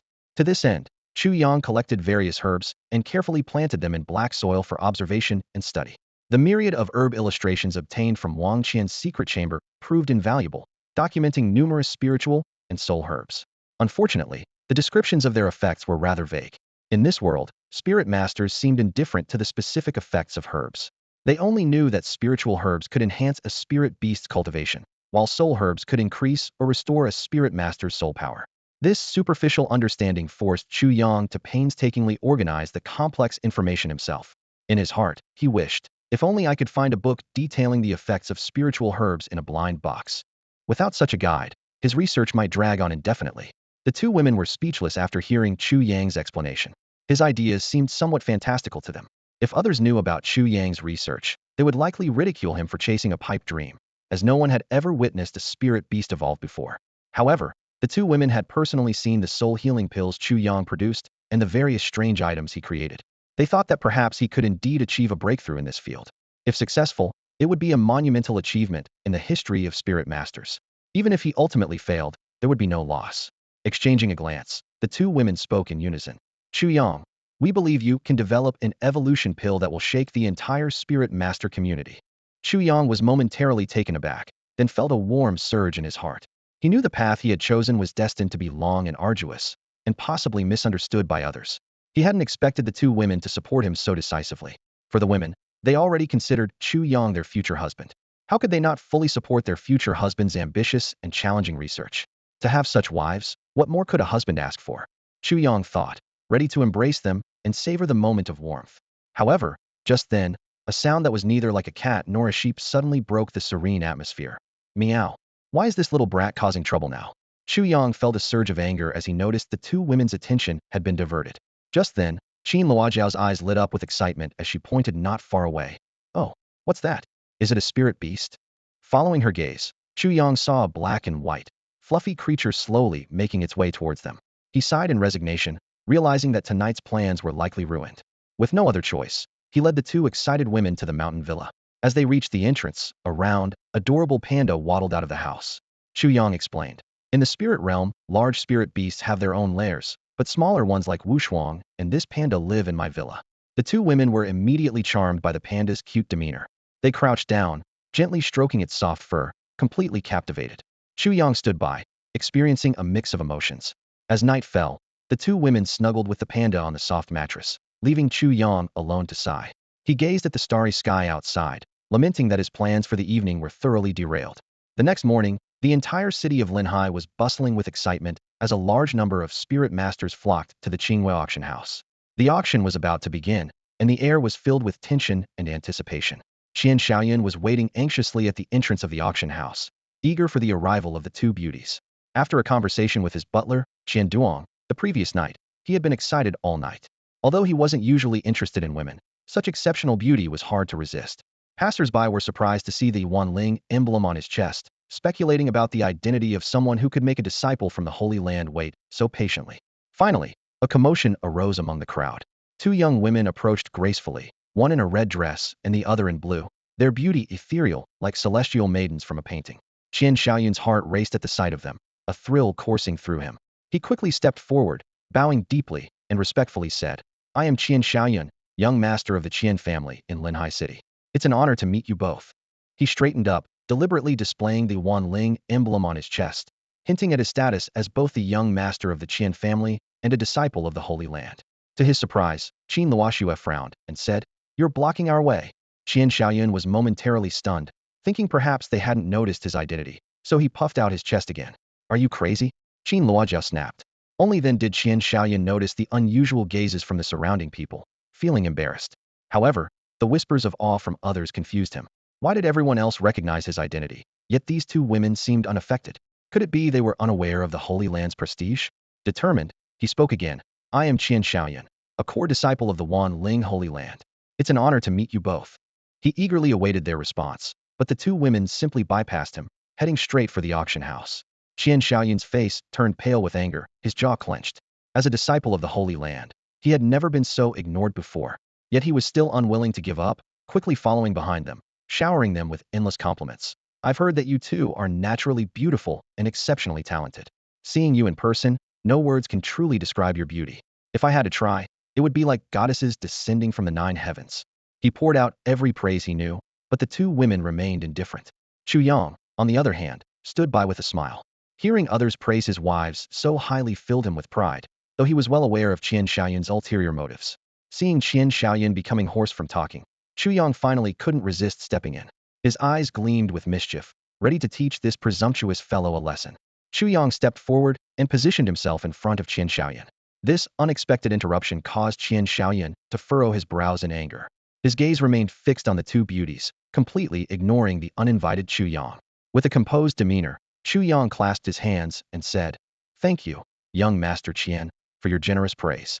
On behalf of my two wives, I express our gratitude. However, I advise you not to waste your efforts. My wives are not interested in you, so please refrain from further harassment." As soon as he finished speaking, Chu Yang took the hands of the two women and headed straight towards the auction hall. Qin Luo playfully scolded, "Chu Yang, you're so naughty. You could have just ignored him. Aren't you afraid he'll go crazy?" Chu Yang chuckled to himself, thinking, "Humph, it's obvious what this guy wants. Does he think he can pursue my women? But I must admit, his compliments are something I should learn from." Qin Luoxue agreed. "Yes, I think you should learn from him." Surprised, Chu Yang glanced at her, then boldly wrapped his arms around their waists. The two women playfully resisted for a moment, but soon allowed the affectionate gesture. The crowd behind them watched the trio's intimacy with envy. Some sighed, "Ah, to be young again. I was once this dashing," while others lamented, "Am not bad looking, so why am I still single?" Suddenly, an angry shout shattered the chatter. Qian Xiaoyun's eyes widened in disbelief. Wives? The women he had tried so hard to impress were already married? How could he stand this? Qian Duong quickly stepped forward to console him. "Young master, calm down. Perhaps this young man is just bluffing, or maybe they're only engaged, not yet married." Qian Xiaoyun took a deep breath, clenched his fists, and ordered coldly, "Have someone observe closely to see if those women are truly married or not. Also, find out more about that man." "Understood." Qian Duong acknowledged and left to carry out the instructions. The auction hall was grand and impressive, resembling a giant circular arena. The upper level housed luxurious private boxes, while the lower level was for regular seating. The auction stage in the center was dazzling. Chu Yang and his party, with their invitation, were led to a private box with an excellent view. Once seated, Chu Yang silently thought, "System, Open the blind box. With a flash of light, the system's voice announced, "Congratulations to the host for obtaining a pair of black silk stockings." Chu Yang felt a thrill as his eyes lingered on the two beauties. Recalling the intimate scene from the night, he helped them detoxify. An enticing image formed in his mind, sparking his anticipation. Who should wear it? Chu Yang's gaze flickered between Qin Yuro and Qin Yusen. Both sisters had long legs, and either would look stunning in black stockings. Unfortunately, he only had one pair. As the three of them pondered, a woman quietly entered the room with a tray of fruit. Her eyes lingered thoughtfully on the two women before she silently exited. Meanwhile, in another room, Qin Shaoyun sipped his tea, a curious glint in his eyes. "So, what did you find?" The woman who had brought the fruit respectfully replied. "Young master, neither of those women are virgins anymore." Crash. The teacup shattered in Qian Shaoyun's hand. He asked in a deep voice, "Who is the man with them?" Qian Duong, standing nearby, quickly reported, "According to my investigation, he is also from Luotian City and goes by the name Chu Yang." Qian Shaoyun was silent for a long time before letting out a sigh. What a waste. Two beautiful flowers placed in a pile of dung. What kind of talent could possibly come from a backwater place like Luotian City? It's laughable that the Qin sisters would choose such a man. Qian Duong agreed. They lack worldly knowledge and don't realize how vast the world is. If they had left Luotian City earlier and met you, young master, they wouldn't have married someone else. They simply missed their chance. Forget it then. Let this matter end here as if nothing happened. Qian Shaoyun shook his head in regret. Although he was envious of Chu Yang for having both women, as the heir of the prestigious Qian family, he wouldn't pursue married women. Just then, a servant hurried in. "Young master, there's a spirit master outside dressed in sacred land attire. He claims his surname is Zhong and wishes to meet you." "Zhong?" Qian Shaoyun's expression shifted, then turned to delight. Could it be Brother Zhong? Quickly, let us go greet him. This man was favored by the Holy Sun, and Qian Shaoyun dared not be negligent. Meanwhile, the auction hall was packed and buzzing with excitement. An elderly man with a white beard and hair, holding a golden dragon head cane, stood on the stage and signaled for silence. He got straight to the point. "I won't bore you with small talk. Let's get to the main event. The first item up for auction today is a slightly damaged golden-grade defensive soul artifact. Despite its imperfections, its functionality remains intact." As he spoke, a black ancient lamp with green flames flew out from his spiritual domain. The crowd was astonished. Starting with a golden-grade soul artifact set a high standard for the auction. In one of the private boxes, Su Hao, the head of the Su family, watched intently. This was the treasure he had his eye on. Unfortunately, he knew the Su family couldn't afford it. The elderly man continued. "Golden-grade soul artifact, both offensive and defensive, starting at 5 bottles of Rule liquid." The crowd gasped. 5 bottles of Rule liquid? That was an astronomical price. Su Hao sighed in frustration. For the Su family, this was beyond their reach. Although they were a top-tier power in Linhai City, they didn't possess the Rule stones needed to make Rule liquid. While they could handle other treasures, Rule liquid was out of their league. Su Ming stood aside, his brow furrowed, silently sighing. Although the Su family's ancestor was a prestigious 6th-level spirit master, he had only reached this level through years of accumulation. As a result, the Su family currently had only one person at the 6th level, and the spirit beasts of the other clan members were unable to break through. If only we could obtain a law stone. Su Ming clenched his fist, a determined glint in his eyes. The legend of Ghost Island surfaced in his mind. If he could find a law stone there, his father would surely break through to the 6th level in a short time, significantly boosting the Su family's strength. At the auction, the sky-high price of the law stone deterred many potential buyers. Such treasures were always reserved for the strong. Ordinary spirit masters had no chance of acquiring them. In a private box, Chu Yang's gaze fell on a damaged soul artifact, but he felt no excitement. His soul artifacts were already sufficient, yet the mysterious law liquid piqued his curiosity. What exactly is law liquid? Chu Yang turned and asked. Qin Luoxue frowned slightly, recalling, "I once heard my mother mention that law liquid is made by grinding a law stone into powder and mixing it with spirit liquid." She remembered her father's spirit beast breaking through to the 6th level, and Yun Lifan had talked about it. Spirit liquid is formed over time from spirit veins, similar to soul jade, but of lesser quality. Does it have any effect? Chu Yang pressed on. Qin Luoxue explained. Law liquid can be directly consumed by spirit beasts, providing a more direct effect than simply comprehending a law stone. It helps spirit beasts grasp the laws more quickly. Chu Yang was astonished. How could he not have known this vital information? He had a law stone as well. Couldn't he also make law liquid? However, Qin Luojiao frowned and said, "Only a fool would do that." "Why?" Chu Yang was puzzled. He had just been considering making some law liquid. Qin Luojiao patiently explained. Each law stone takes thousands of years to form. Most factions use them as heirlooms to continually cultivate those above the 6th level. But once it's made into law liquid, it's a one-time use. Unless you have an abundance of law stones and don't mind the consumption, you wouldn't make law liquid. Chu Yang suddenly understood.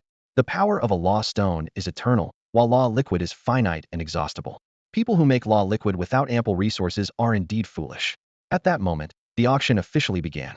Although most couldn't afford law liquid, Linhai City never lacked wealthy individuals. 6 bottles of law liquid. A 6th-level spirit master from a private box was the first to bid, eyeing the ancient lamp. 6.5 bottles. 7 bottles.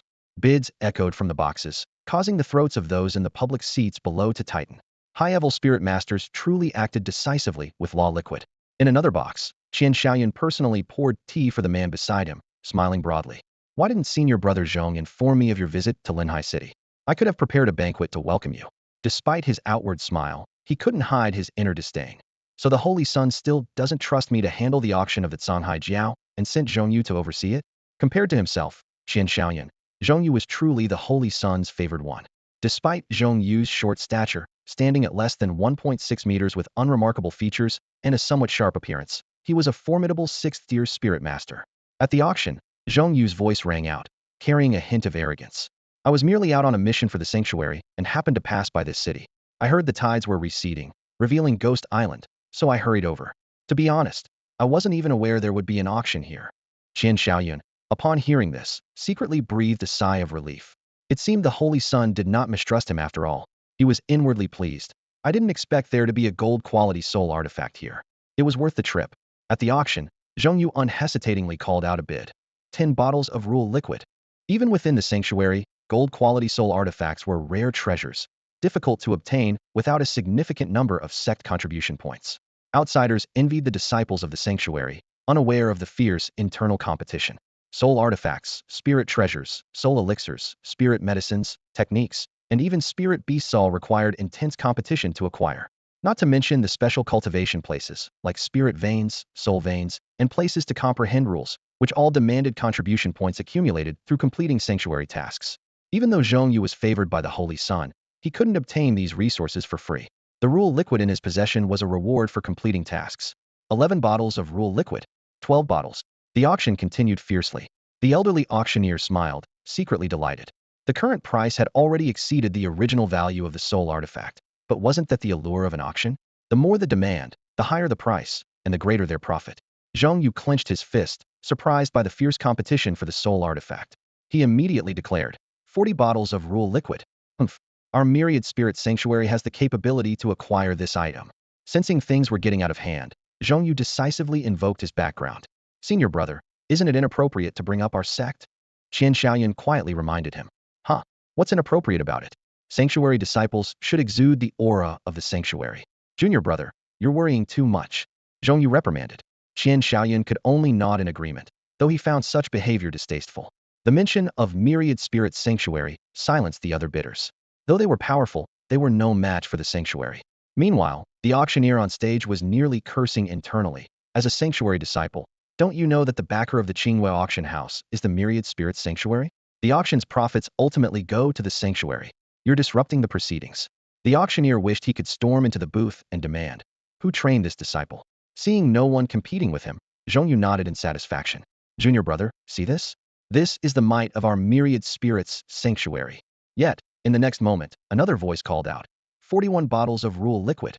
Zhongyu's expression instantly darkened. Someone dares to disrespect our myriad spirits sanctuary? Who dares to disregard us? He sneered. Haha, what's so special about myriad spirits sanctuary? Do you think our overturning seas sanctuary fears you? A voice echoed from another booth. The crowd gasped collectively. Another sanctuary? This auction had clearly attracted some prominent figures. First, the myriad spirits sanctuary, and now the overturning seas sanctuary. Considering the overturning seas sanctuary was located on an island in the Kunlun Sea, it wasn't surprising they would attend the auction. The sacred land of Fuhai. Chu Yang frowned slightly, recalling the information about the 9 major sacred lands on Earth. He knew that Luotian City was within the jurisdiction of the Wanling sacred land. However, he was not well versed in the specifics of the other sacred lands. Chu Yang glanced at Qin Luoxue and her companion, who both shook their heads in confusion. Clearly, the disputes between sacred lands had never been their focus of interest. At that moment, Zhongyu's breathing suddenly became rapid. A look of astonishment flashed across his eyes as he blurted out, how can the sacred land of Fuhai appear within the jurisdiction of Wanling's sacred land? His tone was filled with confusion and caution. Taking a deep breath, Zhong Yu raised his voice to question, what is the sacred land of Fu Hai planning by coming to the territory of Wan Ling's sacred land instead of staying at sea? As soon as he finished speaking, someone from the sacred land of Fu Hai retorted sharply, isn't Wan Ling's sacred land being a bit too domineering? While this area is under its jurisdiction, there's never been a rule against people from other sacred lands setting foot here. If it were true, our sacred lord of Fu Hai might have to have a word with your sacred lord of Wanling.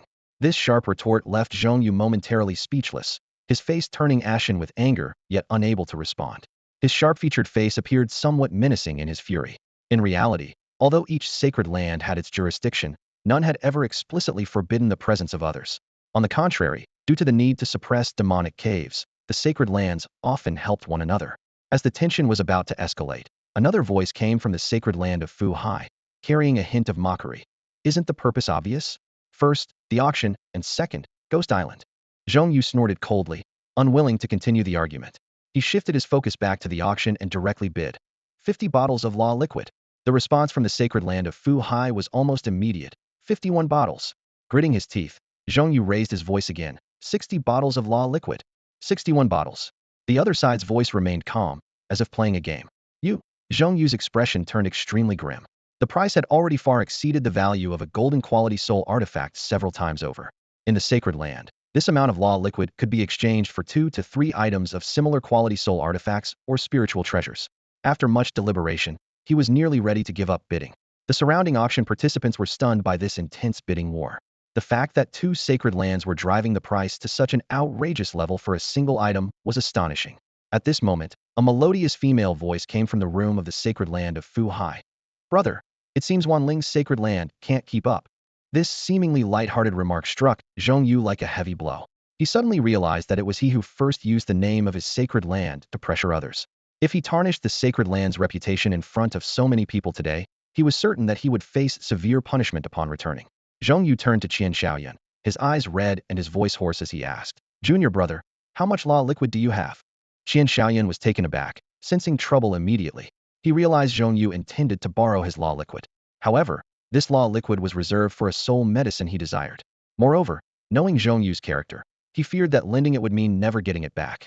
Yet, seeing Zhong Yu's furious gaze, Qian Xiaoyan understood that refusal was not an option. Reluctantly, he said, I only have 20 bottles of law liquid. But, senior brother Zhong, it's clear they're trying to provoke you. Why bother engaging with them? Qian Xiaoyan attempted to dissuade him, seeing through the opponent's ploy as an observer. The law liquid, part of which was given by his family and the rest earned through tasks at the sacred land, was hard-earned. He was loath to lose it so senselessly. Give it all to me. I'll pay you back later. Zhong Yu growled softly, his tone leaving no room for negotiation. With a reluctant sigh, Qian Xiaoyan eventually handed over his law liquid, though inwardly cursing Zhong Yu as a fool. With the law liquid in hand, Zhong Yu immediately shouted to the auction hall, 80 bottles of law liquid. His voice was filled with determination, as if declaring the strength of Wan Ling's sacred land to everyone. The crowd erupted into an uproar, with exclamations echoing throughout. 80 bottles. That's an astronomical price. It could probably nurture a 6th-tier spirit beast. Some strong individuals shook their heads, furrowing their brows. The second son is still too young. At that moment, a calm voice emerged from the box of the Fu Hai sanctuary. All right. The Wanling sanctuary indeed has deep pockets, I concede. Hearing this, Zhong Yu burst into unrestrained laughter. Ha! If you have the guts, keep bidding. What's the matter? Is it Fu Hai Sanctuary's turn to back down now?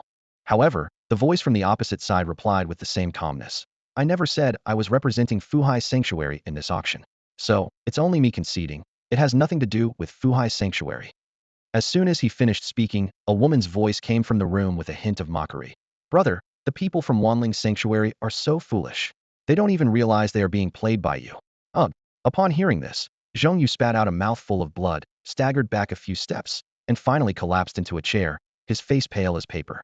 Qian Xiaoyan hurried forward, feigning concern. Brother Zhong, are you all right? Yet his eyes betrayed a look of disdain. He thought to himself, how could Wanling Sanctuary produce such a useless person? Such a poor disposition, utterly worthless.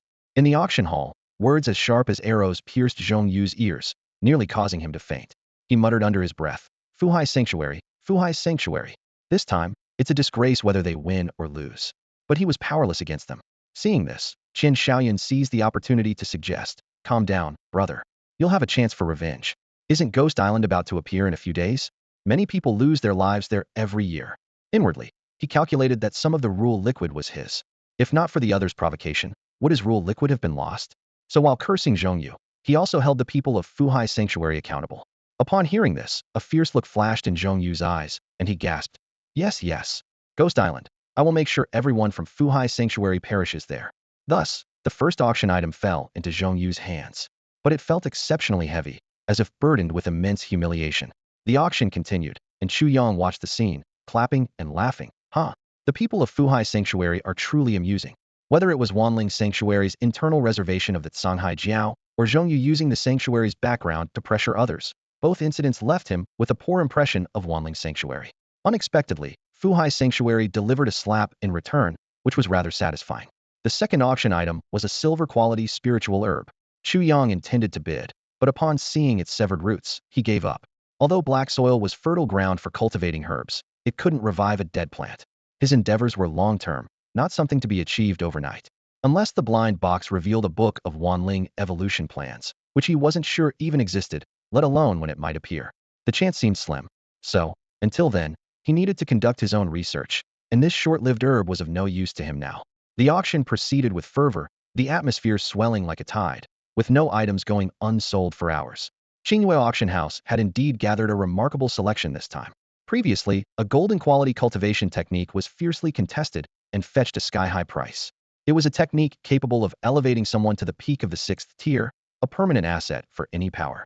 It was entrusted to Qingyue Auction House by a 7th-tier powerhouse, and was eventually won by an unknown bidder. After being outmaneuvered by Fuhai Sanctuary once more, and perhaps due to the lack of rule liquid, Zhongyu finally quieted down. However, Fuhai Sanctuary continued to make successful bids, acquiring numerous items, which caused angry grumbling to emanate from Zhongyu's room. Just then, the woman's voice from the Fuhai Sanctuary box rang out again, laced with sarcasm. "Are you a pig?" Constantly grunting. "Humph." Zhongyu gritted his teeth, growling under his breath. "I'll tear your mouth apart sooner or later." The next item is a soul elixir of golden quality. The old man's voice echoed through the auction hall. Chu Yang, initially disinterested, found his attention riveted to the item on the stage. While the soul artifacts and spiritual treasures at the auction held little value to him, this particular soul elixir caught his eye. As a formidable practitioner at the peak of the 6th tier, ordinary techniques no longer sufficed for his needs. Only diamond and king quality techniques piqued his interest. At this moment, Chu Yang's focus was on two things: accumulating enough law essence for future advancement to the 6th tier, and acquiring living soul elixirs and spiritual herbs, which were crucial for his long-term goals. The soul elixir on the auction platform had intact roots, resembling jade and glimmering with starlight, truly mesmerizing. Chu Yang immediately recognized it as the starlight jade flower. He had never planted this kind of soul elixir in his black soil, making it exceptionally valuable. To explore the arduous path of refining evolution pills, he needed to gather a diverse array of materials in preparation. Qian Xiaoyan was equally eager for this soul elixir, his breath quickening. As one of the few golden quality soul elixirs at the auction, it could have helped him break through to the 5th tier. Unfortunately, he had exhausted his supply of law essence and could only watch the opportunity slip away, filled with regret. "Don't worry, junior brother. Once we return to the sanctuary, I promise to get you a golden quality soul elixir as compensation," Zhongyu assured, thumping his chest. Qian Xiaoyan outwardly replied, "Thank you for your trouble, senior brother. It's just a soul elixir, not a big deal." Inwardly, however, he cursed Zhongyu numerous times, convinced that someone of Zhong's character would never truly deliver on such a promise. On the auction platform, the old man announced, "The golden quality soul elixir, Starlight Jade Flower, starts at 3 bottles of law essence." Chu Yang frowned at the use of law essence as currency. He inquired, "Can ordinary treasures be used for bidding?" Without any law essence and unwilling to convert his precious law stones into it, he sought alternatives. Many of his spirit beasts would eventually need to break through the 6th tier, and he could aid other spirit beasts in understanding the law using his perfect spiritual domain built with world stones. Thus, he would never squander his valuable law stones on making law essence. Chu Yang's question was met with laughter. The old man shook his head, saying, "This item can only be traded with law essence." "What a pity." Chu Yang sighed, regretting his missed chance at acquiring the Starlight Jade Flower. At that moment, the disgruntled Qian Xiaoyan recognized Chu Yang's voice. Qian Xiaoyan, who had always harbored a bit of jealousy towards Chu Yang, now had a malicious glint in his eyes. He sneered with disdain in his voice. A country bumpkin will always be a country bumpkin, asking such a stupid question. You probably don't even know what a rule elixir is, do you?" His voice grew louder as if he had found an outlet for his emotions. Suddenly, He shouted towards the room where Chu Yang was. Kid, if you bring your 2 wives to my box, I'll reward you with 3 bottles of rule elixir on the spot. How about that? A burst of arrogant laughter echoed through the auction house, drawing the attention of the crowd with such distasteful remarks in a public setting. Normally, Qian Xiaoyan might not have lost his composure like this, but his jealousy towards Chu Yang, the pressure of borrowing money from his senior brother, and the frustration of seeing the soul medicine he desired slipping away all boiled over. Meanwhile, in Su Haoran's room, Su Ming recognized Chu Yang's voice and was pleasantly surprised. It's Brother Chu. Originally, he addressed Chu Yang as a senior, but after getting along well, he started calling him Brother Chu. Su Haoran frowned slightly and asked, the 6th-level spiritual master? Yes, that's him. Su Ming nodded excitedly. After I returned to the Su family, I told my father about Chu Yang. I believe that as long as we offer something that interests him, he won't refuse to help the Su family search for rule stones on Ghost Island. Su Haoran sighed. Unfortunately, we need rule elixir to exchange for this starlight jade flower. Otherwise, we could have directly bid for it and gifted it to him. He explained with a touch of helplessness. Our Su family lacks strong experts. The only 6th-level ancestor must stay with the family, and as the patriarch, I can't leave for long. This means that the spiritual masters we can send to Ghost Island aren't very powerful, and they might not find any treasures. Even if they do, others would likely snatch them away, leaving them as mere cannon fodder. Upon hearing Qian Xiaoyan's words, Chu Yang's gaze turned cold. If they were outside the auction, he would have already dealt with him using his night shadow needle for saying such things. While Chu Yang had no negative impression of Qian Xiaoyan before, it had now plummeted to rock bottom. However, at that moment, Qin Luoxue revealed a mysterious smile. Do you want to see what rule elixir really is? Chu Yang was taken aback, not quite understanding. Qin Luoxue leaned in and whispered something in Chu Yang's ear. Chu Yang frowned and firmly refused. No way. Letting someone like him even glance at you is an insult. Qin Luojiao snorted softly. I think sister's idea is good.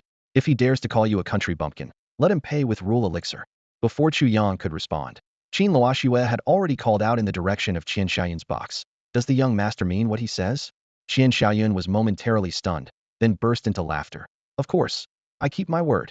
Even though the women were already married, he didn't mind having them over for a drink and some fun. To everyone's surprise, the 2 women directly pulled Chu Yang towards Qian Xiaoyan's box. This scene left everyone present astonished. Just because of a single remark, the 2 women went over? Su Ming's eyes widened in disbelief. How could this be? From his observation, those 2 women were not the type to act casually. So why would they throw themselves at Qian Xiaoyan? Next to him, Su Wei raised her head haughtily and snorted coldly. Umph. What's the use of just being pretty? Flirtatious. Such women don't deserve Brother Chu. In the box belonging to the Sacred Sea territory, a young man watched the scene with surprise. After a while, he finally spoke. I've truly seen it all. The young man had sharp eyes and a straight posture. His body as straight as a blade, even while sitting. His face wasn't particularly handsome, but it was well defined, and his sword-like eyebrows added a fierce touch. Beside him, a girl with twin braids and a delicate appearance spat in disgust. Ugh, such a disgrace to women. 2 stunningly beautiful women, ignoring the astonished stares from those around them, linked arms with Chu Yang and walked straight towards Qian Xiaoyan's private room. Their actions left everyone present in shock, mouths agape as they watched the scene unfold. With a charming smile and a voice as melodious as silver bells, Qin Lijiao spoke. Young Master Qian just mentioned that if we entered the private room, we would be rewarded with 3 bottles of rule elixir. Now that my sister and I are here, where might those elixirs be? Qian Xiaoyan laughed heartily, a hint of smugness in his eyes. Haha, when I say something, I mean it. With that, he pulled out the last 3 bottles of rule elixir from his pocket and placed them solemnly on the table. He raised an eyebrow at the 2 beauties, gesturing towards the wine glasses on the table. Would the 2 of you be so kind as to pour drinks for us brothers?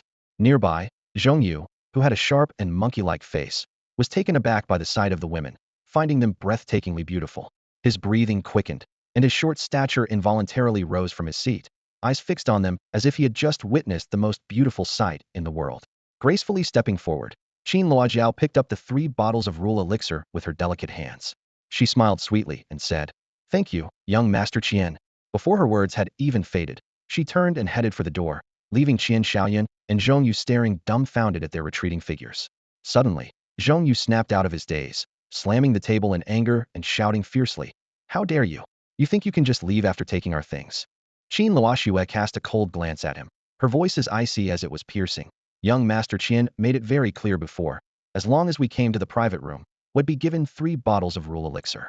Now that we've come and gone, we haven't broken any previous agreement, have we? Qian Xiaoyan abruptly stood up, trembling with rage. gritting his teeth as he said, I did say that, but my rule elixirs are not so easily taken. If you don't stay and drink with us, you won't leave through those doors.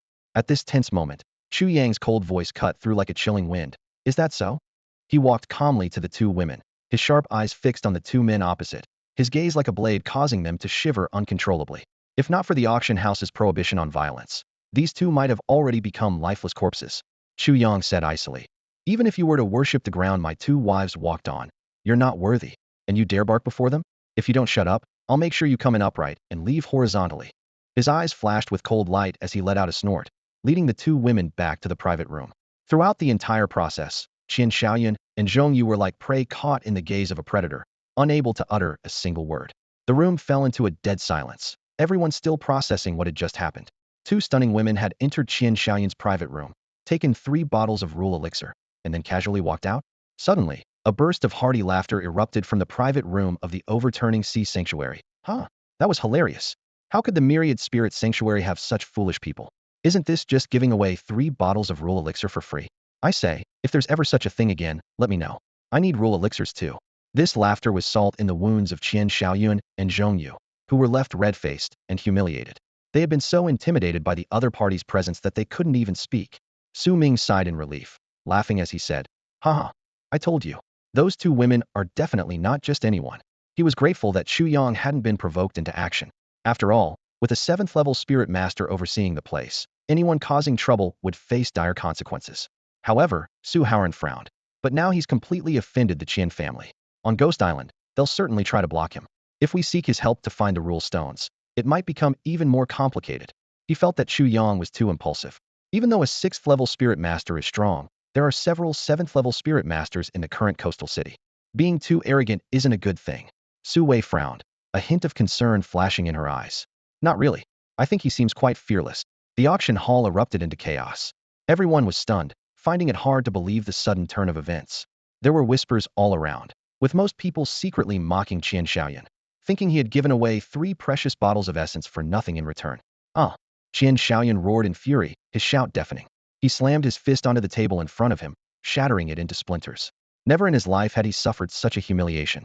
His teeth clenched, eyes blazing with rage. Chu Yang, I swear I won't rest until I tear you apart. In stark contrast to Qian Xiaoyun's overwhelming anger, Zhong Yu was fixated on the 2 beauties he had seen. His breath quickened, eyes gleaming with a peculiar light as he eagerly asked, Brother Qian, who exactly are those 2 beauties? Qian Xiaoyan took a deep breath, trying to calm his inner fury, and briefly explained the situation of the 2 women. The lord's residents of Luotian City? Married women. Upon learning that the 2 women were Chu Yang's wives, Zhong Yu could barely contain himself, a glint of greed flashing in his eyes. He looked at Qian Xiaoyun with envy, his tone full of excitement. Brother Qian, you're about to rise. Qian Xiaoyun slumped into his chair, his face full of despair. Brother, don't mock me. Today is the greatest shame of my life. Where's the rise in that? Zhong Yu patted Qian Xiaoyan on the shoulder, speaking in a mysterious tone. Brother, have you forgotten the preferences of the Holy Sun? The Holy Sun's preferences? You mean? Qian Xiaoyan didn't immediately catch on. Exactly those 2 women. Zhong Yu lowered his voice, eyes gleaming with cunning. Don't you know that the Holy Sun has a particular fondness for them? If you manage to present these 2 women to the Holy Sun, your future prospects would be limitless. Qian Xiaoyan was aware of the Holy Sun's peculiar preferences, but he shook his head decisively. No, that's too immoral. Despite his desire to tear Chu Yang to pieces, he couldn't bring himself to deliver the 2 women to the Holy Sun.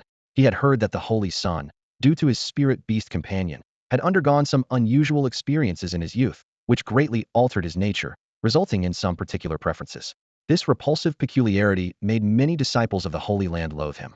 If not for the protection of the Holy Master and several elders, the Holy Sun might have been killed long ago. Come on, brother. Zhong Yu persisted, continuing to persuade. Given the current situation, you're still hesitating? Don't you want more cultivation resources?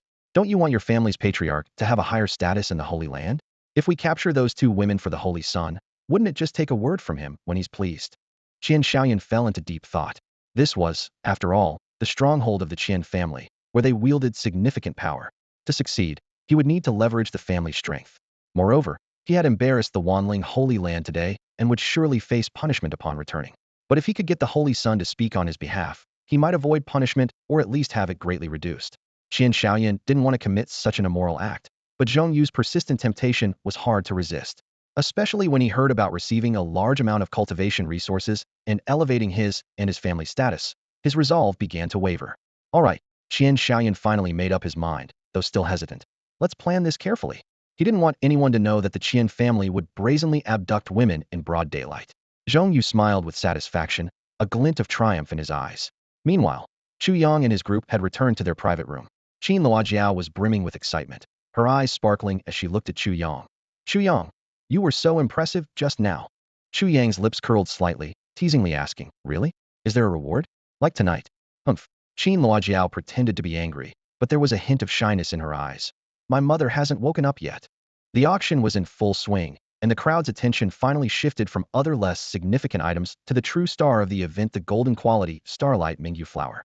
Unfortunately, this rare spiritual plant was ultimately won by someone else. But that was just the beginning. The Qingyue auction house was clearly well prepared for this grand event, unveiling one impressive item after another, leaving the audience in awe. The elderly auctioneer on stage beamed with joy, his smile as radiant as a blooming chrysanthemum. Finally, the highlight of the event made its Entrancia diamond quality, Ghost Attribute Xian Bone Python, instantly elevating the auction's atmosphere to a fever pitch. This giant python was entirely composed of bones, yet rather than appearing lifeless, it exuded an aura of luxury. Its skeletal frame seemed to be cast in gold, and its eyes flickered with a green, soul-powered flame, giving it an eerie yet captivating beauty. Qin Luoxue explained from the side. All spirit beasts composed of bones fall under the ghost attribute. Their greatest feature is their exceptional bone regeneration ability, combined with the undying soul flame, making them truly immortal. The starting price for this auction was so high that ordinary cultivators present could only look on in dismay. The opening bid of 10 bottles of Rule liquid meant that only those of the 6th rank or higher could afford to participate. Chu Yang and Zhong Yu could only stand by helplessly, filled with regret and frustration. Damn it. If I'd known there'd be something this good, I would have prepared sufficient resources in advance to bid. Zhong Yu lamented, slapping his thigh. He had rushed here upon hearing about the Ghost Island's imminent emergence, without any preparation. Qian Shaoyan glanced at the disgruntled Zhong Yu, inwardly mocking. Do you really think you can win a diamond-quality spirit beast? You're probably just hoping to rely on the prestige of the Holy Land to intimidate others. However, his eyes also burned with desire, for a diamond-quality spirit beast was a rarity even in the entire Wanling Holy Land. As the auction progressed, powerful figures hidden in the shadows began to reveal themselves, their extravagant bids leaving everyone speechless. Each increase in price was by hundreds of bottles of Rule liquid, causing the scene to verge on chaos. Qin Luoxue frowned and remarked, these fools. Rule stones take tens of thousands of years to form, yet they treat them like disposable items. What a waste. Listening to the staggering prices, Chu Yang's eyes burned with ambition. He couldn't help but calculate. If I could obtain that much Rule liquid, I could definitely help Huang break through to the 6th rank in no time. Thinking about how it might take him half a year or even longer to break through, Chu Yang felt a sense of urgency.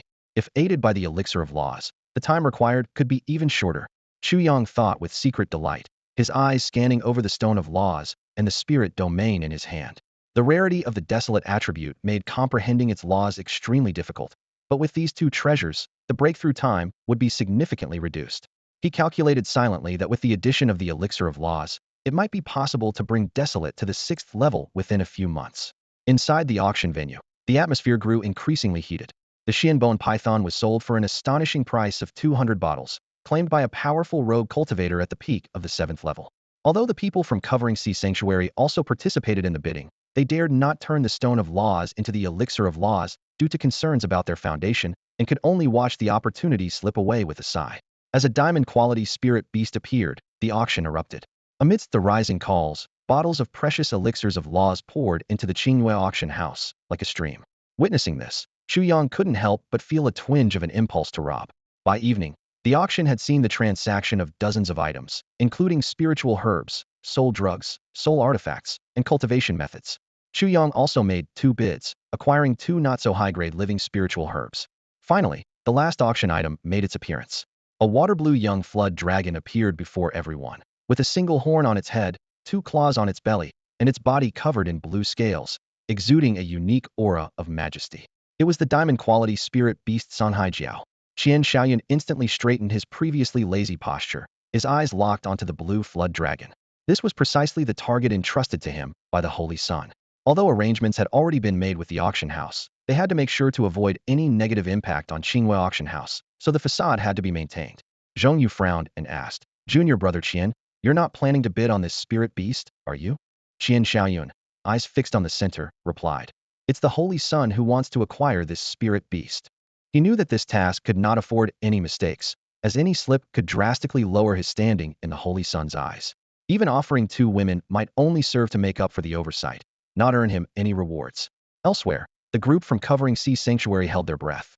Being a sanctuary located on a large island, water attribute spirit beasts were of utmost importance to them. This Songhai Jiao was exactly what they desired, and they were determined to secure it. At the same time, many powerful beast tamers had their eyes aglow, fixated on the blue flood dragon.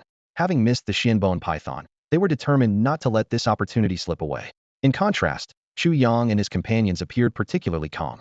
The Qin sisters each possessed dragon and phoenix spirit beasts, and naturally had no interest in this diamond quality spirit beast.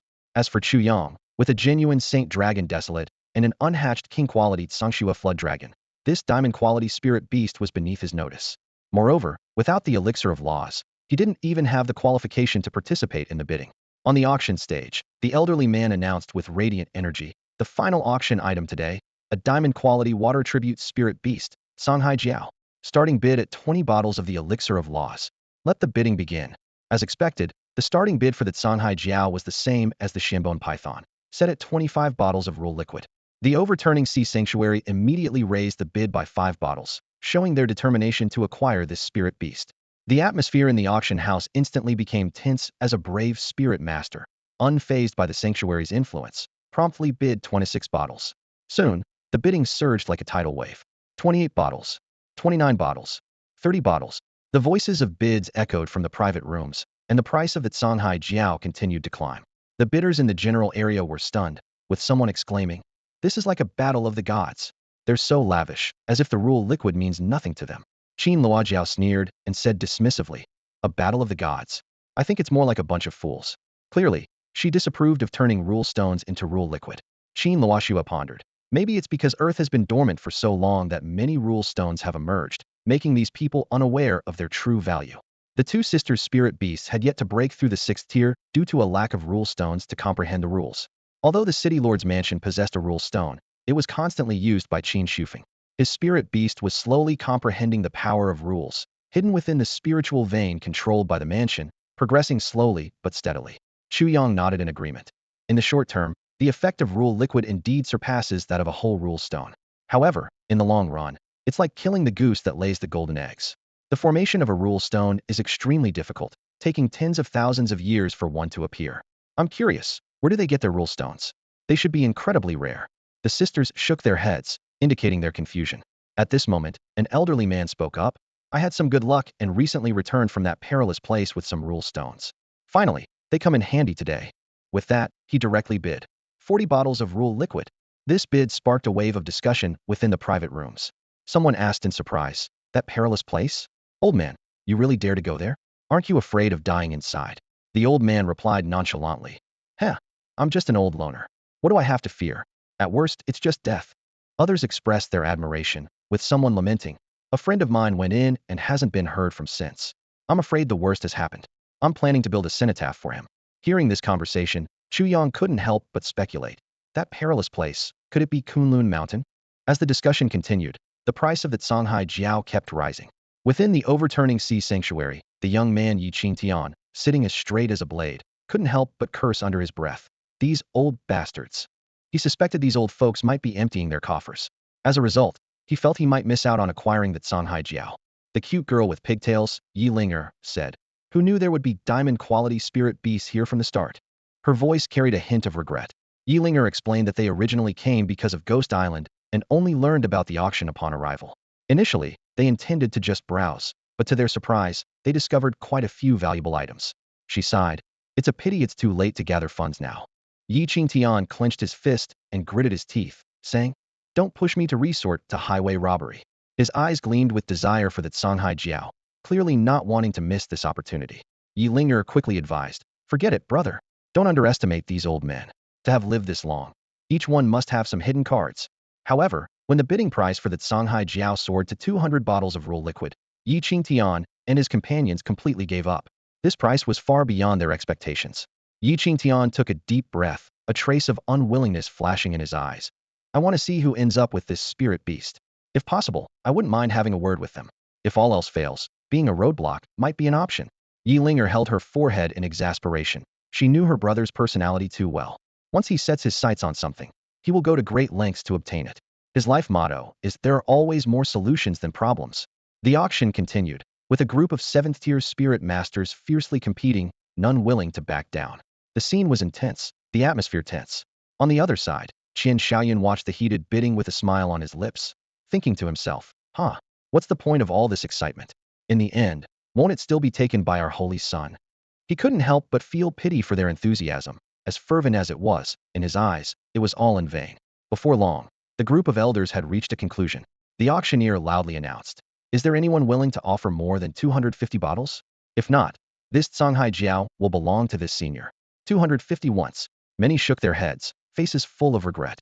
Yi Qingtian from the Fuhai Holy Land stared intently at the blue Jiao, his breathing rapid, wishing he could just jump down and snatch it. Yi Linger quickly grabbed her brother, whispering a warning. "Brother, calm down. This is, after all, the territory under Wanling Holy Land. Don't cause any trouble." She was genuinely worried her brother might impulsively rush out of their booth. 252. The auctioneer's voice rose again, his gaze inadvertently sweeping over the booth where Qian Xiaoyan was seated. Inside the booth, Chu Yang sneered, really playing it cool, waiting until the last moment to make a move. Just then, the auctioneer called out once more, 250. 260 bottles of Rule liquid. Qian Xiaoyan's voice finally rang out, interrupting the auctioneer. The auctioneer secretly breathed a sigh of relief, nearly breaking into a sweat. At that moment, he almost wanted to rush over and slap Qian Xiaoyan, cursing inwardly. "I thought you had fallen asleep. If you ruined the Holy Sun's plans, no one could bear the consequences." The spirit master who had bid 250 was stunned, unable to believe someone had stepped in at the crucial moment.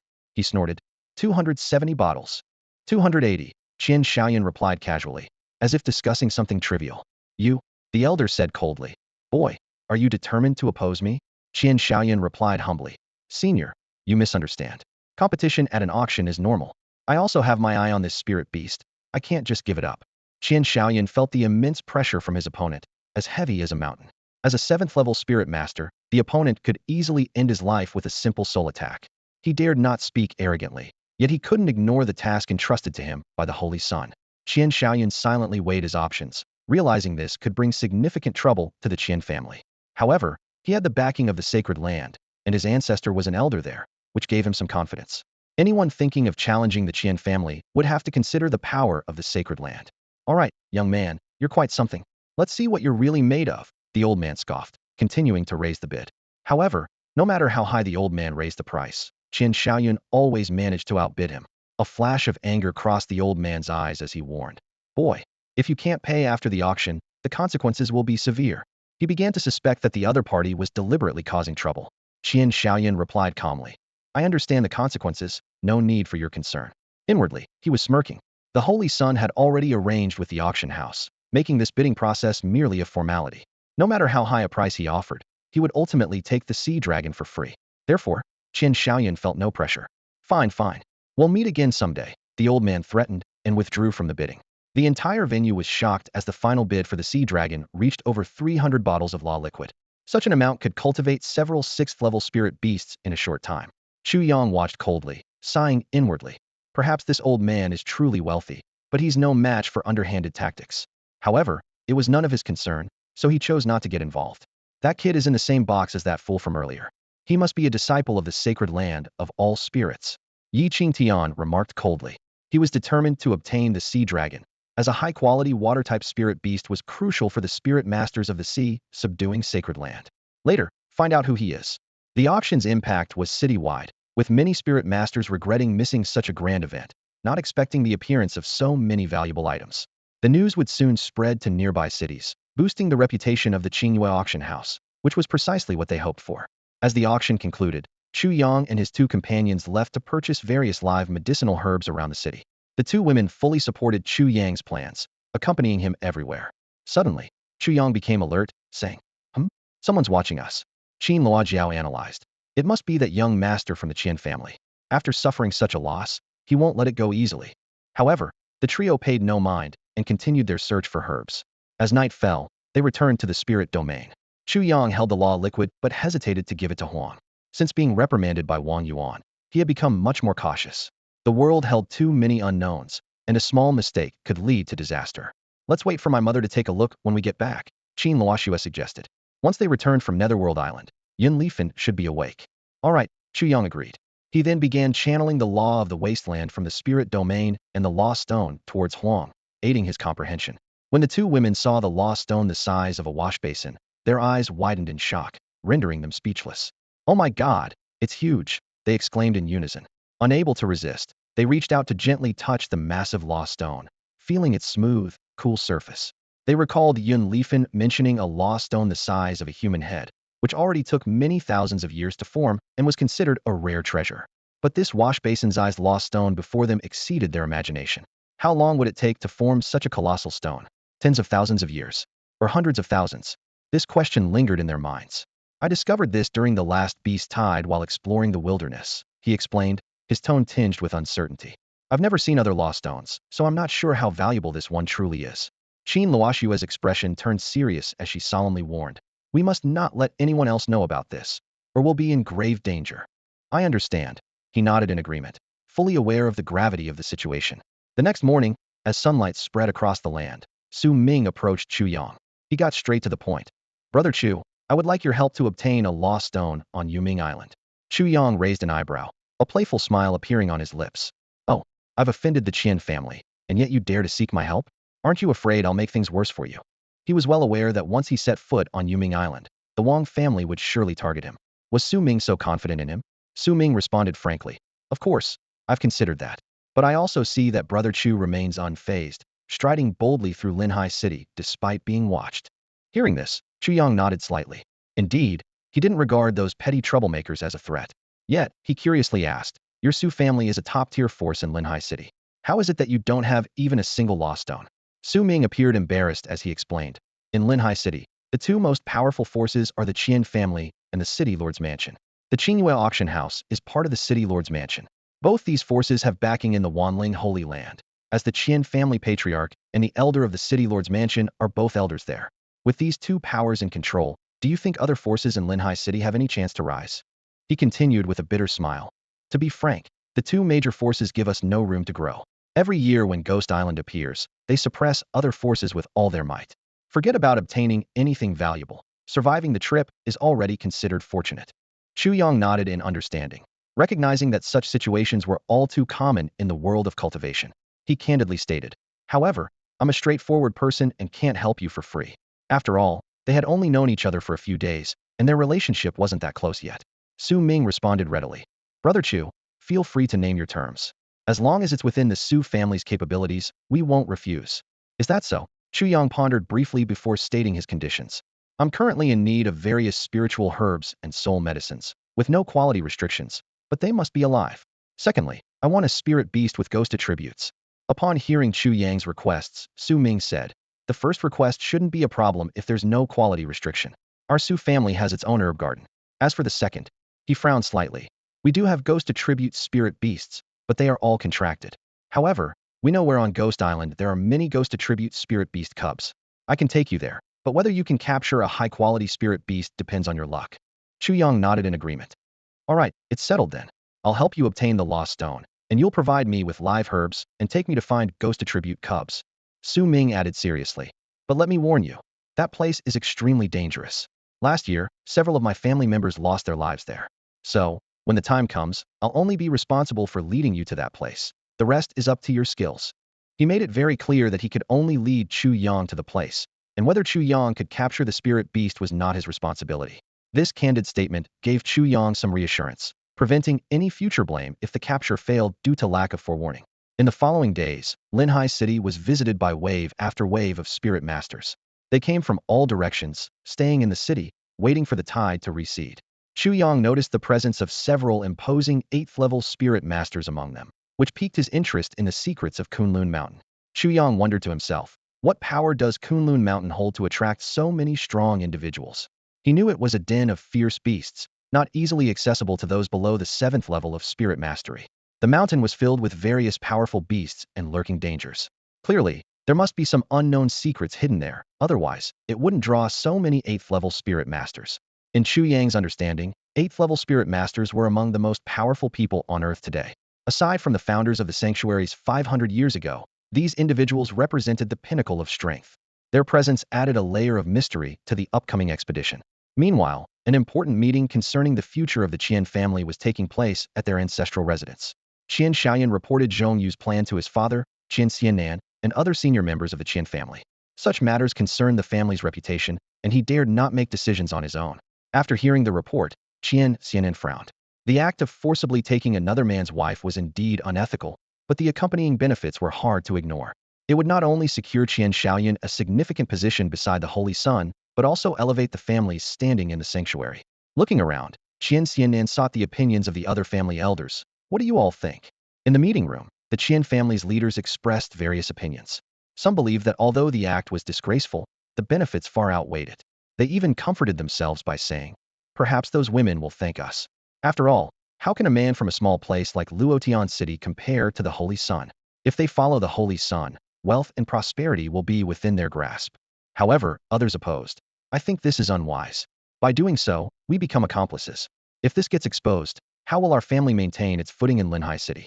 Unlike Luotian City, where the Fu family acts as they please, Linhai City often hosts powerful figures. "We can't control everything here."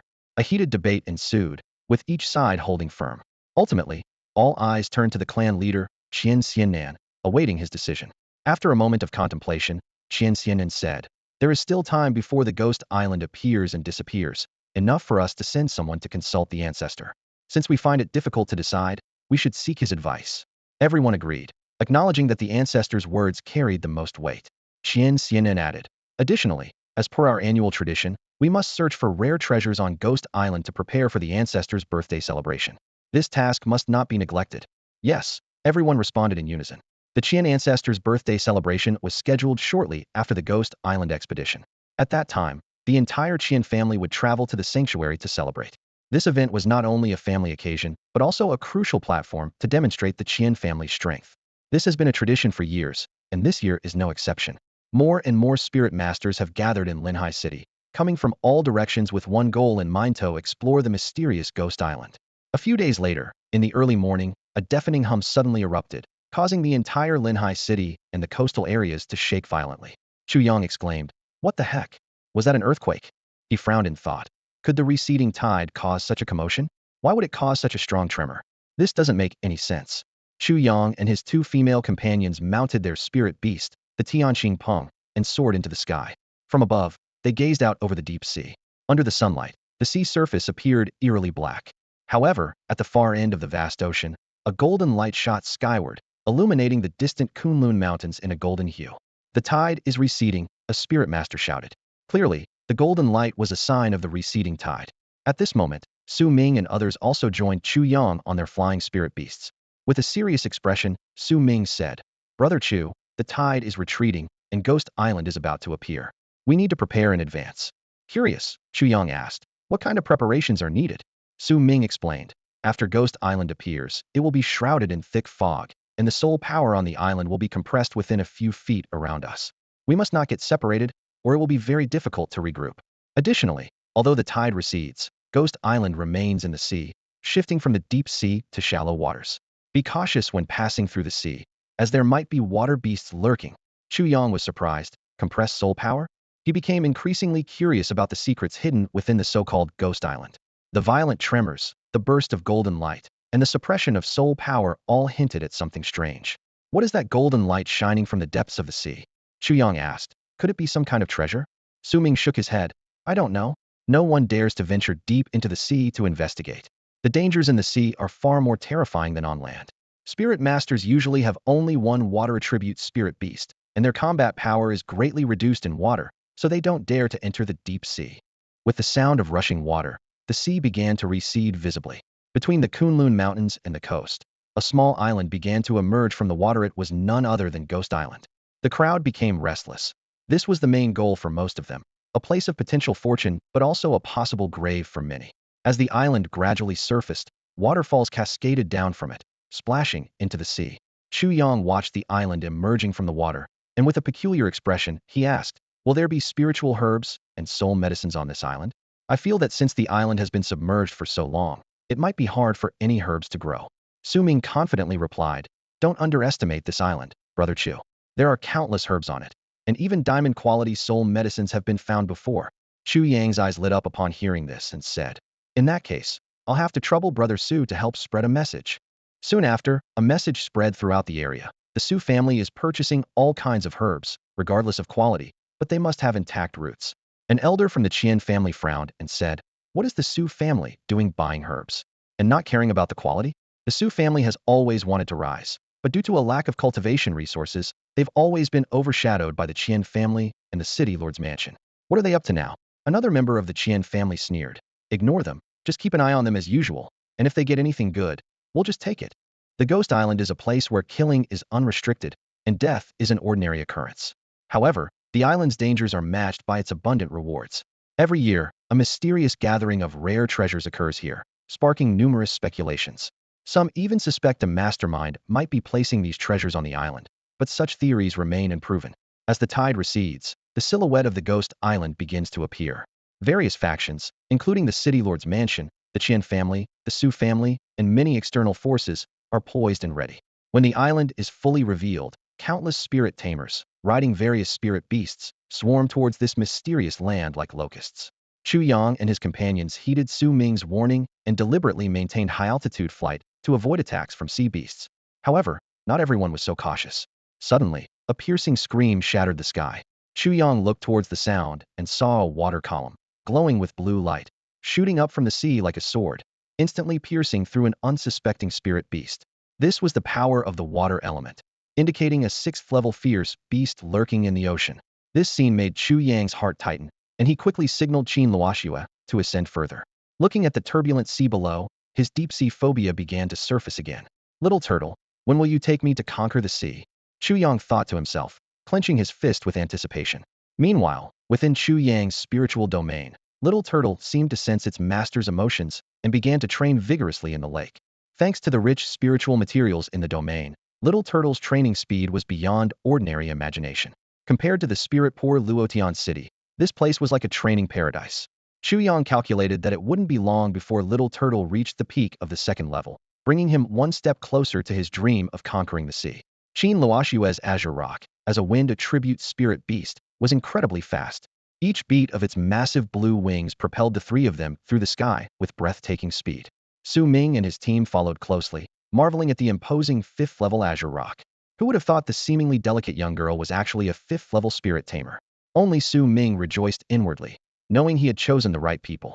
Not only did he have the 6th-level Chu Yang, but he also unexpectedly gained 2 5th-level powerhouses, making it a significant gain.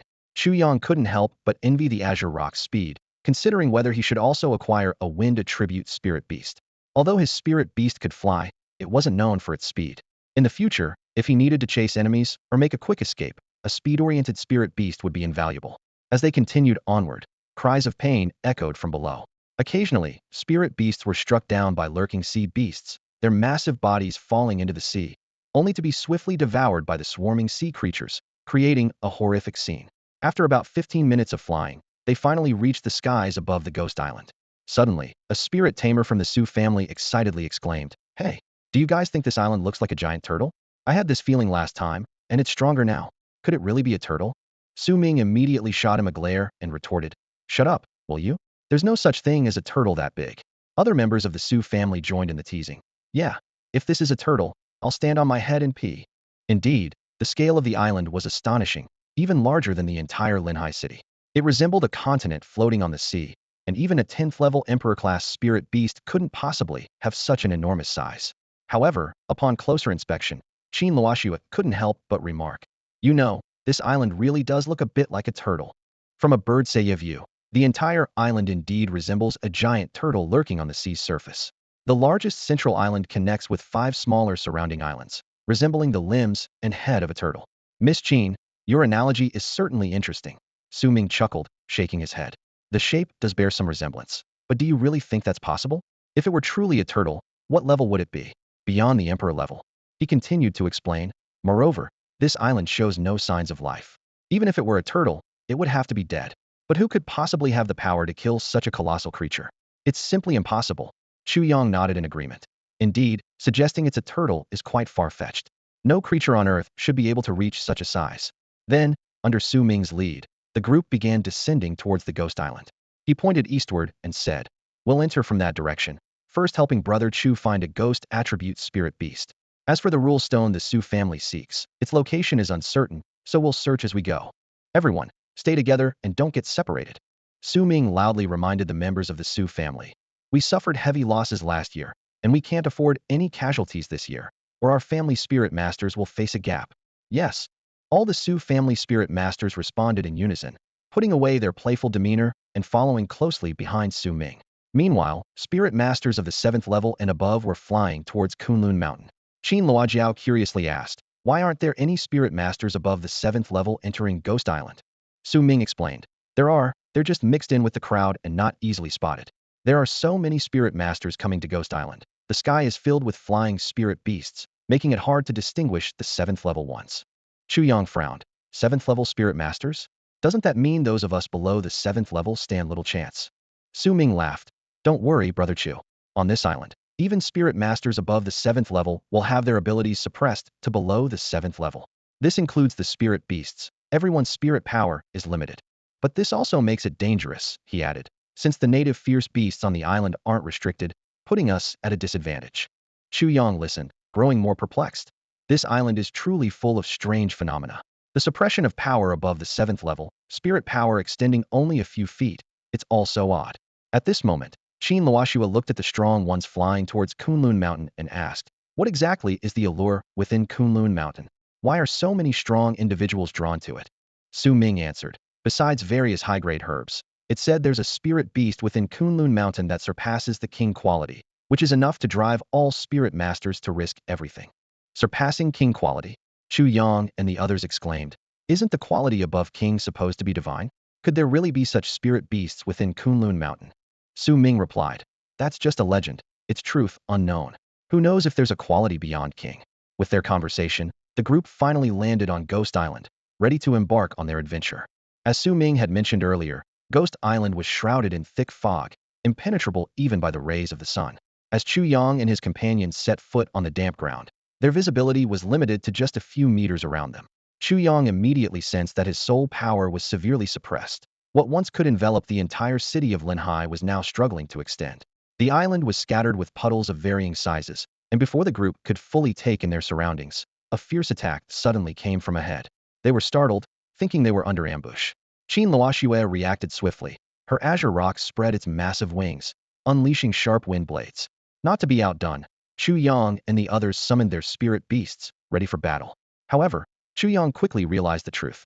Sitting cross-legged between Huang's dragon horns, he calmly analyzed. It's not an ambush. Someone ahead is engaged in a fierce battle, and the aftermath has reached us. The Qin sisters each summoned 2 nine-tailed foxes, as powerful as fire dragons and ice phoenixes. The Su family members also called forth their spirit beasts and cautiously moved forward. With a treasure at stake, they were not about to miss out. As they drew closer, powerful energies exploded on the ground, sending waves of dust into the air. Through the mist, they finally saw the scene ahead. 2 groups were locked in fierce combat, with dozens of spirit beasts between them. Their prize was a plant emitting a ghostly blue light. A diamond-grade spirit herb, the Xianyu flower. Chu Yang exclaimed, recognizing the rare herb from the Wan Yao record in Wang Xianyu's secret chamber. His words shocked everyone. To find such a precious item at the edge of Ghost Island explained why the 2 groups were fighting so desperately. The battling parties also noticed Chu Yang's group's arrival. One person shouted fiercely, "Who dares intrude? Leave at once, or face our wrath." Chu Yang chuckled at this. "We haven't even made a move, and you're already barking orders?" If that's the case, before he finished speaking, his intent activated, and Huang's massive form soared into the air. To everyone's astonishment, Huang's dragon claw accurately uprooted the entire Xianyu flower along with the surrounding soil, and secured it within Chu Yang's spirit domain. Everyone present was stunned. After fighting tooth and nail, with many spirit beasts injured, they watched helplessly as the treasure was effortlessly taken away. "Damn it, you're courting death." Both sides erupted in fury, halting their battle to rush at Chu Yang. In an instant, lightning, fire, wind blades, ice blades, and a barrage of attacks rained down like a storm, creating an intimidating spectacle. In the face of such a fierce onslaught, Huang was unfazed, letting out an earth-shattering dragon roar. The sound wave, infused with immense soul power, swept through the incoming attacks like a dark tide. A more intense battle was on the verge of breaking out. Boom. Endless energy collided and exploded in the air, with brilliant lights bursting like fireworks, dispelling the surrounding mist. Chu Yang scoffed disdainfully. Humph. A bunch of people who haven't even reached the 5th tier dare to act arrogant in front of me. As his words fell, a powerful wave of energy erupted, blasting dozens of massive spirit beasts away like ragdolls for tens of meters. Blood rained down from the sky, creating a scene of extreme carnage. Everyone, attack together. Tear him apart, someone shouted with bloodshot eyes. Although their spirit beasts were not as powerful as Chu Yang's, they believed in strength in numbers. Even ants can bring down an elephant if there are enough of them. In an instant, all the spirit beasts launched a fierce assault on Chu Yang like a tidal wave. At that moment, Su Ming sneered, "Huh, do you think we're just decorations?" He immediately commanded his main spirit beast, the golden armored bear, to charge into the enemy ranks. Simultaneously, the Qin sisters joined the fray, their nine-tailed foxes unleashing scorching flames and bone-chilling cold, attacking the enemies with ferocity. Chu Yang couldn't help but marvel at these formidable spirit beasts, wondering where his extraordinarily capable mother-in-law had found such divine creatures for the two women. Other disciples of the Su family also joined the battle, and a massive, earth-shattering melee erupted at the island's edge. As more people arrived and heard of Chu Yang's acquisition of a diamond-quality spiritual herb, even more covetous individuals swarmed in, making the already chaotic battle increasingly uncontrollable. Suddenly, a thunderous shout pierced the sky. "Boy, leave the herb, and I'll spare your life." A bald, burly man riding a fire-eyed beast charged directly at Chu Yang. This fire-eyed beast resembled a lion-tiger hybrid, with a pair of fleshy wings covered in scales and eyes that burned like lanterns of blazing fire. Chu Yang recognized it as a rare spirit beast he had seen with Wang Qianhua. "If you have the guts, come and take it." Chu Yang retorted without backing down, immediately commanding Huang to confront the bald man. He keenly sensed the faint flow of law power on the fire-eyed beast, indicating it was a powerful spirit beast steeped in the peak of the 5th tier. Among all the spirit beasts present, including Su Ming's, only Chu Yang's Huang and the Qin sisters' companion beasts had touched the realm of law power. On this ghostly island, securing treasures depended entirely on strength, and there was no mercy for enemies. "Kill," commanded the bald man, and the fire-eyed beast lunged like an arrow, evidently skilled in close combat. However, Huang did not flinch. Its dragon claws quickly gathered a dark force, forming a massive claw-shaped energy gauntlet, which it fiercely and unstoppably swung at the fire-eyed beast. "Huang Dragon Claw!" Chu Yang shouted. The Huang Dragon Claw shimmered with black light, the flow of law power evident. The fire-eyed beast, undaunted, with flames in its eyes like burning torches and fire law coursing through its body, raised its flaming giant beast claw to meet Huang's Huang Dragon Claw with a fierce clash. Boom! A thunderous explosion tore the sky asunder. The dull sound of impact echoed through the clouds, and others could even feel the air violently shaking, causing their hearts to pound. Black and red lights intertwined and burst forth, creating a dazzling spectacle. The energies imbued with law clashed, intertwined, and eroded each other. The power of law far exceeded ordinary energy, with its destructive force being terrifyingly immense.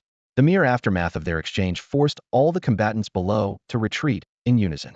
Suddenly, the bald man's expression changed drastically. The enormous, dark Huang Dragon Claw breached the fire-eyed beast's flame law energy barrier and struck it heavily. "How is this possible? His law is stronger than my flame law," the bald man thought in shock. Accompanied by the fire-eyed beast's agonized scream, its massive body was struck by the Huang Dragon Claw and plummeted to the ground like a meteor, raising a cloud of dust. Chu Yang pondered silently. At the level of law, the more powerful the law, the harder it is to comprehend, but once mastered, its combat strength becomes terrifyingly formidable. Moreover, he had a vague sense that once Huang broke through to the 6th tier, all its attributes would undergo a dramatic transformation. The reason for this, however, remained unknown to Chu Yang at present. With a single strike, Huang injured the fire-eyed beast, which had grasped some elemental laws, leaving everyone around in shock. Many of the spirit tamers, realizing the danger, fled deeper into the island. They knew well that this was merely the outer edge, and there was no point in risking their lives here. As some began to retreat, others lost their fighting spirit and scrambled to escape. The bald man had already vanished into the crowd amid the chaos. Chu Yang couldn't be bothered to chase after them, as there was no deep-seated grudge between them. Finding treasures was the priority now. "Let's go. We need to get inside quickly, or all the good stuff will be gone," Su Ming urged. Although the island was vast, the sheer number of spirit tamers made resources scarce for each individual. The group continued to venture deeper into the island, leaving behind only the corpses and remains of spirit beasts. Su Ming pulled out a map, which was drawn by the Su family after multiple explorations. It marked various locations. "We're here right now," he pointed on the map, and the ghost attribute spirit beast Chu is looking for is at the center of the island. We still have quite a distance to cover. They were currently on what resembled the forepaw of this turtle-shaped island, with a long way to go to reach their destination. As they moved towards the center, they stumbled upon numerous corpses of spirit tamers and beasts, painting a gruesome picture. Ghost Island was destined to be a bloody battleground where people would stop at nothing for resources. Despite the grim sight of corpses, the island's scenery was quite beautiful. Two women collected many coral-like plants and glowing pearls. These were once rare treasures owned only by royalty, yet now they were almost ignored. Hey! Qin Luoxues suddenly exclaimed, discovering a fist-sized stone beneath the root of an ice coral. What is this? It seems to have a faint soul energy wave. Chu Yang asked curiously. This is a soul stone, Qin Luoxues said in surprise. The kind used by spirit tamers to construct spirit realms? Chu Yang had heard of these stones and knew they were essential for spirit tamers to break through to the 6th level, forming the basic 5 elements with yin and yang. Qin Luoxues shook her head and explained, constructing spirit realms is just one use for soul stones. Another use is in crafting soul artifacts. Chu Yang nodded in understanding. His soul artifacts, like the Holy Spirit Tower and Night Shadow Needle, were made using soul stones. Similarly, spirit treasures for beasts required spirit materials. Of course, to craft a finished soul artifact, other materials need to be added. Qin Luoxues added. She had some knowledge of crafting soul artifacts, but lacked a fire attribute spirit beast to put it into practice. Adding other materials to craft a soul artifact? Chu Yang muttered to himself. He suddenly thought about the evolution pill he wanted to create in the future. Could it be similar, requiring a main material combined with other auxiliary materials? Just as they were feeling excited over this unexpected find, a beam of energy shot out from the mist, heading straight for Qin Luoxues. Clearly, someone had seen the soul stone in her hand and intended to steal it. With so many people around, it would be odd if the attacker succeeded. Huang raised his dragon claw and shattered the incoming energy attack with a single strike. Chu Yang's gaze turned icy, and anger surged within him. Someone dared to ambush his wife? How could he tolerate that? With a wave of his arm, a shadow silently slipped towards the source of the attack. Above Ghost Island, thick fog veiled the sunlight, providing Yi, the dark attribute spirit beast, an excellent environment for combat. A sigh echoed through the fog. It's a pity she has others with her. Otherwise, before the words were finished, a sudden ripping sound filled the air. The attacker looked down, only to find a pitch-black long blade had pierced through his heart from behind. The blade shattered instantly, turning into swirling black mist, within which a faint silhouette could be seen. Intense pain surged like a tide, causing the attacker to vomit blood. He couldn't believe a spirit beast could approach silently and deliver a fatal blow. However, the soul power of a spirit master was formidable, and even with a pierced heart, he didn't die immediately. But in the next instant, the mysterious shadow swung its arm, and the dense black mist reformed into a blade, sweeping across his neck. He even witnessed the bizarre scene of his head separating from his body, an image that became his last. Yi acted like a ruthless hunter, striking decisively and giving the opponent no chance to retaliate, ending his life immediately. After the kill, Ye's form turned into a wisp of black smoke and quietly returned to Chu Yang's side. Throughout the process, not a sound of struggle was heard. Meanwhile, as Qin Luoxues found his soul stone, the other members of the Su family grew interested, meticulously searching the area. Sure enough, Su Wei soon discovered something unusual, a handful of sand-like material, different from a soul stone, emitting a faint spiritual energy. This might be some material for crafting spiritual treasures, Qin Luoxues speculated, though they couldn't be certain. Su Wei's face lit up with excitement. She had been so low-key along the journey that she was almost overlooked. Perhaps feeling some pressure from the other two women, she spoke little and occasionally stole glances at Chu Yang. Yi quietly returned to Chu Yang's shadow, unnoticed by anyone else. Such was the terrifying nature of dark attribute spirit beasts, known as assassins in the spirit beast world for good reason. Seeing their young lady's success, the other Su family members were unwilling to be outdone, searching every inch of the vicinity meticulously. If not for Su Ming's timely intervention, they might have searched for hours. Simultaneously, the Qian family, the city lord's mansion, and other factions were also scouring for treasures. Zhong Yu searched while secretly looking for those disciples from the sea-covering Holy Land who had embarrassed him at the auction and shamed the Wanling Holy Land. Upon entering Ghost Island, Zhong Yu parted ways with the Qian family and others. With such burdens, how could he quickly find treasures? For Qian Shaoyan, Zhong Yu's departure was welcome. Otherwise, if they found treasures, with Zhong Yu's character, the Qian family might not even get a taste. Night soon fell, and everyone found a cave to rest in. The spiritual domain was a private space for spirit masters, so Chu Yang couldn't casually let outsiders enter. His true self stayed in the cave with the Su family. Naturally, his two young ladies were already cuddled up with the giant panda, asleep. Ah, envious of the panda for the second time. Chu Yang thought to himself. In the middle of the night, the system's cold voice echoed. Today's blind box is opening. Suddenly, an item appeared in the blind box space. What the heck, it's actually that! Chu Yang exclaimed. Chu Yang was stunned. A system notification rang in his mind. Congratulations to the host for obtaining the Monkey King set. He blinked and examined the item details on the system interface. Item name, Monkey King set. Item note, Divine Combination set. Includes Phoenix Feathered Cap, Golden Chainmail, Cloud-Walking Shoes, and Rui Jingu Bang. Chu Yang's heart raced with excitement over this divine equipment he had drawn from a blind box. He thought to himself, this must be of the spiritual treasure level, right? But then he hesitated. But does this world have spirit beasts that wear clothes? It seems not. Dressing a spirit beast in a set of clothes feels a bit odd. However, as someone from a technologically advanced Earth, this idea wasn't too hard for Chu Yang to accept. He suddenly realized, this is pushing me to contract a monkey. Isn't the Monkey King set meant for a monkey? Chu Yang couldn't help but smile wryly, feeling that his contract slots were running out. There were too many spirit beasts he wanted to contract, but only so many slots. He resolved to carefully plan the attributes of the spirit beasts he would need in the future to avoid any regrets later on. The next morning, sunlight filtered through the leaves, shining on everyone as they continued toward the center of the island. The island was quite large, and even with flying spirit beasts, it would take a long time to traverse. But here, they dared not fly recklessly. Spirit power could only cover a few feet around them, and flying too fast could easily lead to unexpected attacks. Moreover, the island was full of rare materials, and it would be a shame to miss them while rushing. Before setting foot on the island, Chu Yang had made an agreement with Su Ming. All spirit herbs they encountered would belong to Chu Yang, while other items would go to whoever found them first. If they found a lost stone, the first one, regardless of size, would belong to the Su family. As they journeyed, Chu Yang was pleasantly surprised. The number of herbs on the island was astonishing, as if some magical black soil was nurturing them. He carefully collected each rare spirit herb, afraid of missing any. Suddenly, a sharp clash sounded behind Chu Yang, startling everyone who was searching for treasures. They turned to see a giant skeletal wolf with glowing green soul fire in its eyes, staring intently at Chu Yang. Its bony claws were locked in combat, with a dark claw emerging from a black mist behind Chu Yang. Cold sweat broke out on Chu Yang's forehead. His soul power hadn't detected the presence of this ghost wolf. If not for Ye's presence, that attack could have been disastrous.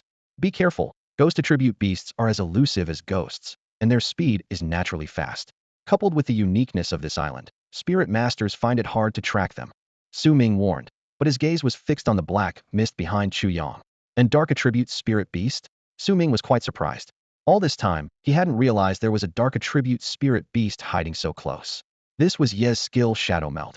In this state, Ye completely merged into shadows, making it nearly impossible for even spirit masters to detect its presence. After its initial attack failed, the ghost wolf launched another fierce assault. But Huang had already intervened. His dark dragon claw struck the wolf, sending it flying back. Huang's attack used only his own strength, without invoking any laws. Chu Yang wanted to see for himself if the ghost attribute was as the legend said, that as long as the soul fire remained, it truly couldn't die. Boom! The ghost wolf's body crashed heavily against the hard rocks, making a clattering sound as the bones in its body began to break at the joints and scatter on the ground. Chu Yang witnessed an astonishing scene. The ghost wolf began to pick up the scattered bones and reassemble itself. Chu Yang exclaimed, "Wow, it can put itself back together." Su Ming calmly explained, "That's just a basic ability of ghost attribute spirit beasts." Huang struck again, this time shattering one of the ghost wolf's bone claws. Chu Yang thought, "Let's see how you reassemble now." However, what happened next completely overturned his understanding. The shattered bone fragments turned into powder and drifted towards the ghost wolf. Under the astonished gazes of everyone, the broken bone claw regrew at a speed visible to the naked eye, restoring itself in an instant. Chu Yang was puzzled. How does this work? Qin Luoxua explained, "It's energy recycling." The broken bones turned back into energy and returned to the body, which is the terrifying aspect of the ghost attribute. She reiterated her earlier point. As long as the soul fire isn't extinguished, the spirit beast truly won't die, because the energy of the lost bones will return to the body. This discovery further solidified Chu Yang's resolve to find a ghost attribute spirit beast. He immediately took action, transforming his peak 6th tier soul power into 2 long swords, executing a golden quality soul technique from Wang Qianyue's secret chamber double sword slash. 2 silver sword lights sliced through the thick fog like lightning, targeting the soul fire within the ghost wolf's head. Despite the ghost wolf's quick reaction, its 5th tier beast strength couldn't withstand Chu Yang's peak 6th tier soul power. A mournful howl echoed as the green soul fire in the ghost wolf's eye sockets extinguished instantly. Without the support of soul power, the ghost wolf's bones scattered to the ground. Chu Yang keenly sensed that the soul power of the ghost attribute seemed slightly weaker than other spirit beasts of the same tier. He speculated that this might be because its special abilities were too strong, and the heavens had weakened it in other aspects to maintain balance. It seems that ghost attribute spirit beasts need a defensive soul tool in the future, Chu Yang mused. Having witnessed the peculiar abilities of ghost attribute spirit beasts, Chu Yang and his companions quickened their pace toward the island's center. They knew that Ghost Island only appeared for half a month each time, so they had to make every second count. After about half a day of travel, the fog ahead suddenly churned violently. A dark streak shot out from the mist, heading straight for Chu Yang. What is it? Chu Yang frowned, signaling Huang to intercept it. A lost stone, Su Ming exclaimed, and the Su family disciples behind him widened their eyes. They had been searching for a lost stone, and unexpectedly it came to them voluntarily, and it was the size of an adult's fist. Everyone's breath quickened. At that moment, a bloodied figure riding an equally bloodied spirit beast emerged from the mist. The person shouted, Kid, I'll give you this lost stone if you help me stop that guy behind. With that, he disappeared into the mist. Before Chu Yang could react, another figure darted out of the mist, eyes coldly fixed on the direction the previous person had left, then turned to the lost stone in Chu Yang's hand. Kid, if you know what's good for you, hand over the lost stone, the person said coldly. Suddenly, he recognized Chu Yang and exclaimed in surprise, Chu Yang? Who are you? Chu Yang asked warily, his eyes fixed on the stranger before him. The newcomer was short, with sharp features and a pointed face, but left no impression in Chu Yang's memory. Suddenly, the tense atmosphere was shattered by a burst of wild laughter. Ha! The man exclaimed triumphantly. I, Zhongyu, am truly fortunate today. Not only have I found a lost stone, but I can also bring back 2 stunning beauties for the Holy Sun. What a stroke of luck. It was worth the detour to Linhai City. Zhongyu was secretly elated. He had been searching for some people from the overturning sea sanctuary when he unexpectedly stumbled upon someone who had just found a lost stone. Thinking of his fellow disciples who worked hard on missions just to earn a bit of law liquid, Zhongyu's heart burned with desire. This lost stone could be turned into a substantial amount of law liquid, so he didn't hesitate to make a move and seize it. However, his opponent was tenacious. Even with a severely injured spirit beast, they clung tightly to the lost stone. In the end, the person fled with their injured spirit beast. Upon seeing Chu Yang and his companions, they threw the lost stone to them to divert attention. As Zhongyu and Chu Yang faced off, a figure quietly returned through the mist, hiding in the shadows, observing every move of both parties. The observer mused, with such a valuable item as a lost stone, the possessor would surely kill to keep it secret. It would be best if these people destroyed each other, perhaps even with a spirit beast self-destruction, taking both sides down. But then, reconsidering, he realized that was unlikely. Chu Yang and his group were too young, and probably couldn't match their opponent. He only hoped they could inflict some damage, giving him a chance to reclaim the lost stone and slip away unnoticed. Chu Yang's expression darkened as he realized that the 2 stunning beauties Zhongyu mentioned referred to the 2 women beside him. Suddenly, he recalled, I recognize your voice. You're a disciple of the Myriad Spirit Sanctuary, toyed with by those from the Overturning Sea Sanctuary. Although he didn't remember Zhongyu's face, his voice reminded Chu Yang of past encounters. The hidden observer in the mist was taken aback. A disciple of the Myriad Spirits Sanctuary? If that were true, even if he had the power to kill him, he wouldn't dare act rashly. The sanctuary's reputation for fiercely protecting its own was well known. Killing one disciple could provoke a group attack. He sighed inwardly, realizing the lost stone was out of reach. Zhongyu's face changed upon hearing this, and he shouted angrily, Shut up! Those bastards from the Overturning Sea Sanctuary. I'll wipe them out sooner or later. Then, glaring at Chu Yang, he arrogantly said, Kid, since you know I'm a sanctuary disciple, hand over the lost stone and these 2 beauties beside you to take back to the Holy Sun. That way, you can avoid unnecessary pain. His tone was filled with the pride of being a sanctuary disciple, especially since he was among the best. Chu Yang's eyes turned cold, his voice icy. I won't give you the lost stone. As for these 2 beauties, they are my wives. Go back and tell your so-called Holy Son not to bother us again, or I'll break his 3rd leg. Zhongyu laughed wildly instead of getting angry, saying, That's not up to you. Let me tell you, our Holy Son loves other people's wives. So, your 2 ladies will definitely meet his standards. Interested in someone else's daughter? Does your family saint have the last name Chao? Chu Yang's voice dripped with sarcasm and anger. Oh, you know our saint? Zhongyu asked in surprise, a trace of confusion flickering in his eyes. I know his ancestors. Chu Yang erupted, his eyes almost blazing with fury. He leapt forward, launching an attack on Zhongyu with sharp claws slicing through the air like a cold flash. That so-called saint not only has the last name Chao, but also inherited that notorious tradition. The phrase, your wife and daughters. I'll take care of them, has been passed down through the ages. Chu Yang growled through clenched teeth as he attacked, each word forced out with venom. Zhong Yu's face changed suddenly. He hadn't expected such disrespect towards the saint. How dare you attack a disciple of the sacred land? You must have a death wish, he shouted, trying to intimidate with the name of the sacred land. However, Chu Yang was unfazed, attacking even more fiercely. Zhong Yu suddenly realized that the name of the sacred land didn't seem as effective lately. He quickly summoned his spirit beast, the eight-armed stone man. A gigantic stone figure, over 10 meters tall, appeared out of thin air. Its humanoid body had 8 thick arms, and its terrifying fifth-tier peak aura instantly emanated from its form, causing the surrounding air to tremble. Kid, I'll kill you, Zhong Yu roared, and the eight-armed stone man charged at Huang.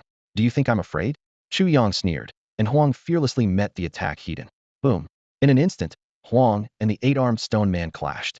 Both were at the peak of the 5th tier, both understanding some laws, and their battle was terrifying, causing the surrounding mountains and rocks to crumble and dust to fly. The disciples of the Su family watched in shock, retreating quickly. Su Ming sighed, unable to comprehend why Chu Yang had such a violent reaction upon learning the saint's surname was Chao, not even giving him a chance to intervene before attacking.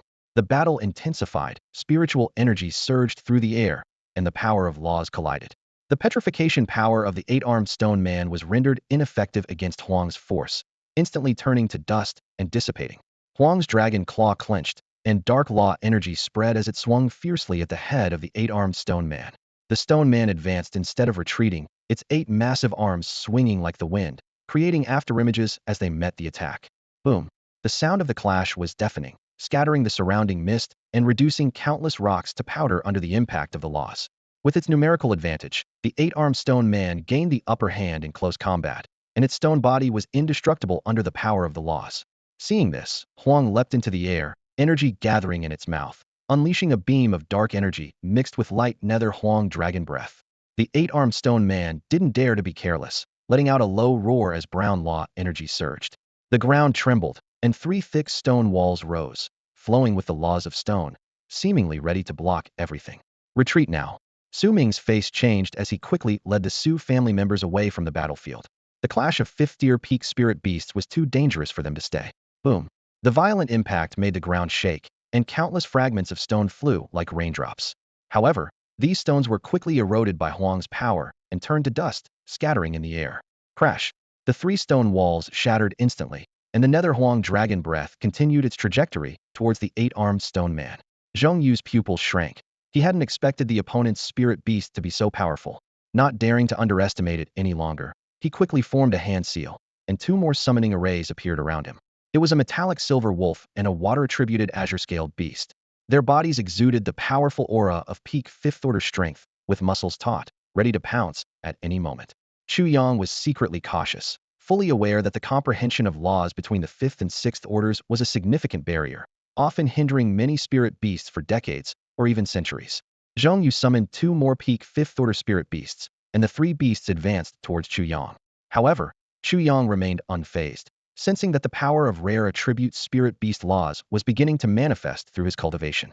To his surprise, Huang's overall capabilities seemed to have grown even more formidable.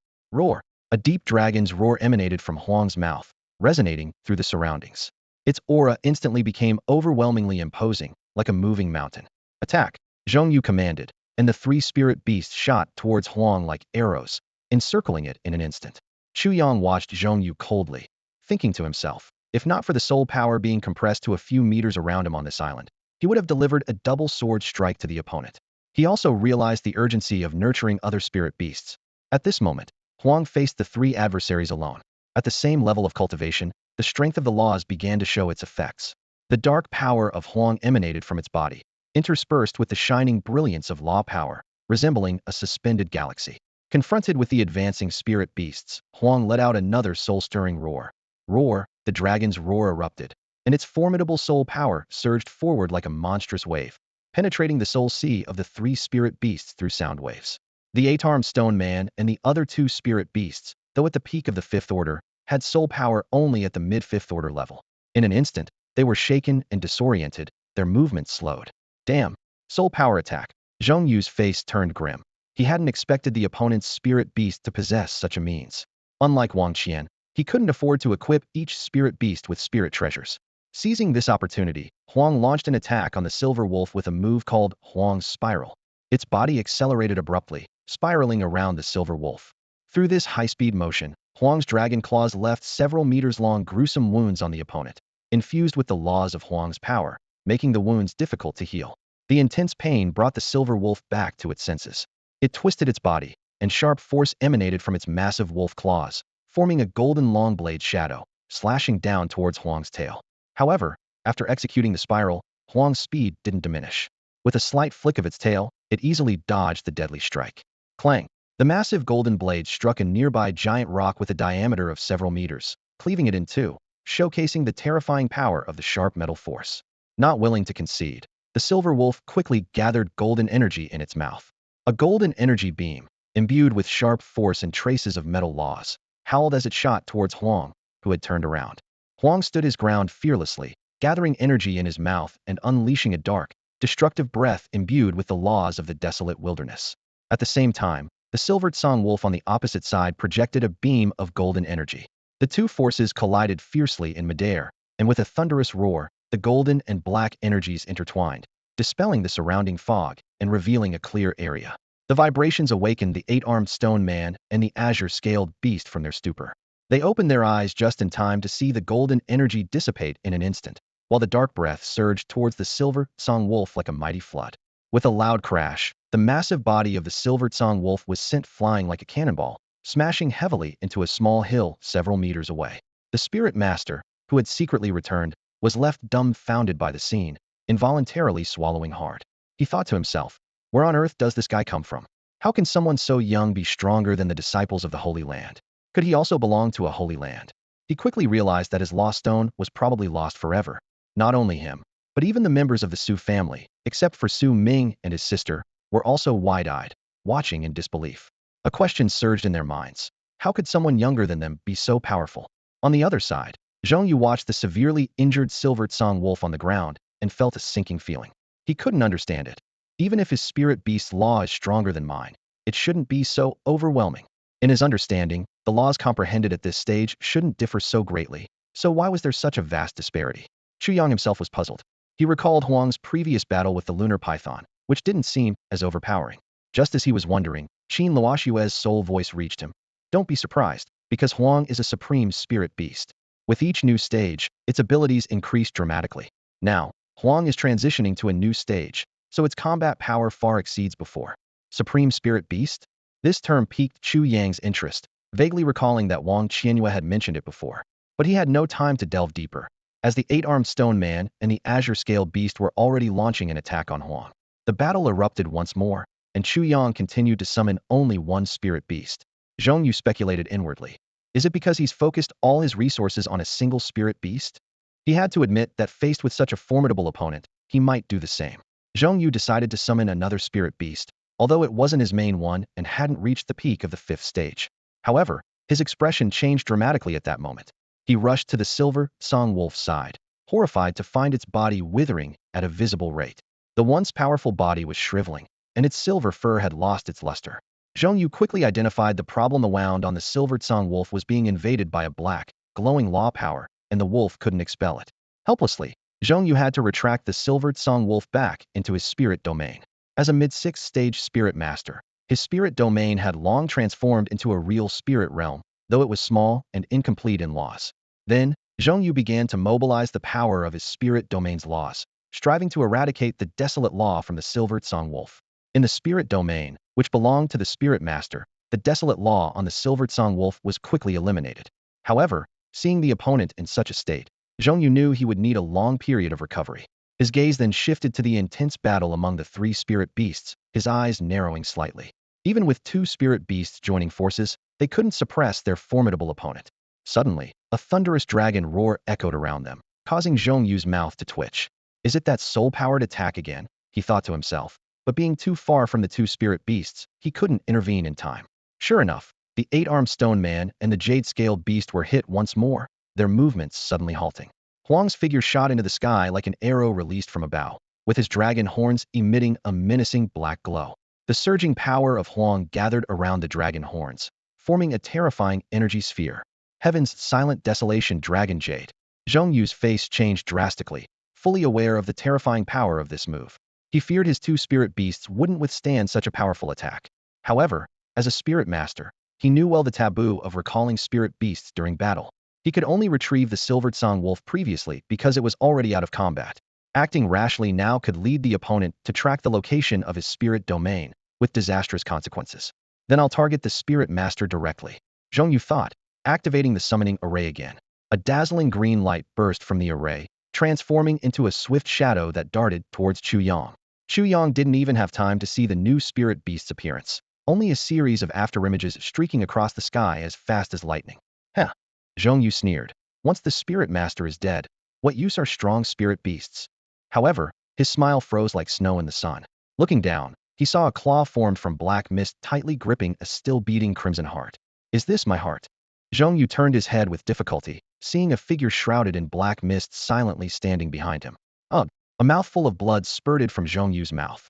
Only then did he realize, while he had been foolishly plotting to take out the opponent's spirit master directly, the other side had already set a deadly trap right beside him. Any rash movement would trigger the concealed spirit beast to strike lethally. Zhong Yu looked at Chu Yang with difficulty, the latter's gaze cold as a blade. I'm a disciple of the Holy Land. He struggled to utter his last words, as if this identity could serve as his shield. Yet, before he could finish, a hand formed from black mist sliced across his neck. Zhong Yu's head fell to the ground, his eyes filled with disbelief and death. He couldn't fathom how, even knowing his identity, the opponent dared to act so decisively. Did they not fear the Holy Land's wrath? With the fall of the spirit master, the three spirit beasts instantly suffered a severe backlash, going berserk. But Huang remained unfazed, seizing the rare opportunity to swiftly eliminate the eight-armed stone man and the jade-scaled beast. The green figure charging at Chu Yang was swiftly shattered by Chu Yang's soul power as the backlash struck. Chu Yang looked down at the small figure lying on the ground. The spirit beast, only 2 feet tall, had lost all threat by now. A wind attribute gale mantis? He murmured, a hint of surprise and contemplation in his eyes. This is a wind element spirit beast, known for its incredible speed. Despite its small size, its attack power is formidable. Spirit masters often use it as an assassin to deliver a fatal blow to enemies at crucial moments. Chu Yang sneered, thinking to himself, foolish. This type of spirit beast is best suited for ambushing from the shadows. Summoning it in front of me is practically a death wish. Just as Zhong Yu was about to activate the summoning circle, a shadow flickered. It turned out that Chu Yang's spirit beast, Night, had been lurking by Zhong Yu's side, waiting for the perfect moment. When Zhong Yu attempted to summon his beast to eliminate Chu Yang, Night acted swiftly, ending Zhong Yu's life in an instant. This scene left Su Ming, who was present, utterly shocked. Chu, you actually killed a disciple of the Holy Land? Su Ming sighed. You shouldn't have been so impulsive. This will cause a lot of trouble. In fact, Chu Yang acted without any warning, leaving Su Ming no chance to intervene. Otherwise, he would never have allowed Chu Yang to kill Zhong Yu, as it would only invite retaliation from the Holy Land. Chu Yang, however, laughed it off, saying, no worries, I'll take responsibility for my actions and won't involve your Su family. As he spoke, he tossed a lost stone to Su Ming. Su Ming caught the stone, his enthusiasm waning, and said helplessly, it's not about involving us. It's about you facing endless retribution from the Holy Land. They are notorious for protecting their own. They won't let anyone challenge their authority.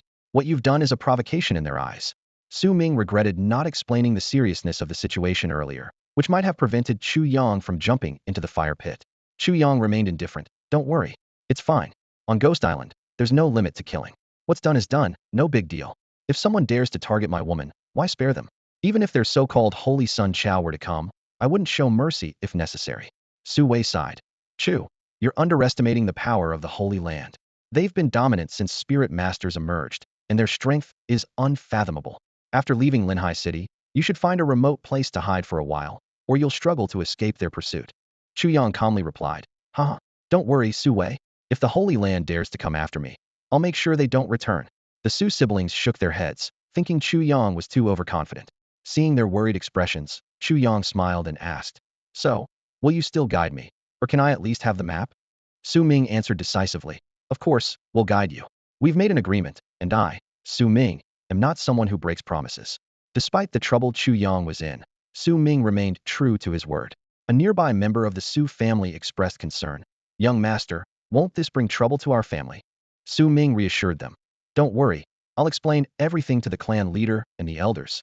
At that moment, Chu Yang was suddenly stunned. After Zhong Yu's death, his spirit domain shattered, and everything within it fell out. The scene was reminiscent of a game Chu Yang had played in his previous life, where defeating a boss would yield treasures. Everything from Zhong Yu's spirit domain, including lands, plants, mountains, and rivers, appeared on the island as if a hidden world had suddenly materialized. Is this even possible? Chu Yang was amazed, reminiscing about the thrill of looting a boss. He bent down to pick up an ancient lamp that had first appeared at an auction, thinking, I never expected this soul artifact to end up in my hands. At the time, Zhong Yu had fiercely competed with people from the overturning Sea Holy Land for it. Even this expedition was to find them first and avenge the humiliation at the auction. Ultimately, he ran into Chu Yang because of the lost stone. Fate works in mysterious ways. Qin Luoxue disdainfully remarked, a Holy Land disciple, yet his spirit domain is so poor. The laws are thin and severely lacking. When Zhong Yu's spirit domain emerged, people could sense its basic state. Compared to Chu Yang's spirit domain, Zhong Yu's was significantly inferior, with very few types of laws. The foundational forces of a spirit domain are the 5 elements combined with yin and yang. Beyond these 7 forces, the domain can be enhanced with additional elements like thunder or wind soul stones to strengthen its foundation. This is why Yun Lifei didn't allow Qin Shufeng and Qin Luoxue to advance to the 6th level. They weren't adequately prepared. In a shattered domain of Zhong Yu, Chu Yang stumbled upon a surprise inside a room. The room was neatly lined with dozens of crystal-clear bottles, resembling the rule liquid that Qin Shaoyun had once given to his 2 female companions. Rule liquid? Chu Yang exclaimed, eyes wide with excitement. He hadn't expected Zhong Yu to possess such a large quantity of rule liquid, and after carefully counting, he found over 60 bottles. In fact, Chu Yang was unaware of the origin of these rule liquids. Zhong Yu had once acquired an ancient soul lamp at the high price of 80 bottles of rule liquid, but only paid a fraction of that cost due to his status as a holy son. Of course, the 20 bottles borrowed from Qin Shaoyun were never intended to be returned. We've struck gold. Chu Yang's heart raced with excitement. He quickly decided that these rule liquids would not be used for trade, but rather for Huang. Once Huang broke through to the 6th tier, combined with the previously obtained elixirs, they could truly walk with confidence in the future. Chu Yang trusted that Zhong Yu wouldn't have tampered with these rule liquids, given their sheer quantity. Without hesitation, he took out 10 bottles and tossed them to Huang. The rule liquid could be consumed directly, offering a more immediate and effective result than solely comprehending rule stones. Subsequently, Chu Yang offered some rule liquid to his 2 female companions, but they politely declined. Qin Luoxue explained, let Huang break through first. Its attribute is very rare, making the path to the 6th tier even more challenging. They believed that while 60 bottles might suffice for spiritual beasts with common attributes, it might still be insufficient for a rare attribute like Huang's, so they hoped Huang could advance further. As for Su Ming and the others, they naturally didn't dare to accept these rule liquids. Despite Zhong Yu's death, these were still the belongings of a disciple of the Wanling Holy Land, and they dared not entertain any covetous thoughts. Chu Yang looked at their timid expressions and shook his head helplessly. The dominance of Wanling Holy Land was deeply ingrained in their minds, unlikely to change anytime soon. Meanwhile, the spirit master who had returned to the mist realized the gravity of the situation. His legs trembled with fear as he thought, heavens, a disciple of Wanling Holy Land has been killed. This hasn't happened in decades. Although internal competition in the Holy Land was fierce, and deaths were not uncommon, they would never allow a disciple to be killed by outsiders. Without a second thought, the spirit master sprinted away with his long legs, not daring to look back.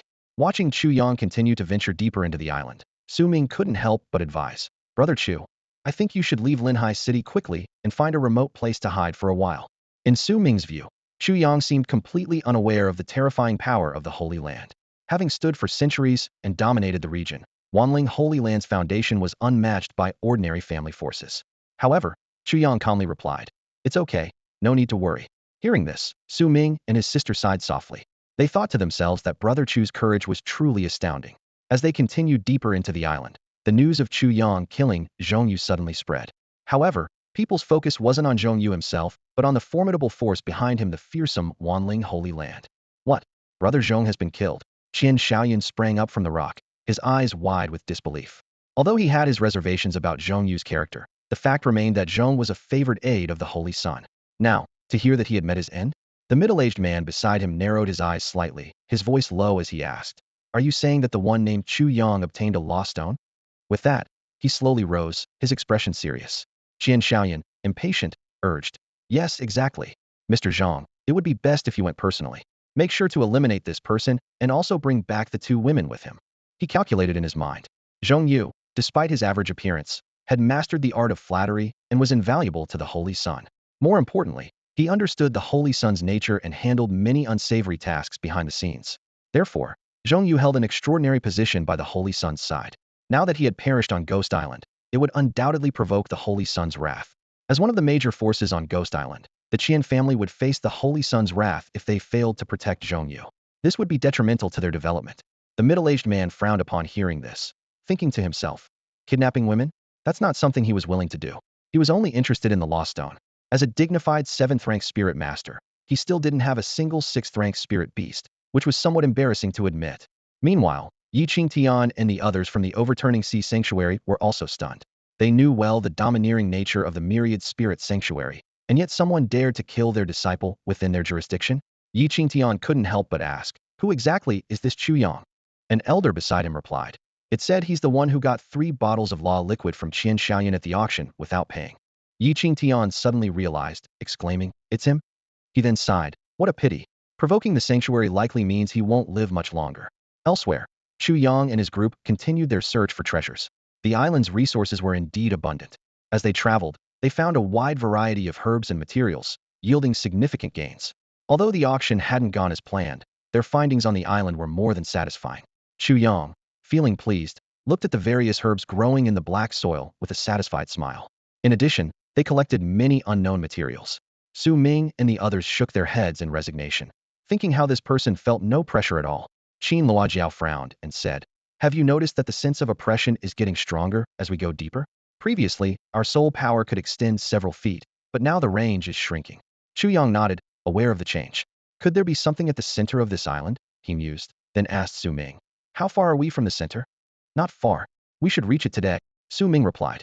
Suddenly, a loud boom echoed ahead, signaling intense fighting. The group brightened, wondering if another treasure awaited. On this island, battles between spirit masters were usually over some coveted item. Chu Yang and his companions had encountered such situations several times. As they pushed through the mist, the scene before them was astonishing. Dozens of ghostly spirit beasts were engaged in a fierce battle. They came in various forms: tigers, leopards, wolves, bears, birds, and even humanoid figures. The sight of skeletal warriors was chilling, as if they had entered the underworld. What's happening here? Chu Yang asked in confusion, observing the ghostly skeletal creatures fighting. These ghostly beasts tore at each other, bones breaking and shattering. Yet because they were undead, the bones reformed and rejoined their bodies, creating an eerie spectacle. Su Ming explained, this happens from time to time. It's said they get bored, unable to die, so they fight to pass the time. It's the best way to release their energy. Chu Yang's mouth twitched, wondering what kind of reason that was. Were these ghostly beasts courting death? Su Ming added, of course, there's another theory that these ghostly spirit beasts might be fighting for supreme dominance. Chu Yang gazed at the fearless ghostly beasts in front of him, inwardly admiring their reckless bravery. Suddenly, an unusual sight caught his attention. A human-shaped skeleton soldier, standing only about 5 feet tall, was greedily devouring the bones dropped by other ghostly beasts. Its entire frame was gray and pitted, appearing worn and battered, yet after consuming a large number of ghostly bones, the skull's cap became smooth and shiny. Chu Yang was taken aback and turned to ask Su Ming, who shook his head, indicating he didn't understand. Qin Luoshua speculated, perhaps this beast has mastered some kind of devouring skill. Chu Yang's eyes lit up and he grinned. I want this skeleton soldier. Observing the other ghostly beasts engaged in battle, Chu Yang noticed they didn't have this ability, which piqued his interest even more.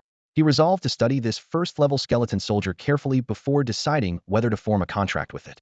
At that moment, a shadow suddenly appeared within the skeleton soldier's shadow. It was Ye's newly mastered skill Shadow Leap, which allowed him to jump freely between connected dark shadows.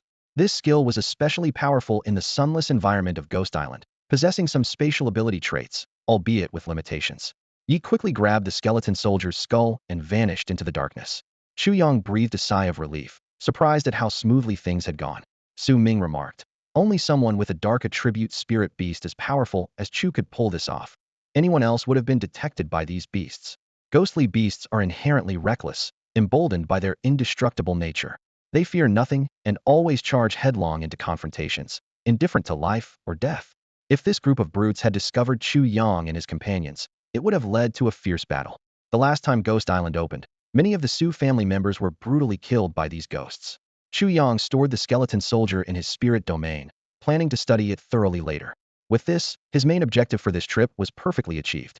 In the following days, before the tide rose, Chu Yang decided to explore the island's depths in search of various herbs. The deeper into the island they ventured, the stronger the ghostly beasts became. However, the quantity and quality of herbs and other materials also increased. Qin Luoxue and her companions discovered several soul stones of different attributes, greatly aiding in constructing a more perfect spirit domain. The Su family members also had bountiful harvests, more than ever before. At this moment, a Su family member excitedly discovered a lost stone the size of an eyeball. His shout of excitement inadvertently attracted several 7th-level ghostly beasts, instantly pushing the situation to the brink of danger. Chu Yang's expression was grave as he fixed his gaze on the 3 skeletal beasts before him, each taking the form of a tiger, a giant serpent, and a colossal eagle. The most astonishing was the skeletal eagle, which was somehow capable of flight. Chu Yang marveled at the vast and mysterious world that held such wonders. Upon closer inspection, Chu Yang realized that the eagle was the most formidable, possessing a cultivation level at the peak of the 7th tier. This was what he feared the most. Typically, the soul power of ghostly beasts is 3 levels lower than their cultivation, meaning this eagle's soul power was at the early 7th tier, surpassing Chu Yang's peak 6th tier. The Su family members were filled with regret, realizing that their cries had attracted these powerful beasts. Su Ming, with a serious expression, said to Chu Yang, "Brother Chu, it's our fault for involving you in this. We'll hold them off to buy you some time." He handed 2 law stones to Chu Yang, hoping he could deliver them to the Su family. Chu Yang, however, remained calm and replied, "Why the rush? We're not at the point of life and death yet." He scrutinized the 3 beasts, calculating his strategy. The tiger and the serpent were not a concern for him. Their soul power, though at the peak of the 6th tier like his, didn't intimidate him. He was confident in his soul techniques and soul artifacts. The real threat was the eagle with its early 7th tier soul power. A fleeting thought of escaping with Qin Luoxue's Tianqing Peng crossed his mind, but he quickly dismissed it. The Tianqing Peng was only at the peak of the 5th tier and had not yet touched the laws, making it impossible to escape from the 7th tier eagle. Worse still, his father-in-law's spirit beast was also ineffective in this oppressive and strange environment, where any outsider would be suppressed below the 7th tier. As Chu Yang pondered his strategy, the 3 ghostly beasts launched their attack without hesitation. Towering over 20 meters, their pure golden skeletons exuded a powerful and oppressive aura. Acting decisively, Chu Yang unleashed 2 golden quality soul techniques in quick succession. Double sword slash. Spirit transformation technique, he shouted. 2 silver swords, intertwining like dragons, aimed straight for the soul flame within the serpent's skull. Simultaneously, a silver dragon resembling the holy dragon of the Netherworld emerged, ferociously attacking the tiger. In an instant, the 2 beasts let out piercing screams as the ghostly green soul flames within their skulls flickered violently, on the verge of extinguishing. Chu Yang's soul techniques had directly harmed their souls, showcasing the powerful combat abilities of a spirit master. Yet, Chu Yang knew this advantage only applied to beasts without soul treasures. Against other spirit masters, battles would become contests of soul power. Not to mention, some spirit beasts equipped with soul treasures and those with bizarre soul attributes could pose significant challenges to spirit masters, even easily overwhelming those of the same level. Faced with the current situation, Chu Yang dared not relax for a moment, remaining fully focused on navigating the perilous battle. Chu Yang was fully focused on fending off 2 fierce beasts when suddenly, a shadow descended from the sky at an astonishing speed. It was a giant eagle, wingless yet swift as lightning. In the blink of an eye, its sharp claws had torn a 4th-level spirit beast in half. With a muffled sound, a member of the Su family spat out a mouthful of blood, his face turning as pale as paper. He was the spirit master of the torn beast, and the eagle's speed left him no chance to react. The power of the giant eagle was terrifying, slaughtering 4th-level spirit beasts as easily as pigs or dogs. It didn't give the crowd a moment to breathe, immediately targeting its next prey. Su Wei. "Sis, get out of the way," Su Ming shouted, instantly unleashing the primal power within him. In a few quick strides, he rushed forward and pushed Su Wei aside. "No!" Su Wei screamed with heart-wrenching despair as she watched Su Ming about to be attacked by the giant eagle. As the young clan leader and future heir, the Su family could do without her, but they could not lose Su Ming. At the critical moment, Chu Yang quickly formed a seal, and his soul weapon, the Night Shadow Needle, flew out from his soul sea, aiming straight for the giant eagle's soul fire. The eagle let out a sharp screech, its ghostly green soul fire flickering violently, causing its body to hesitate slightly. "Go!" Chu Yang shouted, prompting everyone to immediately mount their flying spirit beasts and rapidly escape to the side. Su Ming panted heavily, finally realizing the terrifying nature of a 7th-level fierce beast, grateful to have escaped death. He quickly called the Su family members, taking advantage of the gap between the 3 beasts to flee. Just as Chu Yang settled onto the back of the sky blue rock, the giant eagle regained its senses, its soul fire stabilizing as it launched another attack. As expected, my peak 6th level soul power can only stall it for a moment, unable to inflict substantial damage, Chu Yang thought to himself. But this brief pause had already bought the group precious time to escape. He released the Night Shadow Needle again towards the eagle, causing another momentary halt. Repeating this process several times, although the eagle closely pursued them, Chu Yang's interference prevented it from launching effective attacks. For the time being, a stalemate formed between the two sides. On the back of the sky blue rock, Qin Luoxue frowned and said, "It seems like we're heading toward the center of the island." Hearing this, the rushing Su family members were taken aback. Su Ming's face changed dramatically, and he said regretfully, "Careless." It turned out that since the giant eagle had blocked their path earlier, they had no choice but to flee in this direction, unwittingly venturing deeper into the island's heart. Chu Yang's brow furrowed, unable to spare a thought for a new plan. The giant tiger and giant python, after a brief pain from the soul fire, were once again relentlessly pursuing them. These ghost attribute beasts were indeed reckless. Unlike other beasts that would have fled from such soul power attacks, they seemed to know no fear and charged again. At this moment, the giant eagle let out a piercing screech and dove from the sky. Despite its reckless nature, it knew to eliminate the greatest threat Chu Yang. The crisis loomed once more, further complicating the group's precarious situation. Chu Yang frowned, feeling a sense of urgency as the situation unfolded before him. 3 ferocious beasts charged at him from different directions like sharp swords, and any mistake could lead to his demise.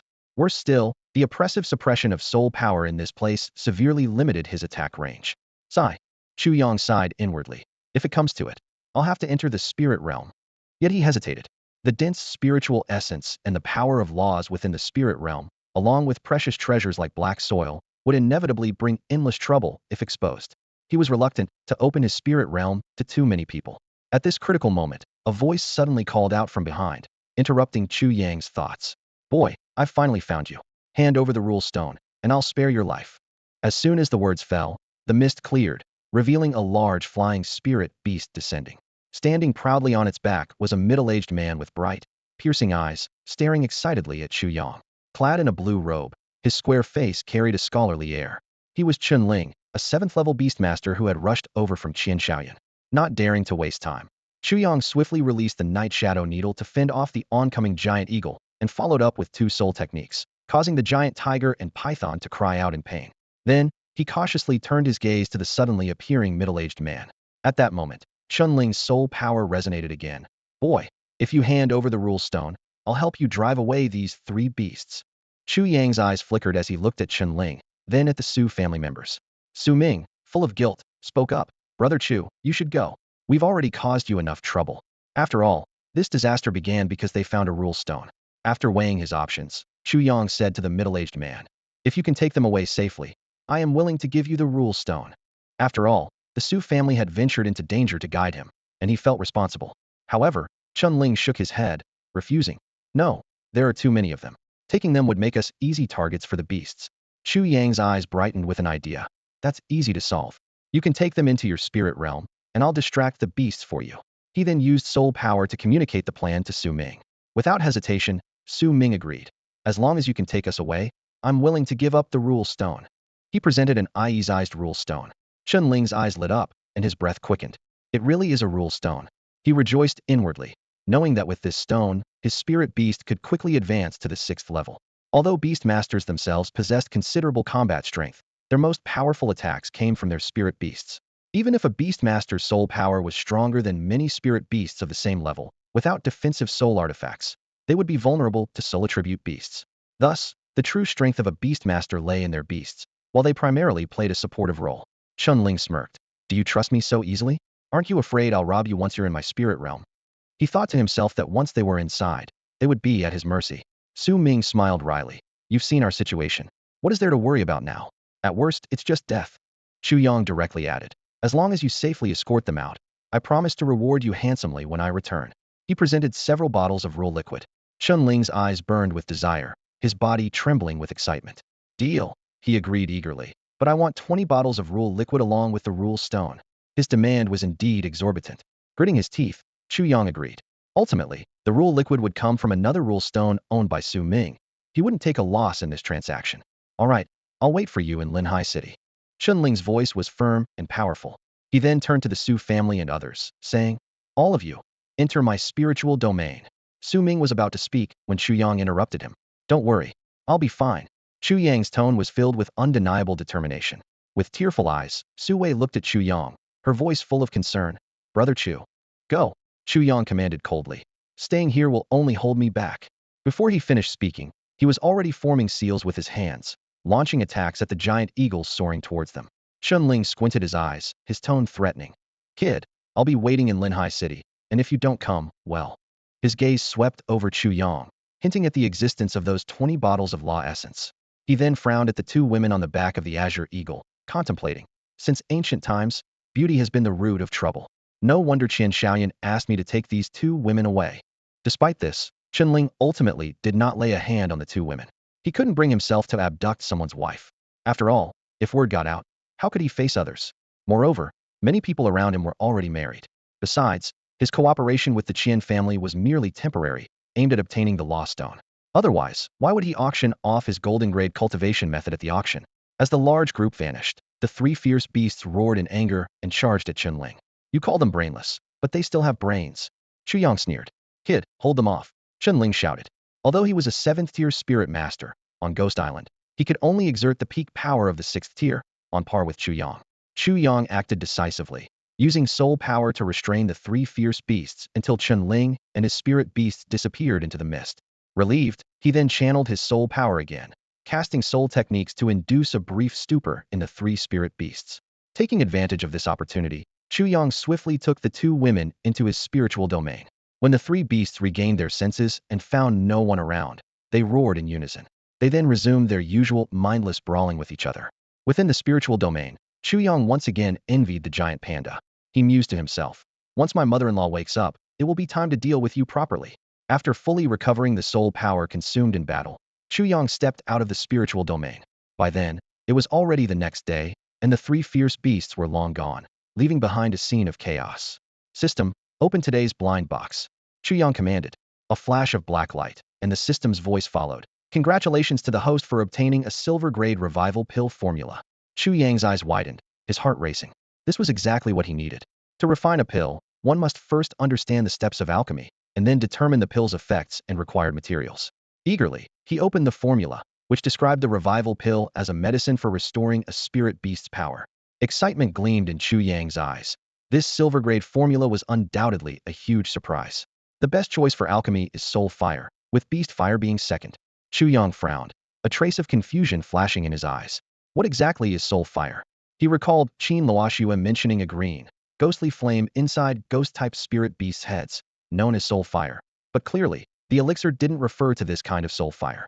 Examining the recipe closely, he was shocked to find that the potion required over a dozen different ingredients, all of silver-quality herbs, and each in varying amounts. Chu Yang felt a headache coming on, thinking, if a mere silver-quality pill is this complex, the evolution pill I want to make must be even more challenging. He took a deep breath, silently lamenting. There's a long way to go. Putting away the recipe, Chu Yang reminded himself that now wasn't the time to delve into these matters. After all, he didn't even have all the herbs mentioned in the recipe. However, he quickly perked up because in a few days, he'd have the chance for a 5-time draw. The thought excited him, as past experiences had shown that good things often came from 5-time draws. What would he get this time? He was filled with anticipation. Surveying the devastated surroundings, Chu Yang suddenly realized an unsettling fact. He was lost. The area was shrouded in mist, making it impossible to discern the direction from which they had come. He tried to calm himself, thinking of a strategy. Since they were on an island, theoretically, walking in any direction should eventually lead to the sea, right? With this thought, Chu Yang decisively chose a direction and began to move forward. At that moment, the emergence of Ghost Island had attracted countless spirit masters. Despite the time passing, more people continued to arrive. However, this mysterious island also became the grave for many. As the tide rose, the unfortunate ones' bodies would sink with the island, becoming meals for ferocious sea beasts. As Chu Yang continued walking, he realized he was moving towards the island's center. He could distinctly feel the increasing pressure on his soul power, to the point where his soul power could only extend a few meters beyond his body. Reluctantly, he had to let Yi scout ahead for him. Suddenly, Yi sent a warning. There was an abyss ahead. Chu Yang frowned. Should he take a detour? More surprisingly, from Ye's message, he realized that the oppressive aura on his soul power was emanating from the abyss. Could the legendary treasure be within that abyss? This thought sparked Chu Yang's interest. Remembering his past experience of finding treasures like lost stones and black earth in the panda and golden tiger's lairs, Chu Yang was deeply intrigued by treasure hunting. He encouraged himself, take a chance, and you might turn a bicycle into a motorcycle. Clenching his teeth, Chu Yang decided to head towards the abyss. Half an hour later, he reached the edge of the abyss. It was like a natural chasm, with no end in sight. Below was pitch black, and the howling wind sounded like the roar of a beast, intimidating anyone who dared to look. The overwhelming aura from the abyss was so strong that Chu Yang's soul power couldn't extend beyond his body. Just then, a crescent-shaped blade of wind suddenly shot up from below, violently striking the cliffside. With a crack, a large piece of the rock wall was sliced off and fell into the dark abyss. Chu Yang's heart skipped a beat. There was a battle with spirit beasts below. That azure wind blade was clearly an attack from a wind-type spirit beast. This discovery made Chu Yang more certain that there must be a treasure below. Otherwise, why would anyone fight in such a perilous place? His emotions were a mix of excitement and anxiety. Taking a deep breath, Chu Yang decisively summoned Huang, standing steadily on its back. He didn't descend where the wind blade had struck, but instead chose a different spot to enter the abyss. As he went deeper, he sensed the intensifying battle. Chu Yang quickly realized that there were more than two participants in the fight. Moreover, the power of the spirit beast's attacks contained a dense force of law, stronger than Huang. This meant that the combatants were undoubtedly sixth-level spirit beasts. Alarm bells rang in Chu Yang's mind. He knew that only high-level spirit masters could reach such a place, and the current situation was far more dangerous than he had anticipated. Chu Yang held his breath and cautiously descended into the abyss. In the dim environment, he carefully avoided the obstacles around him, fearing he might alert the spirit masters ahead. Fortunately, the soul power here was suppressed, preventing them from sensing Chu Yang's presence. The bottom of the abyss was like a chaotic rocky terrain, winding and twisting. Although the mist still lingered, visibility was much better than above. Chu Yang quickly stored Huang into his spirit domain to prevent its large form from revealing his position. When he looked ahead, he was taken aback. He had initially thought the spirit masters were fighting fiercely over some treasure, but that wasn't the case. Four spirit masters stood side by side, each summoning a spirit beast, ferociously attacking a massive beast in front of them. The beast was a gigantic turtle, resembling a small mountain. Its deep shell was like a thick, divine mountain, seemingly indestructible. Despite the spirit master's frantic attacks, they couldn't inflict any damage. Chu Yang was puzzled. Since arriving on Ghost Island, he had only encountered ghost attribute beasts, yet this turtle was different, with flesh and blood like ordinary beasts. Damn it, if our spirit beasts weren't suppressed to the 6th tier, how could this mere mid-7th tier turtle block our path? One spirit master said with a grim expression. Their spirit beasts were originally at the peak of the 7th tier, but now they couldn't handle a mid-7th tier beast. The four of them gazed eagerly at something behind the turtle, something that seemed to captivate them. Following their gaze, Chu Yang saw a fist-sized drop of golden blood hovering in the air, spinning like a golden divine pearl. The brilliant golden light emanating from the blood illuminated the surrounding canyon, making it appear like a golden sanctuary. Chu Yang was stunned. This drop of blood was extraordinary, emitting a unique energy wave that seemed more mysterious, profound, and vast than the power of laws. He couldn't help but wonder, was this the blood of some powerful beast or spirit beast? Beasts and spirit beasts above the 6th tier naturally had the power of laws in their blood, but this power surpassed even that. So, what level was the source of this blood? 10th tier emperor level, or even higher? One thing was clear. This drop of blood didn't belong to the turtle before them. If we could obtain this drop of blood, it would be enough for our 4 spirit beasts to break through to the peak of the 8th tier, one spirit master said eagerly. As for the 9th tier, that's impossible. Our spirit beasts don't have the king's quality, another added. Not just that, someone shook their head. I think it could help more of our spirit beasts reach higher realms. This drop of blood might be countless times more effective than the law liquid. The other 3 nodded in agreement. This drop of blood was too extraordinary, like the blood of a deity, possessing supreme power.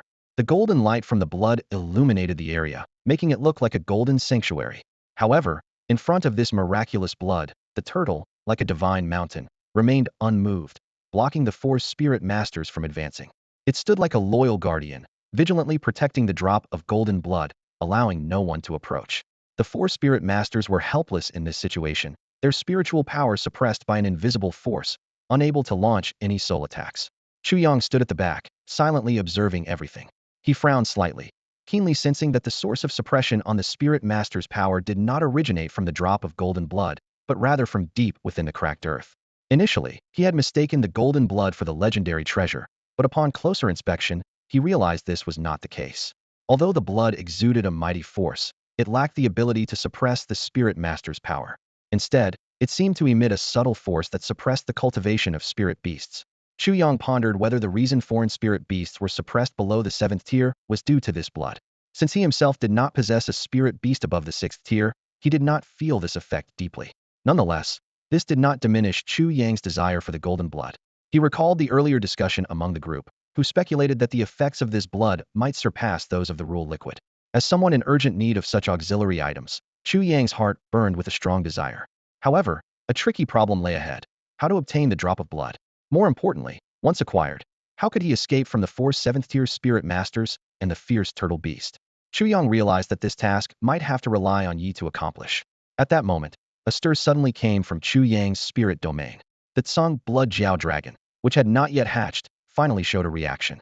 Since acquiring this spirit beast, Chu Yang had provided it with ample nourishment. First, the blood of the golden giant tiger, followed by the capture and absorption of numerous 5th-tier fierce beasts. With this nurturing, the originally small blood egg had now expanded to 5 or 6 meters, resembling a giant stone rooted in the spiritual vein. Now, the entire blood egg appeared vibrant and delicate, emitting a faint red glow. With a slight tremor, cracks began to appear on its surface, and a dazzling crimson light burst forth from the fissures, illuminating the area around the spiritual vein in a blood-red hue. This peculiar spectacle immediately caught the attention of Qin Luoxue and her sister, who were in the spirit domain. Qin Luojiao exclaimed excitedly, "Sister, Chu Yang's blood Jiao dragon is about to hatch." They both remembered Chu Yang mentioning that this spirit beast was of king quality. Witnessing the birth of a king-quality spirit beast was indeed a rare event. Qin Luoxue nodded in agreement, also filled with anticipation at the prospect of witnessing the birth of a king-quality spirit beast. As the sound of cracking resonated from the blood egg, the blood-red light from the shell's cracks painted the surroundings in a hellish blood-red scene. Qin Luojiao eagerly remarked, "I've never seen a blood-attributed spirit beast before. I wonder what it looks like." Mother once said that blood-attributed spirit beasts are the most adept at fighting, becoming braver with each battle, and it is a rather rare attribute. Suddenly, with a deafening bang, the entire blood egg exploded. A resounding dragon roar echoed, and a blood-red Jiao dragon shot into the sky like a streak of blood. The two sisters were stunned by the sight. What a formidable figure it was. The Jiao dragon was entirely blood-red, from its scales to its horns, from its claws to its eyes, without a hint of other colors. Its appearance seemed to dye the entire world in blood, giving the illusion of being submerged in a vast sea of blood. It had twin horns on its head, 2 claws on its belly, and 2 dragon whiskers fluttering in the wind, exuding an imposing aura. Compared to Huang, this Jiao dragon lacked 2 dragon claws, and the mane extending from its neck to its tail, giving it a slightly less majestic appearance. Nevertheless, Chu Yang was still very satisfied with this newly born peak 5th-tier spirit beast. The azure blood Jiao dragon emerged from its blood egg, its body shimmering with a mysterious blue light, while faint traces of blood coursed through its scales. Chu Yang gazed at this creature, sealed away for countless ages, feeling secretly relieved that he had nourished it with the blood of fierce beasts, particularly the blood of the 7th-tier golden giant tiger, which contained a rich power of laws, allowing this newborn dragon to grasp a trace of the blood law. Chu Yang felt a tinge of regret. If I had known that blood imbued with the power of laws could help you comprehend them, I would have hunted more beasts above the 6th tier. He suddenly remembered his father-in-law's powerful spirit beast still in the spirit domain. It could easily hunt a few 6th-tier beasts. If I had prepared earlier, the Azure Blood Jiao Dragon's understanding of the blood law could have progressed further. The Azure Blood Jiao Dragon let out an earth-shattering roar, as if celebrating its birth. However, just as its jubilant cry subsided, a commanding roar echoed from a nearby peak. The power within that roar seemed to disrupt the dragon's comprehension of the laws, leaving it displeased. The dragon paused, scanning below.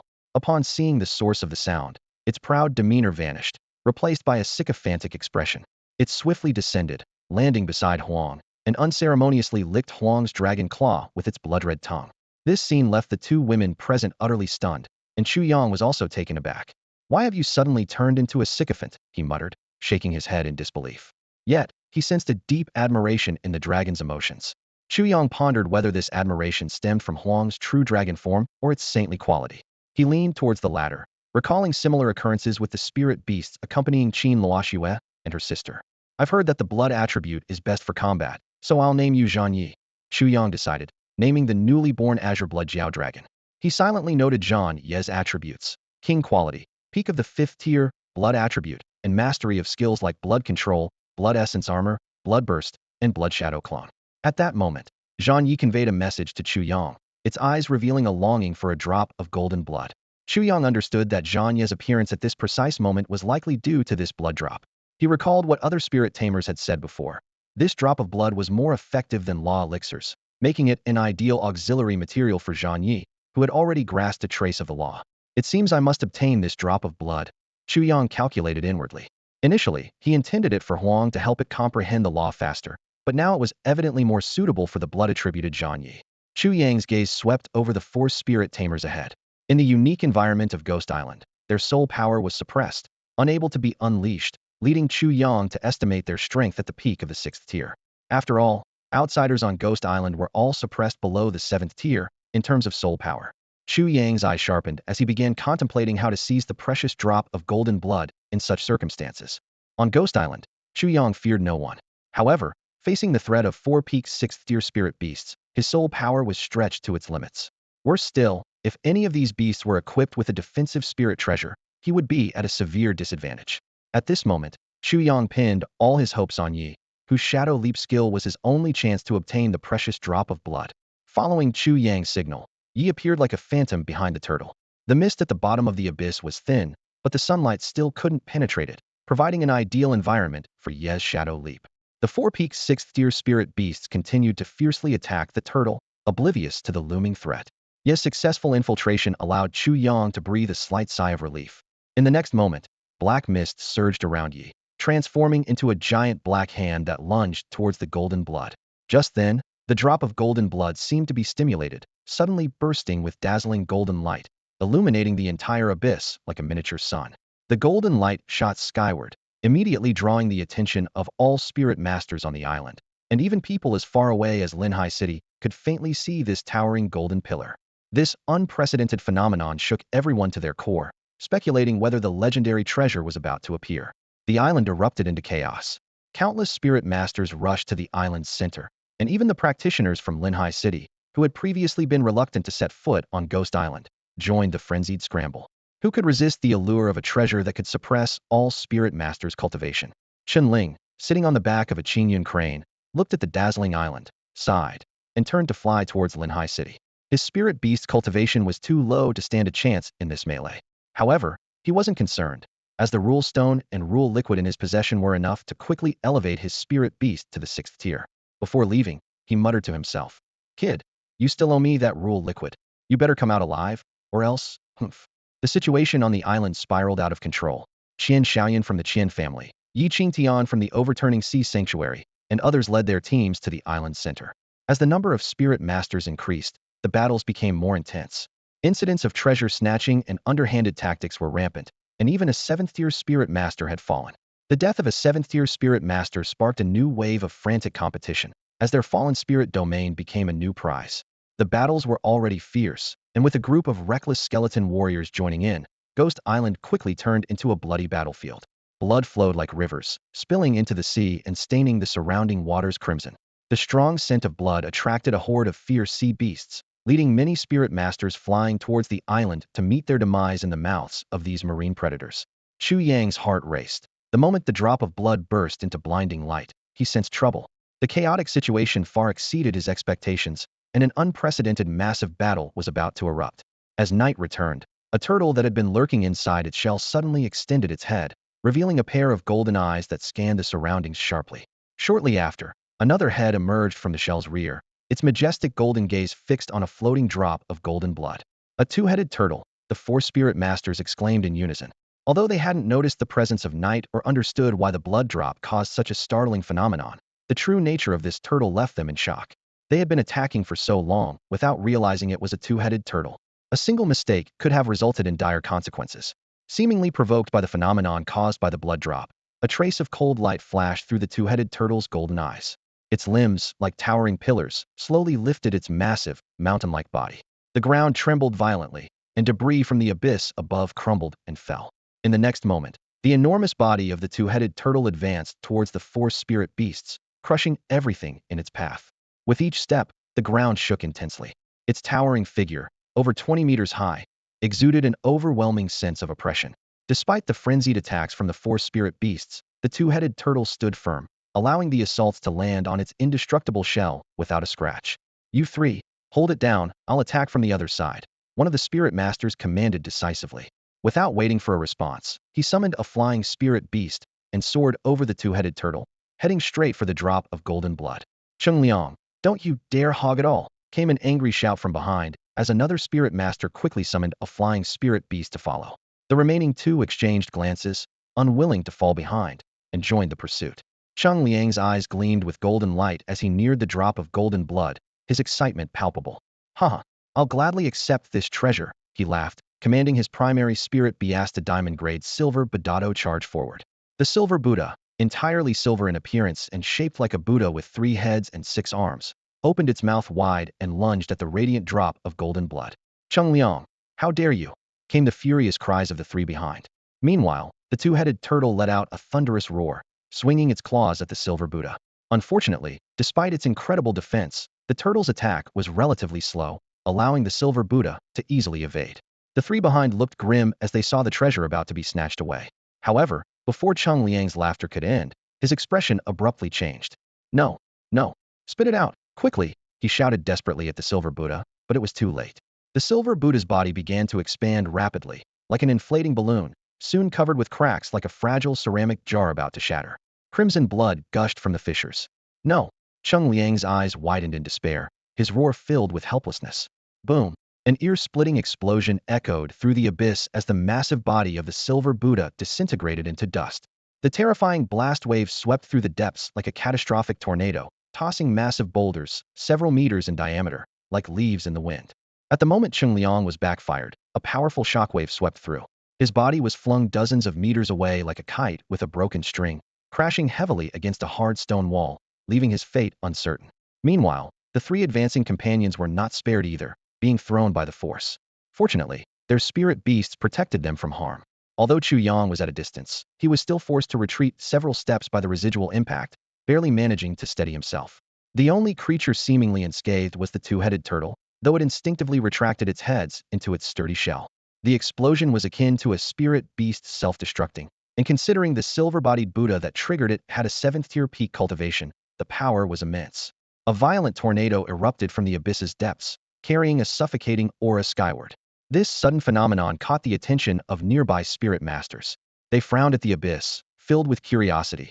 First, there was a burst of golden light, and then a tornado shot into the sky. What secrets did this abyss hold? Many spirit masters, initially planning to descend, hesitated, unsure whether to proceed. At the bottom of the abyss, the energy storm took a long time to subside. The original landscape was unrecognizable, with a massive crater now marking the explosion's center. Zhao Qing sneered, showing no pity. Huh. Daring to let a spirit beast swallow that blood drop directly. Now it's burst, right? That drop of blood was evidently extraordinary. A lower-tier spirit beast couldn't handle the immense energy it contained, inevitably bursting. Zhao Qing broke into a cold sweat, realizing that if Chu Liang hadn't tested the waters first, he might have been the unlucky one. Taking advantage of the storm not yet fully subsided, Zhao Qing swiftly approached the golden blood drop, his eyes glinting with greed. He believed such a treasure should be directly absorbed into his spirit realm. Zhao Qing secretly mocked Chu Liang's foolishness, then opened the spirit realm channel to collect the golden blood drop. This way it won't burst, right? Zhao Qing had just smirked when his face turned ashen, showing extreme fear, a look even Chu Liang hadn't shown before. My spirit realm! Zhao Qing cried out in terror. What followed was a scene Chu Yang would never forget. A point of golden light emerged from Zhao Qing's forehead, and then Zhao Qing's head exploded, revealing a large spirit realm that descended into the abyss. The spirit realm began to expand rapidly, with cracks spreading like a spider web. Not good. Almost simultaneously, Chu Yang and the other two spirit masters' expressions changed drastically, quickly retreating into their own spirit realms. Although Zhao Qing had perished, his spirit realm couldn't withstand the terrifying energy of the golden blood drop and was about to explode. A spirit realm is essentially a small world, and its explosion equates to a cataclysmic event. Not even 6th or 7th tier practitioners, let alone a 10th tier emperor-level spirit beast, could escape unscathed. Boom. The energy was beyond powerful and apocalyptic force. From the abyss's center, a deathly aura erupted, sweeping every corner in an instant. All the spirit masters' faces changed drastically, completely at a loss. Hurry, follow me into the spirit realm, a spirit master shouted, urgently opening his spirit realm to bring in close kin from nearby. Boom. An immense, terrifying wave burst from the abyss's depths, instantly sweeping across large portions of the island. The ground was torn up, ancient trees uprooted, and massive boulders soared into the sky, only to be shredded to dust by the energy. Everything in the path of this destructive force was obliterated. Spirit beasts, fierce beasts, and spirit masters vanished like snow in the sun. In the center of Ghost Island, a cataclysmic energy suddenly erupted, like an ancient beast awakening from a long slumber, sweeping across the heavens and earth. Everyone on the island was left dumbfounded by this unprecedented spectacle. The energy emanating from the island's core instilled a deep-seated fear in everyone, as if they were facing the end of the world. The mist was dispersed by this energy, revealing the terrifying scene of the explosion. People stood frozen, their minds blank, unable to comprehend what they were witnessing. An elderly spirit master, with hair as white as snow, frowned in thought for a moment before slowly speaking. Judging by the scale of this explosion, it resembles a spirit domain explosion. A spirit domain explosion? The lower-ranking spirit masters exchanged confused glances. The old man explained, when a spirit domain holds more energy than it can contain, such an explosion occurs. I once witnessed it myself in a perilous place, when a spirit master attempted to place a highly energetic artifact into their spirit domain. With that, the old man turned and left Ghost Island, a hint of apprehension in his eyes. Clearly, this artifact was not something they could claim, and forcibly taking it would lead to the same fate as the spirit master whose domain exploded. However, many spirit masters grew increasingly curious, whispering among themselves, what kind of artifact could contain such immense energy? Let's go have a look, just one glance, we won't touch it. Unable to curb their curiosity, a group of spirit masters waited for the explosion to subside before venturing to investigate. Meanwhile, Chu Yang had entered the spirit domain. Although he avoided the blast, he found himself in a dilemma. He stared at the drop of golden blood, his brow furrowed, muttering to himself. This drop of golden blood is troublesome. It can't be consumed by a spirit beast or stored in the spirit domain. What should I do? Chu Yang was well aware of the blood's value. If used to comprehend the laws of blood, it would be an unparalleled treasure. Unfortunately, its quality was too high, and using it directly might lead to catastrophic consequences. If only there was something to suppress it, to prevent it from causing an explosion within the spirit domain. Chu Yang mused, suddenly struck by inspiration. Suppress? Suppress. I've got it. A bold idea formed in his mind, and he exited the spirit domain. The area beneath the rift had become vast and empty, the two-headed turtle nowhere in sight, leaving only the drop of golden blood suspended in the air, still emitting a dazzling light. Chu Yang decisively summoned Zhang Yi, realizing that it had to be relied upon. He instructed Zhang Yi, use your blood control technique to manage this drop of blood as much as possible. Don't let it experience intense fluctuations. The blood control technique was a skill Zhang Yi had mastered, allowing it to manipulate blood. However, with its current peak 5th tier cultivation, fully controlling the mysterious drop of golden blood was challenging. Yet, for the sake of its future, Zhang Yi was willing to take the risk. Zhang Yi swayed its massive crimson body, approaching the blood. It opened its enormous maw and swallowed the entire drop, but did not ingest it. Chu Yang had no intention of repeating the fate of that silver-bodied Buddha. At this moment, Zhang Yi closed its large eyes, fully concentrating on using the blood control technique to attempt to manage the drop of blood. How effective could it be? It was a matter of doing its utmost. The goal of the blood control technique was to delay the time before the blood's violent reaction, giving Chu Yang more room to maneuver. After a long time, Zhang Yi finally sent back a message. Chu Yang took a deep breath, his heart racing, thinking, this is it. If I fail, I might end up like Zhao Qing. Just at this critical moment, the two spirit masters who had previously hidden in their own spirit domains also appeared in the abyss. As they opened their eyes, they saw Chu Yang commanding his spirit beast to swallow the drop of blood, their eyes widening in astonishment. The two 7th-level spirit masters stood frozen, their faces a mix of shock and disdain. They had just witnessed a heart-stopping scene. A young spirit master had sent a drop of golden blood along with his spirit beast into the spirit domain, and then followed them himself. Is this kid out of his mind? One muttered through gritted teeth. We all remember Cheng Liang's disaster vividly. Is he blind? Both instinctively prepared to flee, fearing the explosion of the spirit domain at any moment. However, the anticipated catastrophe never occurred. All they heard was the howling wind, as if nothing had changed. What's going on? The other pondered with a frown. Could it be that his spirit domain hasn't exploded? After a brief discussion, they speculated that the young spirit master might be a disciple from some sacred place, carrying a treasure capable of subduing the golden blood. This thought sparked a glint of greed in their eyes. Wait, they exclaimed simultaneously. As 7th-level spirit masters, they were rarely challenged on Earth. If they could obtain that drop of blood, their spirit beasts might break through to the 8th level. At that point, who could stand against them, apart from a few old masters? Meanwhile, inside the spirit domain, Chu Yang was facing a life-or-death challenge. He quickly transferred Zhang Yi and the drop of blood into the soul artifact, the Holy Spirit Tower, hoping the artifact could suppress the blood's agitation. The moment Zhang Yi entered the Holy Spirit Tower, it spat out the blood. The golden drop, shaken by the teleportation, began to stir restlessly. Chu Yang immediately withdrew Zhang Yi from the tower, knowing it was no longer a safe place. Clenching his fists, Chu Yang kept his eyes fixed on the Holy Spirit Tower, sweat beading on his forehead. He was anxious, uncertain if the tower could truly suppress the mysterious blood. If it failed, suddenly, golden light erupted from within the tower, illuminating the entire first floor. The light pierced through the tower's walls, spreading across the spirit domain. Chu Yang's heart raced, a cold sweat dripping down his face. Could it be that the Holy Spirit Tower really can't suppress the blood? A golden light spread out, causing Chu Yang's hands to tremble uncontrollably. Images of Zhao Qing's tragic end flashed through his mind, his head exploding like a watermelon, followed by the descent of the spiritual realm onto Ghost Island, triggering a cataclysmic explosion. A chill ran up his spine as Chu Yang gritted his teeth and resolved silently. No, I must get Luo Shui and the others out of the spiritual realm. At this critical moment, the earth-shattering roar of a dragon and the cry of a phoenix suddenly echoed, followed by the roars of countless spirit beasts. Chu Yang looked up sharply to see the Holy Spirit Tower seemingly stimulated by some force. A radiant multicolored light burst from the tower, illuminating the entire spiritual realm like a divine miracle. Meanwhile, two women who had been leisurely playing with a giant panda inside a grand villa were startled by this phenomenon. They hurried outside to witness the dazzling multicolored glow that transformed the entire spiritual realm into a fairyland. At the source of the glow, a towering nine-story glazed pagoda was slowly rotating, spewing golden light from within. The two women exchanged astonished glances. Although they were not very experienced, the legends they had heard from their mother, Yin Lifan, made them immediately realize this was no ordinary soul artifact. As they were still in shock, an even stranger sight unfolded. The various spirit beast runes originally imprinted on the tower's surface seemed to come alive, moving across the tower. In an instant, these runes detached from the tower, transforming into countless miniature spirit beasts that circled and danced around the glazed pagoda.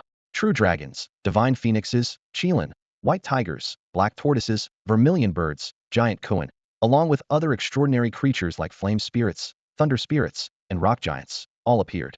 The two women were so shocked they covered their mouths, as even the artifacts their mother had mentioned had never exhibited such phenomena. However, Chu Yang's attention was not drawn to these extraordinary sights. Having witnessed a similar scene once before, he was more concerned about whether the Holy Spirit Tower could suppress that mysterious drop of blood. As the myriad spirit beast runes transformed into miniature spirit beasts, the golden light that had pierced through the Holy Spirit Tower was finally suppressed back inside.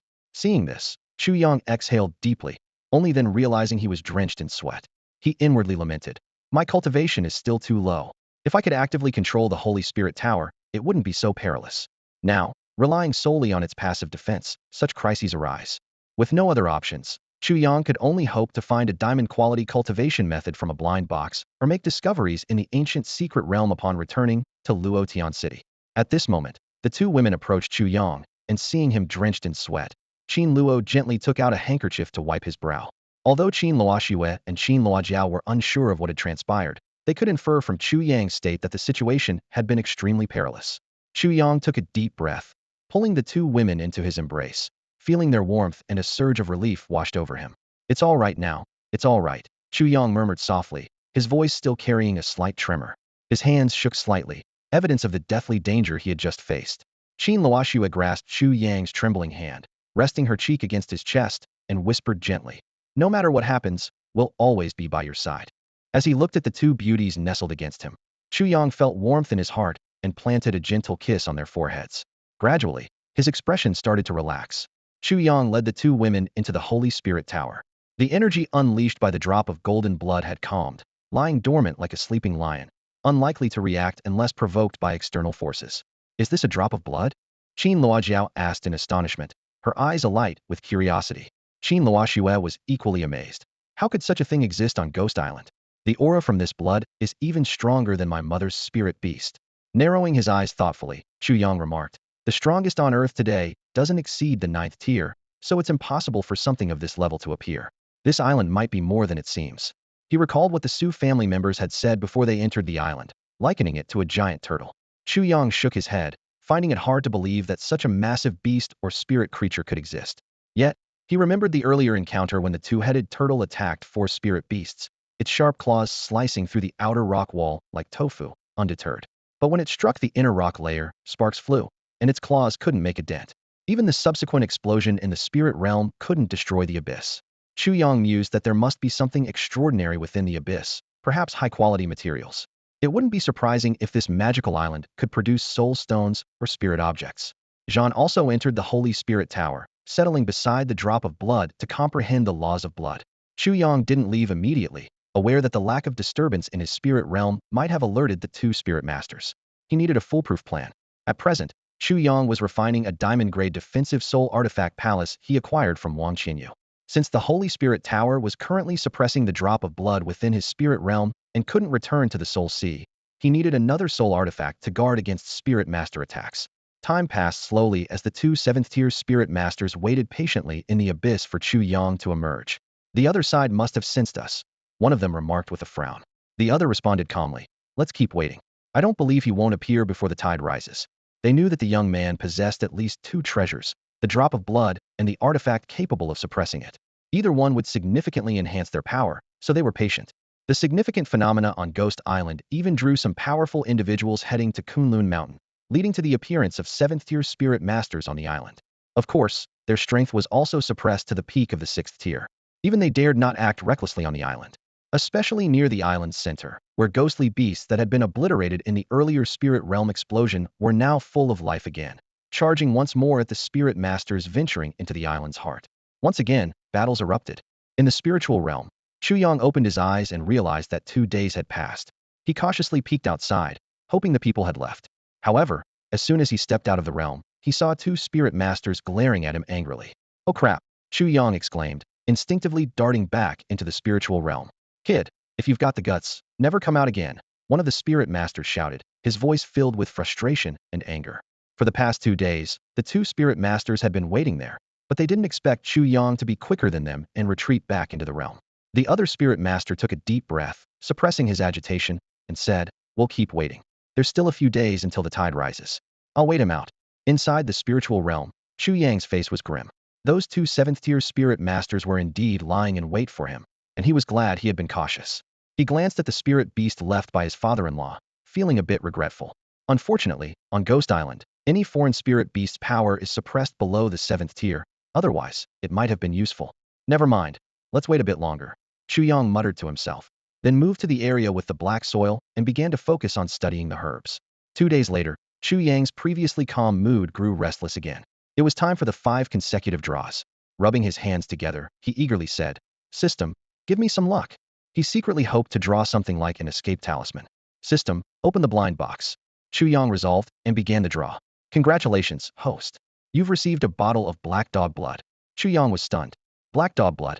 What the heck am I supposed to do with black dog blood? Open another one, he continued, unwilling to give up. Congratulations, host. You've received a pair of New Year couplets. Chu Yang's face turned dark. New Year couplets? Is it New Year's already? What am I supposed to do with New Year couplets? Taking a deep breath, Chu Yang tried again. Open another one. Congratulations, host. You've received a Christmas reindeer-themed lingerie set. Chu Yang's eyebrow twitched, nearly collapsing internally. What the heck are these items? Although he found some of them interesting, they were utterly useless for enhancing his power. Couldn't you at least give me a beast cultivation pill? Chu Yang couldn't help but shout. 3 times, 3 whole times. Black dog blood, New Year couplets, Christmas reindeer set. What use are these? System, open another. Chu Yang clenched his fists, praying silently. Congratulations, host.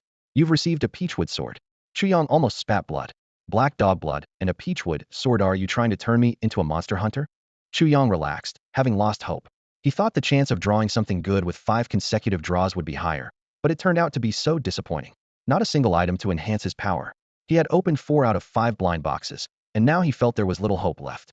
Picking one randomly from the remaining 6, Chu Yang said helplessly, let's just open this one. A flash of black light, and an elegant spirit beast appeared in the blind box space. Chu Yang's eyes lit up. Could this finally be something valuable and meaningful? It was a breathtakingly beautiful spirit beast. It had a pair of graceful butterfly wings and a head as noble as a phoenix. Behind it, 9 long tails, like colorful ribbons, swayed up and down like waves, exuding elegance. Its entire body seemed to be made of gold and silver, with a silver sheen and gentle silver glow, while the 9 long butterfly tails behind it were golden, radiating a dazzling golden light. This spirit beast was not only elegant, but also exuded an air of royal majesty. Then, a voice that made Chu Yang jump with excitement echoed in his ears. "Congratulations, host. You've obtained the sacred grade spirit beast, the 9-tailed Emperor Phoenix butterfly." Sacred grade? The same quality as the Netherworld holy dragon. Chu Yang breathed heavily, staring in disbelief at the beautiful spirit beast, his heart filled with boundless anticipation. Although Chu Yang wasn't sure about the exact quality of the sacred grade beast, he knew it was extraordinary. However, when he saw the attributes of this spirit beast, he was utterly stunned. The 9-tailed Imperial Phoenix butterfly, sacred grade, initial stage of the first tier, with time and space attributes. Time and space attributes? Chu Yang exclaimed. He recalled how envious he was of Wang Qianyu's space-attributed ethereal bat, and now he had opened a blind box to find the 9-tailed Imperial Phoenix butterfly, which embodied both time and space. As a transmigrator, he understood the principle of time is supreme, space is king. At this moment, possessing both of these supreme powers filled him with excitement. Without hesitation, Chu Yang immediately formed a contract with the 9-tailed Imperial Phoenix butterfly. The elegant creature opened its eyes and danced around him like a little sprite. After playing with it for a moment, Chu Yang began to contemplate his escape plan. Ultimately, he pinned his hopes on his father-in-law's spirit beast. Although he couldn't communicate with it telepathically, it was still a glimmer of hope. Chu Yang silently prayed that the 2 pursuers outside didn't have flying spirit beasts above the 7th tier. As long as they couldn't catch up with his father-in-law's spirit beast, there was still a chance. If the 9-tailed Imperial Phoenix butterfly's rank were higher, he wouldn't even consider the opponents a threat. Chu Yang informed the massive creature cultivating on the spiritual vein, and then turned to leave the spiritual domain. As soon as he stepped out, a powerful shockwave nearly knocked him over. However, when he saw the scene before him, he couldn't help but feel a surge of joy. The 2-headed turtle had reappeared from somewhere, fiercely attacking the surrounding spirit masters. Moreover, a large number of massive turtle-like fierce beasts were emerging from the abyss, engaging in intense battles with the intruding spirit masters. These beasts seemed to have gone completely berserk due to the disappearance of that drop of blood, their golden eyes filled with cold, killing intent. Their attacks were slow, but each strike was earth-shattering. In contrast, the spirit master's spirit beasts struggled to inflict any damage on them. Meanwhile, the 2 spirit masters who had been watching Chu Yang remained in place, still facing the 2-headed turtle. Clearly, even now, they were unwilling to give up on Chu Yang, the treasure boy. At this moment, their attention was entirely on the 2-headed turtle, oblivious to Chu Yang's presence behind them. Seizing the opportunity, Chu Yang quickly summoned his father-in-law Qin Shufeng's massive spirit Beasta colossal 4-winged phoenix-crested bird with a wingspan of over 20 meters. The powerful gust from its wings instantly knocked the 2 unsuspecting spirit masters to the ground. Suddenly, a blood-curdling scream echoed. One of the spirit masters, flung by the 4-winged phoenix-crested bird, was struck by the 2-headed turtle, instantly turning into a mound of flesh. Chu Yang was momentarily stunned, not expecting such an outcome. He then let out a cold chuckle and mounted the phoenix-crested bird, soaring into the sky and quickly disappearing into the mist. "You won't escape, kid," the other spirit master shouted angrily. He quickly regained his footing, evaded the 2-headed turtle's attack, and summoned his flying spirit beast to pursue Chu Yang. Having waited here for so long, he couldn't let the target slip away easily. As for his companion's death, he was indifferent. They weren't close anyway. Sitting atop the 4-winged Fengguan bird, Chu Yang gazed at the distant spiritual realm and sighed. What a pity. There must be a lot of good stuff in a 7th-level spirit master's domain. However, a smile crept up on his lips. He silently thanked the 2-headed turtle. If it hadn't distracted the 2 opponents, he wouldn't have escaped so smoothly. The 4-winged Fengguan bird darted through the mist, speeding towards the edge of the island. Chu Yang recalled Su Ming's warning about the imminent possibility of a tide. Without hesitation, he rode his spirit beast away from the island, heading straight for Linhai City. As he neared his destination, Chu Yang cautiously switched to Qin Luoxue's Tianqing Peng. The 4-winged Fengguan bird was his trump card and couldn't be exposed lightly. Just as they were about to reach Linhai City, a thunderous roar erupted from Mount Kunlun. The sound, a mix between a human scream and a beast's roar, was deafening and shook the heavens and earth. Even from a distance, the Tianqing Peng shuddered, almost plunging into the sea. Chu Yang's heart tightened. Is the tide about to rise? He recalled Su Ming's warning. This sound was indeed a precursor to the tide. At that moment, a golden light shot up from the depths of the sea behind Mount Kunlun. The roar from within the mountain grew more furious, filled with endless rage and murderous intent. The roar carried waves of soul power, spreading out from Mount Kunlun in all directions. The spirit masters on Ghost Island prepared to return, but waited for the sound to fade. As the roar intensified, a shocking scene unfolded. The sea, affected by the roar, boiled like a cauldron, sending countless water droplets soaring into the sky. How is this possible? Chu Yang was dumbfounded. The roar contained no spiritual energy fluctuations, yet the soul power alone caused such a spectacle? This completely overturned the spirit master's understanding. Soul power was supposed to only cause mental disruptions, yet it was now triggering tangible physical changes. What? What kind of beast is this? Chu Yang muttered. Qin Luoxue and her sister were equally stunned, never having heard of soul power causing physical damage. The roar lasted several minutes before gradually fading away, finally disappearing as if exhausted. Qin Luojiao analyzed. Such powerful soul power can only belong to a soul attribute spirit beast. She explained that at the same level, a spirit master's soul power is usually stronger than most spirit beasts, but soul attribute spirit beasts are exceptions. Although their bodies are weaker, their soul power far exceeds that of spirit masters of the same level and can even kill opponents instantly without soul artifacts. Qin Luoxue added. But even for a soul attribute spirit beast, it shouldn't be able to cause physical damage.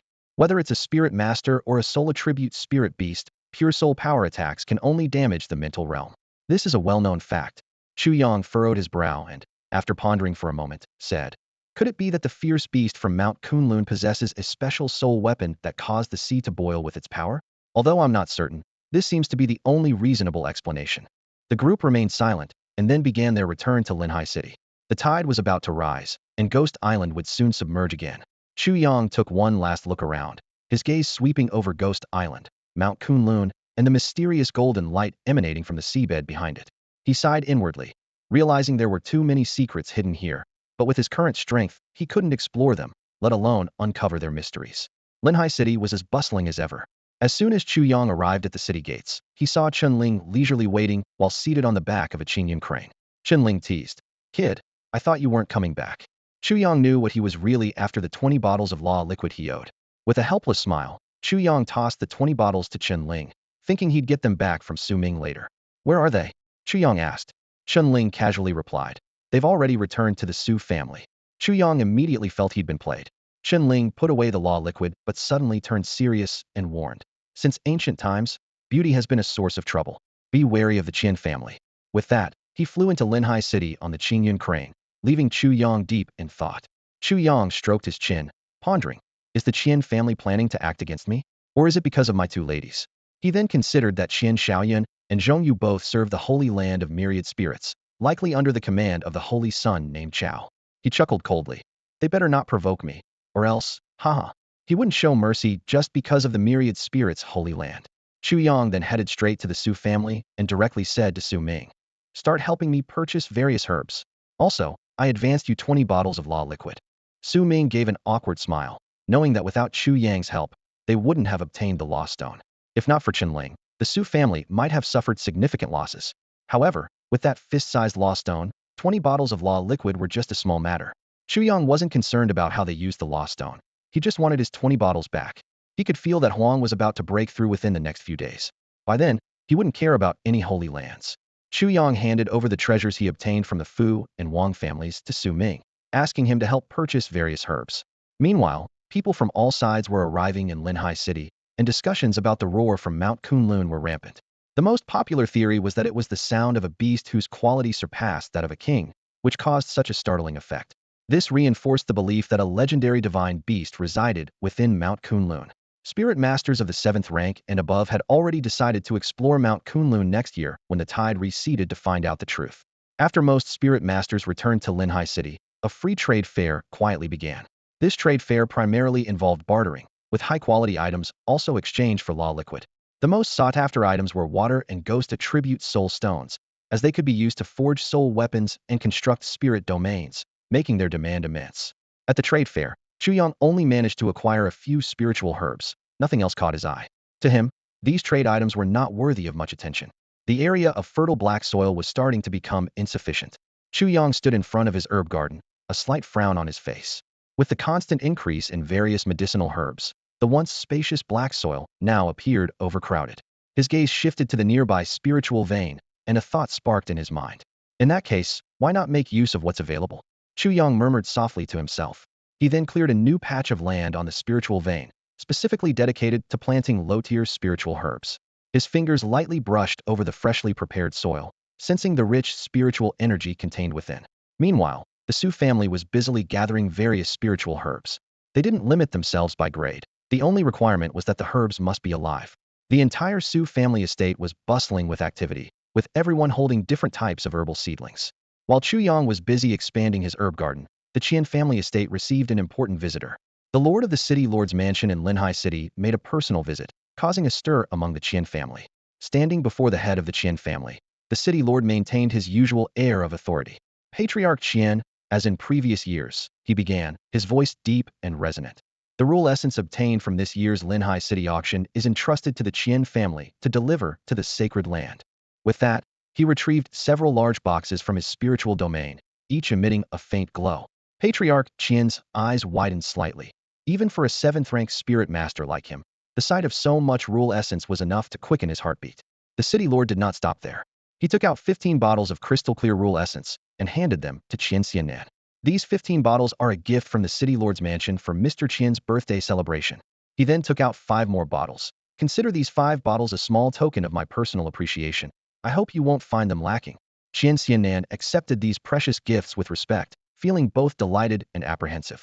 He understood well that each year, the Qian family was responsible for traveling to the sacred land to celebrate their ancestor's birthday, and the city lord's mansion would prepare the annual tribute items, entrusting them to the Qian family for delivery. This was not only a sign of trust, but also a responsibility.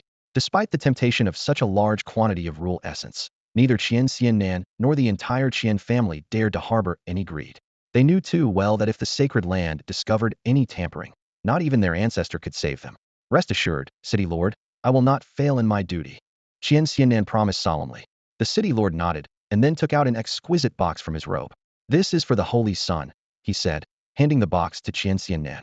The box vibrated slightly, indicating it contained a living creature. Qian Xiannan carefully accepted it, hearing the City Lord whisper, "It's a water-tributed Songhai Jiao." Not long after the City Lord's departure, an elder who had just returned from the sacred land hurried over. Qian Xiannan eagerly asked, "What did our ancestor say?" The elder took a deep breath and slowly relayed the ancestor's words. The ancestor said that the mere Luodian city is not worth worrying about, and we should proceed without hesitation. Upon hearing this, a gleam flashed in Qian Xiannan's eyes. He nodded slightly. In that case, let's act while celebrating the ancestor's birthday. Yes, the elder responded, exchanging a meaningful glance with Qian Xiannan. Meanwhile, Chu Yang lost interest after a brief round at the free trade fair. His mind was focused entirely on the imminent breakthrough of Huang. Returning to his residence, he administered all the rule essence he had to Huang and concentrated on mobilizing the laws of his spiritual domain to assist Huang in comprehending the laws. At that moment, the system's voice suddenly echoed in Chu Yang's mind. Congratulations, host, for obtaining the heaven and earth treasure, the 7-colored heavenly heart lotus.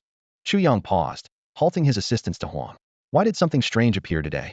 A heaven and earth treasure? He muttered to himself. I've never heard of this before. His gaze turned to the blind box space, where a magnificent lotus was slowly rotating, emitting a dazzling 7-colored glow. As Chu Yang focused on it, the system's description appeared. Item name: 7-colored heavenly heart lotus. Item note: this is a heaven and earth treasure capable of refining soul power. Refining soul power. Chu Yang's expression was peculiar. In his understanding, regardless of the quality of cultivation techniques, the resulting soul power was always of the same silver quality. He had never heard of refining soul power. Although somewhat dismissive, Chu Yang still proceeded to refine the 7-colored heavenly heart lotus. Once refined, the lotus took root in his soul sea, spinning gently. However, Chu Yang frowned, unable to perceive any changes in his soul sea. Never mind, it doesn't matter as long as it doesn't cause any problems. Chu Yang shook his head and refocused on helping Huang with the breakthrough. Little did he know that this seemingly useless 7-colored heavenly heart lotus would play a crucial role in his journey to the highest realms. The gears of fate had already begun to turn, and Chu Yang was standing at a pivotal point he had yet to realize. A few days later, within the spiritual realm, an astonishing transformation was unfolding.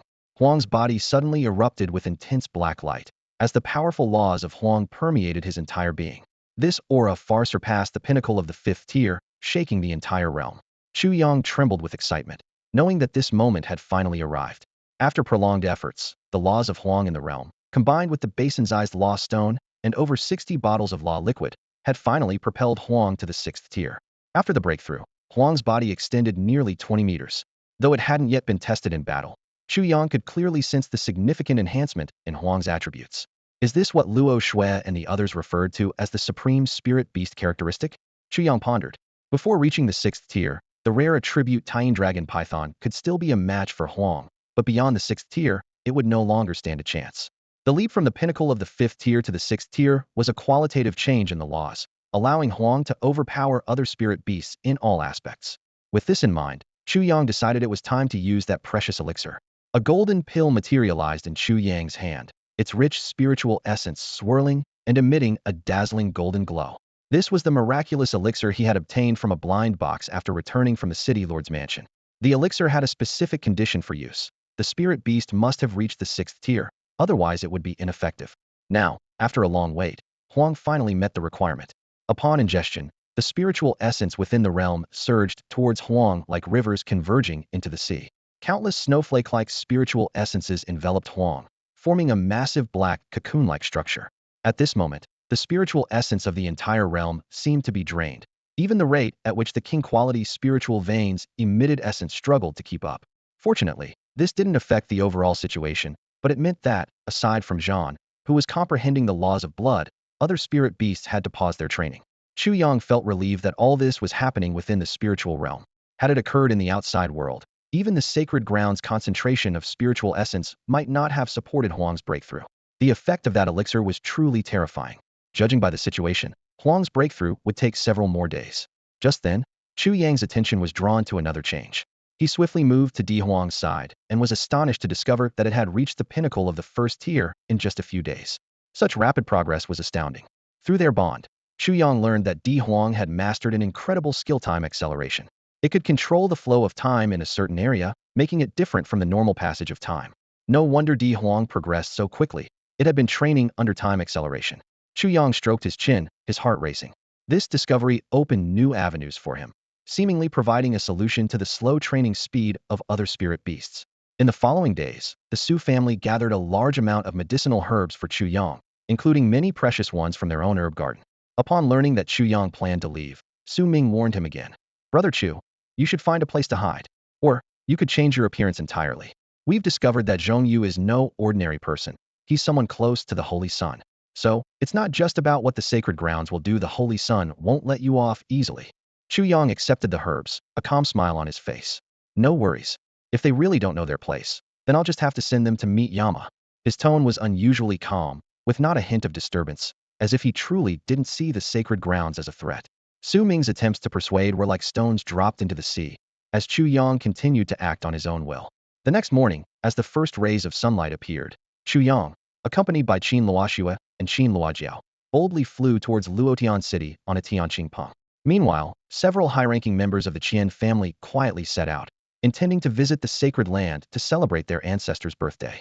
Chu Yang keenly sensed the presence of pursuers behind him and smirked with amusement. More people coming to deliver resources? How eager they are, he thought to himself, continuing on his way at a leisurely pace. Qin Luoxue, filled with concern, asked, "Are you sure it's okay? I'm worried the Qian family might have some hidden tricks." She and Qin Luojiao had been busy purchasing herbs for Chu Yang over the past few days, unaware of the events unfolding in his spiritual domain. Chu Yang gently patted Qin Luoxue's hand, confidently reassuring her, "Don't worry, as long as I'm here, everything will be fine."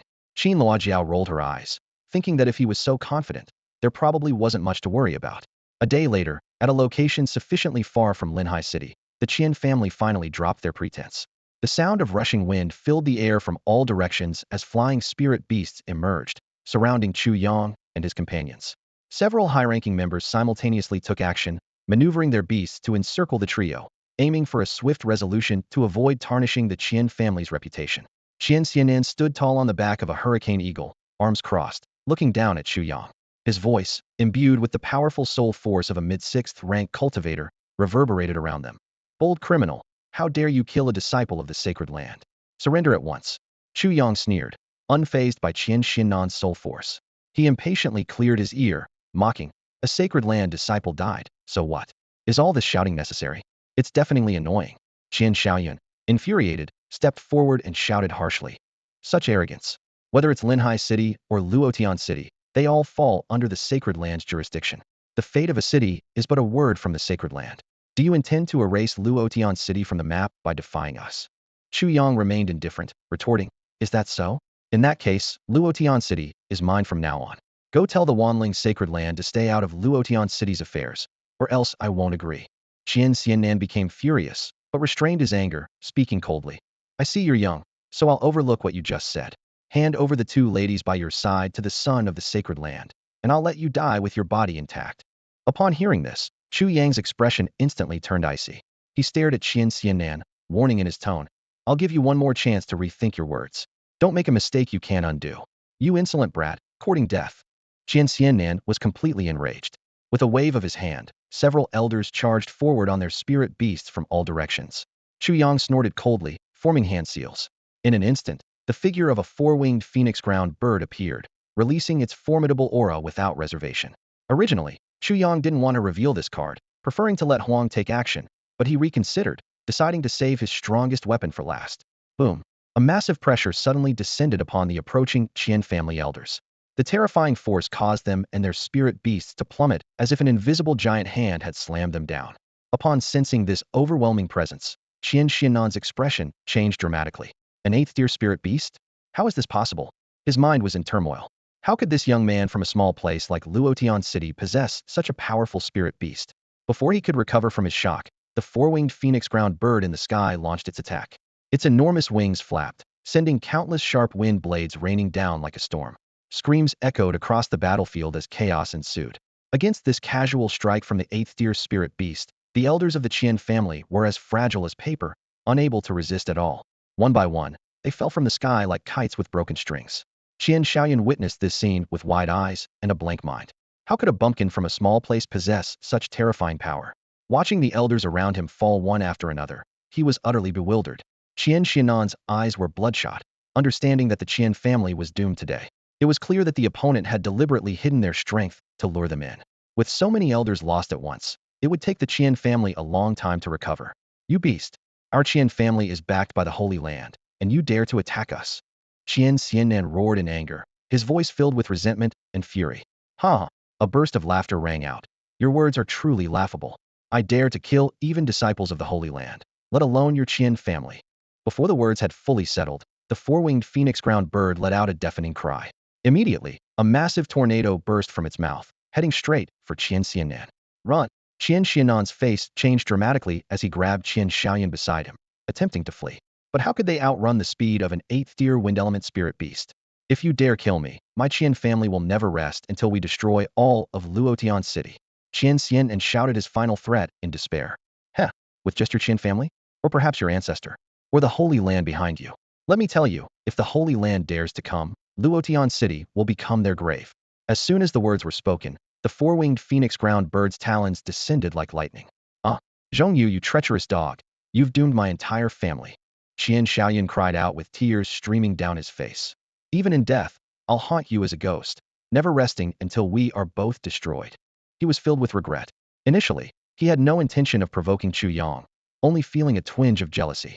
But ever since Zhongyu arrived, everything changed. First, Zhongyu caused a rift between him and Chu Yang, and then, due to Zhongyu's constant temptations, he revealed his plan to seize the two women to his family. If not for this, today's disaster would never have occurred. However, under the talons of the four-winged phoenix-crowned bird, no amount of regret could alter his fate. The eighth-tier spirit beast's attack was almost a one-sided massacre. None of the Qian family members who had come survived. Chu Yang pondered to himself, wondering what treasures might be revealed this time. The Qian family was quite influential, boasting several sixth-tier spirit masters. He was eager to see what treasures might be hidden within the spirit domains of these sixth-tier spirit masters. After Qian Xiannan's death, his spirit domain fell to the ground, merging with the real world. Naturally, Chu Yang first checked his spirit domain, as he was the clan leader. What he saw left him stunned. Goodness, there were several large boxes of law elixirs in his spirit domain. How wealthy was the Qian family? There were at least several hundred bottles of law elixirs, likely accumulated over many years. Chu Yang didn't know that this was actually the annual tribute from the city lord's mansion to the Holy Land of 10,000 spirits. Of course, even if he knew, he wouldn't care. The Qian family certainly has no shortage of good things. No wonder they are called the Qian family. Chu Yang was delighted to find not only law elixirs, but also numerous high-grade herbs of excellent quality. Various soul stones were plentiful, and there was even a law stone the size of a child's fist. This discovery filled Chu Yang with joy, as if he had uncovered an endless treasure trove. With these law essence fluids, Zhan's breakthrough to the 6th tier is just around the corner. At that moment, a blue figure darted away like lightning, but was swiftly caught by Tianqing Peng. It was the Canghai Jiao, pre-selected by the Holy Sun. Qin Luoshue's eyes flickered with surprise. The Canghai Jiao struggled under the sharp claws of Tianqing Peng, but couldn't break free. Keep it, Chu Yang said calmly. It'll be good to take back to Su Sheng and the others. A beast of diamond quality wasn't impressive to the two sisters, whose standards were at least king quality. This meant they had only contracted 2 or 3 spirit beasts so far. Chu Yang himself didn't lack water attribute spirit beasts, so he could only save it for another use. Afterwards, Chu Yang checked the spirit domains where other elders had fallen, but his gains were far less than Qian Xiannan's. Let's go. It's time to return to Luotian City. Just as Chu Yang was about to leave, an unexpected change occurred. 2 groups charged in from afar like a storm. Leading one group was a young man in his 20s, standing straight on the back of a spirit beast like an unsheathed sword, exuding a sharp aura. Behind him were an old man and a little girl. The leader of the other group was a bent-over elderly man, his face covered in wrinkles, eyelids drooping, looking half asleep. Ha! The young man laughed from atop his spirit beast. I didn't expect to follow the Qian family here, only to be beaten to the punch by someone else. Chu Yang recognized the voice immediately. It was Yi Qingtian from the Fu Hai Sanctuary. Since the Canghai Jiao had been auctioned off to the Qian family, he had been tracking their movements. On Ghost Island, they had followed Qian Shaoyun and others into the island, but lost them due to the mist and soul power suppression effect. Helpless, they returned to Linhai City to regroup, finally trailing them here today. The old man on the other side spoke in a weak but distinctive voice. This Canghai Jiao is mine. Chu Yang frowned, recalling the old man. He was the one who bid against the Qian family, claiming to have entered a dangerous land and acquired some lost stones.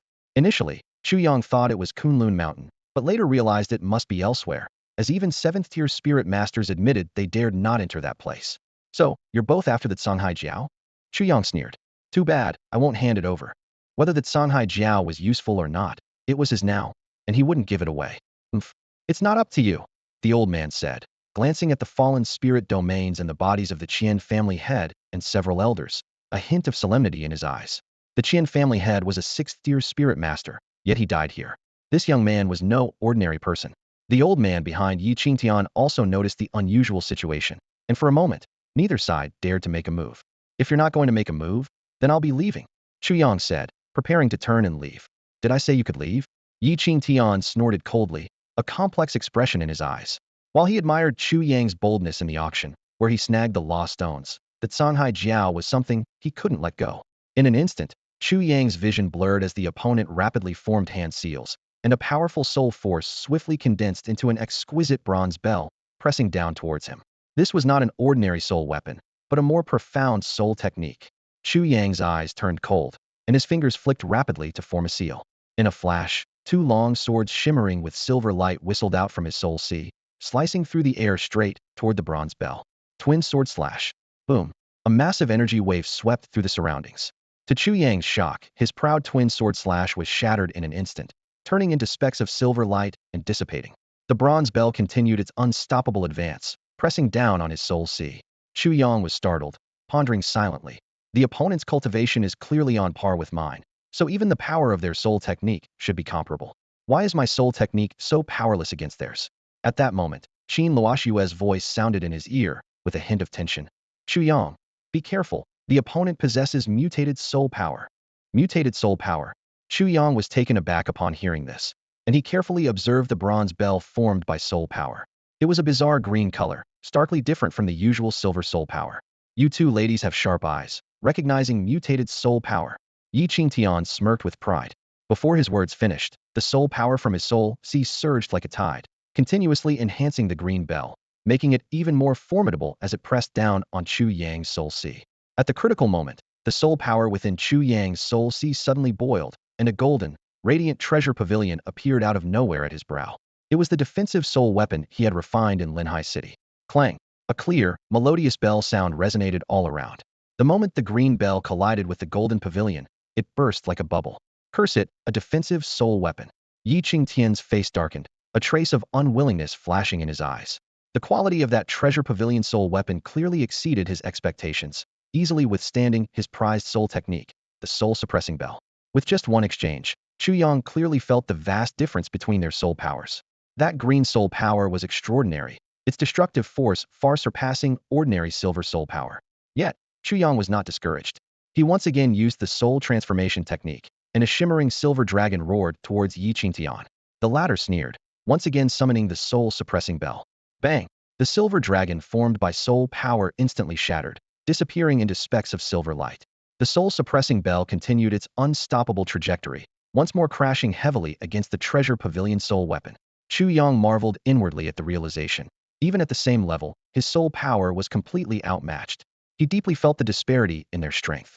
Yi Qingtian turned to the elder behind him and said, "He has a soul weapon guarding his soul sea. My soul power can't penetrate. I'll leave the rest to you, Uncle Lu." The elder surnamed Lu calmly replied, "No rush, let the old man test the waters first." With that, his gaze fell on another elder ahead, who was controlling a spirit beast to attack Chu Yang. Seeing this, Chu Yang sneered disdainfully. "I may not match his soul power, but do you think I'll fear your spirit beast?" With that, he swiftly formed a summoning seal. As a complex summoning array appeared in the air, a massive, pitch-black dragon claw emerged, exuding a chilling black light. A powerful force of law instantly permeated the surroundings. An overwhelming pressure suddenly descended, causing the elder controlling the spirit beast to pale, as he clearly sensed an overwhelming, suffocating aura. Bang! The dragon claw descended like a force of nature, striking the 7th-level spirit beast beneath the elder. The majestic golden-feathered bird tiger let out a terrified screech, instinctively wanting to flee from such a formidable presence. But it was too late, being too close. In a moment of desperation, the golden-feathered bird tiger, unwilling to submit, raised its razor-sharp claws, as if forged from gold, to fiercely strike the unknown black object. These claws were its hardest part, usually unstoppable.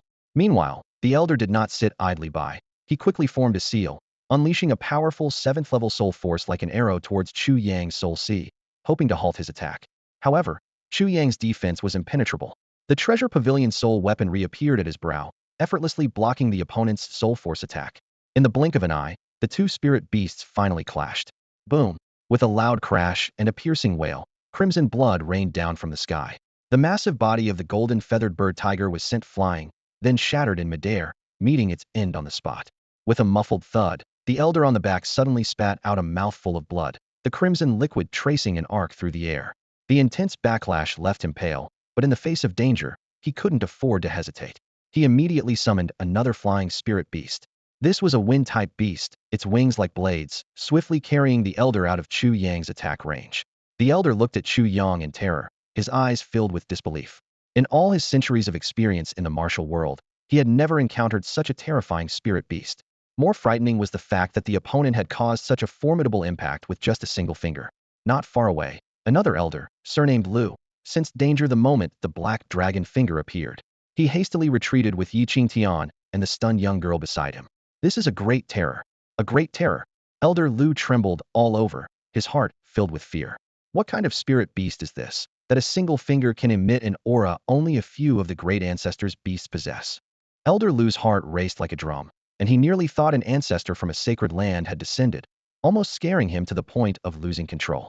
When he realized it was just a finger of a spirit beast, his urge to flee subsided instantly. "Young master, we must leave immediately. Staying here will bring disaster upon us." Without hesitation, Elder Lu grabbed Yi Qingtian and the young girl, throwing them onto the spirit beast's back, and flew away without looking back. As they flew, Elder Lu prayed silently. "Let's hope we don't bring great trouble to the sacred land." He pondered that if a single finger could emit an aura comparable to several ancestors, then the opponent might have reached the legendary emperor level. This thought sent a chill down his spine. After all, no spirit beast on Earth had reached that level. If this one sought trouble with the sacred land, they might have no choice but to submit. Yi Qingtian finally snapped back to reality, feeling his back drenched with sweat. He realized he might have gotten into serious trouble, his voice tinged with unprecedented panic. "Uncle Lu, what should we do?" This sense of helplessness was something he had never experienced, not even when facing the holy sun of the all-spirit sacred land. Elder Lu took a deep breath, striving to remain calm. "First, we return and report this matter truthfully to the Holy Master and let him decide. Although we did engage in a fight, we didn't actually cause any harm to the other side, so maybe they won't hold it against us." He sighed. "Let's just hope they don't cause trouble for the sacred land." The situation at the overturning sea sacred land isn't great either. The place they're suppressing frequently erupts, leaving the great ancestors feeling overwhelmed. Meanwhile, Chu Yang looked down coldly at the elders fleeing in panic, his gaze filled with disdain and authority. The old man looked desolate, despair written all over his face. He had only tried to snatch a spirit beast, never expecting to provoke such a powerful figure. Chu Yang spoke coldly, his voice as sharp as a blade. I'll give you a chance to live. Answer my question. The old man was momentarily stunned, then nodded with a bitter smile. He knew he had no choice, being at the mercy of someone so powerful. What can I do? Ask your question. Chu Yang's gaze was intense as he stared at the old man. I heard you mention a perilous place at the auction. Where is it? The old man pondered for a moment before realization dawned on him. You must be referring to the ancient battlefield. Tell me about it, Chu Yang ordered. The old man took a deep breath and began. It's an ancient battleground that appeared since the Earth's revival. It's filled with the remains of countless spirit beasts, and a terrifying aura of hostility permeates the place. This aura can invade a spirit beast's body, causing it to decay, and can even erode a spirit master's soul sea, driving them insane. No matter how strong one's cultivation, it's hard to resist the malevolent energy there. He paused, then continued. But the treasures there are countless. Soul stones, law stones, various herbs, and even ancient soul weapons and spirit treasures. For many who are desperate, it's a place where they can change their fate. A day later, the two women hurried back to the Lord's mansion, only to find that Yun Lifan had not yet awakened. Qin Luo was distraught, muttering to herself, how can this be? She should have woken up by now. Qin Shufeng reassured them, don't worry. Your mother could have woken up already, but she feels her soul sea might recover to the peak of the second stage, so she's not in a rush. Yun Lifan's soul sea was severely injured, and the healing process was delayed for too long, so recovery is very slow. Hearing this, the two women breathed a sigh of relief. As long as she would wake up, it was fine. Chu Yang did not enter the room. He was a bit surprised to learn that his mother-in-law hadn't woken up yet. He recalled how Su Zhen had shown immediate effects after taking the soul-healing pill. Watching the father and daughter trio emerge, he couldn't help but ask, how did Aunt get so severely injured? Which sacred land was responsible? Qin Shufeng snorted disdainfully. Sacred land? They aren't even qualified to hurt my wife. Chu Yang was slightly surprised, thinking that his father-in-law had quite a high opinion of himself, dismissing the sacred lands just like that, much like himself. However, he noticed that Qin Shufeng didn't reveal who had dealt such a heavy blow. Finally, Chu Yang and the two women agreed to explore the ancient secret realm together in 2 days, as this matter had been delayed long enough. Returning to his courtyard, Chu Yang saw Su Yuhua practicing combat with the flying wolf alongside Su Sheng. Young master is finally back, Su Yuhua exclaimed with delight. Chu Yang noticed the aura emanating from Su Yuhua and asked, have you become a spirit master? Su Yuhua nodded, a proud smile on her face. I've come of age. I just made my contract a few days ago. Chu Yang understood. At the age of 16, there is a period when everyone's soul power becomes particularly active. This is also the best time to form a contract with a spirit beast. If one's soul power cannot support the contract during this time, it becomes nearly impossible to become a spirit master later. The original owner of Chu Yang's body had experienced this. He then instructed Su Sheng to gather the others as he had important matters to discuss. A moment later, Su Sheng assembled the group in front of Chu Yang, including Su Zhen and Su Yuhua. They all greeted him in unison. Greetings, master. Chu Yang looked serious as he addressed them. I have something important to clarify. Our place will be very dangerous in the coming period because I've killed a disciple from the Wanling sacred land.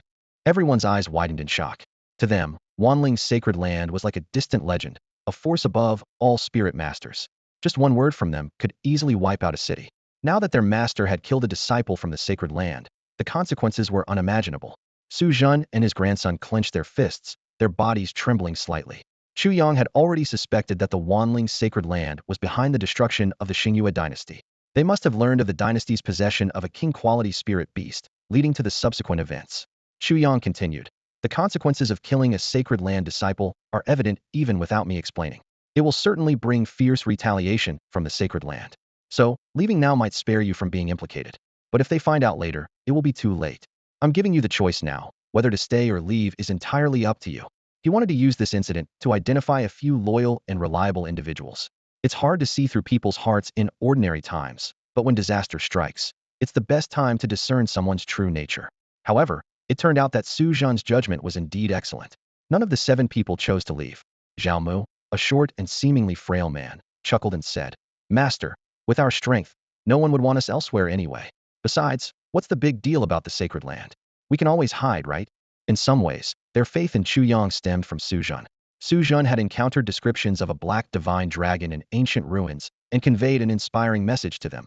Given enough time, the master's future was beyond imagination, possibly even surpassing the sanctuaries. These words fueled their determination to follow Chu Yang. both to witness this potential firsthand and to seize the opportunity to become his followers before he truly rose to power.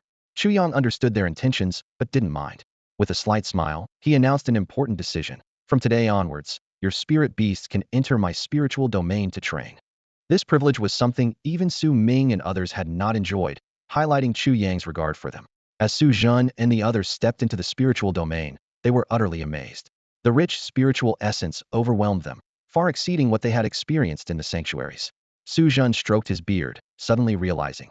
So the master's spiritual domain contains a high-quality spiritual vein. This is truly a sanctuary.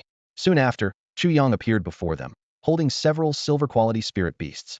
He handed these precious spirit beasts, purchased from Linhai City, to each of them.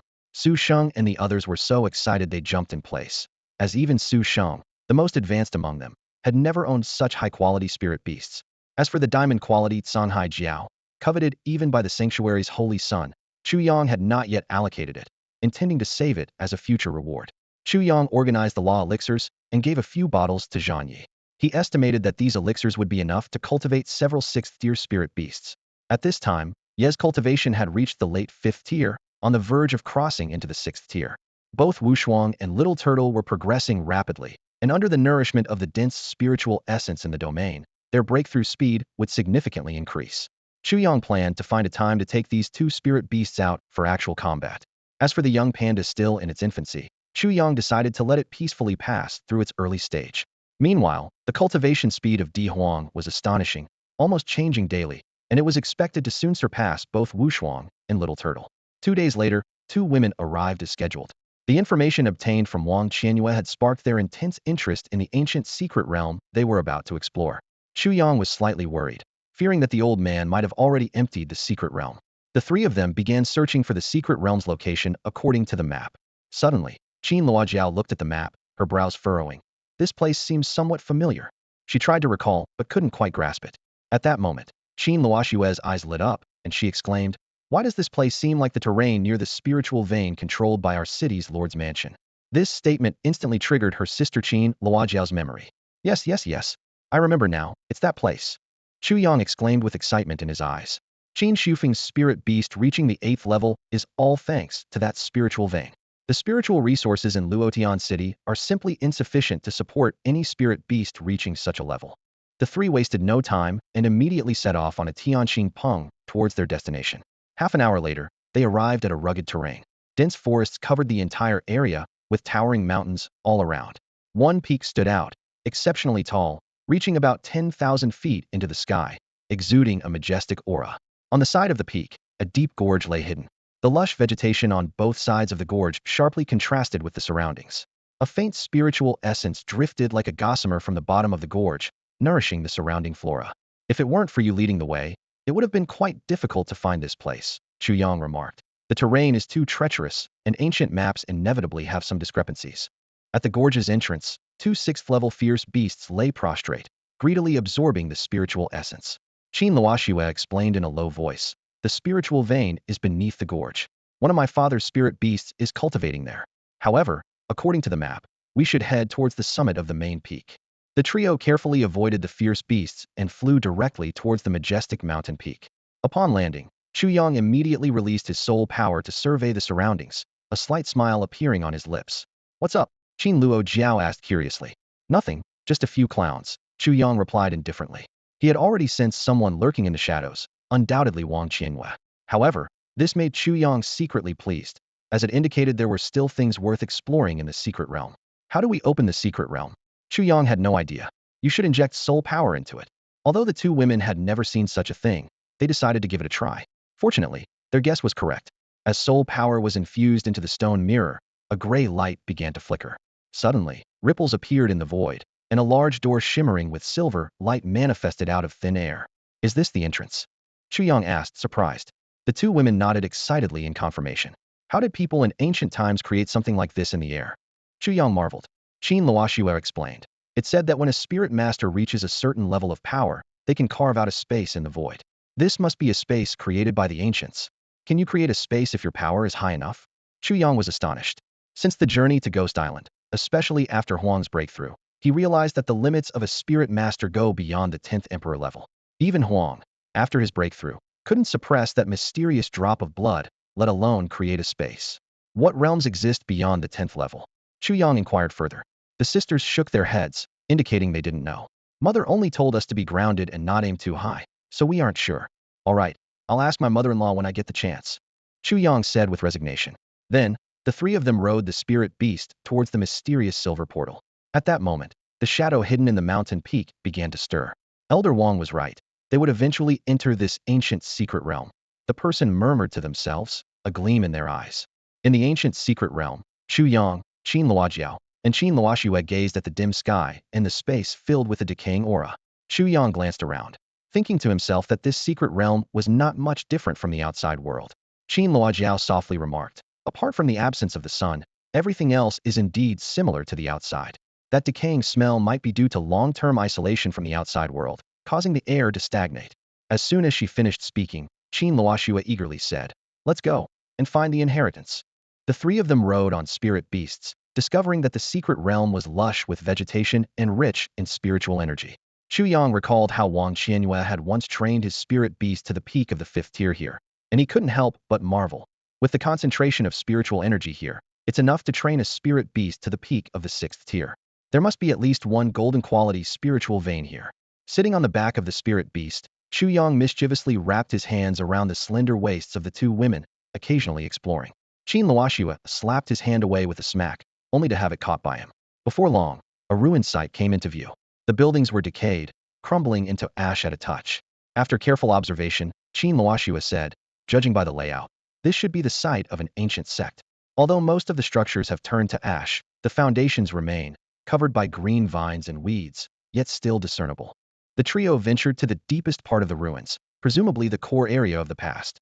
Amidst the thick dust and weeds, a stone mirror floated silently. Chu Yang was astonished. Is this a soul artifact? They approached for a closer look, finding the stone mirror entirely gray, weathered by time, yet still exuding a simple grandeur. The edges of the circular mirror were engraved with flame-like patterns. Chu Yang reached out to grasp it, only to find the stone mirror immovable.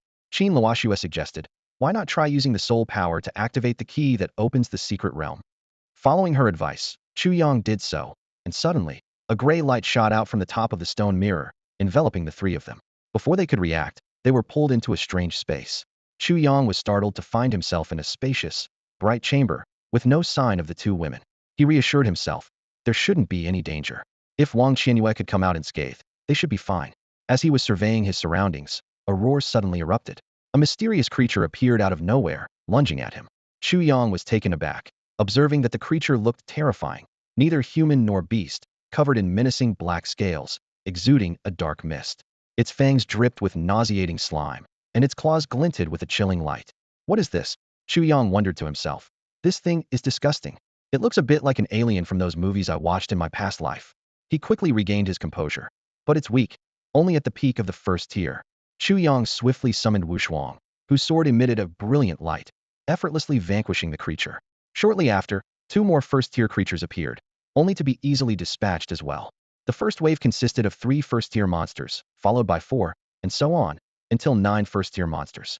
The number of monsters increased with each wave, creating an increasingly spectacular scene. Wushuang's sword flashed brilliantly, effortlessly cutting down these low-level creatures. Suddenly, a mechanical voice echoed. Examiner, would you like to proceed to the next stage? Chu Yang glanced around, a slight smile playing at his lips. Quite intelligent, like those dungeon raids in my previous life. After pondering for a moment, he mused. But where's the 1st-tier boss? Could it be that more rewards come with more stages? With that thought, he answered without hesitation. Proceed to the next stage. He thought to himself, if even Wang Qian's mediocre strength could earn him considerable benefits, then with his own superior abilities, he was bound to reap even more rewards. The second batch of monsters appeared a single 2nd-tier creature. These monsters resembled primitive beasts, vicious and brutal, attacking without hesitation. Wushuang remained unfazed, as the 2nd-tier monsters posed no real threat. Wushuang wielded a sword in each hand, with 3 golden swords standing upright behind him, exuding a sharp aura. Each swing of his sword was accompanied by a crisp sound from the 3 swords. Chu Yang couldn't help but admire that in terms of appearance alone, Wushuang would undoubtedly rank among the top of all spirit beasts. As the number of 2nd-tier monsters increased, the 3 swords behind Wushuang were no longer mere decoration. They transformed into flying swords, slicing through the monsters. This was Wushuang's skill, the art of sword control. However, he could only control the 3 golden swords behind him. The flying swords cut through the air, leaving trails of golden afterimages, shattering the monsters into pieces as they passed. The third stage began, and Wushuang finally met a challenge. After all, he was only at the mid-third tier, while these unknown monsters were at the peak of the third tier. Chu Yang quickly summoned Xiao Gui, seeing it as an excellent opportunity for spirit beast training. Although Xiao Gui's attack power wasn't as sharp as Wushuang's, its support and defense abilities were exceptional. Also mid-third tier, Xiao Gui's tough shell easily withstood the attacks from the peak third-tier monsters without a scratch. Misty water vapor began to emanate from Xiao Gui, enveloping the third-tier monsters. This was its skill mist envelopment. Although the mist itself was harmless, it visibly started to freeze upon the monsters, slowing and stiffening their movements. Next, Xiao Gui unleashed another skill, Frozen Miles. Although it hadn't reached the terrifying extent of truly freezing Miles, it was only a matter of time as its power increased. Chu Yang nodded approvingly. These two skills work well together. As for Xiao Gui's third skill, Child of Destiny, Chu Yang had yet to grasp its precise function. He speculated that it might increase his own fortune, but such an abstract concept was hard to pin down. Still, as a transmigrator, having a bit of luck never hurt. At that moment, a dazzling golden sword light flared. Wushuang's dual swords slashed in a cross, leaving massive wounds on several peak third-tier monsters along the way. Chu Yang's eyes lit up. Cross sword slash. He thought with delight. Indeed, battle is the best way to train spirit beasts. It hasn't been long, and Wushuang has already mastered a new skill. The opponents we've faced before were too strong, so most of the attention was on Huang. It's time to train the other spirit beasts more. With the combined efforts of Wushuang and Xiao Gui, they finally cleared the third-tier monsters. However, when the fourth-tier monsters appeared, these two spirit beasts could no longer cope, leaving the task to Zhang Yi. This would be Zhang Yi's debut, and Chu Yang was quite eager. He was excited and curious to witness the blood attribute spirit beast in action. A resounding dragon roar echoed through the spacious room, deafeningly loud. Zhang Yi's massive figure emerged from the spiritual realm, its body, over 10 meters long, exuding a powerful aura. Simultaneously, Yi silently slipped into Chu Yang's shadow as a precaution. Direct confrontations were not Yi's forte, so it chose to remain inactive for the moment. Zhang Yi let out a thunderous roar, its enormous form charging towards a group of peak fourth-tier monsters like an out-of-control truck. Its size advantage was fully utilized, sending monsters flying and crushing them like paper.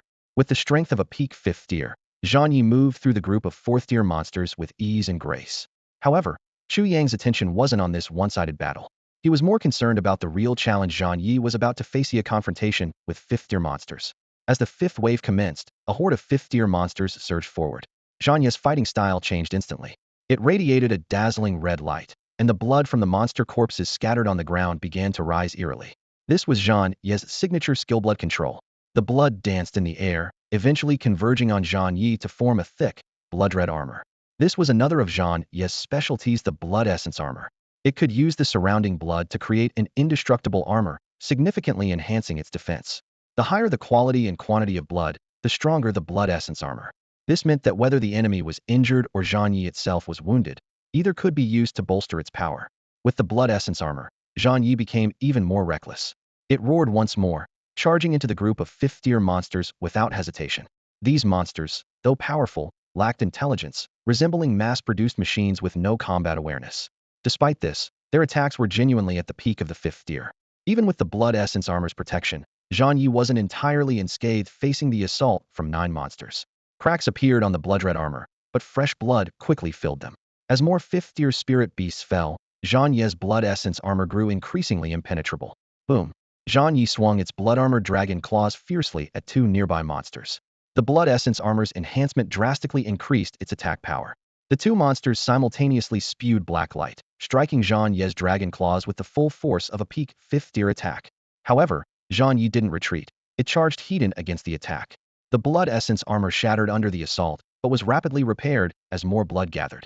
Any other beast would likely choose to dodge such ferocious attacks, but these mindless monsters only knew how to attack relentlessly, resulting in their heads being crushed by Zhang Yi's claws. Chu Yang watched from the rear, secretly marveling. Zhang Yi's fighting style increasingly resembled those brutes from Ghost Island.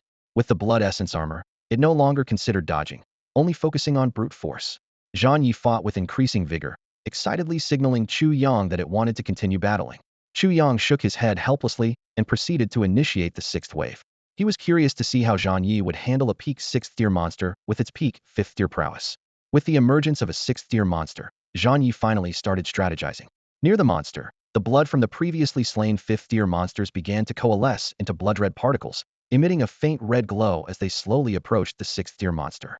A gleam of determination flashed in Zhang Yi's eyes, indicating it had devised a plan. A sixth-tier monster suddenly appeared and charged at Zhang Yi without hesitation. Chu Yang's heart tightened. Despite Zhang Yi's formidable skills, he couldn't withstand a direct hit from a peak sixth-tier monster. Chu Yang's fingers were already moving, ready to summon Huang to intervene at any moment. The monster's speed was astonishing, and in a blink, it was right beside Zhang Yi. Its massive claws, exuding a black mist, swung viciously at Zhang Yi's head. In that critical moment, the blood particles around Zhang Yi erupted with a series of booming sounds. Blood meteor burst. A dazzling red light shot out from the explosion's center, painting the surrounding space a deep crimson. The sixth-tier monster was instantly blasted away, its body drenched in blood, indistinguishable whether it was its own or from the blood particles. Chu Yang scanned the creature with his soul power and confirmed its life force had significantly weakened, indicating it was severely injured. At this point, Huang was summoned, its enormous form coiling above Chu Yang, observing the battle with indifference. With this powerhouse watching over, Zhang Yi fought with even more abandon. Empowered by the blood essence armor, he charged directly at the wounded peak sixth-tier monster. Zhang Yi's blood-red body emitted a faint red glow, a manifestation of the law of blood. His figure cut through the void, lunging at the opponent. The sixth-tier creature roared in fury, its terrifying black mist boiling, its black scales clattering like the armor of a general. Ignoring its injuries, it rushed to meet the blood-red figure. As the two neared each other, Zhang Yi's figure suddenly split into two, transforming into two blood-colored flood dragons charging at the monster. Chu Yang was slightly surprised. It was his first time witnessing the Blood Shadow clone. He had thought it was merely an illusion to confuse the enemy, but it possessed 80 of Zhang Yi's combat strength. The Blood Shadow dragons were formed from the surrounding blood particles, glowing faintly with the red light of the law. One dragon attacked the monster directly, while Zhang Yi's true body maneuvered around to strike from behind. With a thunderous crash, the monster's attack landed heavily on the Blood Shadow dragon. The dragon only held for 2 breaths before dispersing into a cloud of blood mist. At that moment, Zhang Yi launched a surprise attack from behind. Bolstered by the blood essence armor, his 2 dragon claws viciously tore into the monster's back, leaving deep, gaping wounds and sending a torrent of blood spraying. Chu Yang nodded to himself. For a 5th-tier peak, to injure a 6th-tier peak was quite an achievement. Whether it was due to the monster's lack of intelligence or Zhang Yi's tactics, Chu Yang was already very satisfied. The monster let out an earth-shattering roar, twisting around to counterattack. In that perilous instant, a pitch-black dragon claw descended from the sky, crushing the 6th-tier monster into a pulp. It was Chu Yang who had ordered Huang to act, knowing that Zhang Yi couldn't withstand the monster's deadly strike. Zhang wagged his dragon tail and eagerly approached Huang. He gently nuzzled Huang's massive dragon claw with a look of admiration in his eyes. The once fierce Zhang had transformed into an obedient lapdog. Standing nearby, Chu Yang observed this scene and said to Zhang, "Don't worry. One day, I'll help you become a true dragon." Upon hearing this, Zhang let out an excited and enthusiastic roar. "Ang." For spirit beasts, the promises of a summoner are always taken to heart. Since Chu Yang said he could become a true dragon, it was bound to happen. Zhang then returned to the spirit domain to continue comprehending the laws of blood within the sacred spirit tower. The upcoming battle was left to Huang. 2 6th-tier monsters appeared, launching a fierce attack on Huang. However, Huang merely gave them a disdainful glance, not even bothering to move. To it, the attacks of 6th-tier monsters were insignificant. Chu Yang, seeing this, said helplessly, "All right, stop showing off. Finish the fight quickly so I can see what the reward is." He realized that Huang had become so arrogant, possibly due to Zhang's constant fawning. Ever since Zhang appeared, he would often run to Huang, offering his admiration by nudging its claws and licking its scales. However, Chu Yang thought this change wasn't necessarily bad. His spirit beast should have such a commanding presence. Since the summoner had spoken, Huang decided to stop toying with the monsters. Its body exuded a dark, overwhelming aura of desolation, embodying the profound laws of desolation. In an instant, the 2 attacking monsters began to wither. This was Huang's power to annihilate everything and drain the opponent's life force. Within moments, the 2 monsters were reduced to piles of bones. Huang charged through, from 6th tier to 7th tier, eventually facing 9 monsters of the same tier in an epic battle. This was its first battle after breaking through, and by far its most challenging. Although these monsters lacked intelligence, giving Huang a slight advantage, their mindless aggression made them relentless as they swarmed to attack Huang. Huang was injured, but Chu Yang did not interrupt the trial. Huang's breakthrough was significant. and it needed to endure a tough battle to fully master its newfound power. Opportunities like this were rare, so Chu Yang couldn't let it go to waste. A dark, radiant breath of desolation spewed from Huang's mouth, striking the 9 towering monsters ahead, each dozens of meters tall, making Chu Yang seem as small as an ant in comparison. Roar! One of the monsters bellowed, raising its dark beast claw. A thick black fog transformed into a massive black shield in front of it. Boom! The desolate dragon breath collided with the black shield, spreading terrifying desolation power. In less than a breath, the shield shattered. The dragon breath pierced through the monster's chest, the dark desolation power infiltrating its body, extinguishing its life force. The aftermath of the desolate dragon breath was immensely powerful, its wide-reaching impact sending 2 nearby monsters flying. 5 monsters charged at Chu Yang and Huang like arrows shot from a bow. Although speed was not their forte, in this realm, their movement was astonishingly swift. Chu Yang quickly made a decision. Standing between Huang's dragon horns, he issued a tactical command. Use Huang's dragon wrap. Attack one first. Huang received the command. Its dragon eyes locked onto a monster at the edge. Its tail swung fiercely, transforming into a streak of black light that soared into the sky, spiraling downward. The targeted monster let out a thunderous roar, swinging its claws in defense. Chu Yang initially considered having Huang use the dragon roar, but realizing these monsters lacked intelligence, the sole power effect of the roar would likely be diminished. He swiftly altered the strategy. Huang dove down, its claws charged with the power of desolation, descending like divine retribution. With a crack, the monster's claw was severed. Immediately, Huang's massive body coiled around, all 4 claws striking. With a tear, the monster's scaly body was ripped apart, blood gushing out like a fountain, staining the ground for several yards around. Since advancing to the 6th tier, Huang's attributes had undergone a qualitative leap, making it difficult to find equals in its class. As the tearing continued, the power of desolation seeped into the monster's body like a venomous snake. Without timely expulsion of this desolate force, the monster's life force would wither like autumn leaves. However, these mindless creatures were oblivious to this peril. While Huang was entangled with its prey, another monster suddenly launched an attack. A thick, ink-like black mist gathered between its claws, swiftly forming a massive black broadsword. The blade was shrouded in dark energy, exuding a murderous intent. Blood seemed to flow along the edge, with faint, anguished cries echoing from it. The monster swung the broadsword, slashing horizontally at Huang. As the overseer of the battlefield, Chu Yang immediately sensed the lethal threat. Feeling the terrifying aura emanating from the broadsword, he urgently alerted Huang to dodge. Despite Huang's efforts to twist its body, it was a fraction too slow. The broadsword swept across, unstoppable, leaving a pitch-black fissure in its wake. With a buzz, the broadsword clashed against Huang's dragon scales, sparking a brilliant flare, reminiscent of 2 massive pieces of steel colliding violently. The piercing sound made Chu Yang's heart tighten. After the broadsword passed, a menacing crack appeared on a dragon scale the size of a millstone on Huang's body. Fortunately, it didn't reach the flesh beneath, but it unmistakably marked an injury. If not for Chu Yang's timely warning, prompting Huang to twist in advance, this strike could have caused far more severe damage. Of course, Huang's indestructible dragon scales played a crucial role as well. Huang quickly withdrew from the monster's attack range, its massive form flying to a distance, cold light flickering in its dragon eyes. Chu Yang made a decisive call. Give them a taste of the heavenly, silent, desolate dragon jade. With the command given, Huang shot skyward. To reduce charging time, Chu Yang instructed Huang to start gathering power during flight. This not only saved time, but also enhanced the power of the heavenly, silent, desolate dragon jade. When Huang reached high altitude, at the moment of stillness, a desolate sphere with a diameter of 5 yards had formed. Its terrifying aura radiated from the core, the dense power of desolation emitting a brilliant black light. The void around the sphere seemed unable to withstand such pressure, producing cracking sounds. Pitch-black void fissures spread wildly from the sphere's center in all directions. With Chu Yang's guidance, the Tianji desolate dragon jade quickly amassed energy. A dark, glowing orb formed, emitting a terrifying and unsettling aura. Whoosh! Under Huang's control, the orb shot through the void like a meteor from the heavens, heading straight for the ground. As the orb passed, the void fractured inch by inch, its immense energy astonishing to behold. On the ground, several monsters roared in unison, each employing their own methods to counter the attack. A dense black mist gathered, transforming into a black spear that seemed to imprison countless tortured souls. Chu Yang felt his scalp tingle. The eerie technique exuded a chilling aura, and the anguished cries of the trapped souls were filled with pain and sorrow, enough to bring tears to one's eyes. Other monsters were not to be outdone, some conjuring enormous nets, others forming massive handprints that darkened the sky.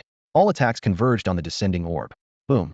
The terrifying explosion reverberated throughout the chamber, dazzling light erupting from the ground.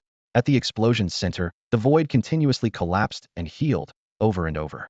The Tianji Desolate Dragon Jade, being Huang's most powerful attack, was unparalleled in its might, and even the combined efforts of the monsters struggled to withstand it. Once the black light dissipated, the void at the explosion's center was still not fully healed. The ground was littered with the incomplete corpses of monsters. However, Chu Yang keenly noticed one survivor monster had used an eerie black mist to form a massive shield, blocking Huang's attack. Kill! With a low shout from Chu Yang, Huang's figure shot down like an arrow, targeting the surviving monster. Just as Chu Yang dispatched the ninth monster, a voice suddenly echoed in the chamber. Congratulations to the challenger for passing all levels. Rewards are being distributed. There's a reward after all. Chu Yang felt a surge of joy, eagerly anticipating the surprise to come. Then, 3 beams of light descended from the top of the chamber, hovering before him. 3 rewards? Chu Yang was surprised to see 3 light clusters floating in front of him. The most striking was a spirit beast egg over a meter in size, radiating a dreamlike color with a hint of soul power fluctuating around it. Could it be a soul attribute spirit beast egg? Chu Yang wondered. Ordinary spirit beast eggs typically exude spiritual power, but this egg clearly emitted a soul energy aura.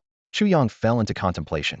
He already had 7 spirit beasts: Huang, Yi, Xiao Gui, Wu Shuang, Zhan Yi, the giant panda, and the 9-tailed emperor butterfly, and he could only contract 9 spirit beasts, leaving 2 slots.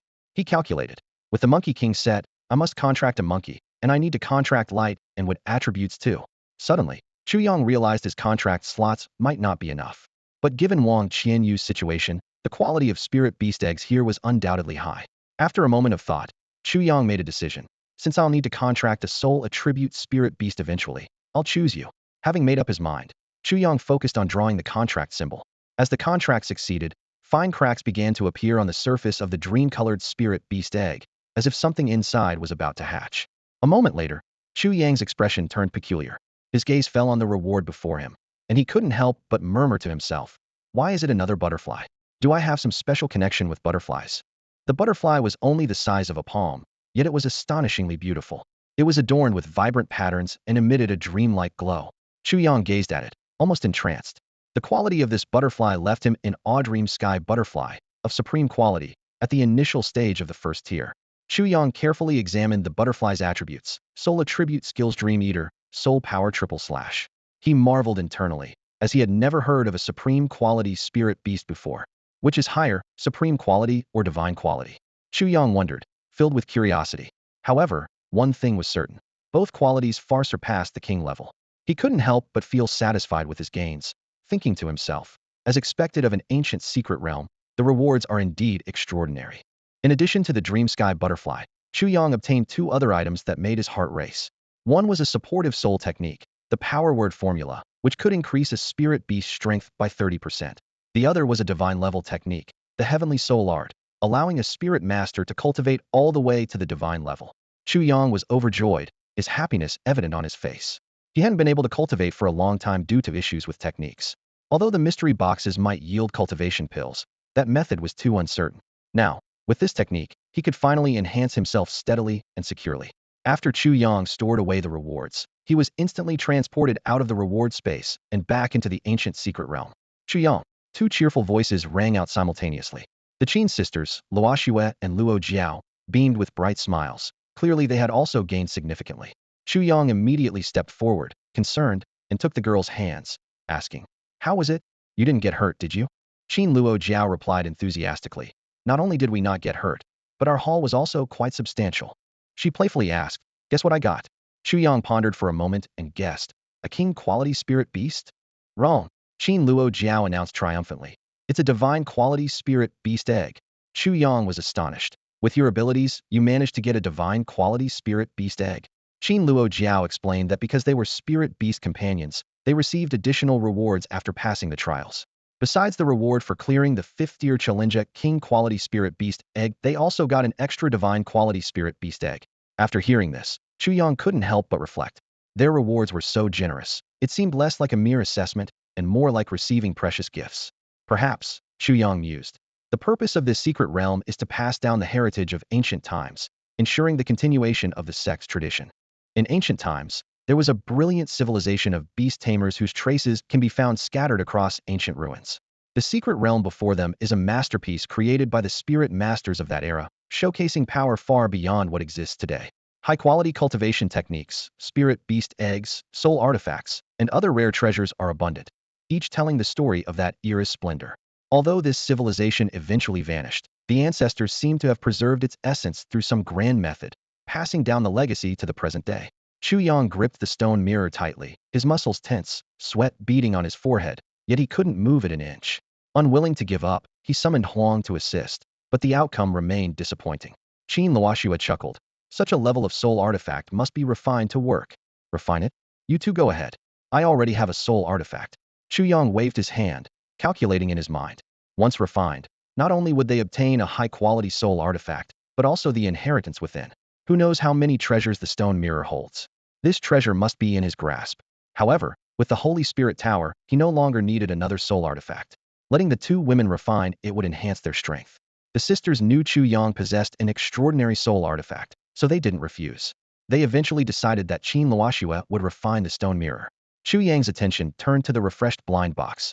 System, open the blind box, he thought, not expecting anything good since it wasn't time for a 5-draw yet, just hoping to save luck for the next round. A dazzling black light flashed, and an item appeared in the blind box space. Chu Yang's eyes widened as he curiously examined the pulsating object. With each pulse, a simple yet heavy gray mist swirled around it. He eagerly checked the item's attributes, nearly shouting in surprise. Item name, Heart of Chaos. Item note, this is a supreme treasure born from endless chaos, unique throughout eternity. Once refined by a spirit beast, it can change its attribute to chaos. The host must carefully choose which spirit beast to alter, as it must be refined before the beast comprehends any laws. Can change a spirit beast's attribute to chaos? Chu Yang was stunned. Chaos, suppressing all eternity, is undoubtedly a supreme attribute. Being unique means there's only one, so he must carefully decide which spirit beast to use it on. It must be refined before a spirit beast comprehends laws. Chu Yang frowned, pondering. This ruled out Huang and Zhan. Huang was his first thought, but it was no longer an option. Zhan had started comprehending the law of blood and was nearly perfect, close to breaking through to the 6th level. Remaining options included Ye's dark attribute, Little Turtle's icewater dual attribute, Wushuang's metal attribute, Giant Panda's yin-yang attribute, Emperor Phoenix's time-space attribute, and Dreamy Heavenly Butterfly's soul attribute. If he had to pick the weakest attribute, it would likely be Wushuang's metal attribute. Chu Yang gazed at Wushuang, noticing the metallic glow emanating from it, perfectly aligned with its formidable attack power. He resolved not to abandon this synergy. His thoughts shifted as he considered other unbonded spirit beasts, the spectral attribute of the skeleton warrior, the wood attribute of the wood elf, the light attribute of the silver crocodile, and the water attribute of the Songhai Jiao. After careful consideration, Chu Yang decided on the Songhai Jiao. The skeleton warrior and silver crocodile were meticulously chosen as backups, while the wood elf was prepared for healing purposes. The water attribute, Songhai Jiao, seemed the most suitable for transformation with the chaos attribute. With a thought, Chu Yang entered the spirit domain. There, he found that Songhai Jiao frolicking in the river, chasing fish, unaware of the significant change it was about to undergo. Nourished by the dense spiritual essence of the domain, it was on the verge of a second-tier breakthrough. Chu Yang shook his head internally, noting its laid-back nature, contrasting sharply with the already second-tier skeleton warrior and other spirit beasts. It's you, then, Chu Yang decided, forming a bond with the Songhai Jiao. Thanks to the properties of the Heart of Chaos and their bond, the Songhai Jiao's assimilation of the Heart of Chaos was exceptionally smooth, reminiscent of Chu Yang's own experience with the Holy Spirit Tower. Visibly, the Songhai Jiao's scales began to change, shifting from their original water blue hue to a grayish tone. Chu Yang frowned slightly, thinking it looked less impressive than before. But he quickly dismissed the thought, reminding himself that power was the key, not appearance. Chu Yang then assessed the Songhai Jiao's new status. Spirit Beast, Chaos Song Jiao. Quality, Diamond. Tier, Late First Tier. Attribute, Chaos. Skills, none. Spiritual Treasure, none. Satisfied, Chu Yang gently patted the Chaos Song Jiao's head, advising, your attribute has changed. Make sure to train well from now on. As he spoke, wisps of chaotic energy emanated from the Chaos Song Jiao, effortlessly pulverizing a large rock on the ground. Chu Yang marveled silently, realizing it would need time to adapt to its newfound strength.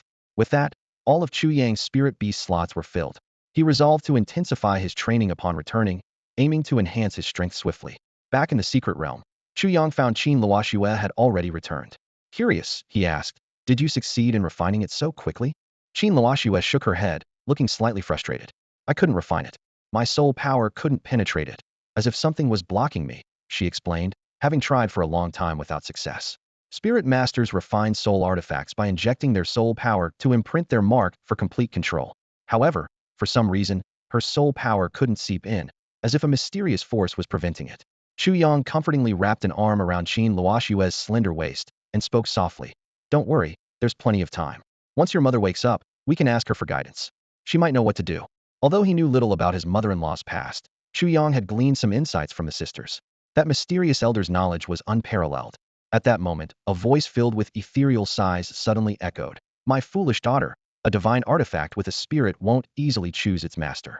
Chu Yang froze, instinctively releasing Qin Luoxue. From a distance, the sound of whistling wind reached them as a four-winged Fengguan bird soared into view, drawing a graceful arc in the sky. On its back stood a man and a woman. Chu Yang's heart skipped a beat. Oh no, mother-in-law has arrived. Chu Yang was surprised that his mother-in-law would awaken now and find the secret realm.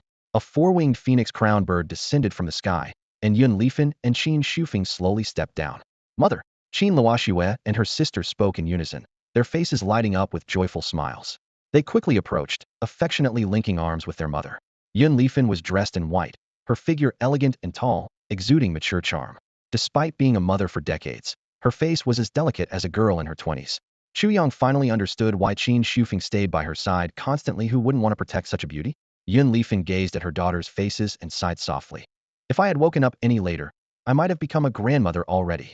The sisters immediately blushed, lowering their heads in silence. As someone with experience, Yun Lifan could easily tell that her daughters were no longer maidens. Qin Shufeng frowned slightly, evidently not grasping the deeper meaning of his wife's words. Chu Yang stepped forward and respectfully greeted. Chu Yang greets uncle and aunt. Yun Lifan looked at the young man and nodded. You must be the Chu Yang who gave me the soul healing pill? Her soul power had awakened, and Qin Shufeng had explained everything to her. It's an honor, aunt. The soul healing pill's purpose is fulfilled with your awakening. Chu Yang replied respectfully. Well, you do have a sweet tongue. Yun Lifan appraised Chu Yang, nodding approvingly. Handsome and well-mannered. No complaints there. But, I'm curious, where exactly did you get that soul healing pill? Chu Yang responded. I retrieved it from an ancient relic site. Yun Lifan's eyes narrowed. You're lying. There's no such thing as a pill in this world. Her vast knowledge from countless ancient texts had never mentioned such a thing. Seeing their mother's change in expression, Qin Luoxue and her sister defended Chu Yang in unison. Mother, Chu Yang isn't lying. If not from a relic, then where else? Could he have made it himself? Yun Lifan, shaken by her daughters, retorted in exasperation. I haven't even mentioned you two yet, hiding the fact you gave away the Destiny Turtle. What? Qin Shufeng was startled, his gaze towards Chu Yang turning less friendly. Kid, you didn't contract that turtle, did you? Chu Yang had to nod, though he thought to himself. It's just a high-quality turtle. What's the big deal? Kid you. Qin Shufeng pointed at Chu Yang, trembling with anger. Yun Lifan addressed Chu Yang. Do you even know what the Destiny Turtle signifies? Seeing Chu Yang shake his head, she sighed. It's part of the dowry I prepared for my daughters. Dowry? Chu Yang was stunned, looking at the blushing, bashful sisters, but he was secretly delighted. This meant that even back then, they had acknowledged him as their husband. No wonder Qin Shufeng was so furious. His daughters had secretly given away their dowry to Chu Yang. Any father would likely be infuriated by such a situation. However, Yun Lianfei showed no trace of anger on her face. Her gaze fell on Chu Yang, scrutinizing the young man. Chu Yang had a handsome appearance and an outstanding demeanor, leaving nothing to be desired. Moreover, due to the soul-reviving pill, Yun Lianfei, who usually had high standards, was quite impressed with Chu Yang. Yun Lianfei sighed softly and began to speak. Actually, I've had this fate turtle for a long time. Initially, I wanted to form a contract with it myself, but unfortunately, I had no available slots at the time. Later, I met your uncle and thought of letting him contract it, but he dismissed turtle-type spirit beasts, calling them cowardly, and refused to do so. As for those two girls, they thought turtles were too ugly and wouldn't contract it either. I never expected it would end up with you. Perhaps this is fate. Recalling the past, Yun Lianfei shook her head with a wry smile. She had been troubled by this for a long time. If the world knew she had the fate turtle, many would come to fight for it. In the end, none of her family would contract it, so she decided to leave it for her future son-in-law. Thus, she sealed the fate turtle, never expecting that it would eventually lead her to Chu Yang. Sensing something unusual, Chu Yang curiously asked, Auntie, is there something special about the fate turtle?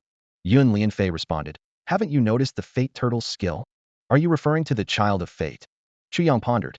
Yun Lianfei nodded and explained, this skill doesn't appear to have a specific function, but it can bring good fortune to the spirit master.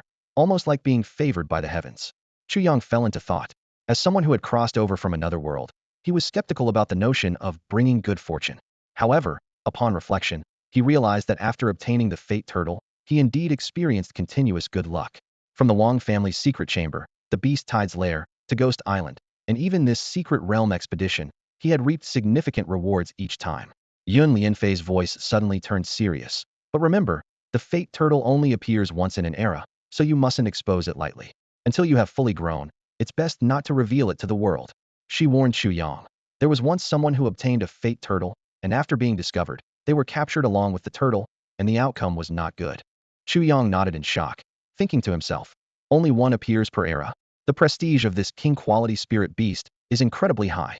He realized that this spirit beast status might even surpass his own god tier and supreme quality spirit beasts by far. Yun Lianfei continued.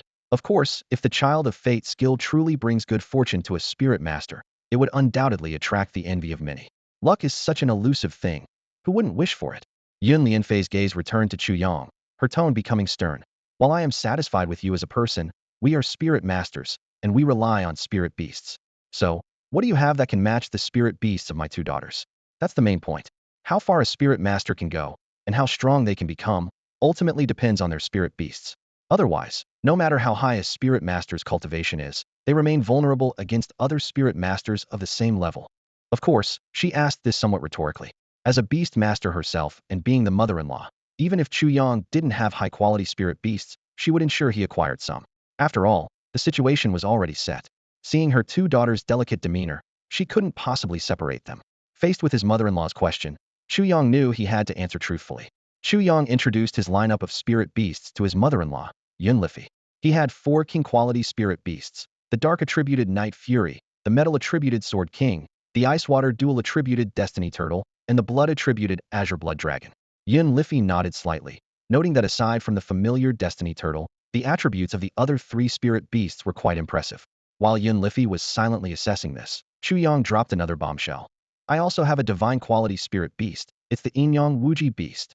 This information hit Yun Lifi like a sledgehammer to the heart. She widened her eyes in disbelief, staring at Chu Yang. Could it be that divine quality spirit beasts were already appearing on Earth? According to her calculations, the spiritual material density on Earth shouldn't be high enough to nurture divine quality spirit beasts yet.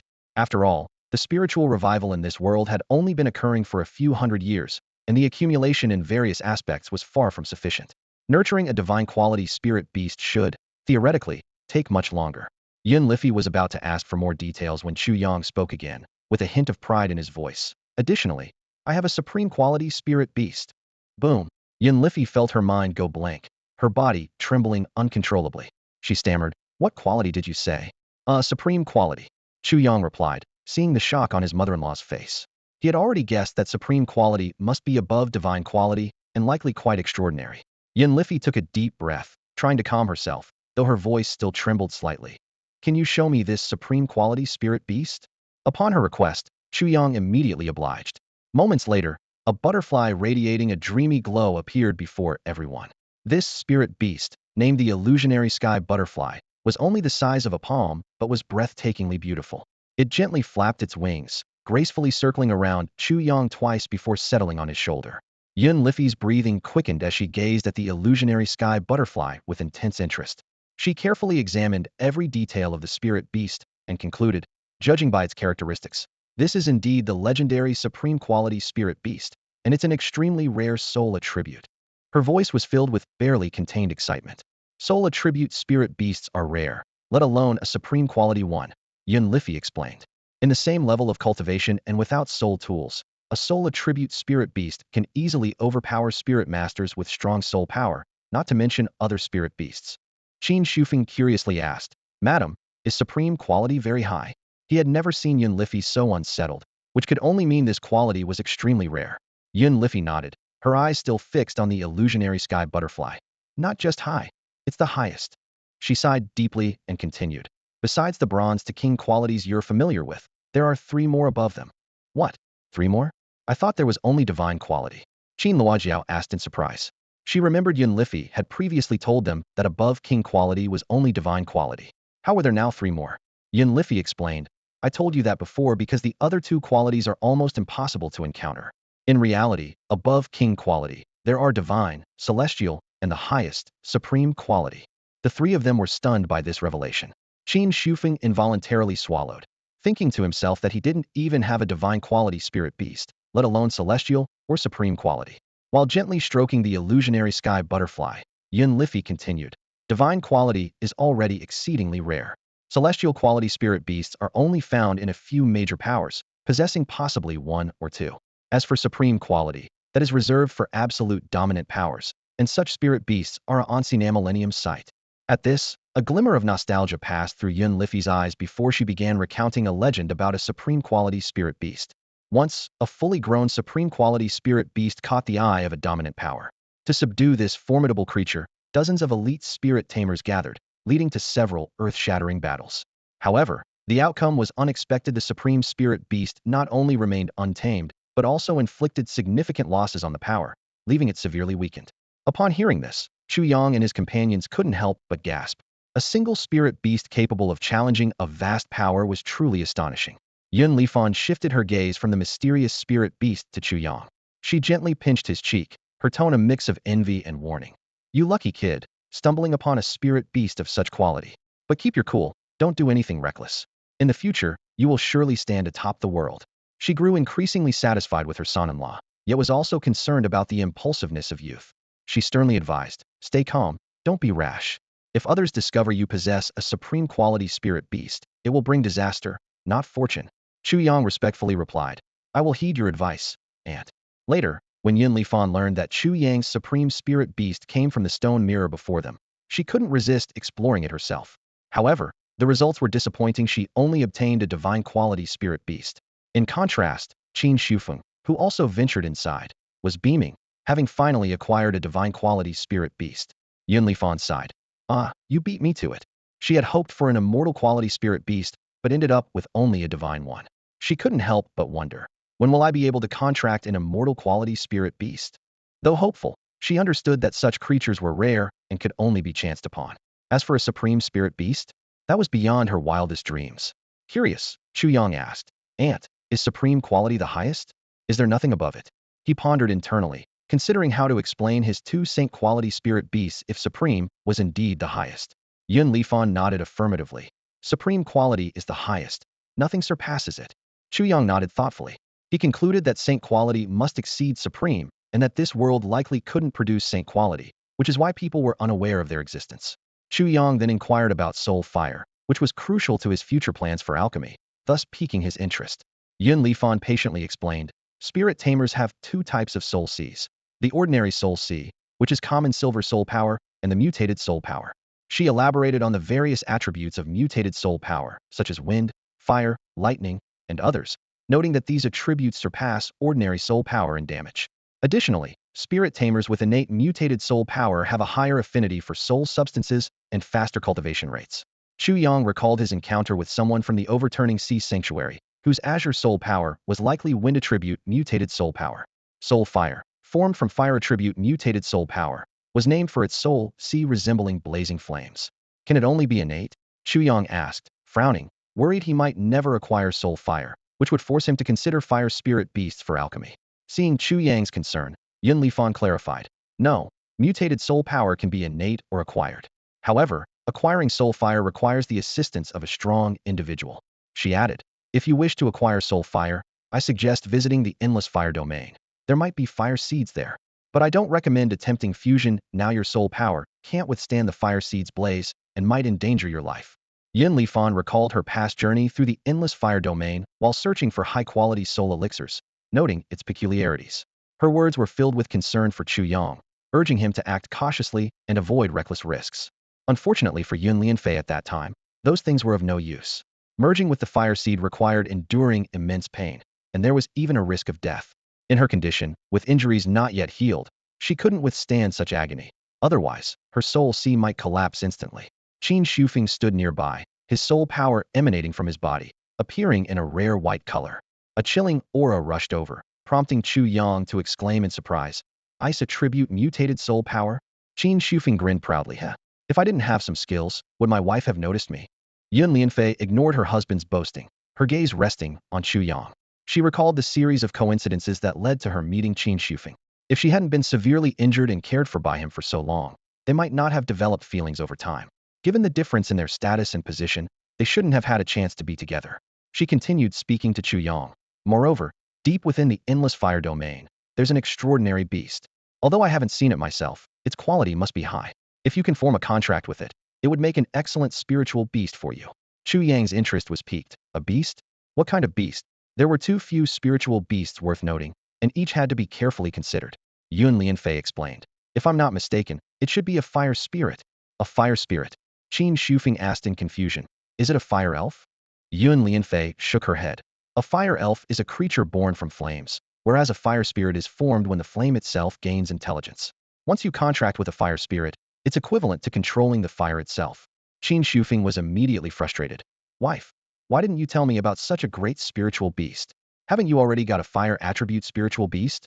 I wouldn't mind contracting another high-quality one. His tone carried a hint of jealousy, feeling his wife was a bit biased. Yun Lianfei laughed. You can try, but I feel you might not succeed. Why? If I can't succeed, how can he? Qin Shufeng pointed at Chu Yang in discontent, feeling his wife was siding with someone else. The likelihood isn't high, but it's better than yours. Yun Lianfei explained, because he is destined. You regretted dismissing that destiny turtle back then. Qin Shufeng was at a loss for words. Watching the couple bicker, Chu Yang and his companions exchanged glances and chuckled quietly.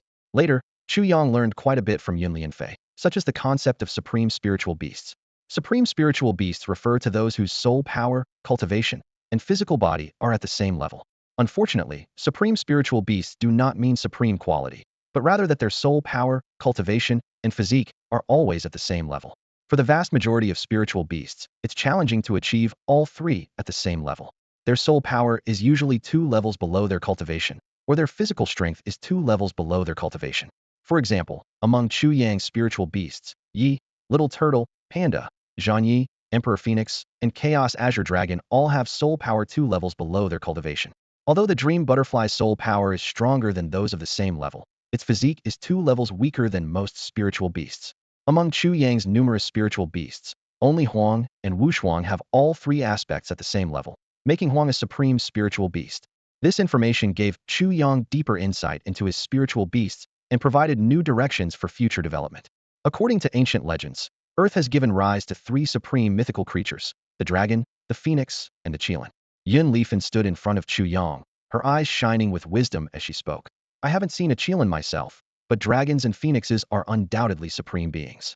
I've personally investigated the Xian Yui's phoenix and the Xian Tian fire dragon, and their power is astonishing. Her voice carried a touch of awe. These 3 supreme creatures on Earth are extraordinary. When they appear, they are certainly of divine caliber. Yun Lifen recalled snippets she had read in ancient texts. Even to someone as well-traveled as I am, such occurrences are extremely rare. Earth seems to be the only planet capable of nurturing such powerful creatures. She frowned slightly. Strangely, these 3 creatures only emerge on Earth, nowhere else. This has made me intensely curious about what kind of planet Earth really is. She sighed. Unfortunately, there are so few records about Earth, as if deliberately hidden by certain people or forces. After listening, Chu Yang was filled with curiosity. Only dragons, phoenixes, and qilins? But Wushuang has reached their level too. He turned to Yun Lifen. Aunt, what about my spirit beast? As he spoke, he summoned Wushuang. Qin Shufeng's eyes lit up. Oh? What a magnificent spirit beast. Although Wushuang was only half-human height, its imposing demeanor perfectly matched Qin Shufeng's aesthetic. Yun Lifen examined Wushuang with surprise. A king of swords of royal quality. She frowned, closely observing this spirit beast that shouldn't exist on Earth. The king of swords is indeed a supreme creature, but it should, like dragons and phoenixes, not appear on Earth. This creature is supposed to be exclusive to the Sword King star. So how did it end up here? She turned to Chu Yang, puzzled. Have you ever been beyond Earth? Chu Yang shook his head. No, I found this spirit beast in Luotian City. Luotian City. Yun Lifen mused. I'll have to visit there when I have the chance. The appearance of the King of Swords piqued her curiosity, leading her to speculate. Could there be others like me who ended up on Earth? Otherwise, how could this spirit beast be here? At that moment, Yun Lifen suddenly frowned. Through Chu Yang's process of summoning the spirit beast, she sensed the aura of his spirit domain. You've already constructed a real spirit domain? Chu Yang nodded in confirmation. Yun Lifen sighed. You're too hasty. Once a spirit domain is constructed, its basic attributes are hard to change later, which will significantly affect your spirit beast's future strength. She reproached the two girls. Why didn't you stop him? Qin Luo Jiao stammered. He advanced too quickly. We hadn't even reacted before he reached the 6th level. Besides, I feel Chu Yang's spirit domain laws are comprehensive, with nothing seemingly missing. Yun Lifan shook her head. The construction of a spirit domain is far more complex than you imagine. It involves so many factors, and if not handled properly, it will severely impact the spirit beast's strength in the future. She explained that this was why she hadn't allowed Qin Shufeng and the others to advance. Earth's spirit masters have only recently awakened, resources are limited, and various attribute soul stones are lacking. The soul stones they have found are far from sufficient for constructing a perfect spirit domain, and more accumulation is needed. Does the spiritual domain really affect the strength of spirit beasts? Chu Yang asked in surprise, his brows furrowing slightly. Yun Lifan's eyes flashed with a hint of annoyance as she glared at Chu Yang. Her voice carried a hint of reproach. What do you think? After reaching the 6th tier, spirit beasts need to use the spiritual domain to comprehend laws. And at even higher levels, they will tap into the power of the spiritual domain to fight. Do you think the spiritual domain is important to spirit beasts or not? Hearing this, Chu Yang lowered his head, realizing his impulsiveness. Yun Lifan sighed, a trace of helplessness in her tone. It's such a waste of a supreme quality spirit beast. Well, there's nothing we can do now but take it one step at a time. First, take me to your spiritual domain and let me see if there's a way to make up for it. All right, Chu Yang agreed, feeling secretly relieved that his mother-in-law cared so much about him.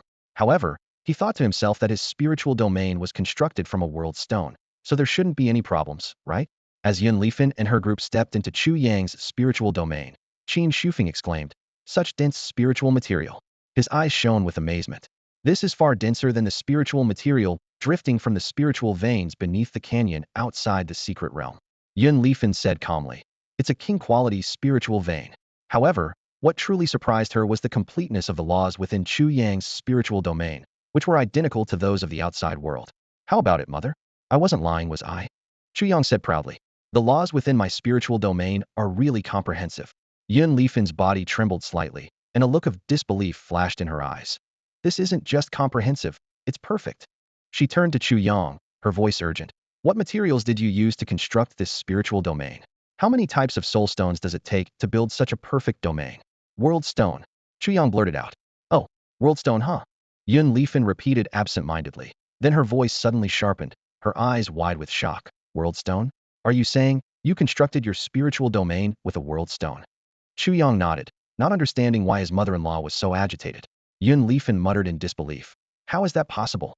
How could such a thing be here? How could such a treasure be here? Beside her, Qin Shufeng noticed something was off and asked with concern, "What's wrong, my dear?" He had noticed that his wife was acting unusually today, jumping at every little thing, unlike her usual calm demeanor. Even Qin Luoxue and her sister found it strange, exchanging puzzled glances. Their mother seemed like a different person. In the past, they were the ones gasping in surprise during conversations, but today, it was their mother who kept exclaiming. Yun Lifan took a deep breath, trying to calm her excitement. Her delicate hand trembled slightly, her voice filled with an undeniable sense of awe. The World Stone is a legendary supreme artifact, the best item for constructing a spiritual domain, bar none.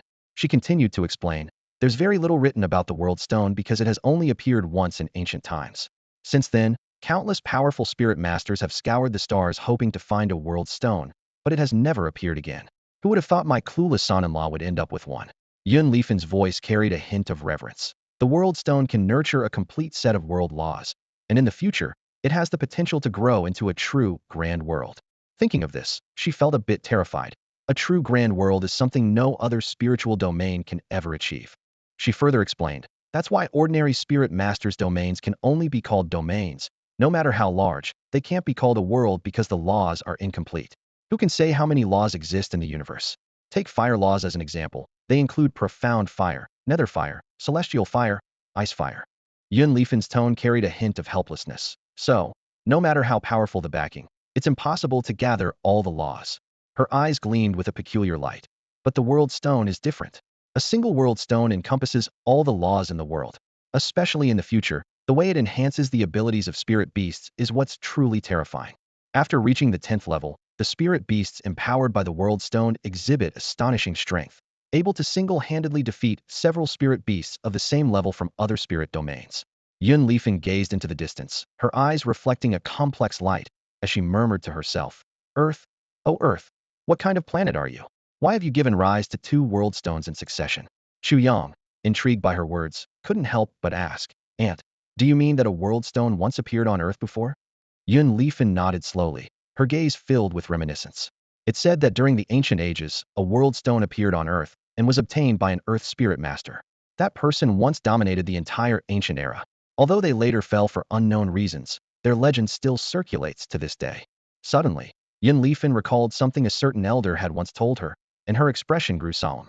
Earth was originally not called Earth, it was known as Dichio. But with that person's fall, Dichio ceased to exist.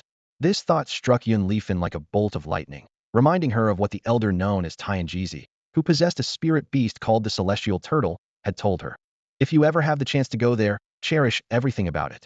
The Celestial Turtle was said to see through the secrets of heaven and know everything under the sky. Yun Lifan's gaze involuntarily turned to her son-in-law, Chu Yang. The Celestial Turtle, supreme quality spirit beasts, the World Stone, all these extraordinary elements were linked to Chu Yang, making her sense something unique about him. She wondered, could it be that my son-in-law will become that supreme being in the future? With this thought in mind, Yun Lifan pulled her 2 daughters aside and quietly asked, You've spent quite a bit of time with Chu Yang. Has he ever mentioned any unusual ideas or exhibited any strange behavior? The 2 sisters fell into contemplation. Qin Luoxue suddenly spoke up. Chu Yang once mentioned he wanted to create something called an evolution pill. Evolution pill? Yun Lifan was puzzled. What is that? It's a pill that can enhance the quality of spirit beasts. Qin Luoxue explained. Hearing this, Yun Lifan's body trembled slightly. She had never imagined that someone could enhance the quality of spirit beasts, let alone that such an idea would come from a teenager. Qin Luojiao added, he's already started collecting and studying various herbs, saying that they might be useful for making the evolution pill in the future. A glimmer of excitement flashed in Yun Lifan's eyes. If he truly succeeds, it would be an event that could shake the world. He could become a saint or even an ancestor. She grasped her daughter's hands firmly, saying earnestly, You must support and help him, understand? The sisters exchanged a surprised glance. Mother, do you really believe Chu Yang will succeed? Yun Lifan smiled slightly. Perhaps. Besides, as spirit masters, we have long lifespans, so don't worry about others' worldly views. I'm already looking forward to becoming a grandmother soon. Ah, the 2 girls exclaimed in shock, their faces showing disbelief. Why would mother suddenly say something like that? Under Yun Lianfei's guidance, Qin Luoxue began the process of refining the stone mirror soul artifact. Despite the assistance, this process was still going to take quite a bit of time. Yun Lianfei looked around and said to Chu Yang, This secret realm is remarkably well preserved. If you're thinking of establishing a faction, this could be a good place. Although some internal structures have collapsed, the surrounding space barriers are intact. With a little tidying up, it could become an ideal residence. Chu Yang shook his head lightly at her words. I don't have such plans at the moment. Isn't it nice to live a carefree life with 2 lovely ladies? Establishing a faction requires energy and management, why bother? Shortly after Qin Luoxue started refining the stone mirror, a group of unexpected visitors suddenly arrived. A loud, commanding voice echoed from outside the secret realm. Ha! I can't believe it took you this long to open the secret realm. You've kept this old man waiting.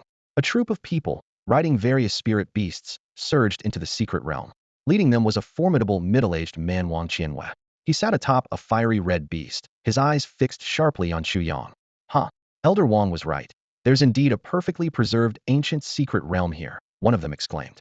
This secret realm is indeed in excellent condition, more intact than any we've discovered before, another added.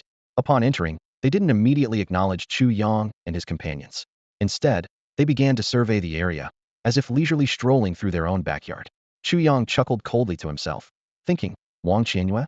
Finally here. He had deliberately left the entrance open after entering the secret realm, waiting for this moment. He knew the opponent had a space attribute spirit beast, and if he didn't completely eliminate the threat, it could pose a significant danger to those around him in the future. Looks like a bunch of small fry has arrived, Chu Yang mused privately. Wang Qianhua rode aggressively toward Chu Yang on the back of the fire-eyed beast. His goal today was clear, to eliminate Chu Yang completely, avenge past grievances, and reclaim the secret realm. Behind him followed dozens of people, including 2 7th-tier spirit masters, with the rest being 6th tier. It was indeed an imposing formation. Wang Qianhua was already well aware of the most valuable assets in the secret realm. He headed straight for the stone mirror, laughing loudly. Ha! Thief Chu Yang, surprised to see me back so soon? This time, I'll tear you to pieces.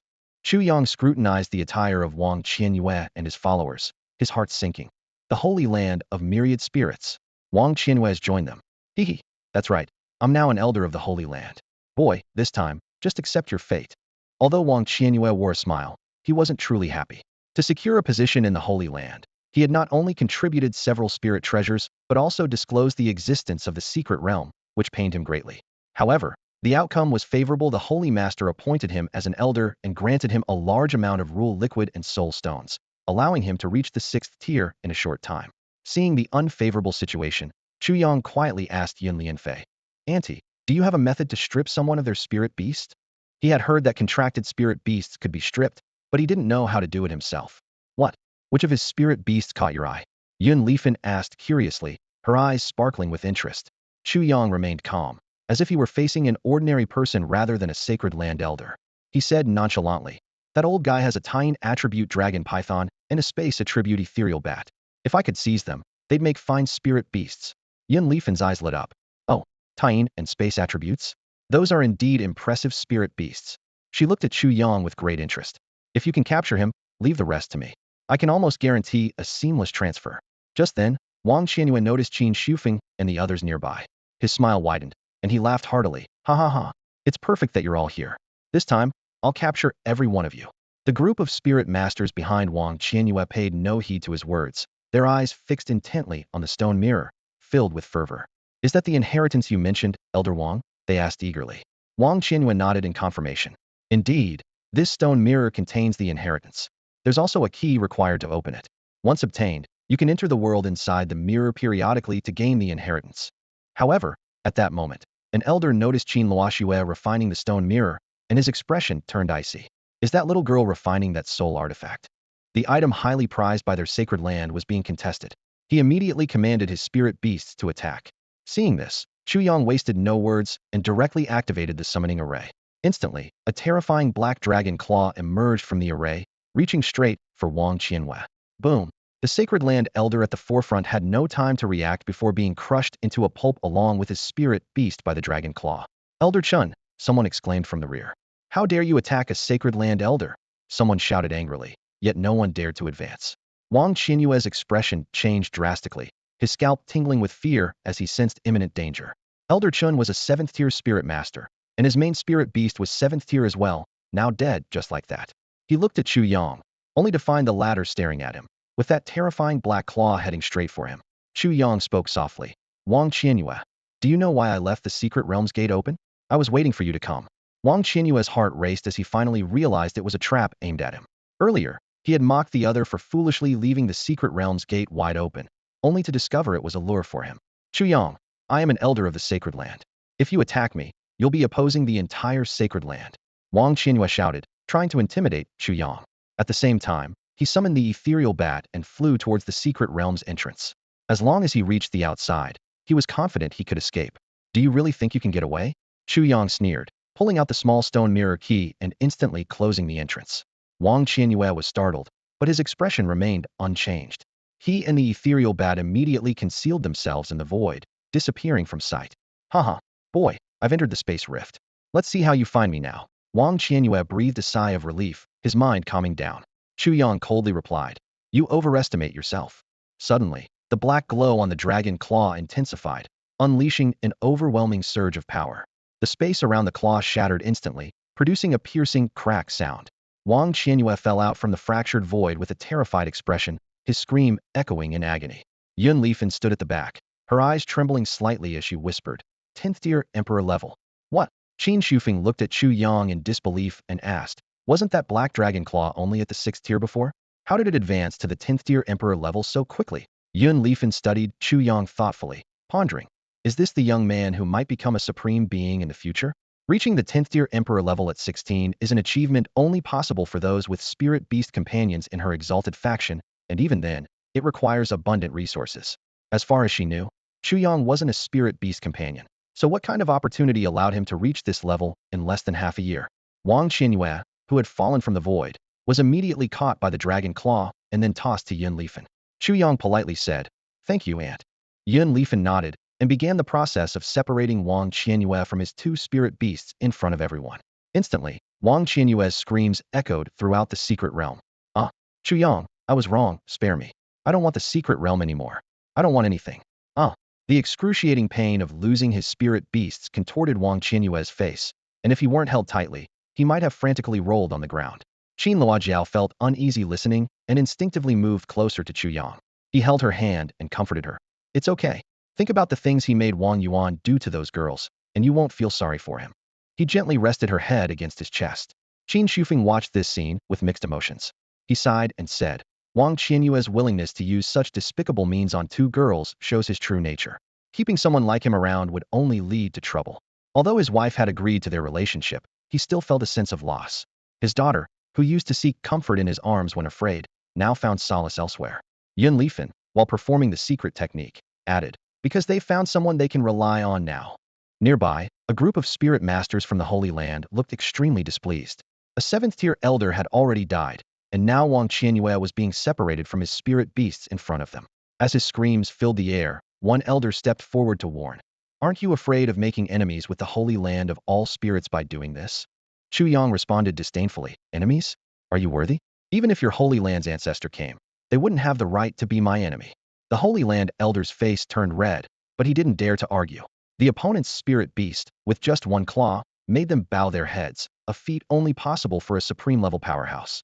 Meanwhile, the lunar dragon python and ethereal bat had been completely separated by Yun Lifen, leaving the unconscious Wang Qianyue lying on the ground, ignored. Having undergone forced separation from his spirit beasts, he would either die or be left in a vegetative state. Roar! With the contract broken, the dragon python and ethereal bat began to revert to their feral nature, growling deeply, their eyes glinting with wildness. Yun Lifei acted decisively, separating the two spirit beasts from Wang Qianyu.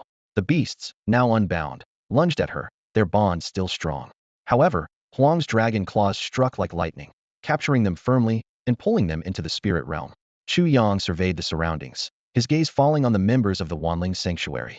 I plan to suppress them for a while. What are your thoughts? Although he had conflicts with the sanctuary, he didn't want to generalize. A seventh-rank spirit master stepped forward, voice icy. I hope you can withstand the wrath of our sanctuary.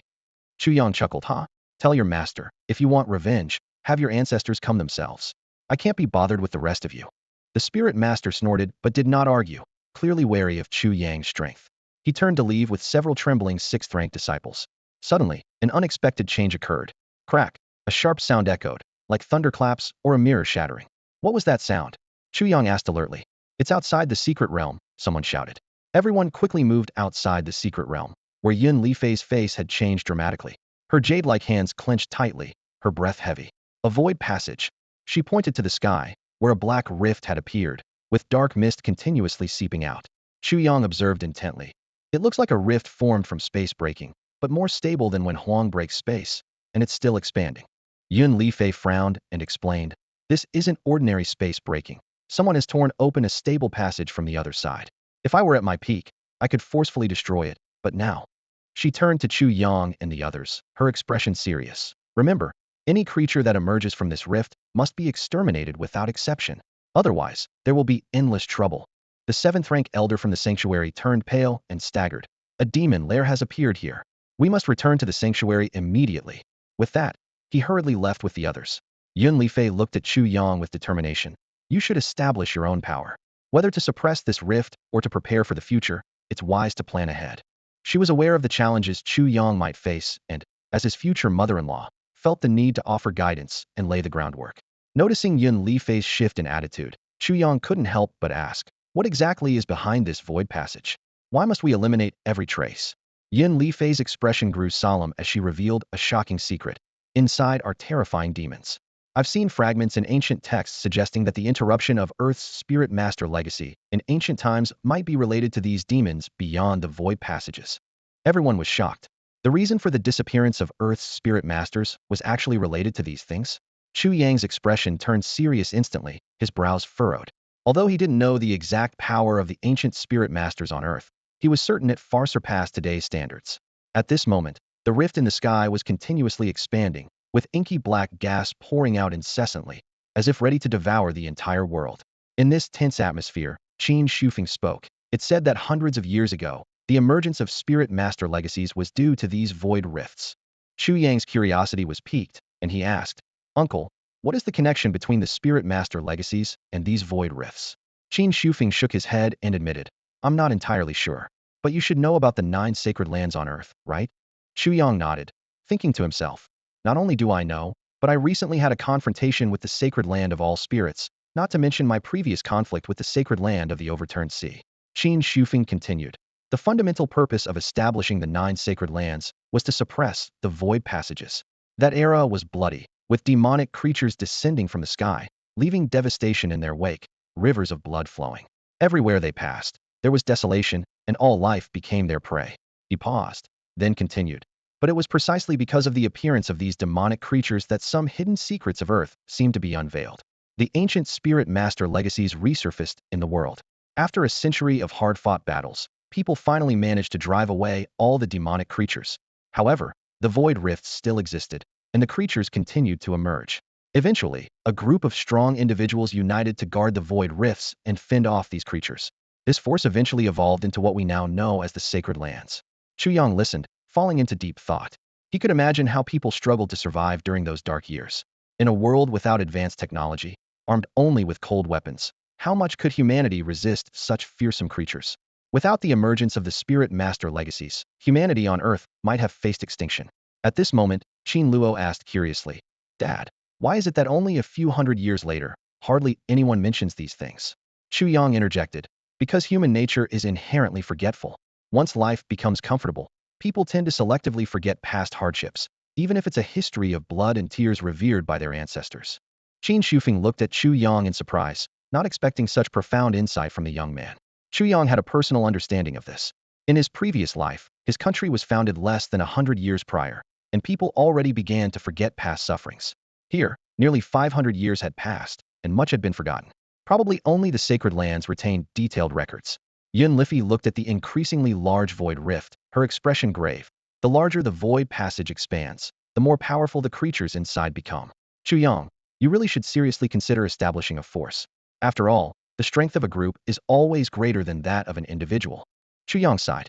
He had originally hoped to lead a carefree life with the 2 young ladies, but unexpected changes had occurred. After pondering for a moment, he said, All right, in that case, let's establish a sect here in this secret realm. As for the name, it will be. However, before he could finish, Qin Luo suddenly exclaimed, What is that? Following her voice, Chu Yang looked over and felt a chill down his spine. Within the void rift, a terrifying scene appeared. A giant golden eye suddenly emerged. What kind of eye was it? Cold, ruthless, devoid of any emotional fluctuation. It seemed like a god from the heavens, indifferent to everything. Under its gaze, all things in the world seemed no more significant than ants. A massive wave of pressure surged over Chu Yang and the others, making it suddenly difficult to breathe. This overwhelming force, capable of traversing the endless void, instilled a deep sense of dread. The golden giant eye didn't directly gaze at Chu Yang and his companions, but slowly turned, finally fixing its sight on the direction of Linhai City. Suddenly, a strange voice emanated from the eye. Although the language was unfamiliar, the soul energy within it conveyed the meaning to everyone present. Though slightly off, it's not far now. Among those present, only Yun Lianfei remained composed, turning her gaze toward the direction the eye was observing. As soon as the voice faded, the golden eye vanished, leaving behind a fully stabilized void passage. Everyone exhaled deeply, realizing their backs were soaked with cold sweat. Chu Yang chuckled wryly, having thought that with the power of Huang, he could roam Earth unchallenged, only to be confronted with such a sobering reality right after defeating Wang Qianhua. Yun Lianfei, still gazing into the distance, softly asked, I remember that should be Kunlun Mountain, right? She keenly sensed that the owner of the golden eye seemed particularly interested in Kunlun Mountain. It seems there are secrets in Kunlun Mountain that we are unaware of, she resolved silently, planning to explore it thoroughly later. At that moment, Chu Yang decisively announced, I've decided to establish a sanctuary here, and I'll call it the Holy Spirit Sect. The immense pressure from that I made him realize how weak he was alone.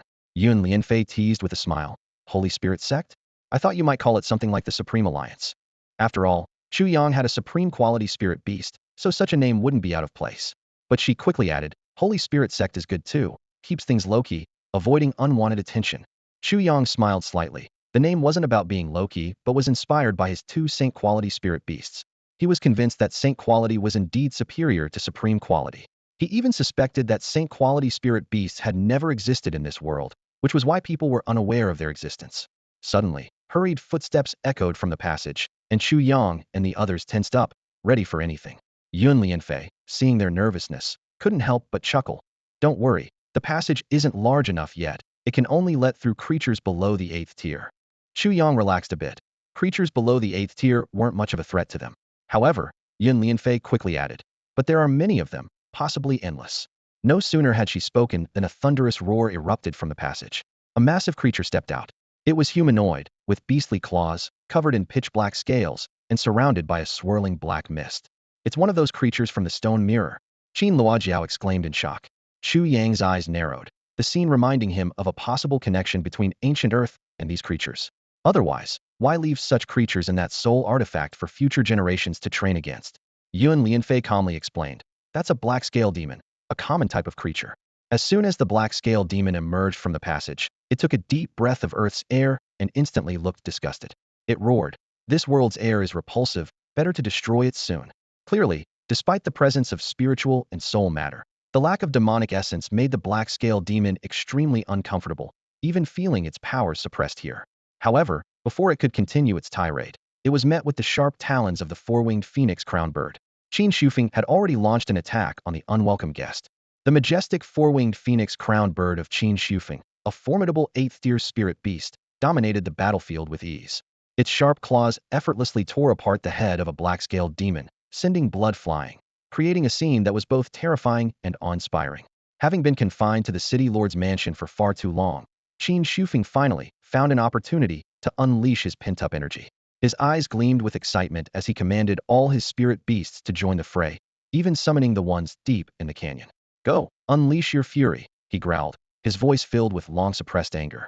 From the void passage, demons poured out like a relentless tide, their sheer numbers daunting. Fortunately, many were low-tier demons, with even first-tier demons making up a significant portion. If they had all been high-tier, even the bravest might have despaired. Chu Yang and Qin Luojiao were not to be outdone, summoning their own spirit beasts to join the battle. Meanwhile, Qin Luoxiue was focused on refining a mysterious stone mirror within a secret realm. This is quite the training ground. Chu Yang chuckled, a glint of determination in his eyes. He called forth his spirit beasts like Little Turtle and Wu Shuang, but wisely had them engage only with demons of similar strength. The more challenging high-tier demons were left to other strong fighters. A mist enveloped the area, quickly solidifying into ice, trapping numerous demons within. Although Yun Lifei had advised against revealing the existence of the Destiny Turtle, on Earth, it wasn't a concern as no one could recognize this unique spirit beast. Beside him, Wu Shuang began its display. 3 golden swords shot through the air, transforming into brilliant streaks of light, precisely striking the icebound demons. Qin Shufeng couldn't help but watch Wu Shuang's every move intently, clearly fascinated by the impressive and powerful spirit beast. Before long, Su Zhan arrived hastily with 4 guards. The massive void rift had naturally drawn their attention. Not just them, but many spirit masters from Luotian City had come as well. However, upon witnessing the endless wave of demons, a chill ran down their spines. Some, too frightened, turned and fled in panic. Expecting to find rare treasures, they were instead greeted by this terrifying sight. What is happening? Asked Yang Hongquan, the head of the Yang family, and Mo Chun, the head of the Mo family, their voices trembling with shock. Creatures from another world. Chu Yang replied succinctly, his tone laced with disdain. Another world? Creatures? The two exchanged bewildered glances, clearly unfamiliar with these concepts. Yun Lifei added, all you need to know is that they feed on spirit beasts and humans. At her words, the 2 family heads went pale. Seizing the moment, Chu Yang proposed, head of the Yang family, head of the Mo family, I plan to establish a sect. Are you interested in joining? Establish a sect? Yang Hongquan hesitated. Brother Chu has grand ambitions, but establishing a sect requires the approval of the Holy Land's powers. Have you obtained their consent?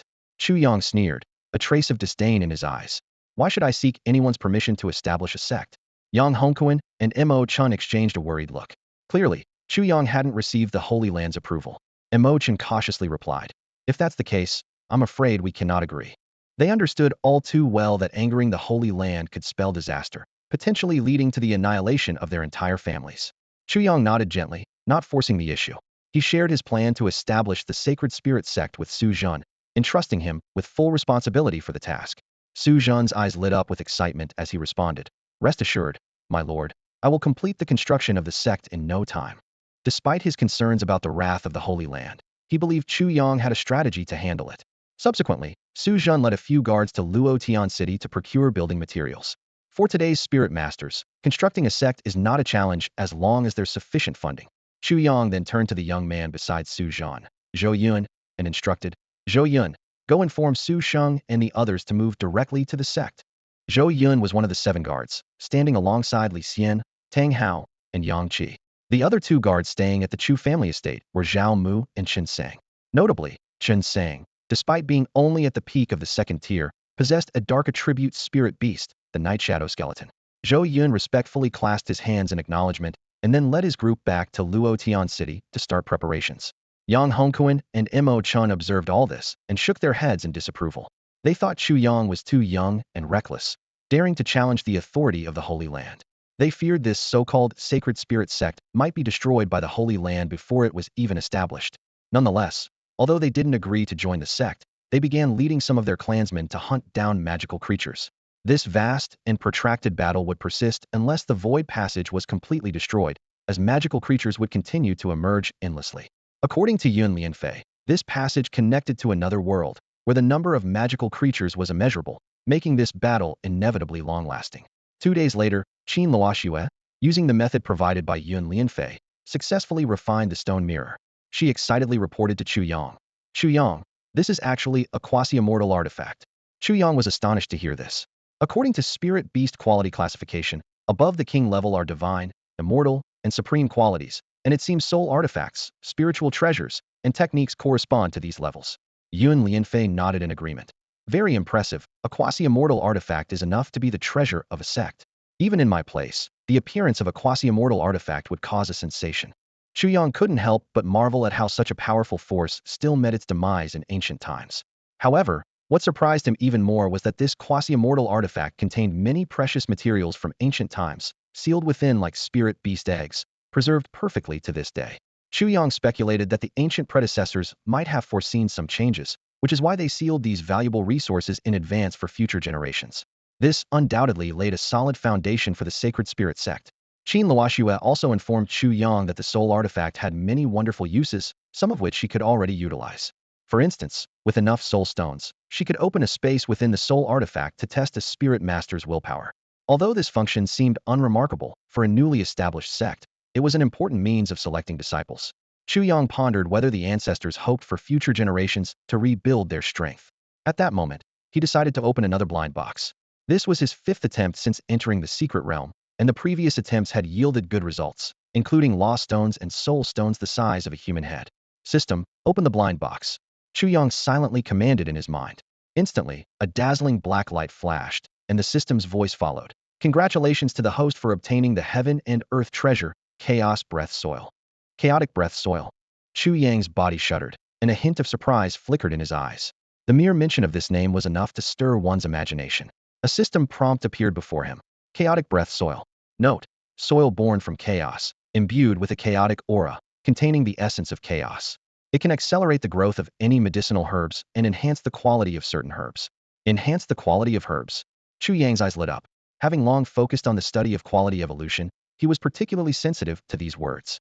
Containing the essence of chaos, capable of enhancing quality. Essence, quality. His brain raced, as if he had grasped an important clue, yet he struggled to fully clarify his thoughts. Shaking his head, Chu Yang decided to first assimilate this mysterious soil. He quickly brought the chaotic breath soil into his spiritual domain.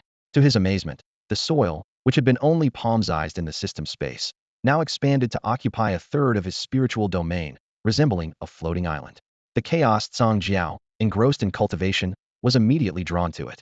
The rich chaotic aura excited it immensely, and it flew over the soil without hesitation, as if preparing to settle down. However, when Chu Yang attempted to assimilate the chaotic breath soil, he encountered unprecedented difficulty. The essence contained in this soil must be too powerful, making assimilation so challenging. This realization did not discourage Chu Yang. Instead, it heightened his anticipation. He recalled his mother-in-law's past teachings. After the 10th tier, the spiritual domain greatly enhances the combat power of spirit beasts, and the fundamental measure of a spiritual domain's strength is its size. Previously, when assimilating a law stone, Chu Yang's spiritual domain had shown slight growth. Now, faced with such a large piece of chaotic breath soil, he couldn't help but anticipate a significant expansion of his spiritual domain. While Chu Yang focused on assimilation, the battle outside grew increasingly fierce. Demonic creatures surged like a tide, and the battle seemed endless. The black-scale demon was just one among many, with numerous other types of demons overwhelming the senses. Mist demons that could transform into eerie fog, and high-level ones could even invade a spirit master's soul sea. turning them into puppets. Mirror demons, whose faces were like mirrors, possessed the uncanny ability to replicate spirit beasts or spirit masters. Along with succubi, eight-armed fiends, six-eyed giants, and many others, they charged like a black wave. To prevent the demons from escaping, Chu Yang led the spirit masters of Luotian City to tightly encircle the Void Rift. They arranged themselves according to their strength, with the strongest spirit beasts in the center and the weaker ones forming the outer defenses. Lightning flashed, flames soared, and sharp wind blades tore through everything. All the spirit masters fought to their limits. However, Chu Yang was acutely aware that this couldn't continue indefinitely.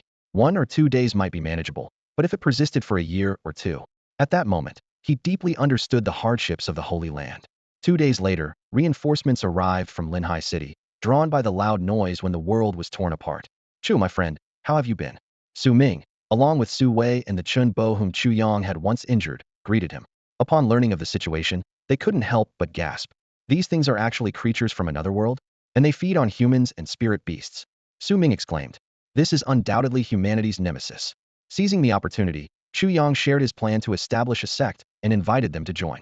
After all, the Holy Spirit sect was severely understaffed. Su Ming pondered for a moment before responding. My sister and I can join, but we can't bring the entire family along. After all, Chu, your sect hasn't yet received approval from the Holy Land. His words carried a note of caution, clearly indicating that the matter was too significant for them to risk the entire family as a gamble. Chu Yang looked at the two new members with satisfaction, a hint of pride in his voice. With the two of you joining, I'm already quite pleased. However, you should consider yourselves lucky because, in the future, joining will require passing an assessment. His words hinted at his plans for the sect's development. Once the sect is fully established and the systems are in place, it won't be so easy to get in. Su Ming couldn't help but let out a bitter smile after hearing this.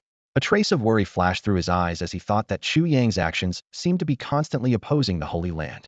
Meanwhile, Su Wei quietly glanced at Chu Yang, her cheeks slightly flushed. In her eyes, this man was still so bold and daring. Building a sect right under the Holy Land's nose only he could accomplish such a feat. With the addition of many powerful spirit masters from Linhai City, the construction of the sect became much easier. Half a month later, under Su Zhen's leadership, the buildings within the Holy Spirit sect had begun to take shape. However, it was at this time that the Wanling Holy Land attacked once again. This time, the leader was no ordinary figure but the Holy Son of Wanling Holy Land. He was accompanied by many elders of the Holy Land, each exuding a terrifying aura. The Holy Son rode atop a blazing bird, surveying those below. He wore a purple robe, his handsome face carrying a somewhat effeminate look. Heh. The Holy Son sneered, his gaze icy. Someone in this world actually dares to take something from this Holy Son. This is truly unprecedented. It turned out that when the Holy Son learned that the Songhai Jiao he had acquired in Linhai City was intercepted and killed, he was nearly furious. Before he could calm down, he received news that his confidant, Zhong Yu, had been killed on Ghost Island. What infuriated him even more was that the person who killed Zhong Yu was the same one who intercepted the Songhai Jiao. This was outright contempt, not placing the Holy Land in any regard. For hundreds of years, no one had dared to provoke the Wanling Holy Land in such a manner. They were usually the ones oppressing others, and now someone was actively challenging the Holy Land's authority? As the Holy Son, he naturally had to come personally to demand an explanation. However, just as he was about to set out, another elder returned in disgrace, bringing shocking news. 2 more elders had been killed. This news exploded like thunder within the Holy Land, and the Wanling Holy Master was furious. When had their Holy Land become so easy to bully? He immediately mobilized a group of elders, vowing to dismember the culprit and annihilate their entire clan. Among the elders behind the Holy Son, an old man with a stern expression and eyes filled with murderous intent spoke up. Holy Son, I hope you will leave the last breath of the villain Chu Yang for me. This elder was named Qian Zhen, the patriarch of the Qian family in Linhai City. But now, the Qian family was all but extinct, with all its leaders perished. When he first heard the news, Qian Zhen fainted on the spot. He never imagined that one decision would lead his entire family to ruin. He quickly blamed everything on Chu Yang. He had specifically requested to come this time to avenge his family's fallen souls with Chu Yang's life. The Holy Son turned his head to glance at Qian Zhen and asked, Qian Zhen, are you certain that Chu Yang has a pair of beautiful twin sisters? Qian Zhen immediately replied, Yes, Holy Son. It is absolutely true, and my family was destroyed because of it. Upon hearing this, the Holy Son's eyes lit up with fervor, feeling a flame rising in his abdomen. Twins. I've never experienced that before, he said unabashedly, his tone filled with anticipation and excitement. These words made the surrounding elders frown slightly. They thought to themselves that the Holy Son's preferences were disturbingly perverse, to an appalling degree. The Holy Sun seemed oblivious to their discomfort and continued, "Don't worry, Elder Qian. I will make him understand what true despair is." Ha! His laughter was cold and cruel, foretelling the terrifying retribution to come. The army from the Wanling sanctuary advanced with great momentum, their fury like a surging tide. The Holy Sun stared at the rift in the sky, his brow furrowed. Hmm? A demonic lair has actually formed here. The elders behind him also frowned as they looked at the dark fissure from which demons continuously emerged. Suddenly, one of the elders exclaimed, "Unbelievable! It's only one tier below the lair in our sanctuary." As experienced warriors, they immediately recognized the level of these demons. Occasionally, 7th-tier demons emerged from the rift, while the highest-tier demons suppressed by the Wanling Sanctuary's lair were no more than 8th tier. This meant that the threat level of the two lairs was almost the same.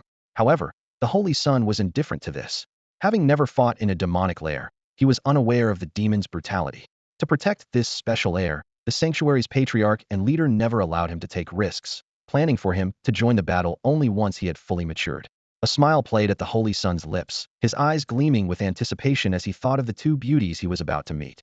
Suddenly, he spoke, his voice filled with soul power, resonating across the land. "Where's Chu Yang? Come out and see me." Chu Yang had long noticed the arrival of the Wanling Sanctuary group, but had no time to deal with them. At that moment, he was fully focused on assimilating the chaotic soil, estimating it would take another half a month to complete. His soul power quietly enveloped the leading figure in purple, pondering, "This situation, could it be their holy son? I've heard this Chao guy inherited the fine genes of Chancellor Chao, but you should never have set your sights on my two wives. Since you're here, I might as well kill you," and announce the establishment of the Shangling sect to the world. Chu Yang remained seated on the rock, not even bothering to look up as he responded, "I am Chu Yang, the sect master here. If you want to see me, come over yourself." Qianzhen shouted angrily, his soul power rippling. "Insolent! How dare you not come forward to kneel before the holy son of our sanctuary?" His voice pierced through the clamor of the battlefield, reaching every spirit master present. The surrounding spirit masters murmured among themselves, "The holy son of the sanctuary is here? Is he here to support us? It doesn't seem like it. They appear quite hostile. Did they mention someone named Chu Yang? Could it be that this guy offended the sanctuary?" Only some spirit masters from Luotian City knew Chu Yang's name, as he had once fought alongside them against the beast tide and defended against the ferocious beasts with Wang Qianhua. Chu Yang's voice echoed again, filled with disdain. "Huh? A mere holy son thinks he's worthy of me going to see him? You don't have the qualifications." He paused, then continued, "Let me inform you. As of today, I officially established the Shangling sect. So, in terms of status, I am on par with the Wanling Sanctuary's leader. And a mere holy son expects me to kneel." His voice was loud and unrestrained, as if declaring his existence to the world. "Hiss! Establish a sacred land." This exclamation was like a bolt of lightning, leaving everyone present stunned. They looked in disbelief at the audacious man who dared to speak such arrogant words in front of the holy son of the All Spirits' sacred land. Wasn't this seeking death? Sure enough, the elders of the All Spirits' sacred land were instantly infuriated. They glared angrily and rebuked loudly. "How dare you? In our sacred land, anyone who establishes a force must report to us. You dare to establish a sect without permission and even call it a sacred land? You deserve to be punished. Today, we shall rid ourselves of this rule-breaking renegade." Before the elders could finish their words, they all summoned their spirit beasts, ready to attack Chu Yang, who sat calmly at the mountain's peak. Amidst this tense standoff, the holy son, Chao Chun, suddenly spoke, his voice dripping with greed. "Chu Yang, hand over your two maidens, and I'll grant you a swift death. Otherwise," the brazen attempt to seize people was shamelessly justified, earning disdain from those present. Qin Luoxue and another woman, their phoenix eyes filled with anger, silently cursed. How could such shameless people exist? They were in the midst of battle but instantly moved to Chu Yang's side, glaring coldly at the man spewing arrogance in the sky. Seeing the two women, Chao Chen's eyes burned with desire. Truly peerless beauties, he couldn't help but lick his lips, as a wicked fire surged within him. At that moment, Yun Lianfei emerged from the secret realm. Since deciding to use it as the base to establish the sacred spirit sect, Chu Yang had integrated a king-grade soul vein into it, making the spiritual matter within exceedingly rich. Yun Lianfei had been recuperating there, healing her injured soul. Upon hearing that someone intended to seize her daughters, she immediately came to assess the situation. Triplets. Chao Chun was taken aback upon seeing Yun Lianfei, who, well maintained, stood with Qin Luoxue like sisters. Chao Chun shot an angry glance at Qianzhen, cursing, "That old fool told me they were twins. Was he planning to keep one for himself?" He then waved his hand, commanding, "Seize them." He was eager beyond measure. As the Holy Son, he was doted on by the Holy Master and several patriarchs, indulged in all his actions. Moreover, as a spirit beast companion, he had an extraordinary upbringing. Many women, from elderly matrons to young girls, awaited his maturity. Unexpectedly, one night, he was drugged and lost his virginity. Though the woman wore a veil, he later secretly identified her as the current sect leader's wife. He never spoke of this incident, keeping it hidden. Unfortunately, she only sought a contract position, lacking any affection for him. Over time, Chao Chen's heart grew twisted. Perhaps influenced by the sect leader's wife, he developed a penchant for married women. As the Holy Son, wielding power second only to the sect leader, he began preying on married women, many falling victim to his desires. The all-spirit sacred land was in an uproar, yet powerless against him due to the sect leaders and patriarch's favoritism. Even when he targeted an elder's young wife, though unsuccessful and reported to the sect leader and patriarchs, his punishment was merely a year's confinement, released in half a month for good behavior. This prompted the elder to sever ties with the sacred land in fury. From then on, he acted with greater impunity, recently even contemplating targeting the sect leader's wife. He knew that no matter his transgressions, the patriarchs would shield him.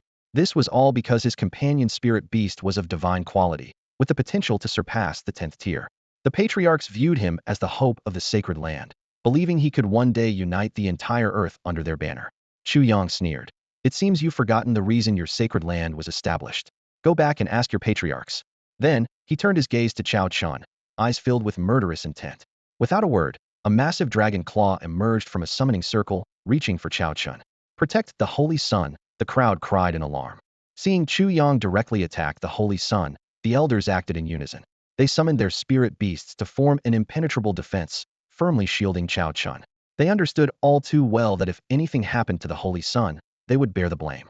Chao Chen's heart skipped a beat, his eyes widening in disbelief. Someone dared to attack him? It was unthinkable. Could anyone actually have the audacity to oppose the Holy Land? However, when he saw the massive beast claw pause before the elders, he breathed a sigh of relief, a contemptuous smile curling at his lips. Ha!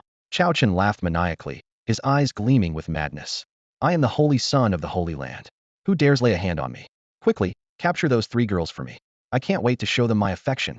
His voice was filled with a perverse excitement, emboldened by his status. Yun Lifan's eyes were cold, a flash of disgust crossing them. Not far away, Qin Shufeng, locked in battle with demonic creatures, was filled with a murderous rage. If not for fending off the beasts, he would have torn that man's mouth apart himself. This beast not only coveted his daughter, but also sought to defile his wife. No man could tolerate such an affront. At this critical moment, Chu Yang moved. Black light flared from the dragon claw of Huang, and the power of the laws coalesced into 2 chains, which lashed out like whips towards Chao Chun. How dare you? The elders roared, urging their spirit beasts to launch a more ferocious attack. They had thought the opponent was bluffing, but never imagined that Chu Yang would strike again. Despite the elders' assault, Huang's dragon claw remained unmoved. Their attacks couldn't even shake the dragon scales. The power of Huang's laws erupted from the claw, surging towards the Holy Land elders like an unstoppable tide. Boom, boom, boom. In mere moments, dozens of elders' spirit beasts were sent flying. Shock was etched on the elders' faces. Their combined efforts had no effect on the opponent. What kind of monster was this? Chao Chen finally realized the danger. Among the elders were 2 8th-level spirit masters, the pinnacle of power on Earth. Yet they were utterly powerless now. He suddenly understood that he had provoked something far beyond him. In a panic, Chao Chen attempted to escape on his flame bird, but as a mere 6th-level spirit master, how could he evade Huang's attack? The chains, like serpents, swiftly bound him under Huang's control. I am the Holy Sun. Do you not fear our ancestors' wrath? Chao Chen struggled fiercely, but to no avail. Even if your ancestor came, I'd bind him just the same. Chu Yang replied coldly, eyes full of disdain. He couldn't fathom how the Holy Land had produced such a holy son. Meanwhile, another chain from Huang swiftly ensnared another 8th-level elder of the Holy Land. Zhang Tsang was bewildered. Why was he singled out among so many elders? It wasn't until the chain pulled him before Su Zhen that he understood. It's you, the former emperor of the Xingyue dynasty? You're still alive. Zhang Tsang's expression darkened, recalling the massacre he led against the royal family of Xingyue dynasty. He never expected the former emperor to have survived. During this period, despite sending people to search for any trace of his adversary, Su Zhen had no results. He stood near the void passage, his eyes sharp as he scanned the crowd. Suddenly, his pupils contracted, and his heart pounded fiercely. The enemy he believed to be dead was standing not far away. Surprised, Elder Zhang? To find yourself in my grasp one day. Su Zhen gritted his teeth, his fists clenched tightly. The images of his clansmen being slaughtered under Zhang Tsang's command resurfaced, their cries echoing in his ears. Zhang Tsang's face was grim, a flicker of panic in his eyes. He looked around and realized he was surrounded, with little hope of escape. The spirit beast beside the young man was imposing, clearly aligned with Su Zhan. Do you dare kill me? Zhang Tsang sneered suddenly. You wouldn't. If you kill me, you'll never know where the rest of your clan is. Su Zhan's body trembled, his gaze turning icy. Without a word, he pulled Zhang Tsang into his spiritual realm. As a former emperor, he had the means to make Zhang talk. Meanwhile, Chu Yang seized Cao Chun and brought him into the spiritual realm as well. He turned to the pale-faced elders and said coldly, I spare you because you guard the void rift. But if you dare cause trouble here again, there will be no mercy. Chu Yang's gaze swept over the crowd, his voice thunderous. Go back and tell your lord that from today, the Holy Spirit sect is officially established as Earth's 10th sacred land. If you're not satisfied, you're welcome to challenge us. His eyes finally landed on Cao Chun. Even within the spiritual realm, Cao Chun struggled furiously, shouting, Do you dare kill me? Our sacred land has 4 ninth-rank spirit masters who will tear you apart. Chu Yang shook his head and told the elders, Your holy son has some issues. Keeping him is a disaster. Tell your lord to choose a new holy son. Before he finished speaking, Huang's dragon claw came crashing down. The elders wanted to stop it, but it was too late. It's over. The hope of the sacred land is gone. One elder slumped to the ground, murmuring. They were aware that upon returning, they would face the wrath of their grandmasters. The surrounding spirit masters were stunned, their hearts trembling. They had witnessed the unbelievable, a man who, with a wave of his hand, repelled a group of sacred land elders, easily captured an 8th-rank spirit master, and even killed the sacred son on the spot. Is he a 9th-rank spirit master? Someone gulped, their voice shaking. Should we join the Holy Spirit sect too? Some began to feel tempted. Yang Hongkuan and Mo Chun whispered to each other nearby. Let's wait and see. Chu Yang has stirred up big trouble by killing the sacred son. The 9th-rank spirit masters of the sacred land won't sit idly by. Whether he can get through this crisis is still uncertain. Yes, indeed. If he overcomes this, it won't be too late to join the Holy Spirit sect then. Not long after, Su Zhan emerged from the spiritual realm and knelt before Chu Yang, expressing his intent to search for the surviving members of his clan. Go ahead, just be careful. Chu Yang nodded in agreement. Now, with Su Zhan's strength restored to the 7th rank, he was considered a formidable force in the outside world. Subsequently, Chu Yang continued to sit cross-legged atop the mountain, fully focused on assimilating the piece of chaotic primordial soil. His eyes were resolute as he awaited the arrival of the ancestor from the myriad spirits sanctuary. He understood well that for the sacred spirit sect to be accepted by the world, using other sanctuaries as a stepping stone was the fastest method. A few days later, the sky suddenly trembled. A massive spiritual beast flapped its wings and swiftly crossed the sky, heading straight for the entrance of the sacred spirit sect's secret realm. Chu Yang opened his eyes, a faint smile appearing on his lips. He sensed the powerful aura, undoubtedly belonging to a 9th-rank spiritual beast. The ancestor of the myriad spirit sanctuary had finally arrived. On the back of the spiritual beast stood an elderly man with an air of arrogance. His gray hair fluttered in the wind, and a fierce light gleamed in his eyes. This elder, known as Chu Yang, was one of the 4 great ancestors of the myriad spirit sanctuary, among the strongest on earth. For hundreds of years, no one had dared to provoke the sanctuary in such a manner. Anger boiled within him. If he couldn't crush the opponent today, the sanctuary's reputation would be in ruins. Chu Yang thought, since the opponent dared to kill their holy son, there was nothing left to say would simply annihilate them. He was confident in his strength and foundation, and although the opponent might also be a 9th-rank spiritual master, in his eyes, they were nothing more than a fledgling. Below, the spiritual masters engaged in slaying demonic creatures since the impending battle and began retreating to a safe distance. A confrontation between 9th-rank powerhouses was a rare spectacle, but its destructive power could reduce them to ashes in an instant. Even from afar, the oppressive aura of the 9th-rank spiritual beast made them feel suffocating pressure. Everyone watched the scene unfold, eager to see if the self-proclaimed 10th sanctuary, the sacred spirit sect, could withstand the assault of the sanctuary's ancestor and establish its position. Chu Yang's gaze was cold, realizing the situation had escalated to this point. Without hesitation, he summoned Huang, who appeared in full form before the world for the first time. Yun Lifen fixed her gaze on Huang, her brow furrowed. With her keen eyesight, she couldn't discern what quality Huang belonged to. She was secretly amazed, wondering what quality this spiritual beast could be. A king? Divine? Celestial? Or supreme quality? It seemed to be none of these. To cultivate to the 10th rank emperor level, it should definitely be king or above quality, yet she couldn't see any familiar traits. As soon as Huang appeared, it launched an attack. Since the opponent was aggressive, Chu Yang wasted no time. A thunderous dragon roar echoed, and waves of sound rushed toward the spiritual beast in the sky. This was the dragon roar of Huang, containing the powerful soul attack of an emperor-level spiritual beast. Xian Yang stood on the spiritual beast's back, hands behind his back, disdainfully diving towards Huang. He thought, how could mere sound waves affect me? With an invincible demeanor, he charged heat into the attack. However, as Xian Yang entered the attack range of the dragon roar, his expression changed drastically. This soul attack surpassed the 9th rank. Xian Yang's mind was shaken, secretly guessing that the spiritual beast might be a soul attribute beast. When he finally saw Huang's figure clearly, Xian Yang's body shuddered violently. The aura emanating from Huang completely overpowered him. A single dragon roar caused the 9th rank spiritual beast beneath him to shake violently, nearly plummeting. Only then did Xian Yang realize he might have underestimated the opponent's strength. As their cultivation level continued to rise, spiritual treasures capable of guarding the soul sea for spirit beasts became increasingly rare. Xian Yang's spirit beast was utterly powerless against a 10th level soul force attack. A piercing cry shattered the sky as the majestic beast plummeted to the ground like a kite with a broken string. The spirit masters present were stunned, staring in disbelief at the scene. The intense battle they had anticipated ended so abruptly that Xian Yang's beast couldn't withstand even a single move. All eyes turned to the mysterious black figure in the sky, and someone exclaimed, could it be a 10th level spirit beast? In evaluating a spirit beast's combat prowess, cultivation is undoubtedly the most critical factor. What else but a 10th level spirit beast could cause a 9th level beast to collapse instantly? Xian Yang couldn't accept this reality and shouted, no, impossible. His mind raced, searching for another explanation. How could today's Earth possibly produce a 10th level spirit beast? The opponent's beast is likely soul attribute, particularly adept at soul force attacks. Although my spirit beast is at the late 9th level, its soul force is only at the early 9th level. He preferred to believe this reasonable explanation. Realizing this, Xian Yang quickly activated the summoning array. In an instant, a majestic tiger with golden wings appeared out of thin air, his most powerful spirit beast, the king quality 9th level golden winged tiger. In the crowd, a seasoned elder spirit master recognized Xian Yang's identity and said, I know him. That's Xian Yang, the strongest ancestor of the sanctuary of all spirits, the only spirit master with 2 king-quality spirit beasts.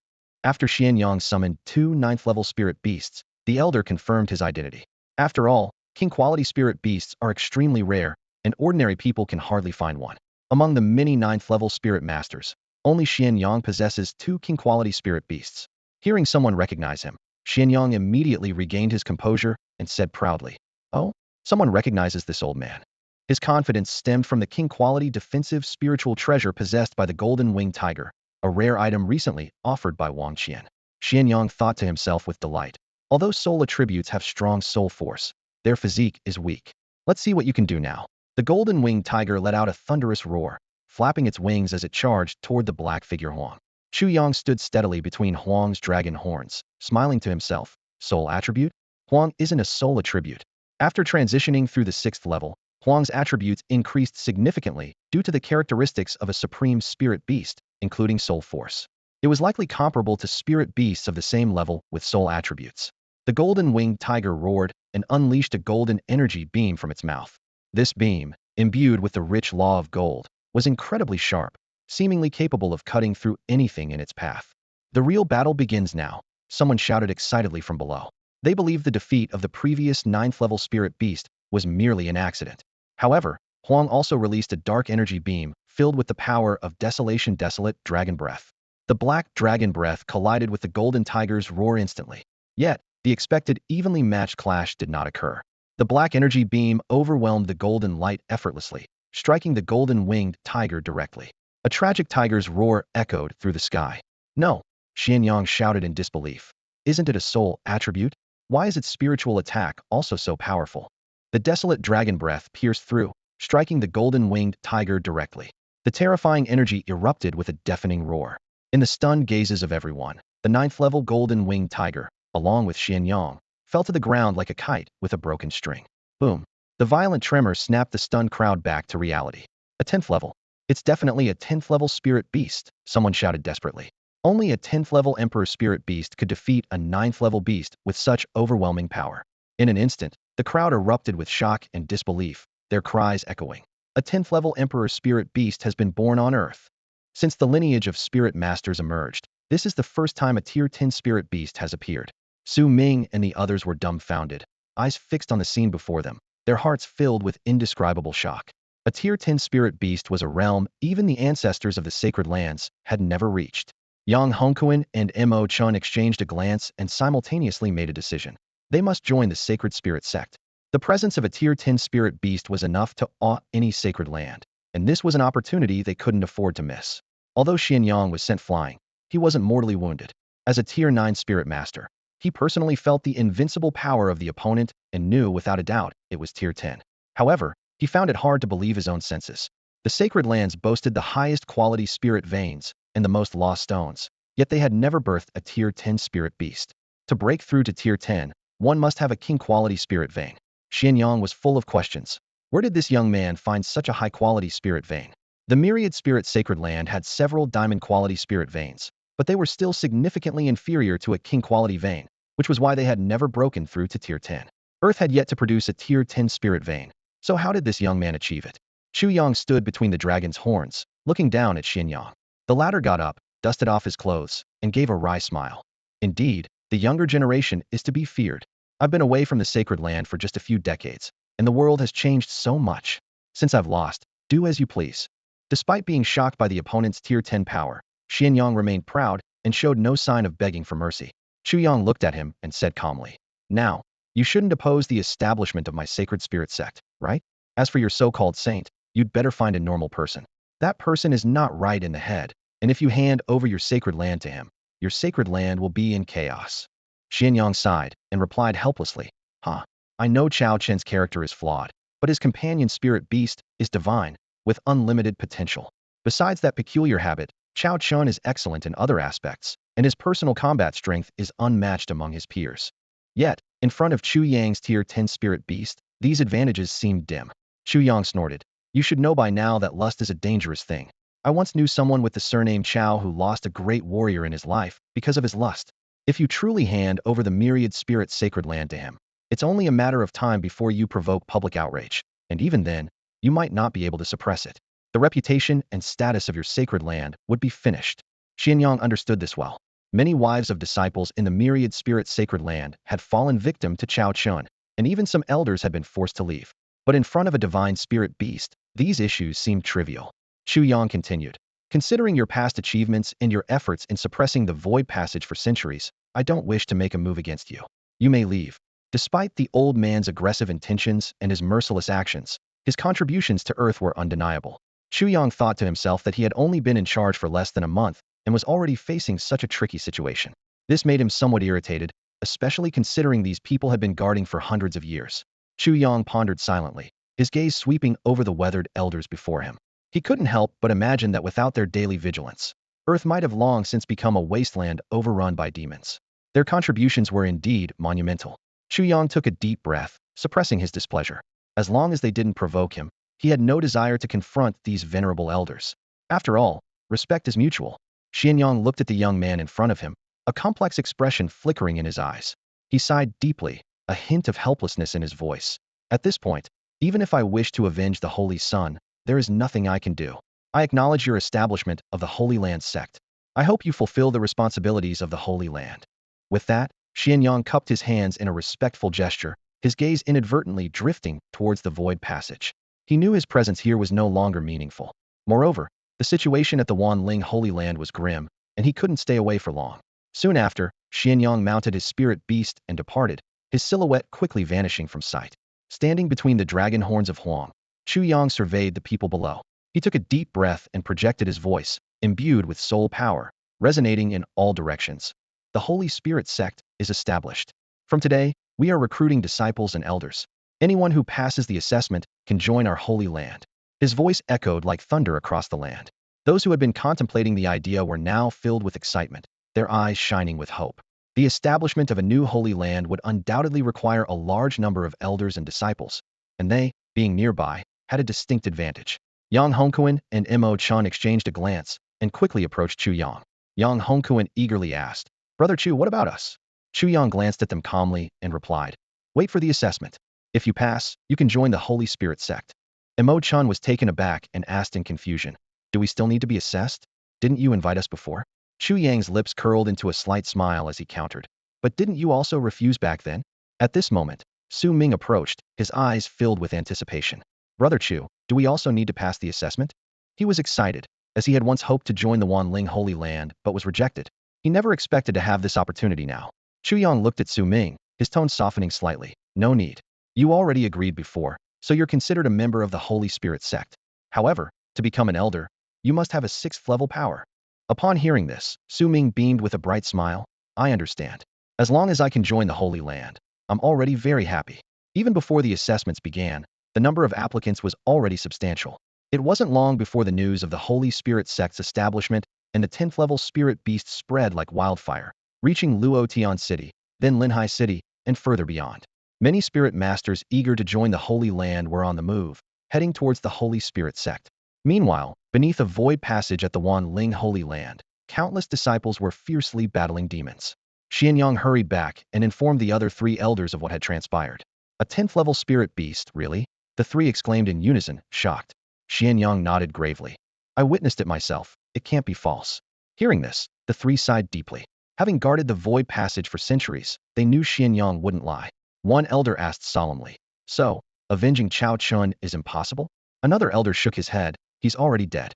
What's the point of revenge? I'm more concerned about how their spirit beast reached the 10th level. Does the Holy Spirit sect really have a 10th level spirit vein? The 3rd elder mused.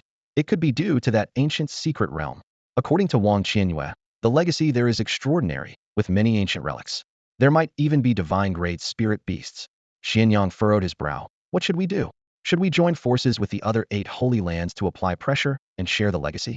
The 4 elders fell into deep thought. Wang Qianyue alone had acquired so many treasures, including king-grade spirit beasts and spirit treasures. Who knew what else the legacy held? They were reluctant to let go of that legacy and began discussing strategies. That's all for today. Thank you so much for watching. I hope you guys enjoyed. If you wish to have another part of this recap, please give us at least 1,000 likes. Please don't forget to comment and subscribe to our channel for more content like this. Until next time.